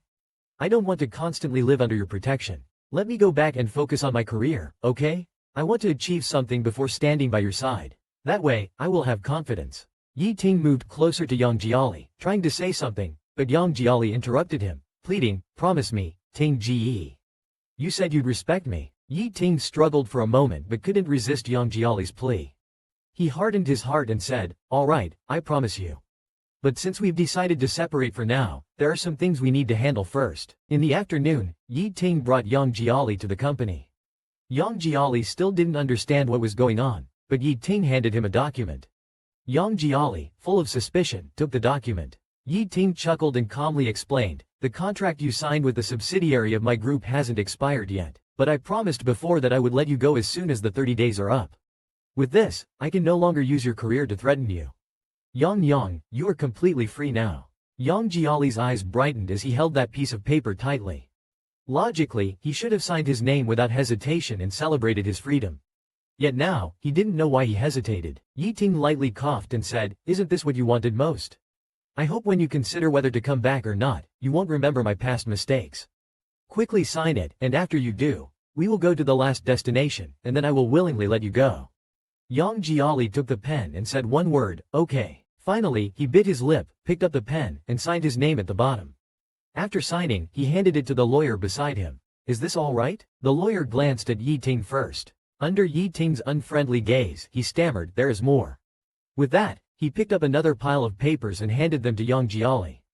These are waiver agreements in duplicate that also need to be signed. Yang Jiali frowned. So many? Is terminating a contract so complicated? Why is there an English contract with my photo printed on it? What does this English mean? As Yang Jiali wondered, Yi Ting swiftly snatched the agreement away. With a dark look at the lawyer, Yi Ting coldly said, you explain. The lawyer awkwardly smiled and began to speak haltingly, your agency expanded its overseas business. Since last year, contracts have been in both Chinese and English. This is an additional overseas agreement, and now the termination must include this as well. Yang Jiali was half convinced. Really? The lawyer wiped the sweat from his forehead and smiled helplessly, of course. Listening to this, Yang Jiali felt there was no major issue. Following the lawyer's guidance, he signed his name on the document, feeling quite relieved. Of course, it needed to be signed, otherwise, how could he afford to pay the penalty fees? Yang, can't you be a little more careful? Yi Ting watched from the side as Yang Jiali signed his name, silently curling his lips into a smile, though it was unclear what made him happy. Once the signing was completed, the lawyer gathered all the documents and nodded at Yang Jiali. Congratulations, your termination procedures are complete. I'll be leaving now. Yang Jiali stood up in a daze and thanked the lawyer. He watched the lawyer take away the pile of documents, feeling a faint sense of joy and relief in his heart for some reason, but what remained was an inexplicable, hollow feeling. Yi Ting patted Yang Jiali on the shoulder and asked him what he was thinking about. Yang Jiali snapped back to reality, immediately raising a smile on his face. Nothing, Ting Ji. Where are we going for the last few days? Yi Ting looked at Yang Jiali meaningfully and replied, America. Yang Jiali was instantly filled with question marks. And just like that, Yang Jiali and Yi Ting embarked on a trip to the US. The two followed their plan and had some fun. Although it was supposed to be a trip of indulgence and desires, Yang Jiali felt a heavy weight in his chest, like something was pressing down on him. He felt an inexplicable suffocation. Staring out at the night through the window, he counted on his fingers. It had already been 28 days. Everything was about to come to an end. Thinking of this, he sighed deeply. Yi Ting emerged from the bathroom and immediately heard Yang Jiali's sigh. He walked over and gently embraced him, whispering, not enjoying yourself? Yang Jiali turned his head to look at him, opened his mouth but couldn't say anything. After a moment of silence, he replied, just tired, I want to sleep. Yang Jiali closed his eyes and fell into a deep sleep. At that moment, Yi Ting took out a small box. He opened it to reveal a ring. Yi Ting stared intently at the ring, his eyes filled with deep affection. The next day, the two went to a church to attend a wedding. But as soon as the bride and groom entered, Yang Jiali pulled Yi Ting and ran out. Yi Ting was confused. Why are we running? Yang Jiali blushed as he looked at his clothes. You tricked me. You said this was how people dressed for weddings abroad. But after looking around, it's just the two of us dressed so formally. We look like the ones getting married. Aren't we stealing the spotlight from the couple? Yi Ting stifled a laugh as he patted Yang Jiali's hair. Don't worry, my friend doesn't mind. Look at us, we match so well. Yang Jiali playfully punched Yi Ting's muscular chest. Teasing, dressed like black and white reapers, how could we not match? Yi Ting couldn't help but laugh. Yang, it's their big day. Yang Jiali immediately realized he misspoke and quickly corrected himself, then it's the angel and the devil. Yi Ting nodded with satisfaction. He pulled Yang Jiali into his arms, gave him a big kiss, and said with a smile, "That's right, I'm the big devil, and you're the little angel hidden in the devil's heart." Yang Jiali found this corny and exaggeratedly pretended to gag. Yi Ting looked at Yang Jiali, as if with 1,000 emotions on his face, and said in a hoarse voice, "If only we could always be like this. How wonderful it would be if we could keep this up. Baby, why is it so fast? 30 days are about to pass." Yang Jiali stiffened for a moment, and Yi Ting took out a black booklet from his arms. Almost everything written in it is done, only the last item is left. Yang Jiali took the booklet from his hand and gently flipped to the last page, saying, "There was Meng Liang. Now there are Yi and Yang. Marry with respect, as mountains are high and rivers long." Looking at the small characters, his nose soured. Everything else is easy to achieve, just this one might not have a chance. Yi Ting shook his head, pointing to the ongoing wedding inside and whispered, "Look, the venue, guests, priest, and you are all here. After my friend's wedding is officially over, let's ask the priest to quietly run us through the process, alright?" Yang Jiali returned the booklet to Yi Ting and shook his head, saying it's not necessary, it's all fake anyway.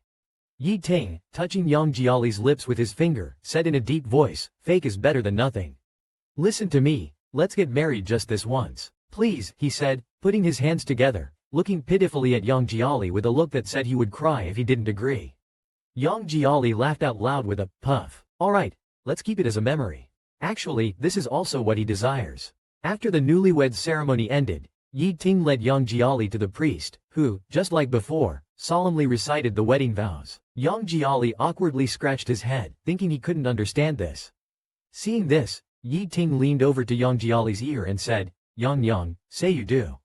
Yang Jiali suddenly realized and said, "I do." The priest then turned his head and asked Yi Ting the same question. Yi Ting stood straight, his whole body tense, and said seriously, "I do."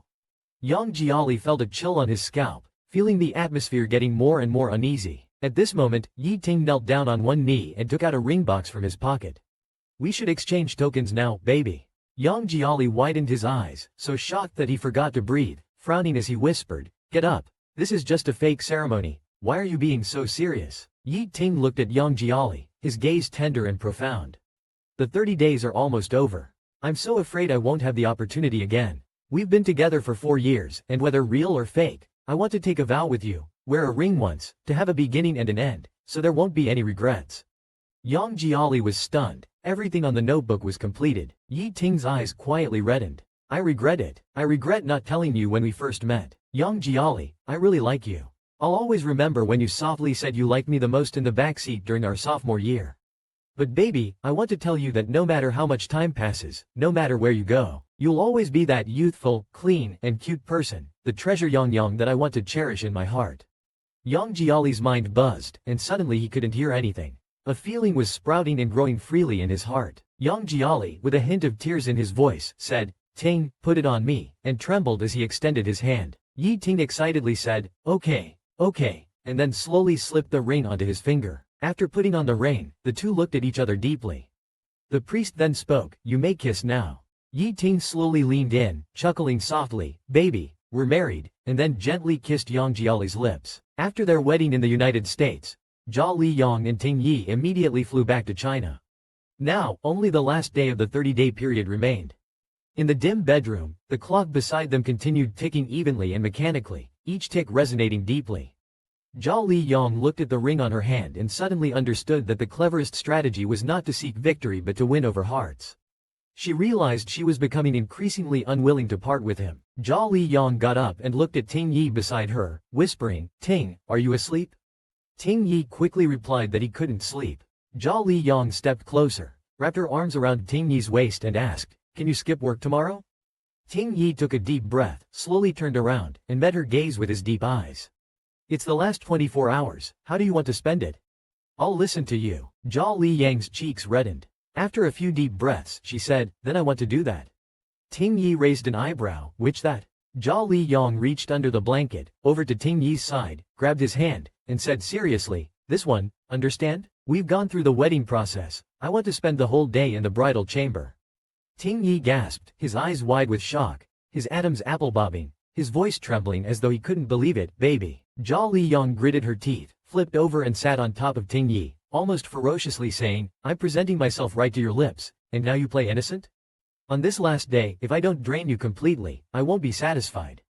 Ting Yi didn't say much else. He suddenly exerted strength in his waist, immediately flipping Zhao Liyang, who was sitting on him, underneath and pinning her down, then fiercely grabbed her neck. He leaned down and kissed her intensely. Zhao Liyang quivered under his kiss. "Good, that's how I want it, man. Keep an eye on the clock. If you lose even a minute or a second, you are the weak one."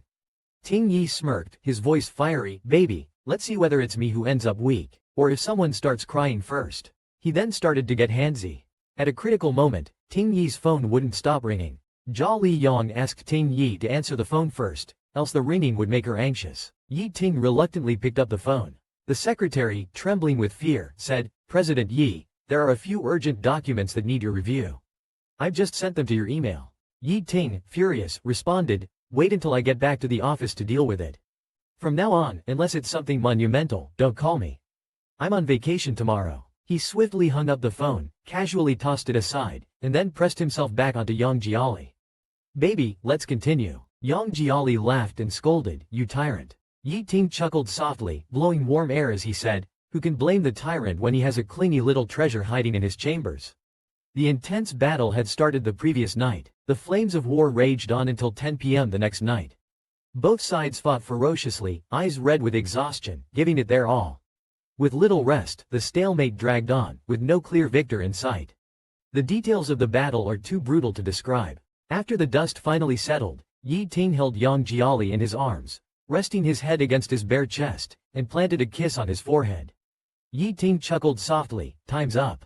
Baby, can you still stand?" Yang Jiali didn't reply, curling up in Yi Ting's embrace like a small, helpless lamb. Nestled in Yi Ting's arms like a lamb that hasn't been weaned yet, she buried her head for a long while before hoarsely saying, "Help me pack my bags in a while."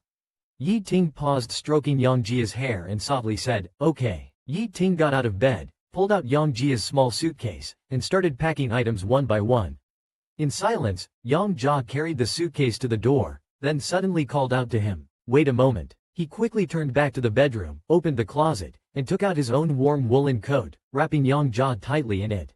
Yi Ting buttoned it up for him, then smiled and said, "It's cold outside at night, the wind is strong. Wear an extra layer, don't catch a cold." Yang Jia nodded, "I'm leaving now." Yi Ting also smiled, "Take good care of yourself from now on." Yi Ting sneakily hooked Yang Jia's sleeve and whispered, "Once you walk through this door, I'll keep my promise and won't disturb your life anymore. I'm setting you free completely. So, baby, I won't bother you anymore. Remember to eat well, sleep well, go out more when you're feeling down, don't force yourself, and don't let anyone bully you. Understand?" Yang Jia quietly teared up and nodded vigorously. Yi Ting chuckled, his eyes filled with endless warmth and nostalgia. Then, "Goodbye." Yang Jia tightened his fists and quietly responded, "Goodbye." He carried his luggage and walked out the door. Just a few steps out, he turned his head back to see Yi Ting still standing at the door, seeming reluctant to close it. Yang Jia withdrew his gaze, his steps extremely slow. At the staircase landing, he suddenly stopped, dropped the luggage handle, and walked briskly back to the door, facing Yi Ting's surprised gaze. He stretched out his hand, wrapped it around Yi Ting's neck, tiptoed, and took the initiative to kiss Yi Ting's lips. Yi Ting was slightly dazed for a few seconds before hugging Yang Jia tightly, kissing deeply. After they parted, Yi Ting kissed Yang Jia's forehead and reached out his hand, saying, "Baby, meeting you was the luckiest thing for me." Yang Jia grasped Yi Ting's hand and softly replied, "Meeting you was my luckiest thing too." Yi Ting smiled, his tone suddenly changed as if bidding farewell to an old friend. "All right, that's it. Go now. If you don't leave now, and I come back to my senses, I might change my mind and can't bear to let you go." Yang Jiali picked up his luggage again, his eyes red as he threw a kiss towards Yi Ting and smiled, "Goodbye, brother Ting. Baby, it's really over." Yang Jiali then walked silently to the roadside and called a taxi on his phone. While waiting for the taxi by the roadside, he looked up at the vast night sky and the bright lights of the city. Spring had finally arrived after a long winter. The plants that had withered all winter were unknowingly flourishing again. Taking a deep breath, he could still smell the faint, delicate fragrance of flowers in the air. The times that had surged in the height of summer, those feelings that had stealthily spread to today soaked with youth, also finally came to a quiet end with these 30 days. From that day on, Yi Ting really stopped bothering Yang Jiali. He had several bodyguards move the large items that Yang Jiali had left in the villa, as well as the two pets, Afu and Xiao Huang, to Yang Jiali's current rented house. Yang Jiali put on headphones, pretending to think of nothing, calmly tidying up the house. When he finished, he looked up to see Afu and Xiao Huang both lying at the entrance, staring eagerly at the door as if waiting for someone. Yang Jiali put down the broom and whistled at the two little ones. "Who are you waiting for?" Afu turned his head and meowed. He walked over to Afu and Xiao Huang, petted their heads, and said softly, "Tomorrow I'll buy you some dried fish and bones. Be good and go to sleep now. He won't come back." Just then, there was a knock on the door. When he opened it, it turned out to be Li Da and Li Er. Immediately, both the man and the two animals showed disappointed expressions. Yang Jiali stepped forward, patted Li Da on the shoulder, and said, "All right, I wasn't thoughtful enough last time, didn't consider your feelings. I thought about it later, this team is what we believe in. Although I am the captain, I can't just force someone in without considering your feelings. If you're unwilling, then let's forget it. I'll see if I can find other opportunities for Wang Yang. Don't be mad." Li Da looked up seriously and said, "Yang, I'm not mad at you." Yang Jiali breathed a sigh of relief. "That's good, then let's put this behind us and not bring it up again." Yang Jiali sat back down and saw Li Da frowning as if he wanted to speak but hesitated for a long time. Finally, under the frequent suggestive glances of Li Er, he gritted his teeth, and said, "Brother Yang, when Wang Yang is discharged, bring him over." Yang Jiali didn't quite catch that and asked, "What?" Li Da firmly said, "I agree to let him join." Yang Jiali raised an eyebrow, surprised. He looked at Li Da, who was serious and didn't seem to be joking at all. Yang Jiali was still in shock when Li Da took a deep breath and added, "However, I want to set a few conditions." Yang Jiali quickly nodded, "Go ahead." Li Da said, "I want Wang Yang to start with training without officially joining right away. Let's see his performance and character first. Although I don't really trust that he has truly reformed, since Brother Yang, you vouched for him, then fine.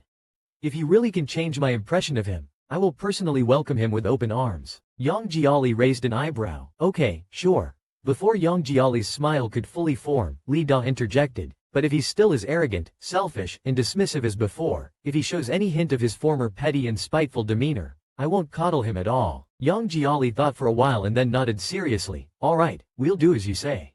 Li Da hummed indifferently, a man's word is his bond. Yang Jiali was overjoyed. "Then I'll go talk to Wang Yang this afternoon and finalize your contract with Brother Hai." Yang Jiali met with Li Da and Li Er in the morning, and in the afternoon, he arrived at Zhao Shanhai's company, all excited to greet him. Zhao Shanhai turned his head, put his finger to his lips to shush him, indicating he was on a call. Yang Jiali quietly entered the office and heard Zhao Shanhai speak coldly, "Speak directly." From the other end of the phone came Xiao Yi's voice, "Brother Hai, are you free after work tonight?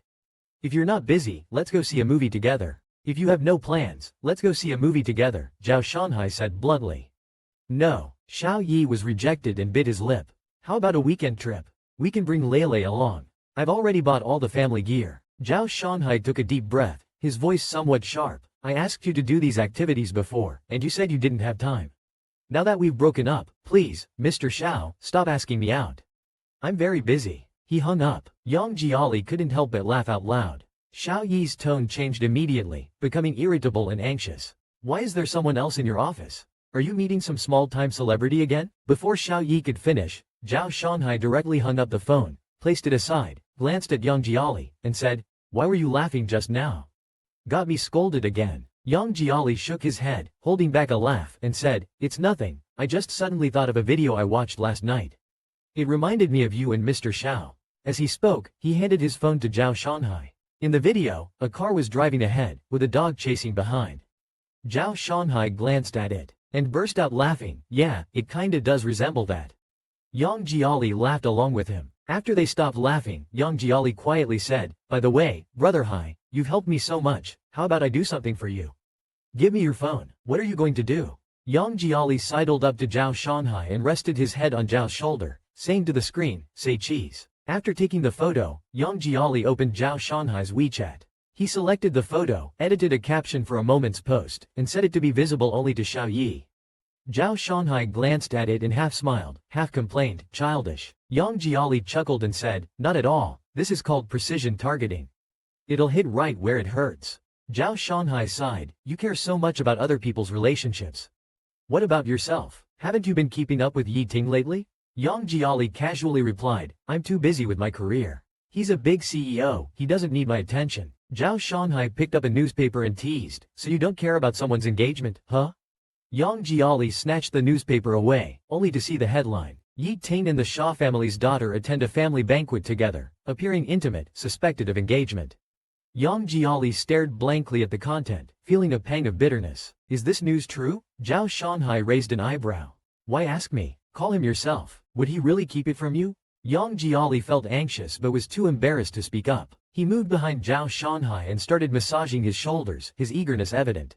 I can't ask. Come on, good brother, tell me. Zhao Shanghai, feeling the flattery, couldn't help but say, all right, the whole financial circle just found out. I'm not sure, but if you're afraid to ask him, I can help. You brought your contract for dissolving the group, right? Yang Jiali handed over the contract, puzzled. What do you need this for? With shrewd eyes, Zhao Shanghai said, to sign you all up.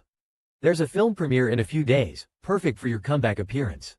Yi Ting and Miss Shaw will be there too. Yang Jiali was stunned. Are you saying? Zhao Shanghai patted Yang Jiali's head warmly. See for yourself and find out if it's true or not. Soon, it was the film festival's opening day. Yang Jiali walked the red carpet with Li Da and Li like a father leading his curious sons through a fair.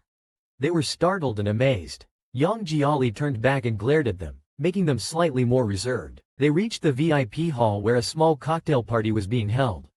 Yang Jiali finally breathed a sigh of relief. You two silly boys, looking around on the red carpet. Aren't you afraid of getting taken in ugly photos? Li scratched his head awkwardly. Just curious, besides, we're good looking, there won't be ugly photos.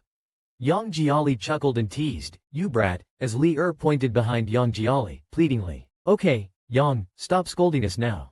Mr. Zhao is still here, give us a little dignity. Li Da chimed in, yeah, we haven't seen Mr. Zhao since the signing. Why don't you take us to say hello? Yang Jiali turned to look behind him. Zhao Shanghai was holding a glass of champagne, chatting with someone across from him. Xiao Yi was standing next to Zhao Shanghai, looking visibly displeased. Thinking to himself, he won't even look at me, doesn't explain that photo with Yang Jiali. I'll make you pay attention to me. With that thought, Xiao Yi quietly reached out his hand, trying to wrap it around Zhao Shanghai's waist. Zhao Shanghai noticed, and with a swift movement in the shadows, he smacked Xiao Yi's hand hard on the back. Xiao Yi refused to give up. Gritting his teeth, he tried several more times, thinking, I'm definitely wrapping my arm around that waist today. But Zhao Shanghai was determined too. Every time Xiao Yi tried, Zhao smacked even harder, until Xiao Yi's hand was red and he finally gave up. Yang Jiali saw the whole scene and couldn't help but feel his heart tighten. Better let it go. Brother Hai is busy keeping the dog at bay. Just then, the VIP room door opened again. Yi Ting walked in, impeccably dressed in a suit, exuding an aura of dominance, with Miss Shaw by his side. The moment Yang Jiali saw them, he almost forgot to breathe. Yi Ting sensed Yang's gaze and instinctively turned his head, locking eyes with Yang Jiali. It was the first time they had seen each other in over a month. At that moment, all the surrounding noise seemed to fade away, until Miss Shaw gently tugged Yi Ting's hand with a smile. It's time to go in. Only then did Yi Ting break his gaze, his expression unchanged. Without saying a word, he entered the hall with Miss Shaw, not looking back at Yang Jiali again, pretending they didn't know each other. Yang Jiali took a sip of red wine, feeling something heavy weighing on his heart. Li looked at him with concern. Yang, are you okay? Yang Jiali calmly replied, I'm fine. Let's go, time to get ready. After a while, the three of them finally took the stage to perform. On stage, they shone brilliantly, as if they were born for it. Accompanied by the music, Yang Jiali's clear voice spread throughout the venue, and Yi Ting watched her unblinkingly from below. His gaze was filled with love and longing. Miss Shaw, sitting beside him, saw this and smiled. I heard from Shaw that Mr. Yi's sweetheart is a singer. Is that him? Yi Ting did not deny it and softly said, he's very handsome and cute, makes one want to keep him in their heart, right? Miss Shaw nodded, then Yi Ting continued, after the event, you can go back by yourself. I have other matters. Miss Shaw was not at all displeased and nodded with a smile, okay. After the event, Yang Jiali went home and covered his head with a blanket, sulking. Covering my head with the quilt, fuming, Yi Ting is such a liar. He said he would always wait for me, but then he just walked away with someone else. Suddenly, the ringtone of the mobile phone beside me goes off. Yang Jia flips the quilt off violently and shouts in frustration, who is it in the middle of the night? His voice startled Ah Fu and Xiao Huang, knocking them to the ground. I just picked up the phone when I heard an anxious voice from the other side saying, Mr. Yang, I am Mr. Yi's assistant. Mr. Yi drank too much at the dinner, and we can't find him. Do you know if he is with you? Yang Jia replied, "No." Hearing this, the assistant politely said, "Sorry to bother you," and hung up. Yang Jia, frowning, felt a bit worried. He lay down again, thinking to himself that Yi Ting doesn't even care about him. Why should he worry? With so many people looking for him, he surely won't be lost.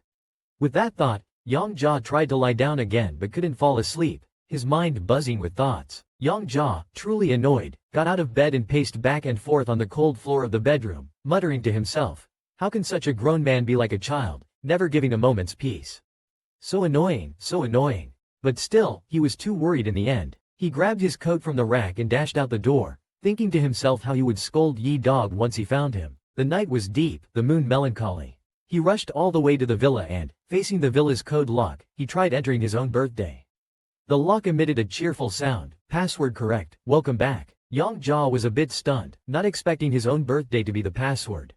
He then opened the door and entered, finding that even the lights were off.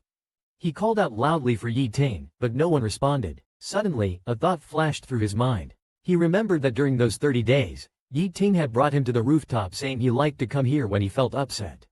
Yang Jia hurriedly followed the stairs to the top floor of the villa. He saw Yi Ting slumped on the ground like a vagrant, with several liquor bottles rolling around him. Yi Ting lifted his eyelids, eyes filled with drunkenness. "Baby, you're here," he said. Yang Jiali stepped forward and chided, "How much have you drunk? Do you not know Assistant Wu is looking for you everywhere?" Yi Ting tilted his head, his sharply defined and deep features exuding a kind of decadent, wild handsomeness. "You came for him," he said. "I get it, I'll contact him later. Now, leave." Yang Jiali stared straight at Yi Ting on the ground, unmoving and silent. Suddenly, Yi Ting reached out and forcefully pushed Yang Jiali away. His voice was somber. "Go, quickly. Don't appear in front of me." Yi Ting raised his head to look at Yang Jiali, eyes bloodshot. His voice mellowed, "I struggled so hard to control myself not to bother you. What more do you want?" Yi Ting said heavily to Yang Jiali, "The 30 days are over. You shouldn't be in front of me." Yang Jiali retrieved a towel from the bathroom, soaked it in warm water, wrung it half dry, and walked back to Yi Ting. In a cold voice, he said, "Close your eyes." Yi Ting obediently closed his eyes. Yang Jiali calmly said, "I really dislike you." I know," he replied, and continued to gently wipe Yi Ting's face with the towel. Yi Ting continued to look at Yang Jiali, whispering, "Baby, do you know how much I miss you?" Yang Jiali chuckled, "Miss me? You see me in the bar and walk away like a stranger, with a pretty lady by your side. Maybe she's even your fiancé." Yi Ting observed Yang Jiali's slightly relaxed expression and suddenly, the drunk laughed. "Jealous? She's not my fiancé," Yi Ting blinked. "She's Shaw's sister, a business partner. I want to be stronger than anyone in the Yi family. I need to make sure no one dares to talk down to you." Yi Ting embraced Yang Jiali, his Adam's apple bobbing. With a bitter smile, he said, "Do you think I dare to look at you? Even a second more, and I might not be able to control myself from falling ill and taking you back again." Yi Ting withdrew his hand and put it back under the blanket. His gaze was gentle yet hopeful. "Since we've already broken the rules today, could you stay with me a bit longer? You can leave once I've fallen asleep." Yang Jia pulled the blanket up for him and responded deeply with a hum. Yang Jia took care of Yi Ting for the whole night. Upon waking up in the morning, they still temporarily parted ways as agreed. Those who needed to work went to work, and those who needed to pursue their careers did so. However, Yang Jia's mood was inevitably affected. In the practice room, Yang Jia was always holding his phone, unable to stop worrying about Yi Ting and wondering whether to call him. At that moment, his phone rang. The caller was Wang Yang. Yang Jia suddenly remembered he had arranged to meet Wang Yang today and hurriedly answered the call. He heard Wang Yang say he was already downstairs but couldn't find the place. Yang Jia instructed, "Take the elevator to the 5th floor, exit, turn left, and it's the first room." Hearing that Wang Yang was coming, Li Da's face darkened, and he walked towards the door. After hanging up, Yang Jia saw Li Da heading out and quickly asked, "Li Da, where are you going?" "We agreed to meet up today to get acquainted." Li Da replied coldly, "I'm changing my clothes." Li smiling, said, "Yang Jie, don't worry about it. The changing room is right across. He'll be back soon. Besides, it's Wang Yang's first time here, he doesn't really know the place." He took a while to find the practice room Yang Jia mentioned. He could only push hesitantly into a room that seemed to be the practice room. As soon as he opened the door, he saw Li Da changing clothes. Li Da, hearing the noise, looked towards the door and immediately raised his voice. "Who let you in? Get out." Li Da was so fierce that Wang Yang, like a startled rabbit, trembled violently. "I'm sorry, it was not on purpose. I'm leaving now." Just then, Yang Jia witnessed the scene of Wang Yang apologizing. He stepped forward and patted Wang Yang on the shoulder. What happened just now? Wang Yang stammered, nothing, Li Da, changing clothes, I accidentally. Before he finished, Li Da came out. Wang Yang quickly turned around and bowed to apologize. I'm sorry, Li Da.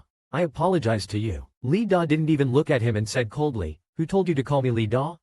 Don't get chummy. I'm only doing this out of respect for Yang Jie. I'm not interested in making friends with you. Wang Yang's face alternated between red and white. At this moment, Li also came out and tugged at Li Da, saying kindly, my brother is just shy. He'll be fine once he gets to know you. Yang Jiali chimed in, yes, he's shy. You just recovered, don't stand there, let's go inside and chat. With that, he pushed Wang Yang towards the practice room. After a while, the four of them finally sat down peacefully together, and Yang Jiali began to speak. Yang Jiali spoke, from now on, we'll practice together. Our group will definitely get better. Not wanting Wang Yang to feel awkward, he turned his head and said, Wang Yang, say a few words. Wang Yang took out several packets of something, holding them in his arms, and said brightly, I'm honored to join this team. I don't have much money. This is dried sweet potatoes, a specialty from my hometown. They're really tasty if you don't mind. Seeing Wang Yang's eager-to-please manner, Yang Jiali felt a bit sour. Li who's always straightforward, also noticed Wang Yang's attempt to ingratiate himself and happily accepted the dried sweet potatoes, saying thank you. Wang Yang then handed some to Yang Jiali. Brother Yang, try them.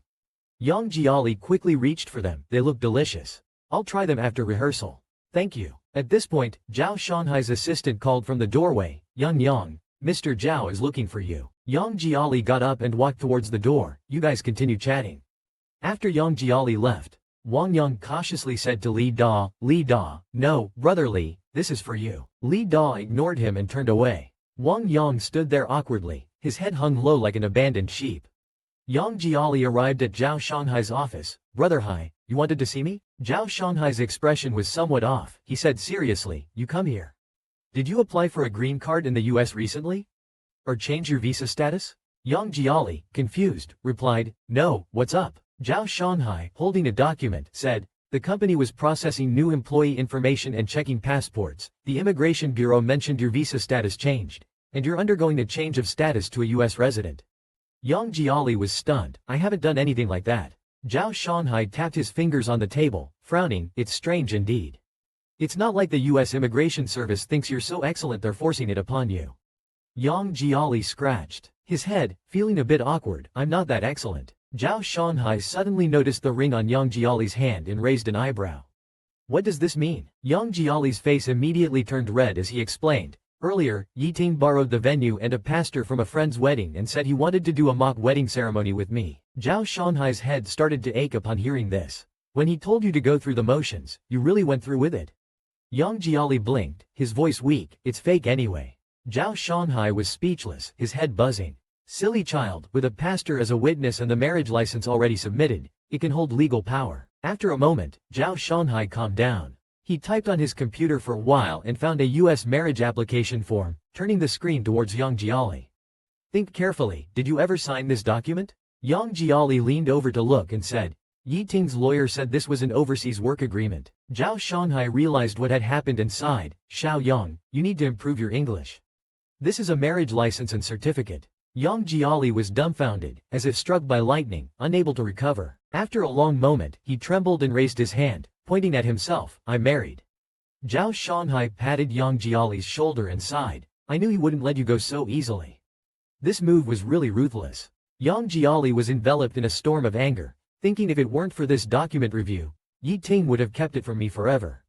I was so moved at the time, even gave myself to him. But it was all calculated from the start. Yang Jiali didn't say anything more to Zhao Shanhai and stormed out. That's right, he went to settle accounts with Yi Ting. He took a taxi straight to Guanghu. The new security guard saw Yang Jiali's fierce appearance and his heart skipped a beat. He immediately stepped forward to stop him. Sir, who are you? Yang Jiali ignored him and went straight inside, with the bodyguard chasing after him. That's the CEO's office, you can't enter without an appointment. Secretary Hu happened to see this scene and quickly stopped the bodyguard. Alright, remember his appearance. From now on, when he comes, he doesn't need an appointment. Don't stop him from entering Yi Zong's office if he wants to. The bodyguard blinked, is he Yi Zong's biological brother? Secretary Hu, looking out for him, said, Closer than a biological brother, he's Yi Zong's treasure. Alright, go about your business. I'll go to the meeting room to find Yi Zong. Upon learning that Yang Jiali came to see him, Yi Ting hurried back to the office and said happily, "Baby, why did you come over suddenly?" Yang Jiali said coldly, "I'm here to tell you something." Yi Ting raised an eyebrow. Seeing Yang Jiali sitting in his boss chair, he asked puzzledly, "What are you doing sitting there?" Yang Jiali bit her teeth and said with a faint smile, "I like it, I want to. Besides, it's my husband's chair. Do you have a problem with me sitting in it?" Yi Ting was stunned. "What did you call me?" Yang Jiali suddenly stood up and looked directly at Yi Ting, saying, "I called you husband." "What, did I call you wrong?" Yi Ting's brow moved slightly, and he smiled somewhat stiffly. "You know everything." Yang Jiali angrily said, "Was I not supposed to know?" With that, she swept the photos off the desk to the floor, and the frame shattered with a crash. Yang Jiali continued to ask him coldly, "Do you have anything to say to me?" Yi Ting, while crouching to pick up the photos, said, "I'm sorry, baby, I just..." Before he could finish, Yang Jiali interrupted him directly, "Just what? You said you'd make up for regrets in a month, with time to be decided by me, but in the end, you tricked me into signing and registering our marriage. Yi Ting, your tactics are impressive. You truly are someone who can hold the position of president." Yi Ting didn't speak. His hand was cut by the glass and bleeding, yet he didn't notice, feeling a pang of bitterness inside. Yang Jiali continued angrily, "You calculated every step, first winning me over, then proposing the 30-day condition to soften me bit by bit, finally tricking me into marriage, so I'd be tied to you for life." Yi Ting hurriedly stood up and explained, "That wasn't it. The initial intention of the love agreement was also to keep you by my side and not be taken away by Yi Fan." Upon hearing this, Yang Jiali's emotions became even more agitated. "Then why, even after Yi Fan was put in jail, did you still set me up to get married? You've been deceiving me, leading me by the nose. Does it feel fun to you?" Yi Ting felt increasingly anxious. He knew that the matter of getting married would eventually come out, but he didn't expect it to be so soon that he felt caught off guard. He stepped forward and embraced Yang Jiali in his arms, hurriedly explaining, "No, baby, I did plan some things, but you can't just deny me like this. Every word I said during those 30 days was sincere. I didn't deceive you in the slightest." Yang Jiali, like an enraged little beast, fiercely bit Yi Ting on the neck. After biting Yi Ting's neck hard, Yi Ting, ignoring the pain, continued to explain, "I can be honest with you about the marriage. It's because you said you wanted to go off on your own to build a career temporarily. I was afraid you wouldn't come back, so I tricked you into marrying me. I don't want us to be apart anymore." Having said that and seeing Yang Jia standing still without any reaction, the usually calm and collected Yi Ting finally showed a hint of unease. "I love you, and I want to be with you for a lifetime. All of this is true. Baby, believe me." Yang Jia sighed, "Enough, I can no longer tell which words are true." After saying that, he turned and walked away. Yi Ting didn't stop him, knowing he couldn't. In the game of love, there's never winning or losing, only loving or not loving. That day, Yang Jia received a message from Brother Hai, saying Yi Ting had begged him for help, etc. Seeing this, Yang Jia, angry, threw his phone aside. "It's not enough for Yi Dog to block my door, he even drags others into persuading me." At this moment, his stomach growled. Yang Jia, extremely hungry, thought all the food at home was gone. When will Yi Ting leave? Then he thought, wait, it's not my fault. Why should I avoid him? I just need to ignore him. With that thought, Yang Jia suddenly sat up. He opened the door with head held high, intending to go out and buy something to eat. As soon as he opened the door, there was Yi Ting, with quite a few cigarette butts on the ground, clearly having waited for a long time. Yang Jia ignored Yi Ting and was about to go downstairs. Yi Ting, finally seeing him, quickly grabbed Yang Jia's arm and lifted the bag he was carrying to Yang Jia. "Haven't had dinner yet, have you? This is specially packed for you." Yang Jia, showing great integrity, pushed it back. Yi Ting took a deep breath and pleaded, "I know I was wrong to trick you into marriage. I didn't respect your wishes. How I wish to reconcile with you.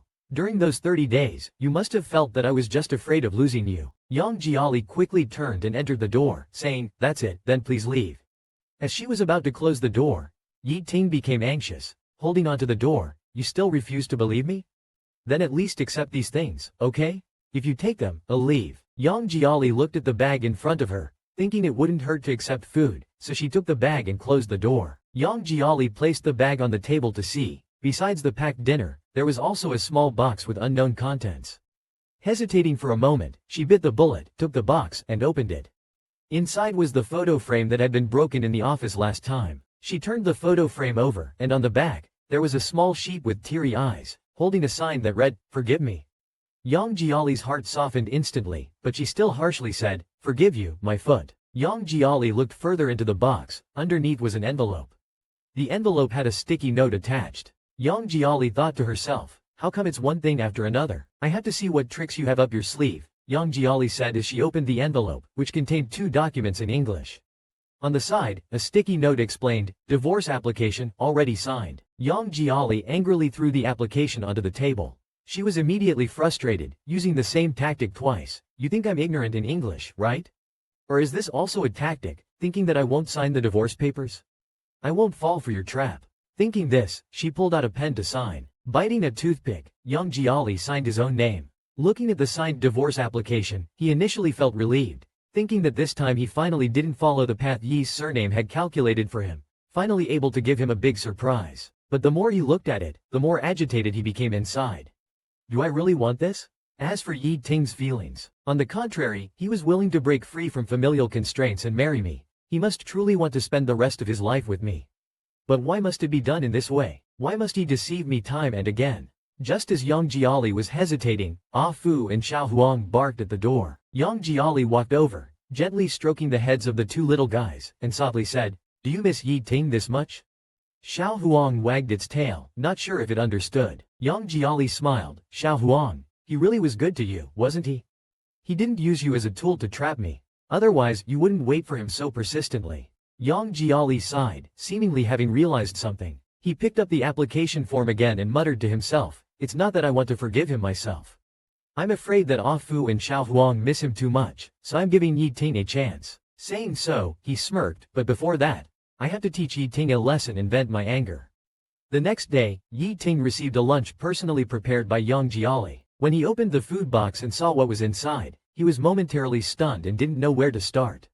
It was because the food in the box was all things Yi Ting hated, like garlic, cilantro, mushrooms, and so on.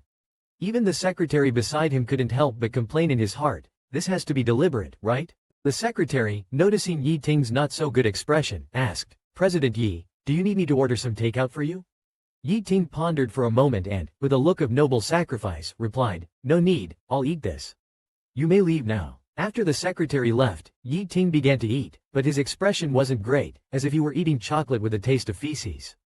However, Yi Ting didn't have any complaints. Just a bit puzzled. Logically, if Yang Yang made him this meal, perhaps she wasn't that angry anymore. But why wouldn't she want to see him? While he was still wondering, Yi Ting saw a note at the bottom of the box. It said, "Regarding the divorce application, I want to talk to you. Meet me at the Shangda East Stadium at 8 p.m. tonight." Yi Ting couldn't quite grasp Yang Jiali's intention. Was this going to be a public execution? At 8 p.m., Yi Ting went as promised to the Shangda Stadium and saw Yang Jiali sitting quietly in the stands, watching the students' night training. She seemed lonely and desolate. In the broad stadium, the cold night wind blew. Yi Ting approached Yang Jiali from behind and gently put his coat over her shoulders, softly calling her name, Yang Yang. Yang Jiali didn't respond and continued watching the students in training, seemingly lost in thought. Yi Ting gave a slight smile and asked, "About the divorce application, what do you want to talk to me about?" Yang Jiali took out a piece of paper from her pocket and handed it over. Yi Ting looked at it. It was a signed divorce application. His throat instantly felt dry, and his voice was hoarse and trembling. "You really signed it?" Yang Jiali slightly curled her lips and said, "Why wouldn't I sign?" Yi Ting's eyes turned red, and he pleaded sadly, "Let's not get divorced, okay?" In her heart, Yang Jiali felt a secret joy, thinking, now he knows to be worried. But calmly she said, "Why do you hand me the divorce papers if it's not that you agree to the divorce? Or do you actually have no intention of it, just using psychological tactics to make me soften?" Yi Ting had nothing else to say, just kept repeating, "Baby, I don't want to divorce. Please don't divorce me, okay?" Yang Jia looked at Yi Ting's painful expression and softened for a moment. She took back the divorce papers from Yi Ting and asked softly, "Do you still remember this person, Jia Dongyan?" Yi Ting was stunned for a moment and then it clicked, "Isn't he our military training instructor back then? Why do you mention him?" But he didn't interrupt, quietly listening on. Then he heard Yang Jia, full of reminiscence, say, "Back in the military training, he always scolded me, but that year we had the best results.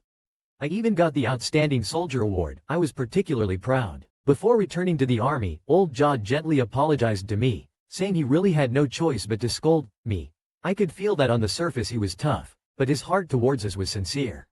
So when he was there, I resented him, but when he really left, I still wanted to cry. At this point, Yi Ting seemed to understand what Yang Jia wanted to say. His heart uncontrollably began to beat faster. You say I am very similar to him. So Yang, can't you bear to part with me too? Yang Jia did not directly answer his question, but continued, thinking back, the one who made me so angry I gritted my teeth. The one who moved me to tears, seems to have always been the same person. People are too complicated. What do you think I should do? Yi Ting's voice became hoarse as he deeply gazed at Yang Jia. 3 ways. Either force yourself to endure, or let go of the past and start anew, slowly adjusting. Yang Jia, hearing this, also smiled slightly. Seeing this, Yi Ting's voice trembled a bit. You smiled, baby, so does that mean? Yang Jia couldn't help but laugh and scolded. Who's your baby? You can't just say anything. Do I know you? Which class are you from? Yi Ting was a bit confused. Yang Jia pinched his cheek and asked again, which class? Yi Ting subconsciously said, International Trade Class 1. Yang Jia suddenly stretched out her hand, pretending to meet for the first time. That's quite a coincidence. I'm also from International Trade Class 1. Let's be friends, then. Hello, my name is Yang Jia. Yang, from Yangshu, poplar tree. Jia, from Jiazhong. To tell, Li, from Lijiang, to stand at attention. Yi Ting looked at Yang Jiali for a long time. It seemed that it had been a very long time since he last saw such bright eyes in him. After a while, he took Yang Jiali's extended hand. My name is Yi Ting. Yang Jiali nodded thoughtfully. Nice name, I'll remember it. Then, he picked up the divorce application from the side and said, found something. Who left this here? Yi Ting's throat tightened. Just tear it up and throw it away. Yang Jiali teased Yi Ting. That won't do, there are signatures on it. It might be some important documents. In case someone goes crazy again in the future, this will be very useful. Yi Ting looked pitiful. Are you planning to use this application to threaten me? Yang Jiali arrogantly raised his head. Why, you don't like it? Yi Ting caught Yang Jiali decisively. Don't worry, I will never let it be of any use in my lifetime. But baby, from which stage shall we start getting along? Surely not from the stage of just having met. Yang Jiali thought for a moment. Definitely not the husband stage, I'm still angry. Big liar. Yi Ting instantly broke out in cold sweat. Then, not friends with benefits, I mean, is roommates okay? Yang Jiali, holding Yi Ting's tie, asked, what are you up to? Yi Ting acted aggrieved. I don't feel at ease with you being outside alone. Besides, spending more time together is how we can get along better, right? After some thought, Yang Jiali agreed it was true. I have 2 conditions. To punish you for lying, I want to sleep in separate rooms first. Secondly, I will pay you the rent at market price, so no one can say I'm taking advantage of you. Yi Ting pondered for a while, coughed, and said, the first point is fine. The market price for renting out my villa is 13,000 a month. Yang Jiali's mouth twitched, his face stiffened. Yi Ting quickly added, but if it's you renting, then let's make it 13 yuan. Yang Jiali thought for a moment. Alright then, I'll give you 4,000 yuan for rent every month. I'll take care of housework and cooking. You rent the house to me, consider it me taking a small advantage.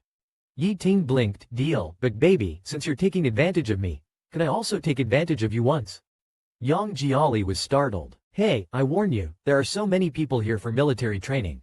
Yi Ting smirked, what's there to be afraid of? Clothes cover it. We kiss our own, they can't see. Having said that, he covered both himself and Yang Jiali with a jacket and kissed the thin lips he had been longing for. That day, Yang Jiali invited Zhao Shanhai to have dinner at home. The doorbell of the villa rang. Yang Jiali opened the door with the brightest smile. Brother Hai, come in quickly. The meal is ready. Zhao Shanhai smiled and joked. I knew it, I could smell it from outside. Yang Jiali hugged Zhao Shanhai as they entered the villa, both enjoying a pleasant conversation. At that moment, Yi Ting came towards them, holding slippers and looking furious. He crouched down in front of Yang Jiali and personally slipped the slippers on her feet, scolding, you're not being careful.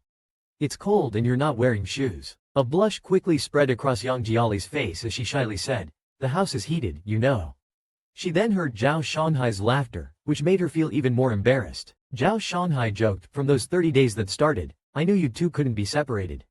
You silly boy, you really got brought back by him. Yang Jiali playfully punched Zhao Shanhai's chest, giggling, come on, brother Hai, stop teasing me. Nearby, Yi Ting watched their intimate interaction, feeling jealous but couldn't say anything. However, thinking about the person who was about to arrive, a smile involuntarily formed on his lips, saying, speak of the devil, and the devil appears. At that moment, the doorbell rang again. Upon opening the door, there stood Yi Ting's mischievous friend, Xiao Yi. Yang Jiali was shocked to see him. How did he get here? I didn't invite him. She glanced at Yi Ting and quietly asked, did you do this on purpose? Yi Ting just smiled and remained silent. How could he say anything? It was indeed intentional. Meanwhile, Xiao Yi approached Zhao Shanhai to greet him but noticed Zhao Shanhai's face change. Zhao Shanhai took out a pack of cigarettes from his pocket, and while lighting one said, you guys go ahead and eat. It's stuffy in here, I'll go to the balcony for a smoke. Xiao Yi stood awkwardly in place. Xiao Yi awkwardly stood still. Seeing this, Yang Jia hurried to catch up. Just stepping onto the balcony, he saw Zhao Shanhai's lonely figure and said embarrassingly, Brother Hai, I'm sorry. I only invited you to make you a meal as a thank you. I didn't expect Yi Ting secretly invited Xiao Yi, making you uncomfortable. I'll give Yi Ting a harsh lesson later. Zhao Shanhai shook his head with a bitter smile. It's okay, I was prepared. Yang Jia cautiously asked, then you and President Xiao, are you? Zhao Shanhai heavily said, it's impossible now. It's over when it's over. Yang Jia sighed and nodded. Zhao Shanhai turned around, his eyes filled with complex emotions, and he forced a smile. Yang, actually, sometimes I really admire you. Yang Jia was quite surprised. Admire me? Zhao Shanhai gently hummed and his expression was both reflective and ironic. You and Yi Ting, after all these years, despite numerous ups and downs, never had anyone else in your hearts. Your love has no impurities. But it's not the same with me and Xiao Yi. Before I confronted him, we hadn't had a meal together like a family for a long time. He devoted all his time to that young star and even said he was tired of me. Our home finally wore me out to the point of giving up. He refused to let go, but I no longer have the strength to deal with his drama. Yang Jia listened, feeling heartbroken. In his heart, Zhao Shanhai had always been strong, cultured, gentle, and perfect. But now Zhao Shanhai was sorrowful and sad, suppressing his emotions with one harsh cigarette after another. Yang Jia was at a loss for words, not knowing what to say. Zhao Shanhai smiled, ruffled Yang Jia's hair. Sorry, Yang, thank you for your invitation today, but I think it's better we meet another time. Yang Jia also knew Zhao Shanhai wouldn't go back, resignedly saying, alright then, next time we'll meet outside, just the two of us. After a vague farewell, Zhao Shanhai walked to his car and just opened the door, when he heard Xiao Yi's voice from behind, Brother Hai, wait. Zhao Shanhai, without turning back, coldly said, how long do you plan to pester me? Xiao Yi's voice was also extremely cold. If you don't give me a chance to reconcile, I'll keep following. I've stopped messing around outside, you can't either. Zhao Shanhai indifferently replied, I don't care to listen, and was about to get into the car and leave. At that moment, Xiao Yi approached Zhao Shanhai, reached out to stop him. You must listen to me today. I was wrong. You scolded and hit me already. I even bowed and apologized to you, promising not to do it again. Everything was resolved. Why do you have to be so difficult? Yi Ting and Yang Jia managed to start over. Why can't we? Upon hearing this, Zhao Shanhai's anger surged. Am I being difficult? Xiao Yi, do you think just apologizing and making some insincere promises can erase everything? Xiao Yi pursed his lips, clearly thinking exactly that. Zhao Shanhai suddenly felt a cold numbness inside, leaned to Xiao Yi's ear and whispered, one last word for you, get lost. Xiao Yi's eyes reddened instantly from that deeply hurtful word. He suddenly pushed Zhao Shanhai against the car. I know I was wrong. Don't push me away, let's start over. I can't stand someone else being by your side, Zhao Shanhai, you can only be mine. After saying that, he forcibly kissed Zhao Shanhai, who was furious. Zhao Shanhai raised his fist and fiercely struck Xiao Yi's face. Xiao Yi was dazed by Zhao Shanhai's punch, his face full of disbelief. You hit me? Zhao Shanhai clenched his fist and gave a cold chuckle. Yes, you're the first person to drive me to violence, Xiao Yi. After speaking, Zhao Shanhai's face paled and a cold sweat broke out on his forehead. Xiao Yi panicked immediately. What's wrong? Is it your back pain again? Zhao Shanhai instinctively supported his spine. His body shook unstably and then he heavily fell to the ground. Xiao Yi quickly carried him to the car and stepped on the gas pedal towards the hospital. Yang Jia and Yi Ting also followed. After a long hustle, Zhao Shanhai finally stabilized. As soon as Yang Jiali entered the door, she pushed Yi Ting onto the couch and scolded fiercely. Did you do that on purpose?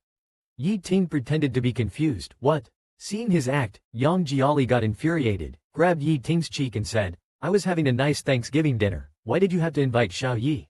Hai Zhe even ended up in the hospital. Yi Ting defended himself. It's not my fault. Who knew fighting could knock himself out? Yang Jiali gritted her teeth. Do you just dislike seeing me getting along with Hai Zhe? Yi Ting didn't deny and nodded briskly. Suddenly, he reached out, pulled Yang Jiali towards him, and held her close. I like it when you're openly happy with me. If you're closer to other men than you are with me, baby, I'm going to lose it. Hearing this, Yang Jiali was both amused and annoyed. Mad dog.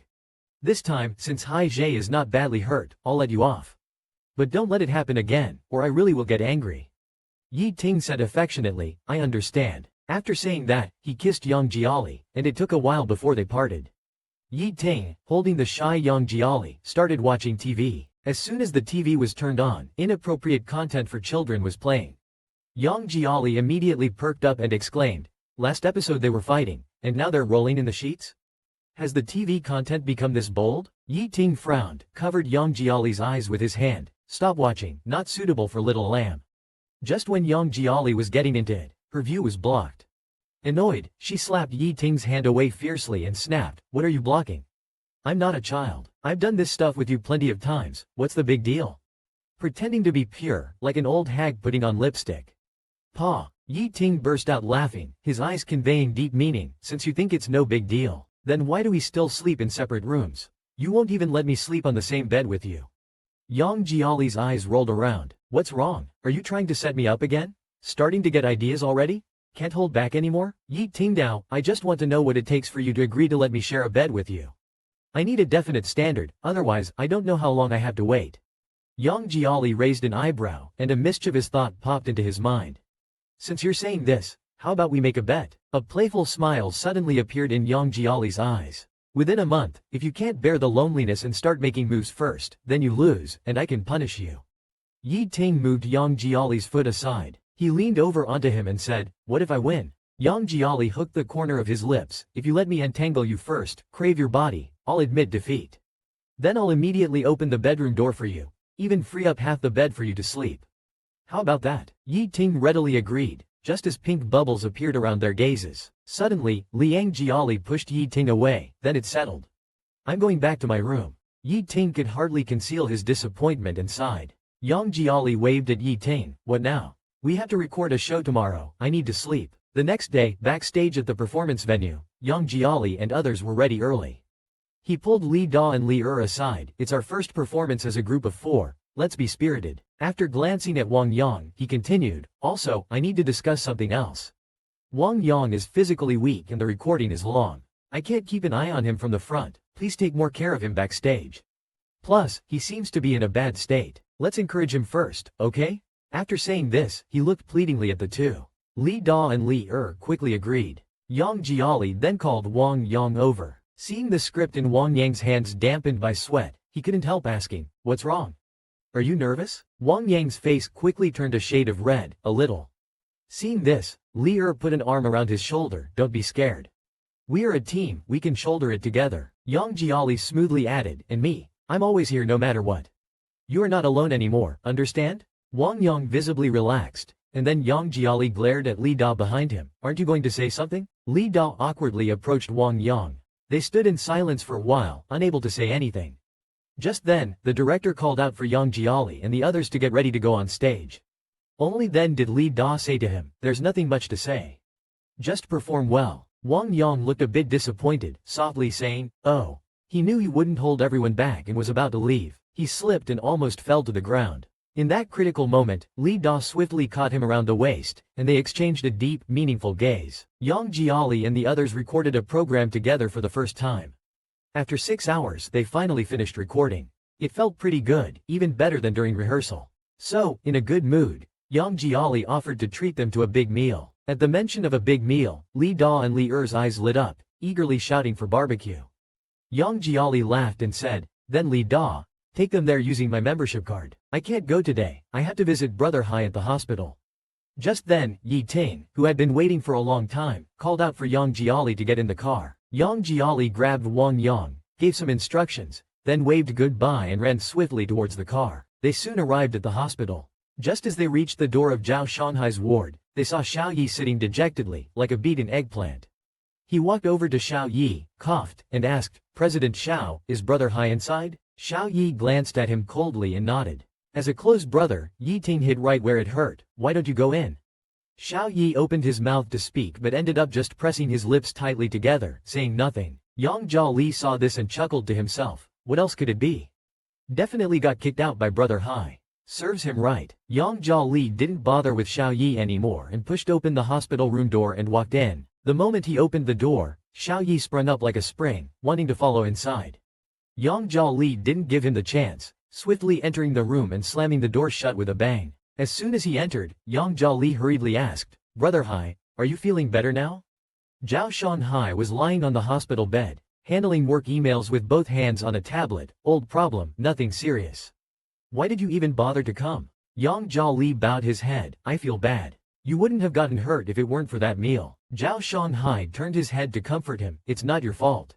It was all because of that dog outside. Yang Jia Li stepped forward, snatching the tablet from Zhao Shanhai's hands. Take a rest. Your stress is too high, dealing with your daughter and the company, and having to listen to that barking. Brother Hai, since you decided to break it off with him clinging on like this isn't a solution. Zhao Shanhai sighed, his expression filled with exhaustion and bitterness. I've explained the reasoning, but he just won't listen. I'm out of ideas. Yang Jia Li's eyes glittered. I actually have an idea. Zhao Shanhai raised an eyebrow. What is it? Yang Jia Li whispered. Find someone new. If he sees you really don't want him, he'll naturally give up. Zhao Shanhai shook his head with a bitter smile. It's not that easy. It's not like shopping for vegetables at the market. Besides, I'm not thinking about dating anyone right now. Yang Jia Li smirked. Who said it has to be real? Just find someone to put on a show for Mr. Xiao. With so many men and women under Rong Hai's command, are you worried we can't find someone to cooperate? Saying this, Yang Jia Li threw a flirtatious look at Zhao Shanhai. Actually, if President Zhao is willing, I wouldn't mind helping out. Zhao Shanhai burst out laughing. You should just stop. You're clever, but I can't handle it. One dumb dog already gives me a headache. If I get involved with Yi Ting, that crazy dog, how will I survive? Yang Jia Li shrugged and chuckled. Zhao Shanhai thought for a moment and said, however, your idea does have some feasibility. Yang Jia Li's eyes shone with excitement. If you think this idea works, I can help you find someone. Zhao Shanhai jokingly asked, what can you find? Yang Jia Li boldly promised, patting his chest, leave it to me. Back at home, looking at the dinner photos posted by Li in the chat group, Yang Jia Li curled his lips into a smile. Sunny, handsome, and still straight. Not easy to get into character. My silly son is just perfect. At this moment, Yi Ting suddenly appeared from behind. What are you looking at that's making you so happy? Yang Jia Li was so startled that he almost dropped his phone.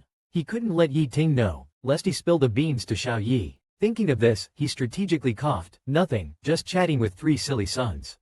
Yi Ting cast a suspicious glance at him. Really? To dispel Yi Ting's doubts, he proactively gave a kiss. Why would I lie to you? It's late, I'm going to take a shower. Yi Ting watched Yang Jia Li's departing figure, smiling with helplessness and joy. The little lamb is willing to kiss me, which means he's slowly calming down. As long as I work hard to make him desire me first, it won't be long before I can hold the lamb to sleep. Prepare to surrender, lamb. Tomorrow, I'll start to exert my efforts. Yang Jia Li just got out of bed in the morning, planning to head to the kitchen for breakfast. I saw that Yi Ting actually moved the boxing post and the mat for push-ups to the living room. Instead of using the gym in the villa, he started exercising in the living room, panting heavily.